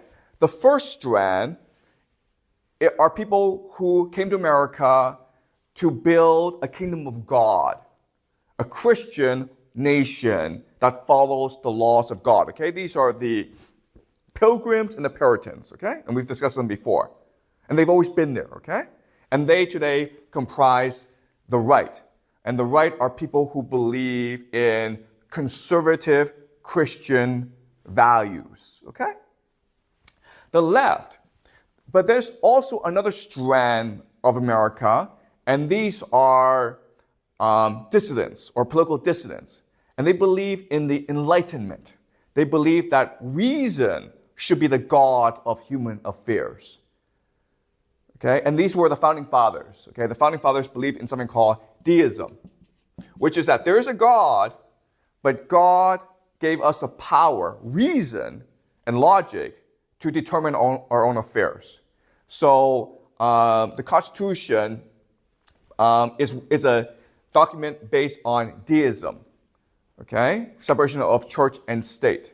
And they want to create a multicultural, secular empire, okay? And today it manifests itself in the left, okay? Now, there's actually a lot of crossover between the left and the wealthy, okay? Because if you look at the left, it's usually urban, liberal, and college educated,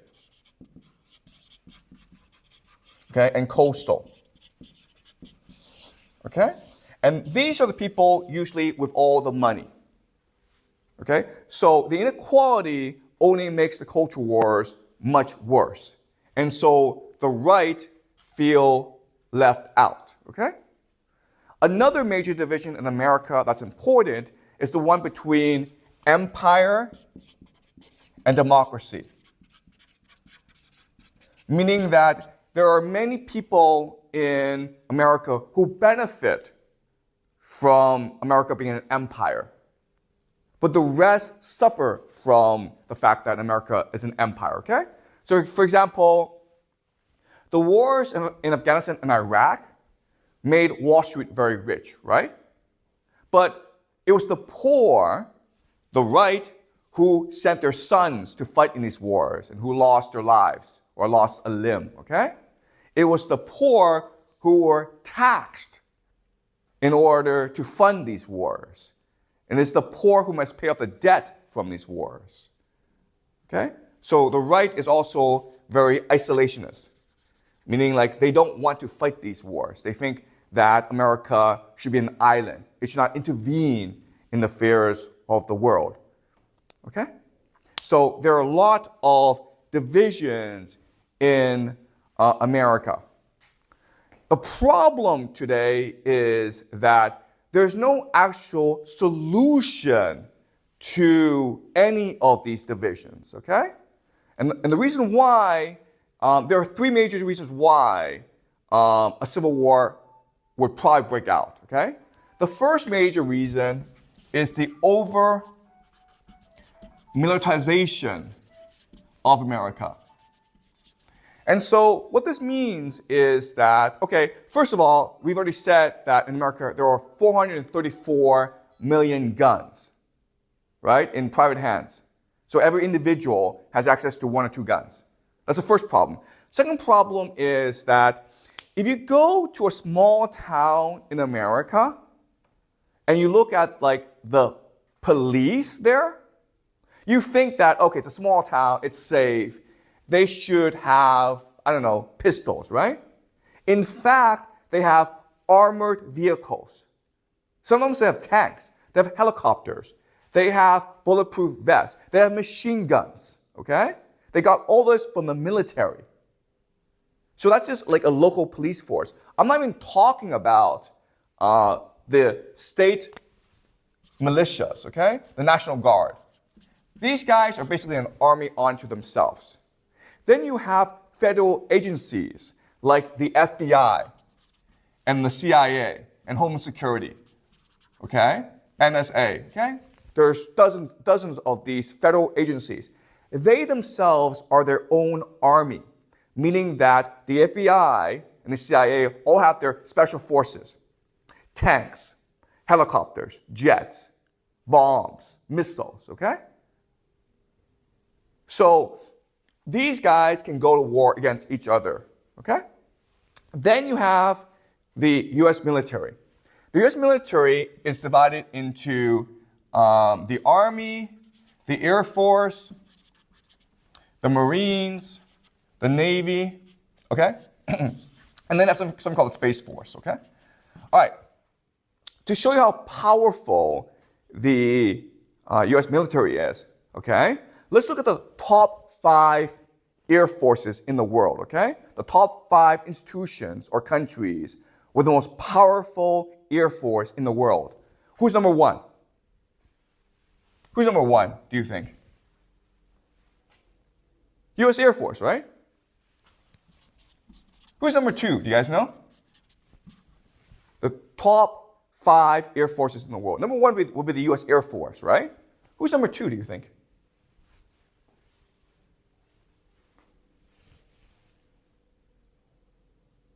Guess. Take a guess. Who's number 2? Russia. Yeah, okay. Russia is actually number 3, okay? The Russian Air Force will be number 3. Who's number 2, though?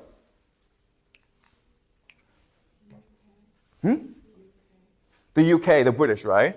Nope. Okay. Number 2 is actually the US Navy. Who's number 3 is Russia. Number 4 is who? Can you guys guess? The US Army. And who's number 5?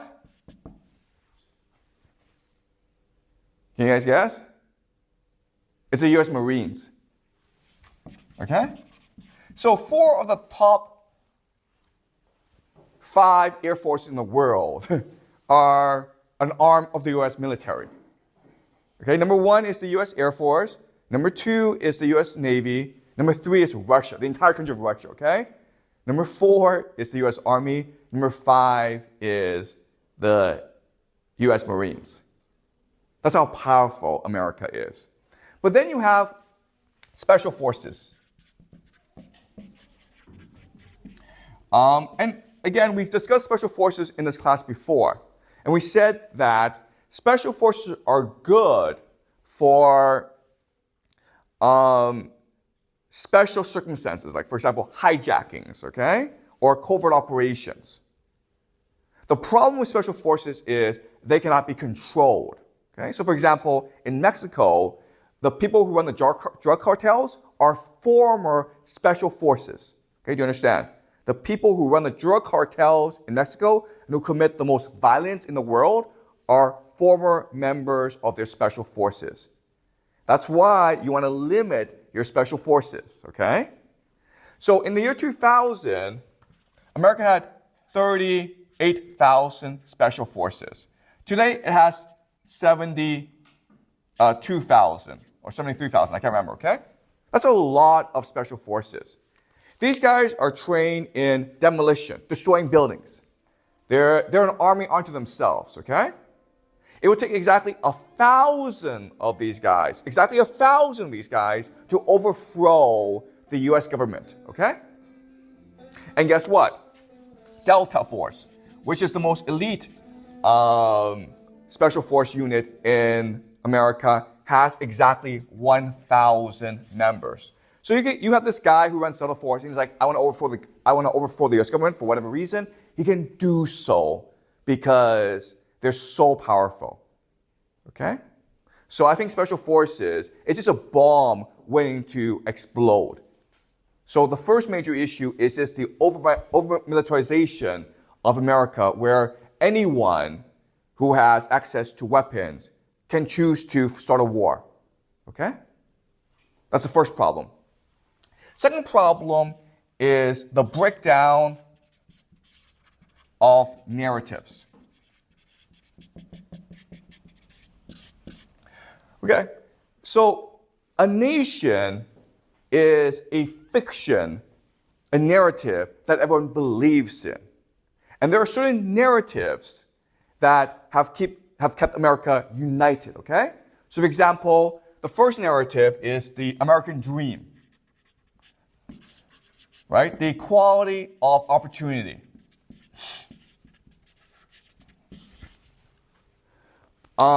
So that as long as you work hard and you play by the rules, you will succeed in America, right? That's the American dream. Guess what, guys? No one believes in this anymore, okay? And the reason why is the inequality in America, as well as the culture wars. So if you're a young person, you don't believe that if you work hard, you own a house, and you will be wealthy. You don't believe that, okay? You think like the game is stacked against you. You believe that Washington is corrupt. It only serves the interests of the rich. You believe that the wealthy have stolen everything. They've monopolized wealth. And you believe that whatever money you make will be stolen by the rich and by the government, okay? So there's absolutely no reason to work hard. So this idea that if you work hard, you will succeed, it's dead, okay? Now the new American dream is, how do I stay out of debt? Right? If you're a college graduate, you have tens of thousands of dollars in debt. Consumers have thousands of dollars in credit card debt. You can no longer afford houses. If you buy a house, you can't pay off the mortgage, okay? So this idea of the American dream, it's basically dead for most people. Then you have the narrative that America is good. Okay? You believe that America represents democracy. It represents liberty. It defends freedom all around the world. Guess what, guys? Most people in America don't believe this anymore, okay? So, for example, on the left, people are taught that America is a nation founded on slavery, violence, and war. America is a force of destruction and evil. Okay? That's what people on the left are taught. People on the right believe that America is an imperialist power that goes around and destroys countries for no reason. Okay? So most people don't actually believe that America is a force for good anymore. All right? And then you look at what's happening in Israel, right? Well, more young people now believe that America is a force of evil in the world. The other narrative that's really important is the narrative of liberalism. And the idea of liberalism is that even though we have differences, there are mechanisms for us to work out our differences. For example, the right to freedom of speech, okay? Freedom of speech. You can say whatever you want, okay? But what's important is to debate the opponent and come to a compromise based on logic, evidence, and the facts, okay? So for the longest time, liberalism was what brought the left and the right together, okay? Liberalism tried to be in the middle. But now, liberalism is dead, okay? And the reason why is in 2016, Donald Trump became president of the United States, and the liberals in America went crazy. They could not believe that Donald Trump could be elected. So they came to believe that the problem was democracy itself. The problem is that people could not be reasoned with.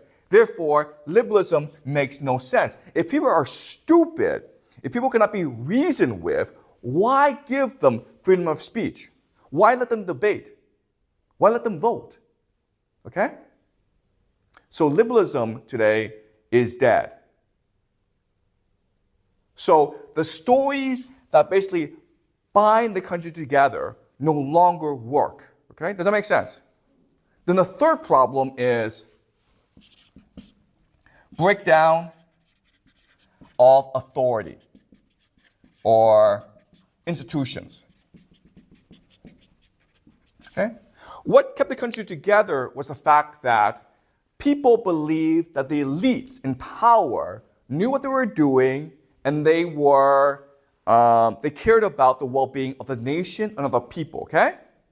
But recent events have shown this isn't true, okay? So for example, the wars in Afghanistan and Iraq, right? Well, why did America fight these wars? For no reason. Then you had the 2008 financial crisis, where the banks basically stole from the nation, stole from the poor, and kept the money. And everyone was screwed, okay? Then you had COVID, right? COVID, where the government, the elite, locked down the entire nation. Kids could not go to school. The poor could not go to work and make a living. And there was absolutely no evidence that COVID was actually dangerous. Okay?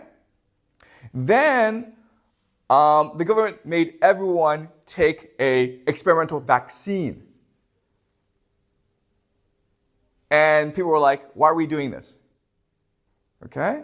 So elite actions over the past 20 years have made people cynical of power. So that in today's world, there's actually, in today's America, there's no more trusted institution, okay? Before you had government, you had media, like New York Times, Washington Post, you had science, you had military. Okay? And the government is like, they're just corrupt, right? Screw them. Congress is just hated by everyone, okay? The media just speaks for the rich. They're always lying to us, right? New York Times, Washington Post, CNN, they're just liars. Okay? So no one trusts the media anymore. Then you have science. And you can't trust science because of COVID, right? Science made everyone take an experimental vaccine for no reason. So you can't trust science anymore.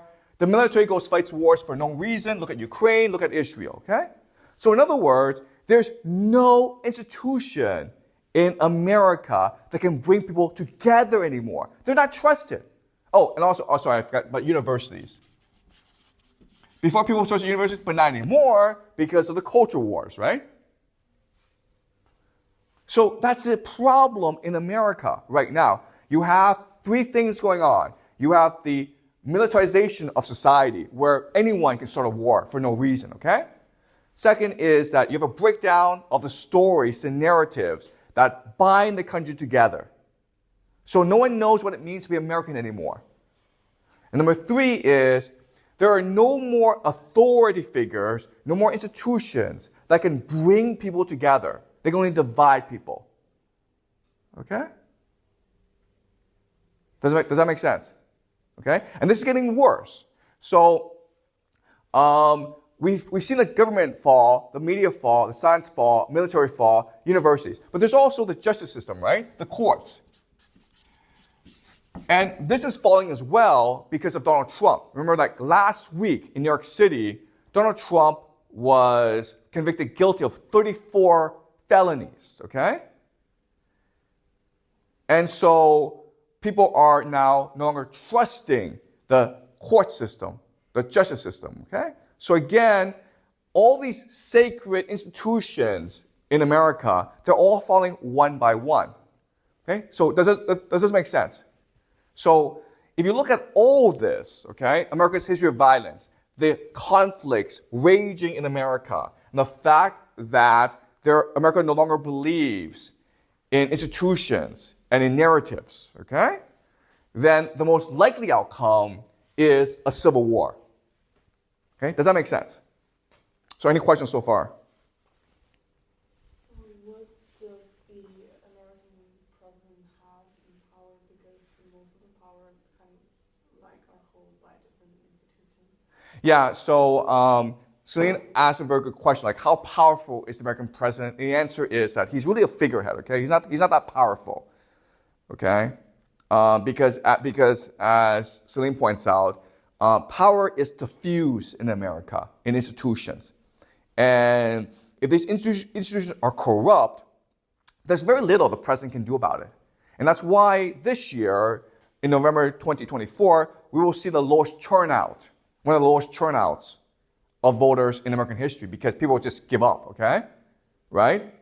4 years ago, they came out to kick Trump out of office because they believed that Trump was a threat to democracy.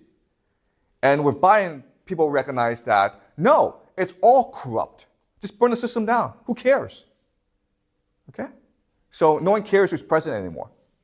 And that's going to help Trump in November. Okay? Any more questions before I move on? So who are fighting each other, since there's a lot of different beliefs in America and there's not really like dividing between two? Okay. So Celine asked the question, what will the Civil War look like? Okay, that's a very good question. And the answer is, it will look nothing like the first Civil War, okay? Because in the first Civil War, there was clearly a division that divided the nation, okay? A pro-slavery camp and an anti-slavery camp, okay? But as you can see from this chart, in today's America, conflicts, there are many sorts of conflicts, there are many sorts of factions in America, okay? And therefore, the Civil War will not be one event, but it will be a series of violent episodes over 10, 20, 50 years, okay? Does that make sense? So let's go over these events, okay? The first thing that would probably happen are sort of riots and unrest, okay? And we saw that during the first Trump presidency, because of the George Floyd Black Lives Matter protests, okay? So we'll see more of that when Trump becomes president, where people are so angry at his election, they'll start rioting, okay? And there'll be a lot of unrest.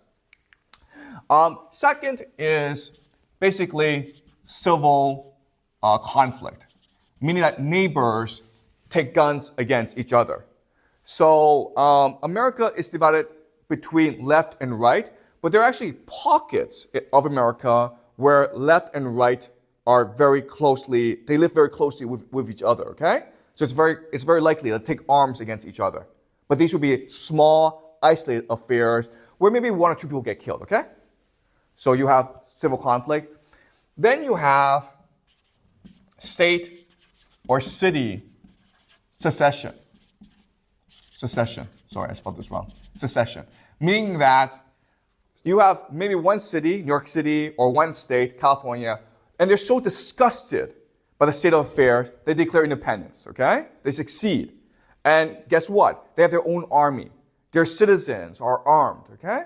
But they'll most likely be attacked by other states or different groups, okay? So that would be a more major conflict, okay? Then you have what we'll call insurgencies. So basically, a political group who's trying to form a government of some sort, okay? So it's possible that you have Christian extremists or maybe left-wing extremists who try to overthrow the government of, I don't know, New York or Virginia, okay? Right? Then you have coup d'etats, where basically an arm of the military, maybe special forces, most probably special forces, tries to overthrow the government. Okay? So I think because of the way things are structured, in the next civil war, all these things will happen at once. Okay? And they'll build on top of each other. But remember that America is a very large country. So there could be a lot of places where it's very peaceful. There's no war, okay?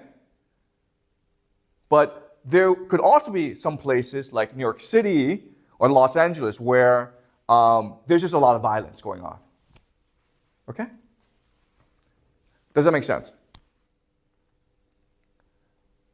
Will the U.S. government be overthrown since the special forces do have the ability to do that? Okay. So whether or not the U.S. government is overthrown, that's a very specific question. I don't know. Okay? The only thing I can do is look at the structural forces and conclude that a civil war is very likely and that the civil war it will be very chaotic. But what will actually happen in the civil war, I don't actually know. Okay? Okay? But what I will say is that given the nature of the civil war, I think once the war ends, the outcome will be that America becomes a Christian, isolationist theocracy. Okay? And the reason is very simple. Okay? The reason is very simple. Remember that at the founding of America, there were two opposing visions of the country. The first was to build a multicultural, secular empire to spread democracy and freedom around the world. Okay? That was the first vision. And America has achieved this vision. Okay? And it's led to all of this conflict. The second vision, which is also very strong, is to believe in America as a white Christian nation dedicated to the rule of God. Okay? And so I think there will be extremists in America who will want to push this agenda. And why will they win? Why would they win? Why are they most likely to win this war?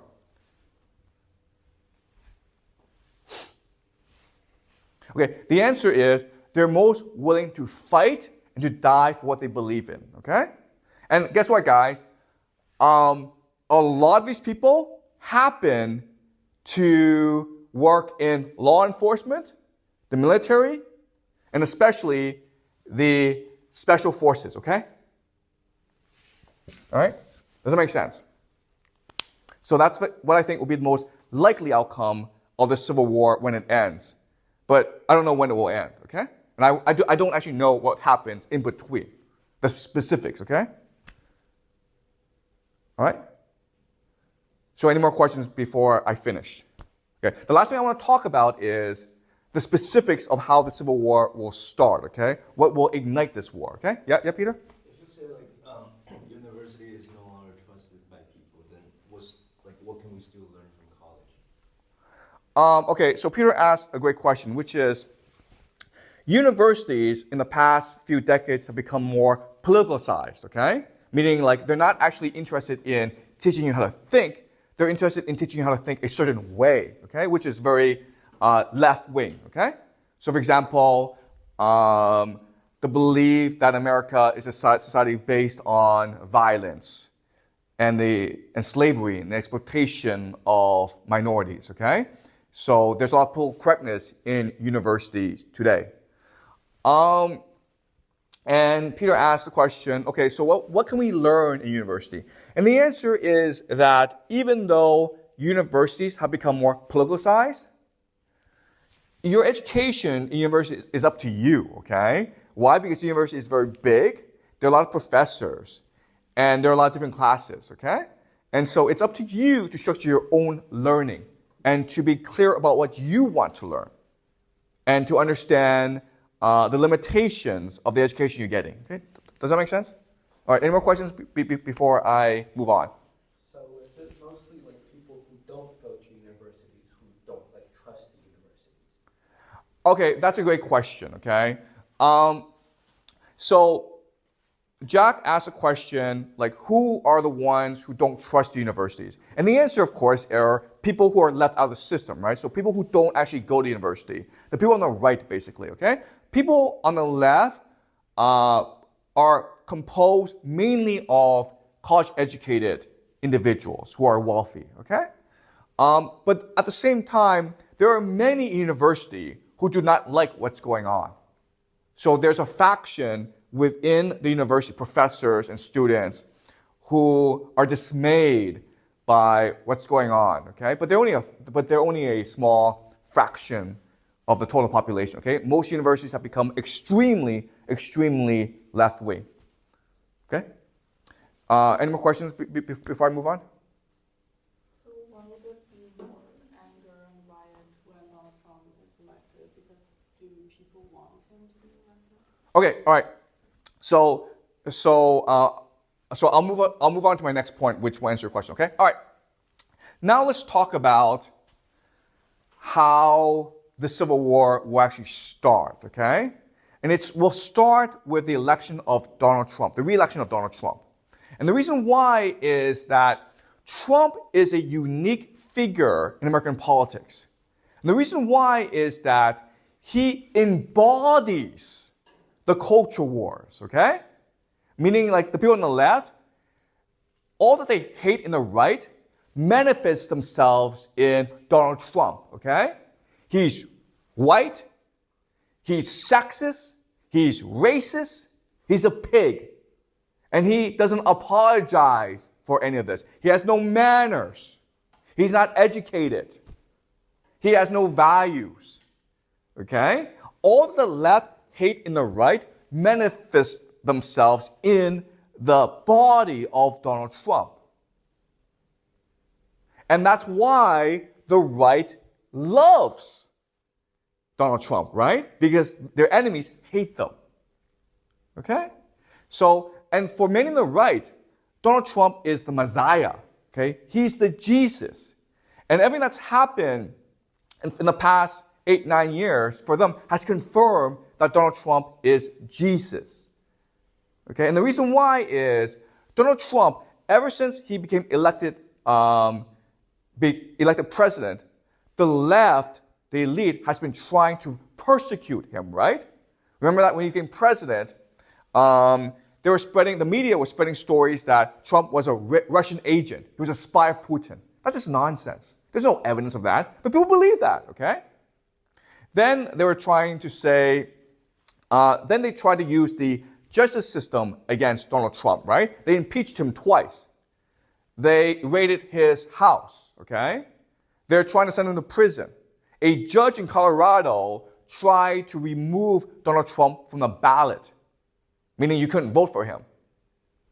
So everything that the elite has done has been to destroy Donald Trump. And therefore, people on the right think this guy is our savior. He's Jesus. He's the Messiah, okay? Does that make sense? Now, let's figure out this. If you are on the left, if you're the elite, if you're the rich, and you hate Donald Trump, there's exactly one way, and only one way, you can destroy Donald Trump forever. How? You guys know? What would you do if you really wanted to destroy Donald Trump and you were like rich and liberal and elite?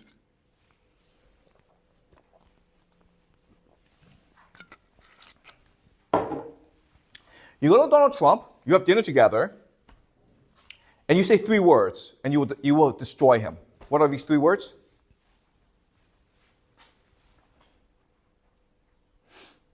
Okay. What you say to Donald Trump, what you do is you say, let's be friends. Right? Why would that destroy Donald Trump? What's the appeal of Donald Trump? Why do people on the right love him? Why does MAGA love him? Because? That's right. Because he is an outsider. He's the enemy of the elites. Because the elites hate him, okay? So all the elites have to do is become Donald Trump's friend, right? Invite Donald Trump to his parties, say all these nice things about him on the media, and support Donald Trump. And then people on the right will be like, oh, we were fooled into thinking Donald Trump is an outsider when he's actually an insider. Okay? Then you've destroyed Donald Trump. Why won't the elite do that?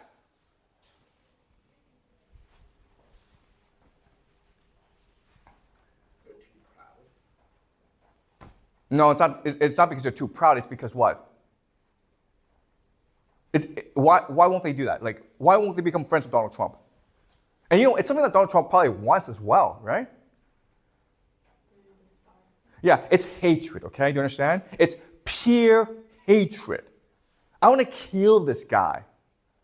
Okay, do you understand? So you can see, like, the hatred between left and right. Remember that Donald Trump manifests all the right, okay? All the cultural values of the right, okay? And so people, the elite, hate this guy so much that they're willing to do anything to get rid of this guy. But the irony is that because of this anger and hatred, they're doing everything to make Donald Trump invincible, okay? This is what we call TDS, or Trump derangement syndrome. The inability to recognize who Donald Trump is, and the inability to think properly about how to deal with Donald Trump, okay? Not only are the elite trying as hard as they can to destroy Donald Trump, but at the same time, they're destroying the institutions and the narratives that hold America together, okay? Ever since Donald Trump became president, the mainstream media, New York Times, CNN, Washington Post, have relentlessly attacked him, therefore destroying their credibility. Okay? Therefore destroying liberalism. It's the elites themselves who have destroyed the narratives and the institutions that bind America together, and it's all because of the hatred of Donald Trump. Okay? Does that make sense? So it's really going to be this hatred of Donald Trump that drives the Second American Civil War. Okay? All right? Does that make sense? All right. So let's see how this will play out. Okay. So what will start this Civil War is in November, Trump becomes president. Okay? So Trump becomes president. And the first thing that Trump has to figure out once he becomes president is, how does he stay in office for the rest of his life, okay? And the reason why is, the moment he leaves office, he's going to be sued. He's going to be put in jail. He's going to be attacked by the elites, okay? So the first thing he needs to figure out, the only thing that he actually cares about is, how do I stay in office for the rest of my life? Okay? Now, there's a trick he can use to stay in office for the rest of his life, okay? Because the Constitution says that you can only serve 2 terms as president. But there's nothing in the Constitution that says you can't serve as vice president for as long as you want. Do you understand? So what Trump can do in 2028 is have his son run for president and he becomes the vice president. But everyone will know that he'll still be the president. You understand? Does that make sense to you guys? That's a trick he can use in 2028, okay? Because I guarantee you, the moment he steps into the White House, he's like, okay, how do I stay in here forever? Because it's either the White House or the jailhouse for me, okay? So he's going to think about how to stay in office. And the easiest thing he can do is have his son, Don Jr., run as president. He's run as vice president, okay? But everyone will know that he's still the president. Does that make sense? Okay? So you can imagine that if Trump does this, then this will create a constitutional crisis in the country where, like, the left go insane, okay? You're talking about, like, riots on the streets, civil conflict. Maybe New York City and Boston be like, we're leaving the union if Trump becomes president again, okay? You have these insurgencies all around America to rebel against the Trump regime, okay? So this is something that Trump can do in 2028, okay? Now the question then is, what can he do to ensure that he wins in 2028? And the easiest answer is over the next 2-3 years, start a war with Iran. Okay? Right? Start a war with Iran. The reason why this is important is that by starting a war with Iran, he wins over the deep state, right? He wins over the Israel lobby. He wins over the military-industrial complex. He wins over a lot of the elite on his side. Okay, does that make sense? Now, we discussed that America cannot possibly win a war against Iran. This war can only drag on, right? Now, let me ask you this question. Why would this be good for Trump? If in 2028, okay, he's running for vice president, his son is running for president, and the war in Iran is dragging on, or it seems the United States is going to lose this war, why would this be good for Trump in 2028?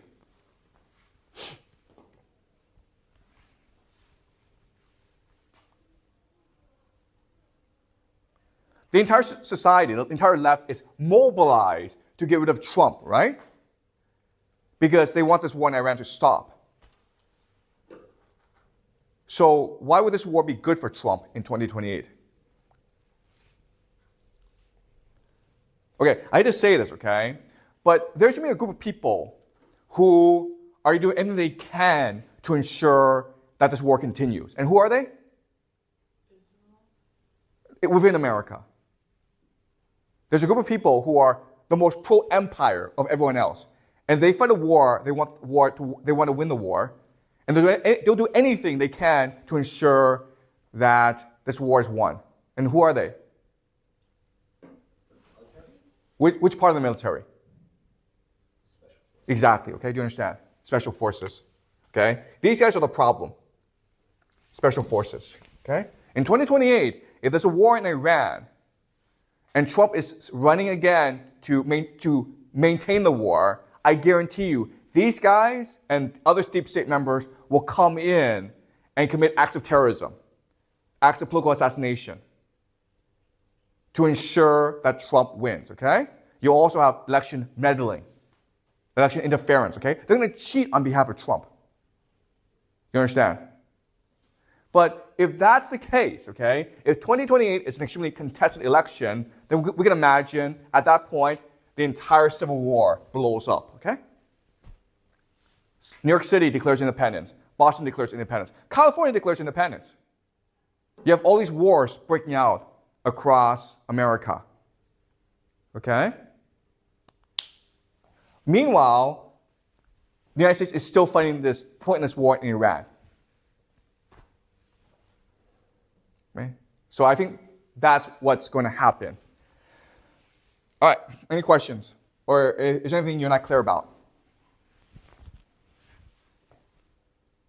Will the military support Trump, in the Civil War? Okay, so the U.S. military, so Jack's question is who will the U.S. military support? Okay, so the U.S. military is very complicated because it's divided into a lot of different departments. Okay, so the military is not one beast; it's like many different beasts. Okay, second problem is how the leadership of the military is actually extremely democratic, but the base, the soldiers, are extremely Republican. Okay.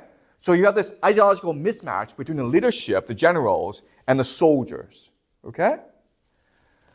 So it's most likely that given these differences, the military does not intervene in the Civil War, okay? But there is a group in the military who has the leeway, the flexibility, and the will to intervene in this war, and it's special forces, right? Because they're not controlled by bureaucracy. Does that make sense? So the question then is, who will special forces support? And the answer is that different special force units will support different factions, okay? That's why the Civil War can be extremely violent, right? Because Americans will have access to guns, but these guys have access to jets and bombs and tanks, okay? Does that make sense? Plus, again, each one of these guys can be a general in the war. Okay? Special forces is extremely powerful.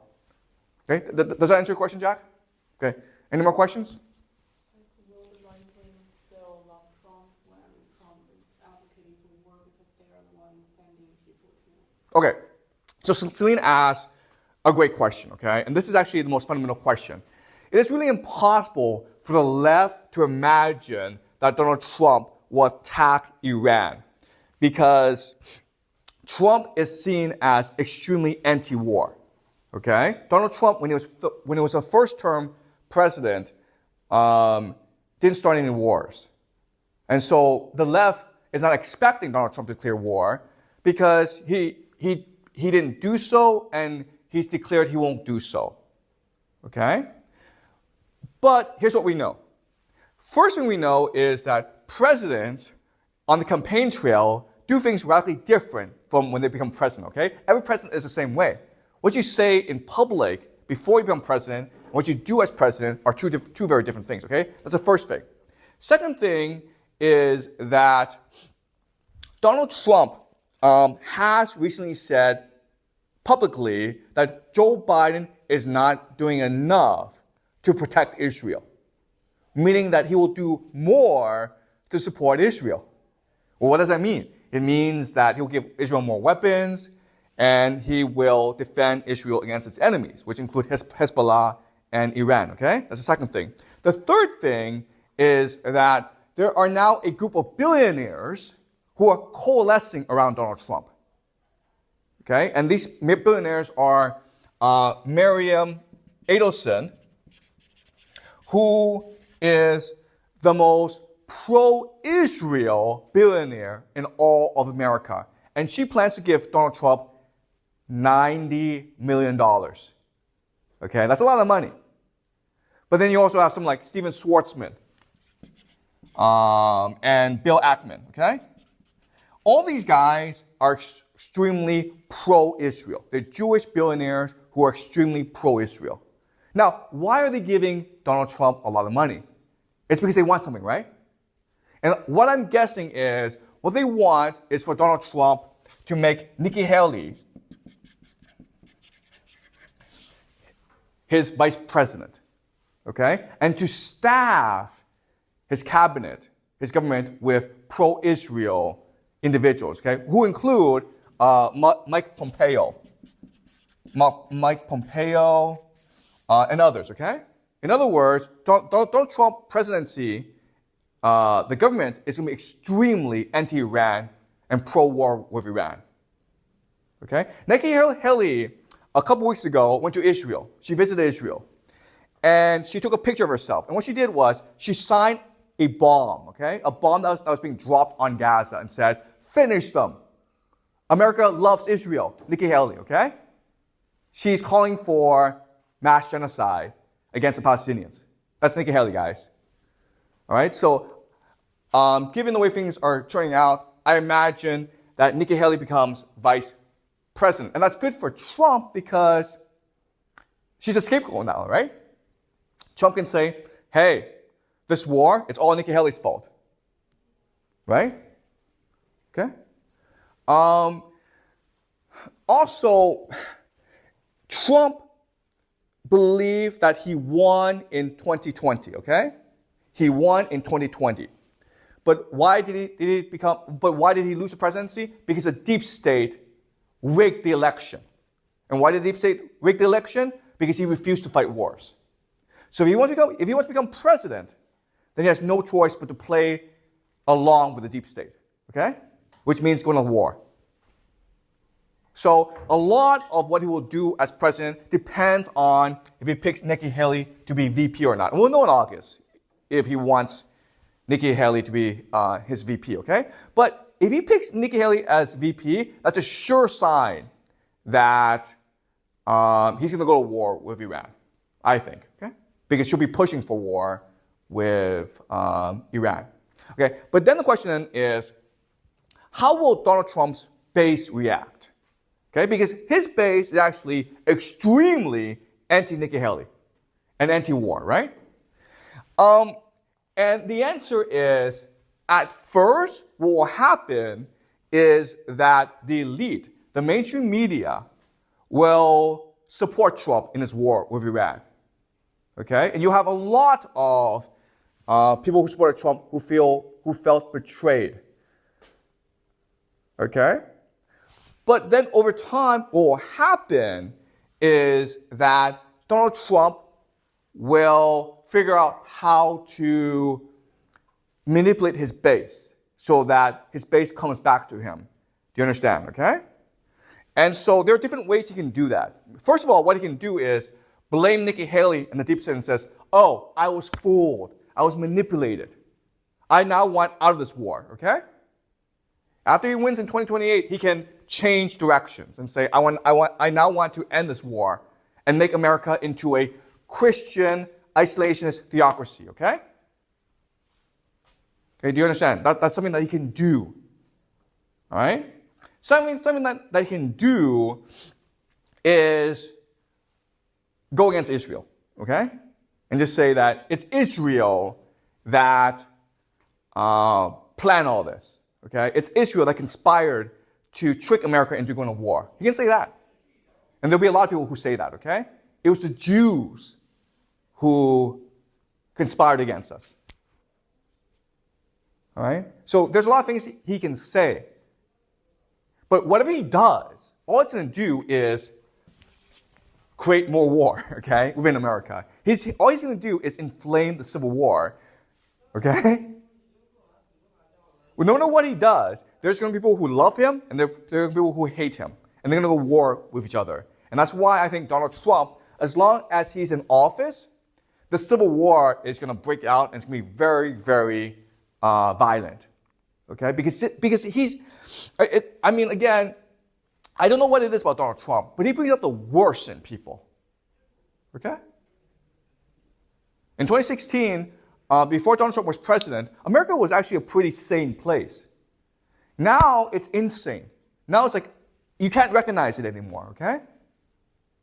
Now, and I'll be honest with you, okay? I am very much on the left, okay? I think like a person on the left, and my values are extremely liberal left values, okay?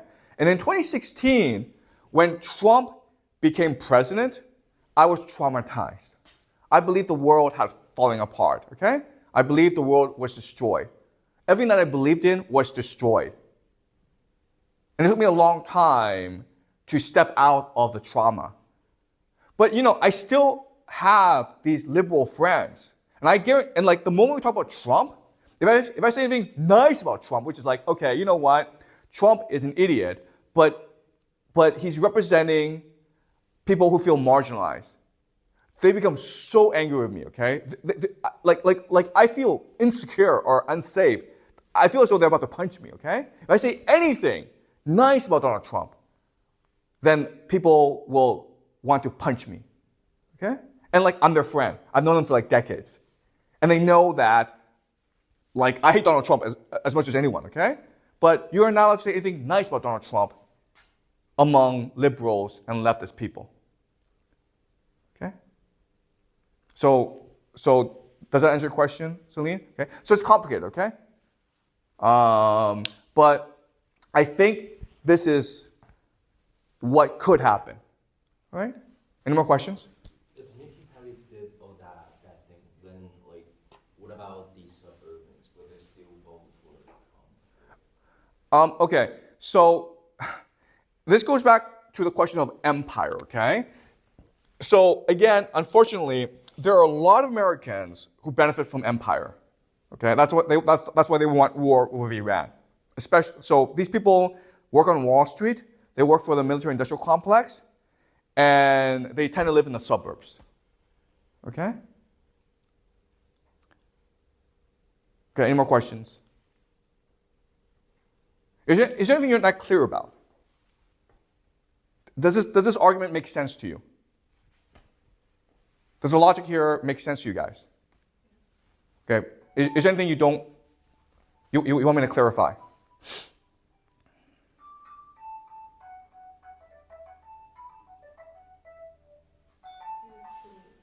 Okay, all right. So next class, we'll talk about what happens afterwards, okay? So what this is telling us is that America is going to retreat from the world. But when America retreats from the world, we will live in a multipolar world. Okay, so next class, we'll discuss what this multipolar world looks like, okay? Okay, well, this is it. The end of the journey, the final class. So we've done a lot this year, right? Last semester, we did the great books, the Iliad, the Odyssey, the Bible, the Republic, the Divine Comedy. This semester, we did how screwed up the world is, right? The world is hopeless. We're all going to die. And in this final class, I want this class to be about hope. And I want to show you the future.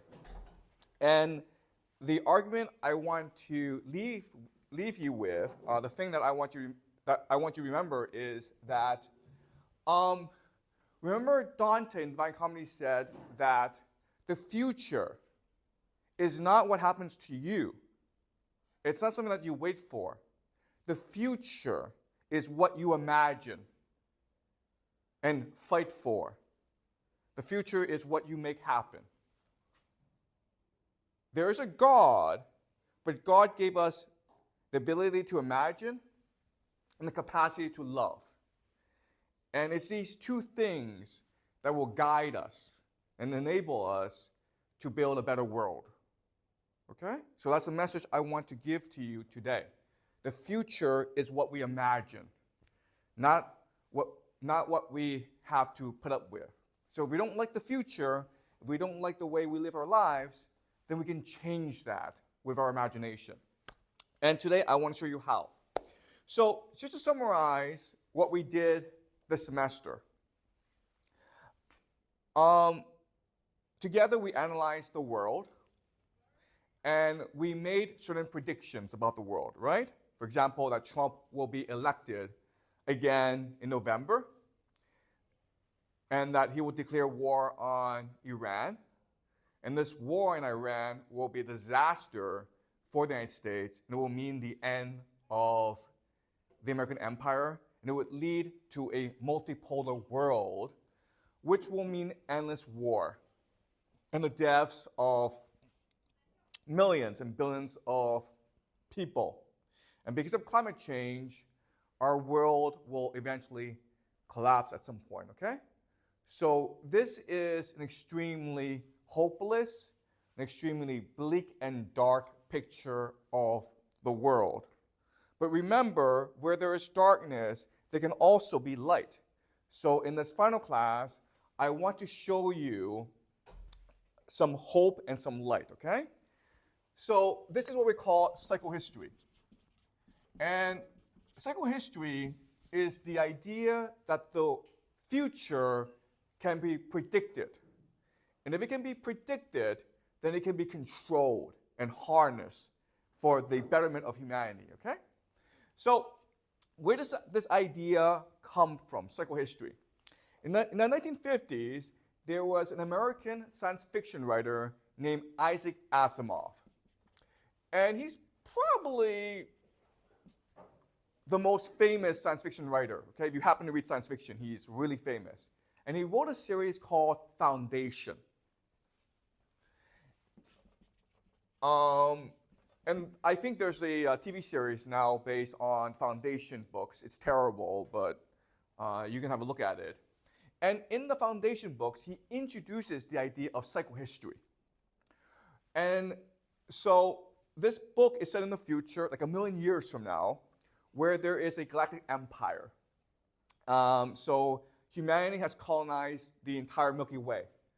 There are billions of planets. And there's an empire that brings peace to this, to this Milky Way. But with all empires, it has to collapse. And this will lead to 30,000 years of war, violence, barbarity. And the Foundation proposes a new science called psychohistory, which is to mathematically map out human behavior over the course of 1,000,000 years. If you do that, what you discover is that there are certain patterns to human society. Okay? And if that's the case, then you can predict the future. If you can do that, then you can manipulate the course of events to make a better future. Okay? So this is what they call psychohistory. And it's a science fiction concept. And a lot of people have been trying to make it into reality, okay? So there's this very prominent historian. His name is Peter Turkin. And he's one of the founders of something called Clio Dynamics. Okay? And Clio is the goddess of history. Dynamics just means movement, okay? So basically, Clio Dynamics is trying to figure out the mathematical movement of history. He's trying to create history as a mathematical model. And when he did that, there's certain interesting trends and patterns that he discovered. Okay? And one idea that he discovered is something called the overproduction of the elites. Okay? Overproduction of the elite. And this concept explains why societies collapse. Now, traditionally, we've understood the collapse of societies as having to do with maybe like too much debt, or too much inequality, or maybe climate change, or war, right? What Peter Turkin points out, and it's a really interesting idea, is the reason why societies collapse in the end is you have too many elites. All right? So let me explain the concept. Okay, so society has many elites, right? You have people like Jack Ma, right? You have people like Zhou Xun, Zhao Wei, right? Movie stars. You have famous military generals, okay? So over time, elites become more and more numerous, right? The number of wealthy people go up. The number of famous people go up. The number of entrepreneurs go up, okay? The problem, though, is they all want power, right? Now, wealth and fame are all infinite resources, right? But power will always be a finite resource. In fact, it's what we call a zero-sum game. So for example, in this classroom, there can only be one teacher, right? If we're all teachers, there's no teacher. So in society, there can only be a few powerful people. If everyone has the power, no one has any power. Okay? So what happens over time is that all these people who believe they should have power struggle for power. And because there are too many of them, this internal struggle of the elites ultimately leads to social collapse. Okay? So the most famous example is in China, in imperial China, where you had the Keju system, right? People taking the imperial examinations to become an official. Problem is, you have too many candidates, not enough positions, right? And guess who ultimately gets upset with society and leads revolutions? It's the Keju candidates who do not become officials. And so they become angry, and they lead revolutions to overthrow the society, right? So the most classic example of the failed Keju candidate is Hong Xiuquan. Do you guys know who he is? The leader of the Taiping Rebellion, right? Why did he become a Christian? Why did he lead the rebellion? Because he failed the Keju. Okay? So that's the idea of the overproduction of the elite. And he discovered this principle using mathematically modeling of history. Okay? He just compared different societies and tried to figure out why they collapsed. Okay? And what he discovered is, well, it's because of the internal struggle among the different elite groups. Okay? And that's why the Roman Empire collapsed as well. Okay? Does that make sense? Okay. What I'm proposing to you is that we can actually go a step further than what Peter Turkin is doing. Because we have something called AI. Okay? Artificial intelligence. And we can harness the power of AI to create real psychohistory, which is the ability to not just analyze the past, but to predict the future. Okay? All right. So let's first figure out what AI is. Okay? So first, I want us to understand what artificial intelligence is. Because most of you think you know, but you don't actually know. Okay? So what is AI? All right. The AI, the technical term, is supervised machine learning. Okay? That's the technical term. AI is the popular term, but supervised machine learning is the technical and correct term. Have you guys heard of this term? Supervised machine learning? Yes or no? Have any of you taken computer science? Okay, this is called supervised machine learning. Okay, so what is this? Okay, so in computer programming, you're taught to write the algorithm, right? And then the input. You put in information, it gives you the output. Okay? And this is traditionally how computers work. You write the algorithm, the computer program, you put in information, and then there's an output, right? For example, the algorithm could be like A plus B, okay? So you put in two numbers, 2, 2, you get a 4, okay? That's how computers work, right? Now, supervised machine learning is that I will turn the output into the input, okay? And the reason why I want to do that is that as a human being, I myself may not be able to write the best algorithm. So I want the computer to refine the algorithm for me, to optimize it using the output, okay? Does that make sense? All right, so let's talk about a very specific example. All right? So let's look at facial recognition technology. All right, you go to the airport and you scan and they know who you are, right? You go to a supermarket, you scan your face and you pay, right? And you're like, wait, how does that work? Okay, so how this works is that there's a database, okay, about 1 billion people, like everyone in China. And now what I need to do is figure out how to differentiate the faces of everyone in China in this database. Okay, does that make sense?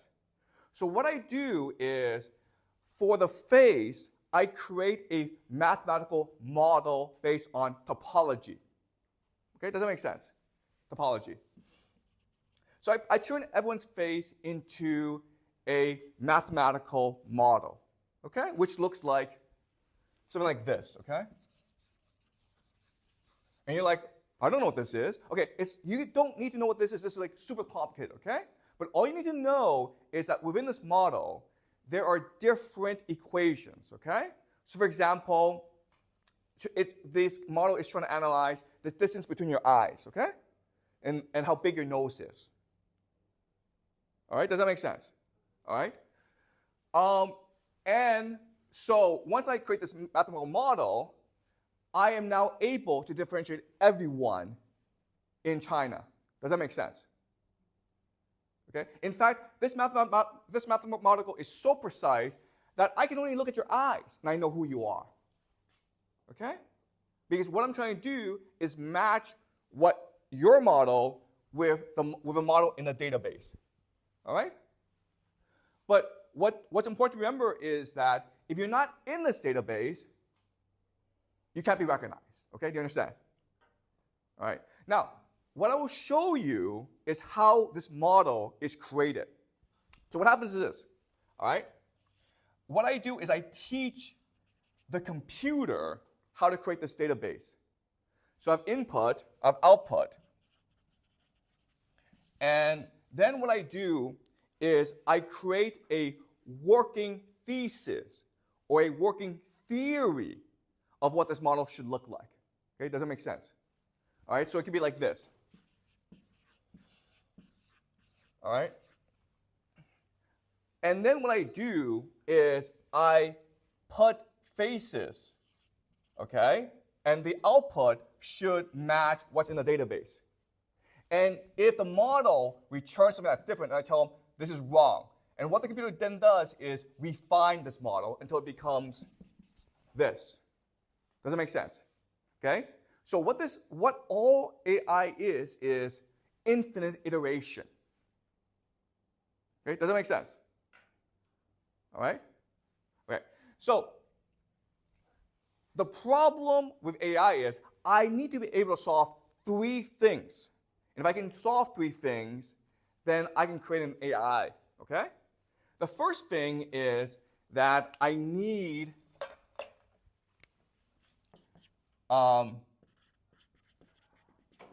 clear metrics, okay, or clear outputs.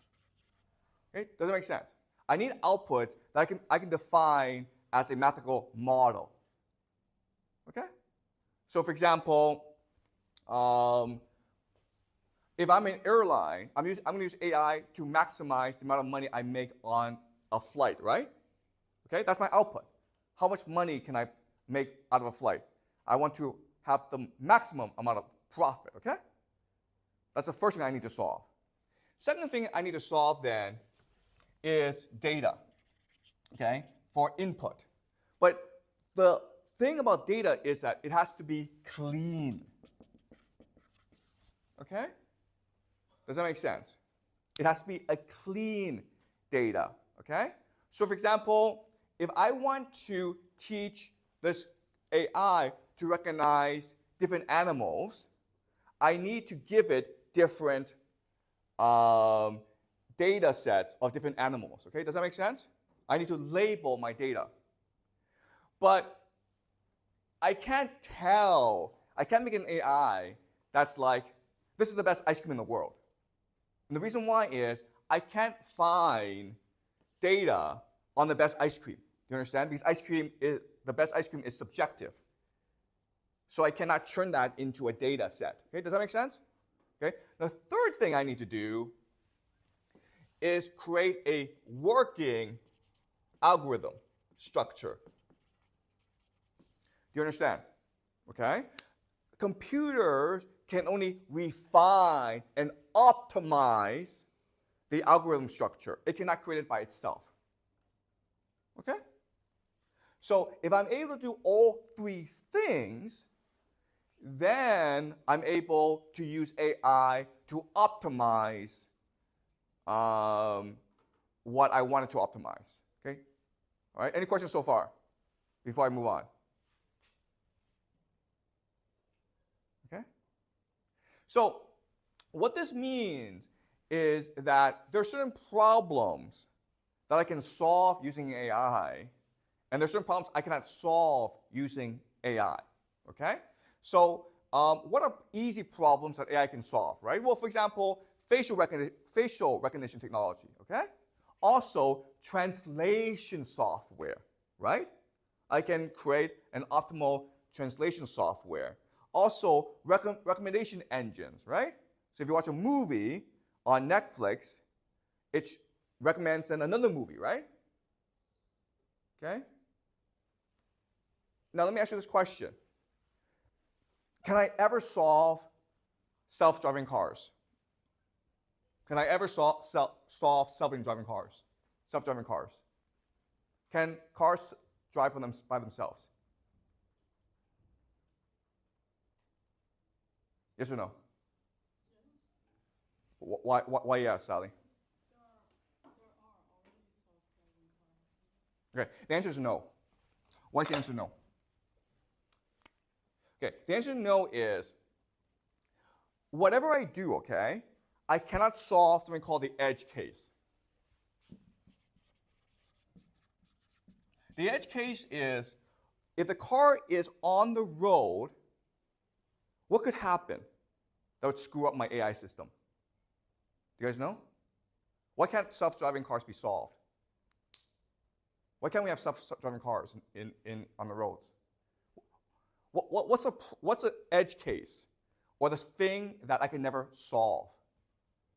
What is it? They cannot respond to like issues that happen online. Excuse me? That they cannot solve issues that's not planned. Yeah, and what is not planned? They can plan for traffic. What can they not plan for? And this is why we'll never have self-driving cars. They can plan for accidents. What can they not plan for? Easily plan for traffic rules. What can they not plan for? Okay, guys. The edge case with self-driving cars is if I, as a human being, intentionally want to crash into that car. Do you understand? Does that make sense to you guys? Every other situation I can plan for. But in a situation where I'm the human being, and I don't like self-driving cars because I'm a taxi driver, and it's stealing my job, right? It's stealing my livelihood, and I want to crash in that car, there's no way for that AI to avoid the accident. Does that make sense? Okay? Listen. AI is a scam, okay? It does not exist. What exists is supervised machine learning, okay? What is supervised machine learning?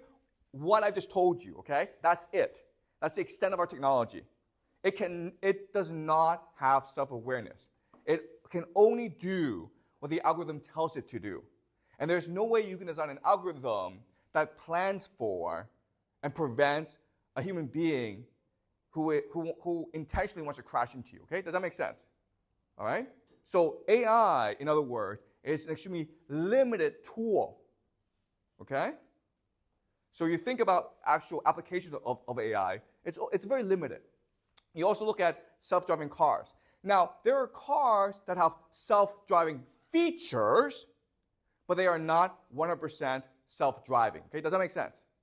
In fact, they tell you, don't rely on the autopilot, okay? It's there to help you, but don't sleep in the car, okay? Right? Because they don't have an AI system in place to prevent people from crashing into them, okay? Does that make sense? All right. So now that we know what AI is, let's talk about how we can use AI to predict the future, okay? Okay? All right.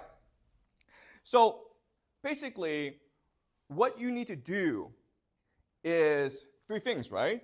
You need to be clear about the output. You need to have clean data. And you need to have a working algorithm. Okay? Does that make sense? And so that's what I've been doing this semester. Okay? So for example, remember my predictions. The Israel lobby, Saudi Arabia, and the American empire, basically the need to protect the petrodollar, will force America to go to war with Iran. Okay? These are the push factors. The problem is that there are no force to counteract this. Okay? So, for example, the military will be for this because they have shock and awe and they are very confident they can win this war. Okay? Iran itself wants this war because it wants revenge against America. Okay? And then the president of the United States will be Donald Trump. He wants this war in order to cement his position as president. Okay? And so because of this, we can predict that there'll be a war in Iran. Does that make sense? Okay. Now, given this prediction, what we can then do is use mathematical modeling and statistics to turn this into an AI model. Okay? Does that make sense? Okay, now we have the AI model. Now that we have the AI model, what we need to do now is to refine it. And the way we refined it is by going back in history and looking at every single war that started, okay? Does that make sense? And so you take this model and you look at the different wars, okay? So for example, the 415 BCE invasion of Sicily by Athens. You look at 1941, Operation Barbarossa, okay? You have basically hundreds of wars that you can look at. And then you take this model and then you test it using each of these wars, and what will happen is that the model will begin to refine itself. Okay? Does that make sense? So it becomes more and more refined.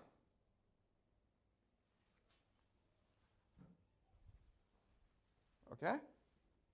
But then that's one model for what causes war.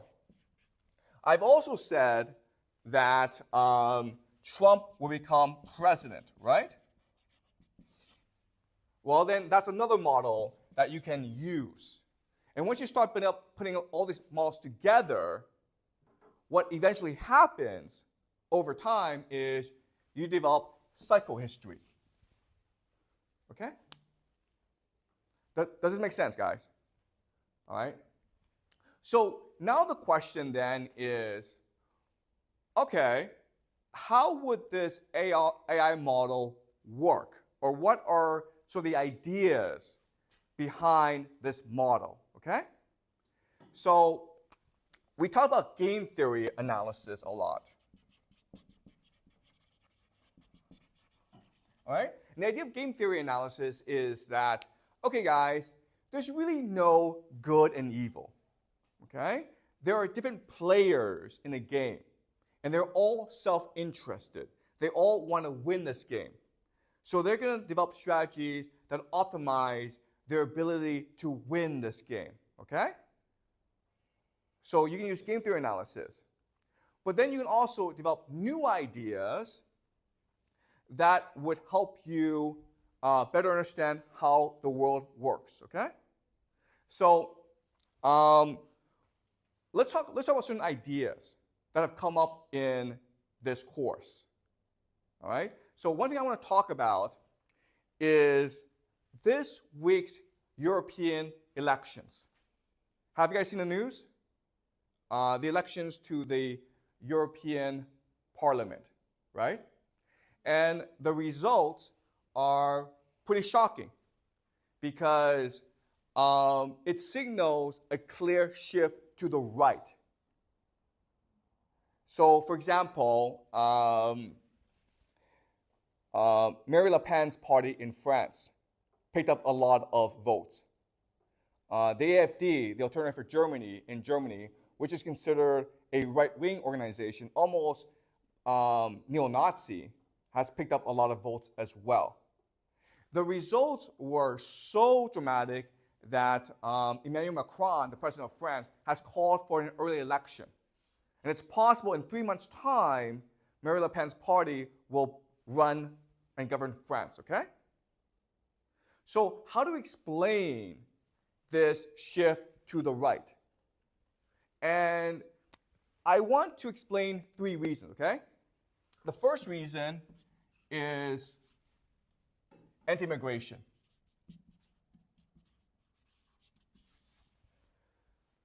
Okay? So for the past 10, 20 years, there have been a lot of immigrants to Europe from Libya, from Syria, from Iraq, Afghanistan, Sudan, Somalia, okay? These are mainly Muslim people who threaten the Christian social fabric of Europe, okay? And now Europeans are rebelling or revolting against that. Second thing that they don't like about Europe so far is the idea of federalism, okay? Or they can say bureaucratism. But it's the idea that a foreign power, Brussels, mandates rules that they must follow. So they think it's very anti-democratic, okay? And the third thing that they're rebelling against is the idea of pan-Europeanism. What the people of Europe are saying is, there's no European identity, guys. There's a German identity, there's a French identity, Italian, Spanish, Portuguese, but there's no European identity. They're rebelling against the entire project of the EU. In fact, I would bet that in about 5 years' time, the entire EU would be dead, okay? Okay? Why are they opposed to pan-Europeanism? Because ultimately, they believe that it's about destroying local identity. It's about destroying local community. It's about destroying my relationship with my neighbors and my friends and my relatives, okay? And my family. Does that make sense? Okay? It's imposing a foreign identity on me. And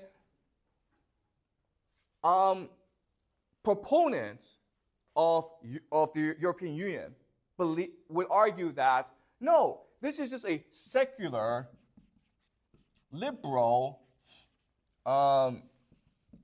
idea, okay? The entire idea of the EU is that for hundreds of years, thousands of years, Europe has been at war. Why has Europe been at war? Tribalism, right? Religion. So the entire project of the EU is to get rid of the factors that lead to war. Local identity, nationalism, religion, right?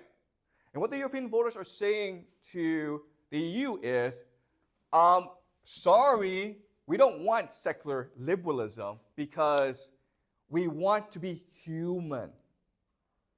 Okay? What we strive for is not an abstract liberal idea. We strive for structure, meaning, and purpose in our lives. Okay? What we really strive for is the capacity to love, create, and learn, okay, and grow. Does that make sense? That's what we are fundamentally as human beings. And when you ask me to obey an abstract foreign entity that is very far from me, then you are limiting or destroying the structure, meaning, and purpose in my life. Okay?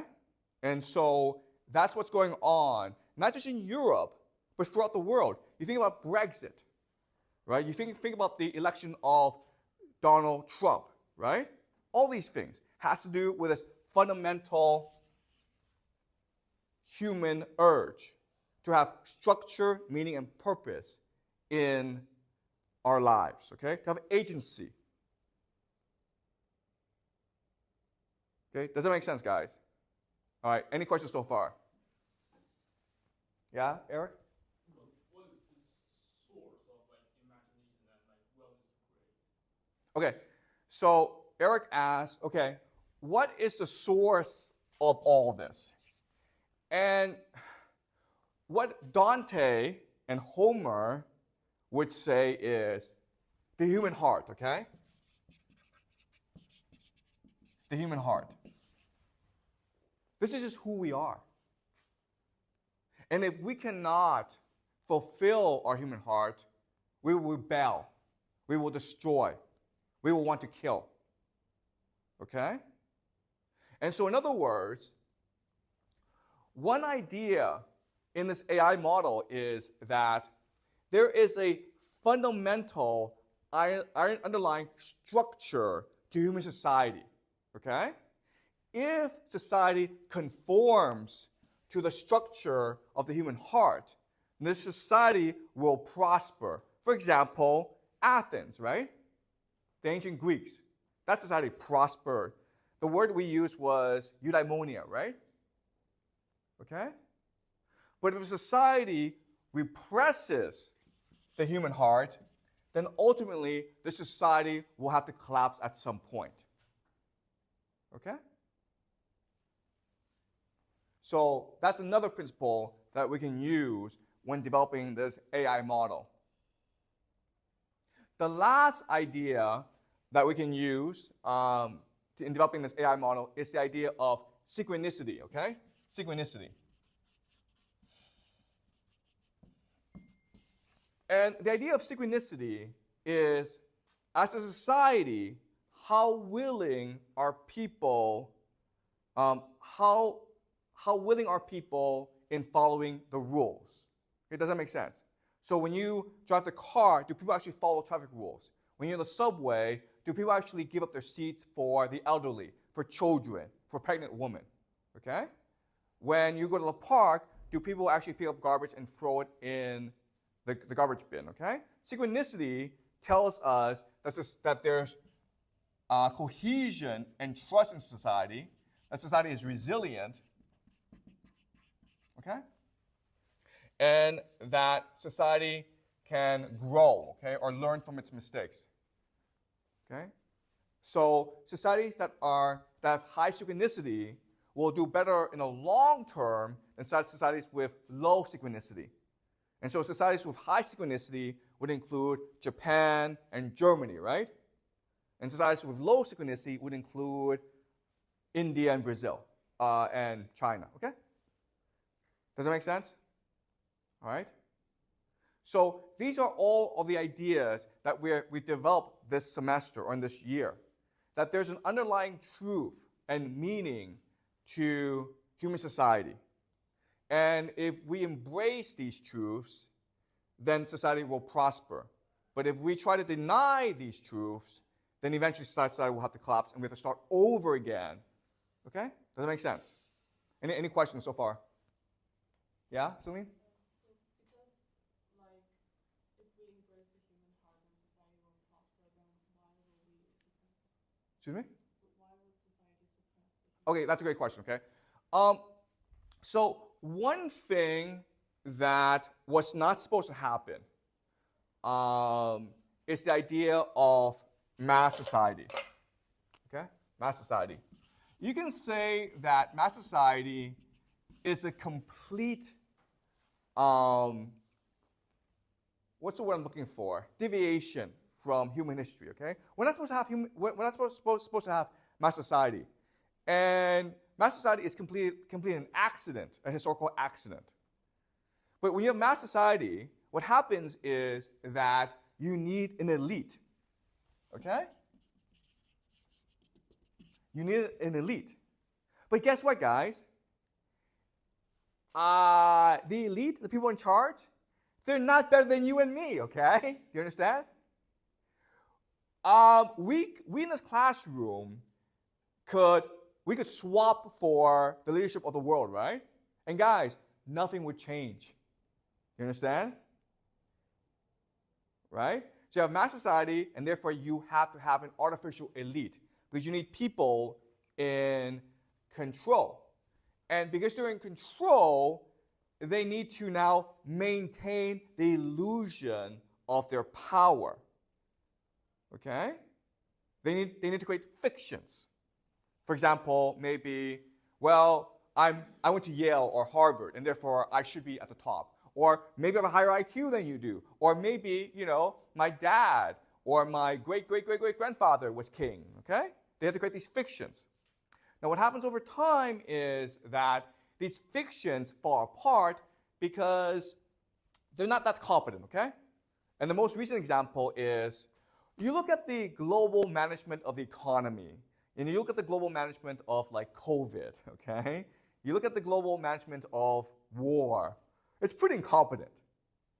And so people sort of wake up and like, wait a minute, these guys don't really know what they're doing, okay?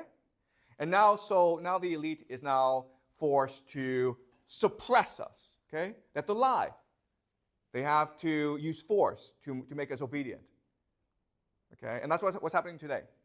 And so this repression can go on for a long time, but to control us, they must repress the human heart, okay? Because it's in the human heart to want to question, to be curious, to grow, okay? And if you think like the people in charge don't know what they're doing, then you're sort of compelled to challenge them. And so what they have to do is suppress the human heart. And they do that by trying to get you to focus on buying things rather than thinking, okay? Does that make sense? Okay. All right, any more questions? Yes, Sally? The working model that the AI uses. Yes. It's based on, well, it analyzes our beliefs, wants, and needs that drive us to certain actions. Yeah, and it has to turn it into a mathematical model, okay? Do you understand? The human heart has to become like a model, like facial recognition model. Okay?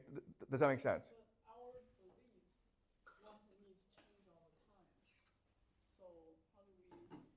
So how does the model account for the changes? Okay, so Sally's question is, isn't it true that we're all individual and unique? And isn't it true that over time we change, okay? And that's a great point. But what Homer and Dante would say that, no. At the fundamental level, okay, we all have the same desires. We're motivated by the same needs, okay? There's no one in this world that does not want structure, meaning, and purpose. Now, the way you want to achieve this may be different, okay? But that's your underlying motivation. And there's no person in this world that does not seek to have to achieve these three things, like love, create, and grow as people, okay? That's when you achieve full happiness as a person. When you feel that you're married to someone you love and you have children, when you're doing a job that is creative, and when you're constantly learning every day and growing every day, okay? When you achieve that, these three things, what do we call this? When you achieve all three things, what do we call this? Eudaimonia, right? This is eudaimonia. This is what the Greeks meant by a happy and self-fulfilled life. Okay, does that make sense? Okay? So there may be differences in needs and motivation, but at the fundamental level, we're all human beings, and we're all driven by the same fundamental needs, okay? Does that make sense? Yeah. Okay? And for this AI to work, to predict the future, Yeah. we would need to Yes. So does that mean we need a very powerful surveillance system? Okay, so Sally asked the question, like, how do you construct this AI, okay? And so for this AI to be valid, okay, let me explain how we would actually implement, okay? So first of all, you need at least 50 to 100 years to actually create this AI. Okay? And the reason why is that for this AI to be valid, you constantly need to be testing it, okay? So what I've been doing in this class is basically doing a self-AI, right? Where I have an analytical model and I have a prediction. But guess what, guys? We won't know if my predictions are fully correct until like 50 years from now. Is that correct? Okay. Therefore, I can't validate my analysis until 50 years from now. Okay. Does that make sense? Okay. And you need to be constantly doing this, where you have to be constantly making these predictions and seeing if they're correct or not. If they're not correct, what you have to do is go and change these predictions, okay, and analysis, okay? Does that make sense? Then what you have to do is you basically have to, and this is actually what's the most time-consuming is, you have to rewrite history. Okay, do you understand? Because most of history is actually not correct, okay? So what you have to do is you have to take this AI model and look back at history and says, according to this AI model, what actually happened in the Peloponnesian War? What actually happened in World War I? What actually happened during the Tang Dynasty? Okay? So you basically have to challenge the entire discipline of history and reconstruct a new history that you think is more factually correct based on this AI. Okay? So you have to be doing these two things at once. Okay? Making these predictions and seeing that you're correct, but also going back to throughout history and seeing how history can be revamped or changed so that it's more accurate. Okay? Does that make sense? Okay? That's a project. But then there's the technology, because you actually need mathematicians and computer programmers and historians to collaborate together to build this AI, right? Okay? So I can tell you how I would analyze the issue, but then a mathematician has to turn this into a mathematical equation or a model, okay? Because computers only recognize like data and numbers, okay? They don't recognize ideas. I can't talk to a computer. I have to give a computer like a number or a equation or a model, okay, for it to calculate on. Okay, does it make sense? All right. So it's not an easy project, okay? But the argument is that if this project actually works, it would change the fate of humanity forever. Because if there's one thing that you notice in this class, it's like we tend to repeat the same mistakes, right? And the question is like, why do we do that? It's because the history that we have is complete bullshit. It just is. It's not true. It can't be true. Okay? There's things that we believe which, if you just think about it, can't be true. Okay? And we did that like last semester when we talked about the rise of Christianity, right? You're telling me that this illiterate guy named Jesus was able to spread Christianity all by himself after he died? I don't believe that. Okay? I think a much easier explanation is that it became co-opted by the Roman Empire in order to control the empire, right? But if you would talk to a historian, they would say you're just wrong, okay? So not only are you trying to predict the future, but you're trying to also correct the past, which is, I think, an even more difficult job, right? Any more questions? Yeah, Eric? Well, this psychohistory model encounter any edge cases? Excuse me? Oh, so Eric asked a great question. Will this psychohistory model encounter edge cases? And the answer is, that's the best question, okay? That's a great question. And the answer is, yes. What are edge cases? Do you guys know? What are edge cases? in this model?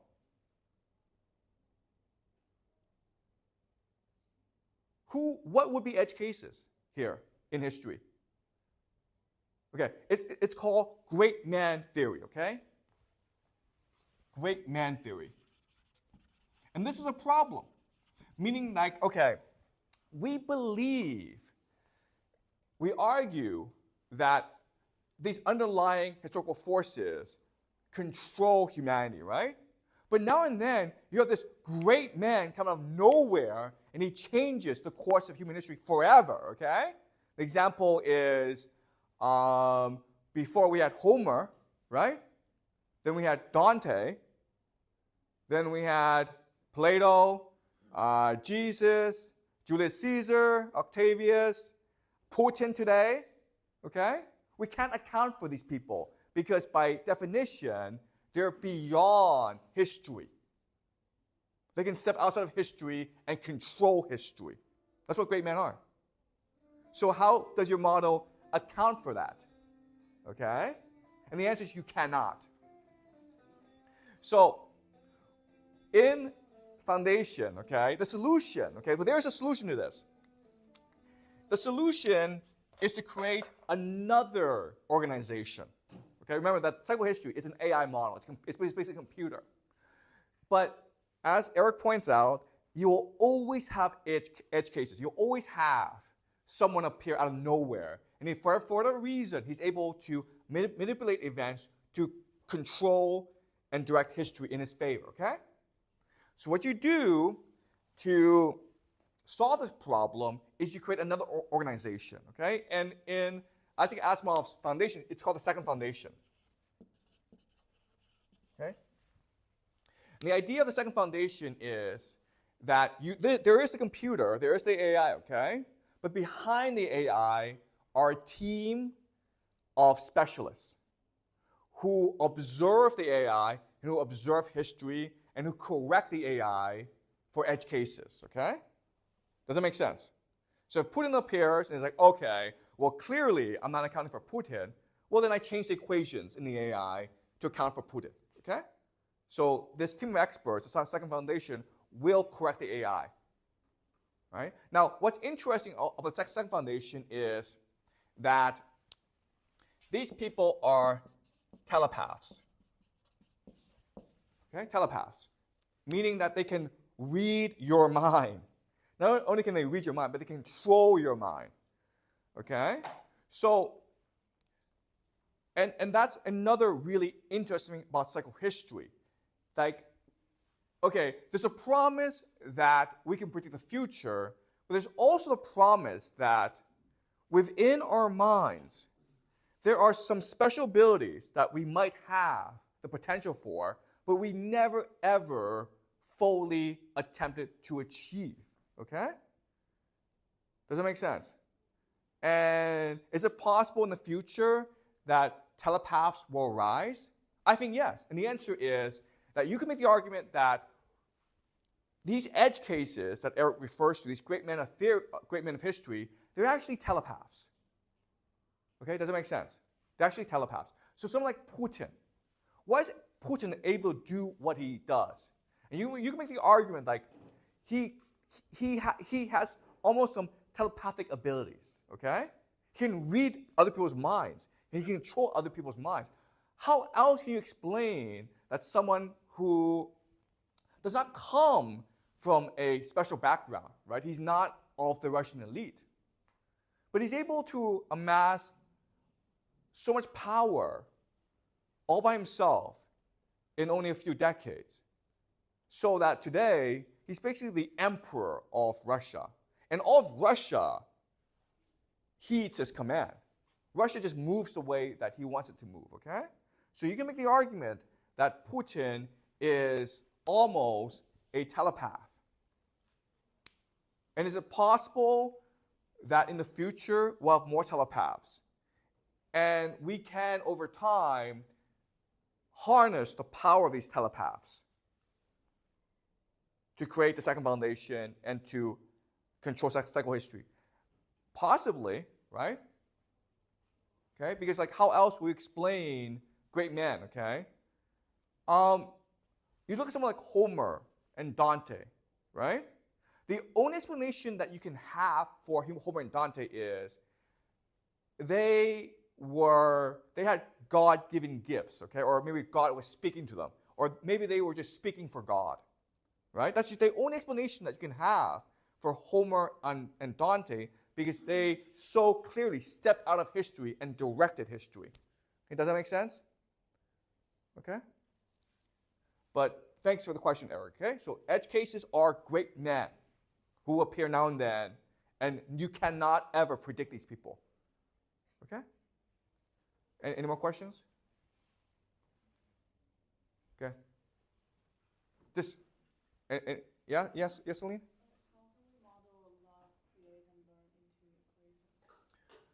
Oh, that's a great question. Okay. Okay.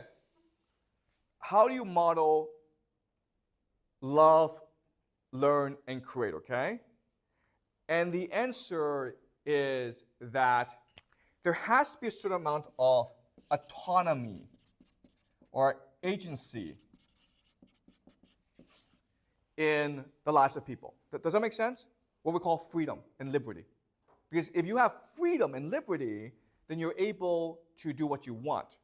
And what you want to do is love, create, and grow. Okay? Does that make sense?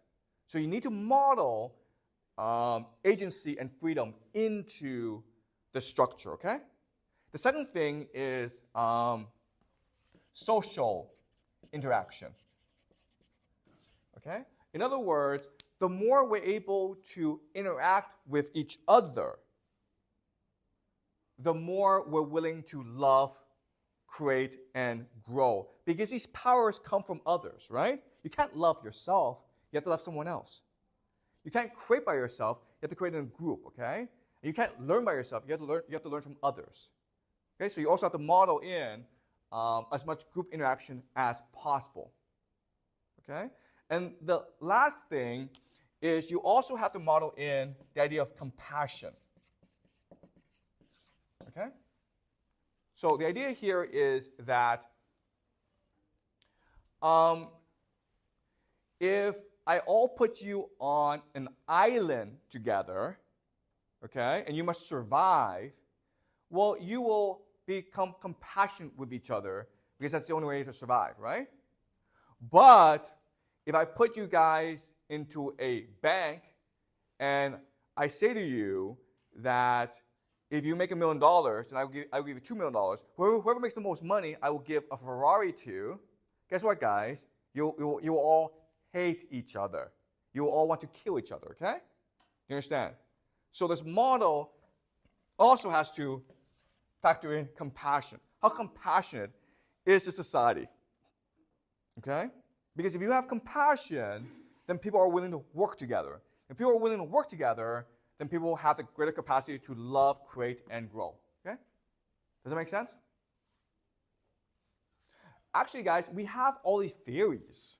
It's just like no one's turned this into a mathematical model, okay, for society. Any more questions? Yeah? Could like human technology, human society, like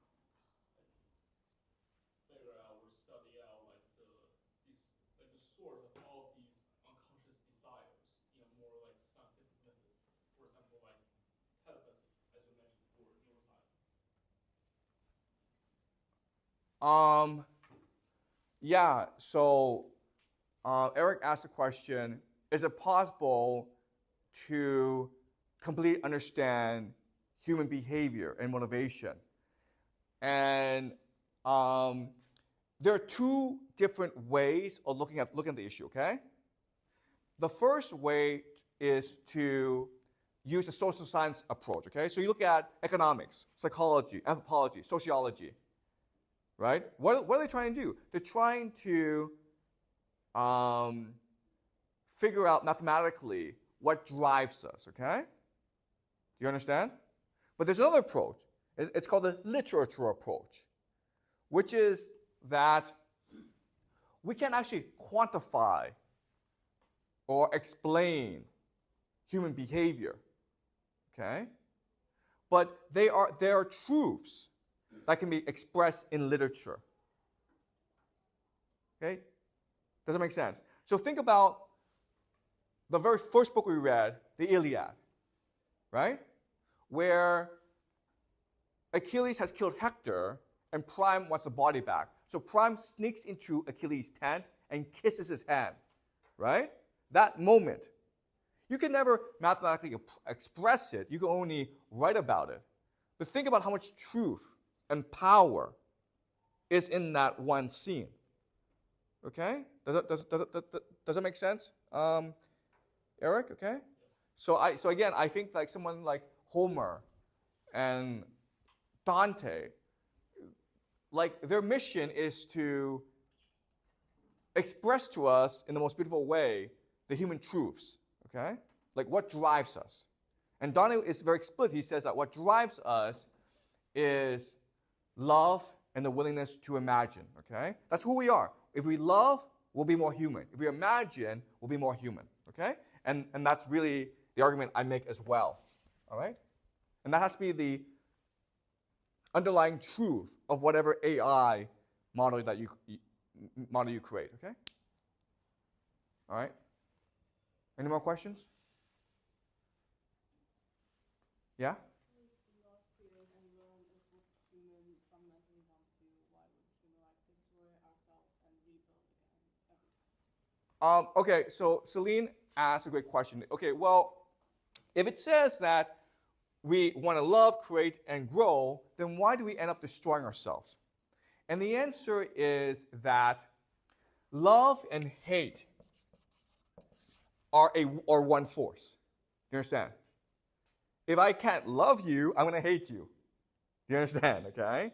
Guess what, guys? Creation and destruction is one force as well. If I can't create, then I want to destroy. Because my need for creation can't be satisfied. Does that make sense?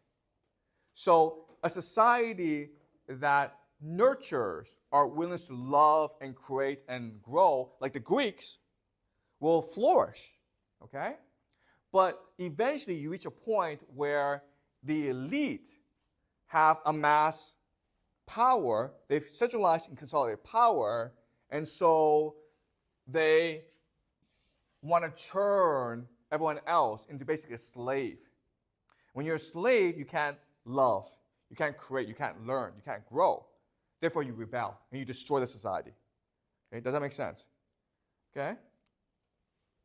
But again, the fundamental human need are these three things. But within each of these things is another force. And if love can't express itself, then hate will express itself. Does that make sense? Okay? All right. Any more questions? Yeah? If we ever created this AI, like, who is wise enough and responsible enough to use this AI, look into the future, and possibly determine the fate of everyone in this world? So Sally asked a great question, which is like, who would control this AI? And how can we ensure that this AI is not exploited by the elite in order to justify their corruption and cruelty, okay? And the answer has to be really the second foundation, okay? Basically a group of scholars, academics, experts who dedicate themselves to this AI, okay? And this AI, the other thing is that it has to be open and transparent. That's why it's so hard to build, right? It has to be open and transparent, okay? If it's open and transparent, then everyone has to agree that this AI is going to be used for good, okay? Meaning that what this AI does is you can ask it different questions, and it will give you different scenarios. And we can all agree on which scenario we want. And therefore, we can agree on what action to take, okay? So this AI has to be part of a democratic system where everyone is involved. Otherwise, as Sally points out, it can only be abused, okay? It can only be used to oppress others. Okay? But the point of this AI is that it gives us a platform as humans to agree on certain actions that we must take together. Okay? Does that make sense? So for example, we can all agree that climate change is bad. We can all agree that war is bad, right? But this AI will actually give us solutions to these problems, because this AI can map out the future for us. And this AI will say, well, listen, if the United States intervenes in Ukraine, then this will happen, right? The United States attacks Iran, then this will happen. And that becomes a very powerful argument for correct and proper behavior. Okay? Does that make sense? All right. But again, guys, this is just conjecture, okay? And I've already said this. It's going to take at least 50 to 100 years to build this AI, and you will be up against tremendous opposition, right? Historians aren't going to like this. The elite aren't going to like this, right? But at the same time, we have to remember, like, guess what? Homer, I'm pretty sure if Homer were living in a centralized society, the elite would be opposed to him, okay? Because he was making fun of very famous Greeks, like Achilles and Menelaus and Agamemnon, right? He was making fun of these guys. Well, guess what? When Homer was writing, society had collapsed, right? When Dante was writing, society had collapsed. So if it is true, if my predictions are correct and society is approaching collapse, then there should be a lot of space and leeway and flexibility to create this AI, okay? Okay, any more questions? Yeah?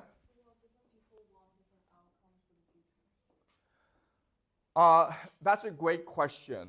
So if won't different people, different nations want different outcomes? And the answer is yeah. Like if you are alive today, if you're America, you want America to be the hegemon. If you're Putin, you want Russia to be the hegemon. If you're China, you want China to be the hegemon, right? You want different outcomes. So my argument is that the structure of society today is not sustainable. Everything's going to collapse. And we are going to transition from a population of about 8 billion people to a population of 1 billion people. And when you have 1 billion people and like there's no place to grow crops, and pollution is everywhere, and war is everywhere, guess what happens? Humans are united in their goals, which is basically how do we create a better civilization? Okay? Does that make sense? When all society has collapsed, everyone's like, how do we recreate civilization? That's the goal. But in a more progressive, more democratic, and more prosperous way. Okay? That's what I'm betting on. But I don't know, okay? And again, if everyone's fighting over the AI, this AI cannot be created, okay? Because different people will want this AI to be biased in a different way.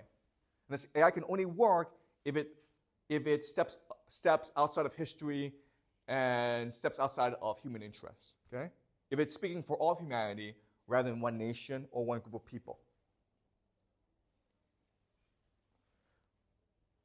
Okay, any more questions? Is this clear to you guys? All right, so this is the very end, and I'll spend like 5 more minutes to talk about this year, okay? So this is the very first time I've taught both courses, okay? In the first semester, we read the great books. And I was blown away by how much you guys enjoyed the great books and how much you benefit from reading the great books, okay? And quite honestly, I don't think anyone has tried this before. I know there are great books courses in university, but not at the pace that we had and certainly not at the level of difficulty that we had, okay? So you guys should be proud of yourself because the Great Books courses was very hard, and you enjoyed it. Even today, most of you really like the Iliad, right? You guys still remember the Iliad and think very highly of it, okay? So that's very impressive, so thank you. This semester is also a new course where we looked at geopolitics. And I'm also very impressed by how much you've grown as well in this course. The way you guys think, it's much more logical, much more analytical. You guys are asking great questions, okay? So thank you again, because you don't have to work hard in this course, but you chose to work hard. And this is going to carry you very far in life, okay?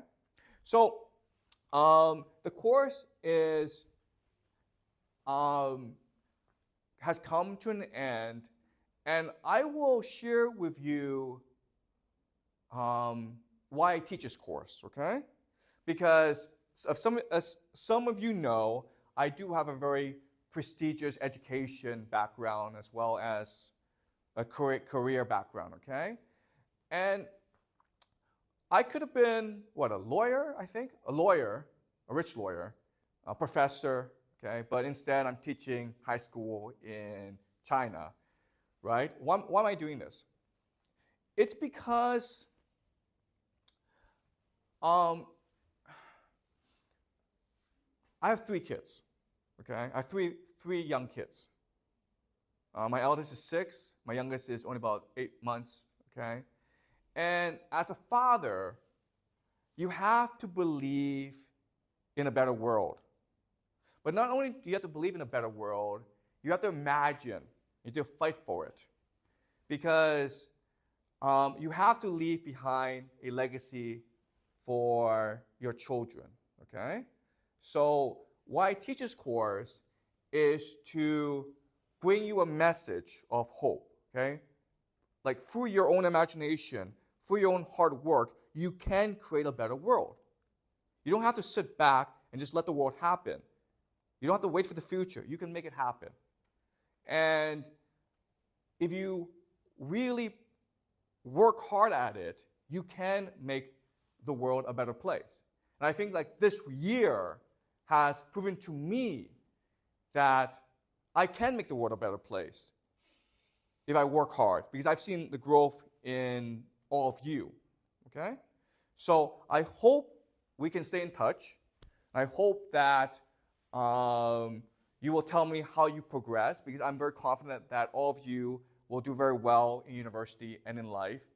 And maybe at some point, we can share this dream of psychohistory, you know?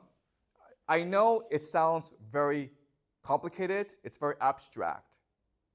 But to make this work, you need a lot of people working together, okay? And it's something that's going to happen tomorrow, but it's something that we might come back to later on in our lives. Okay, so that's it. Thank you, and we'll stay in touch, okay?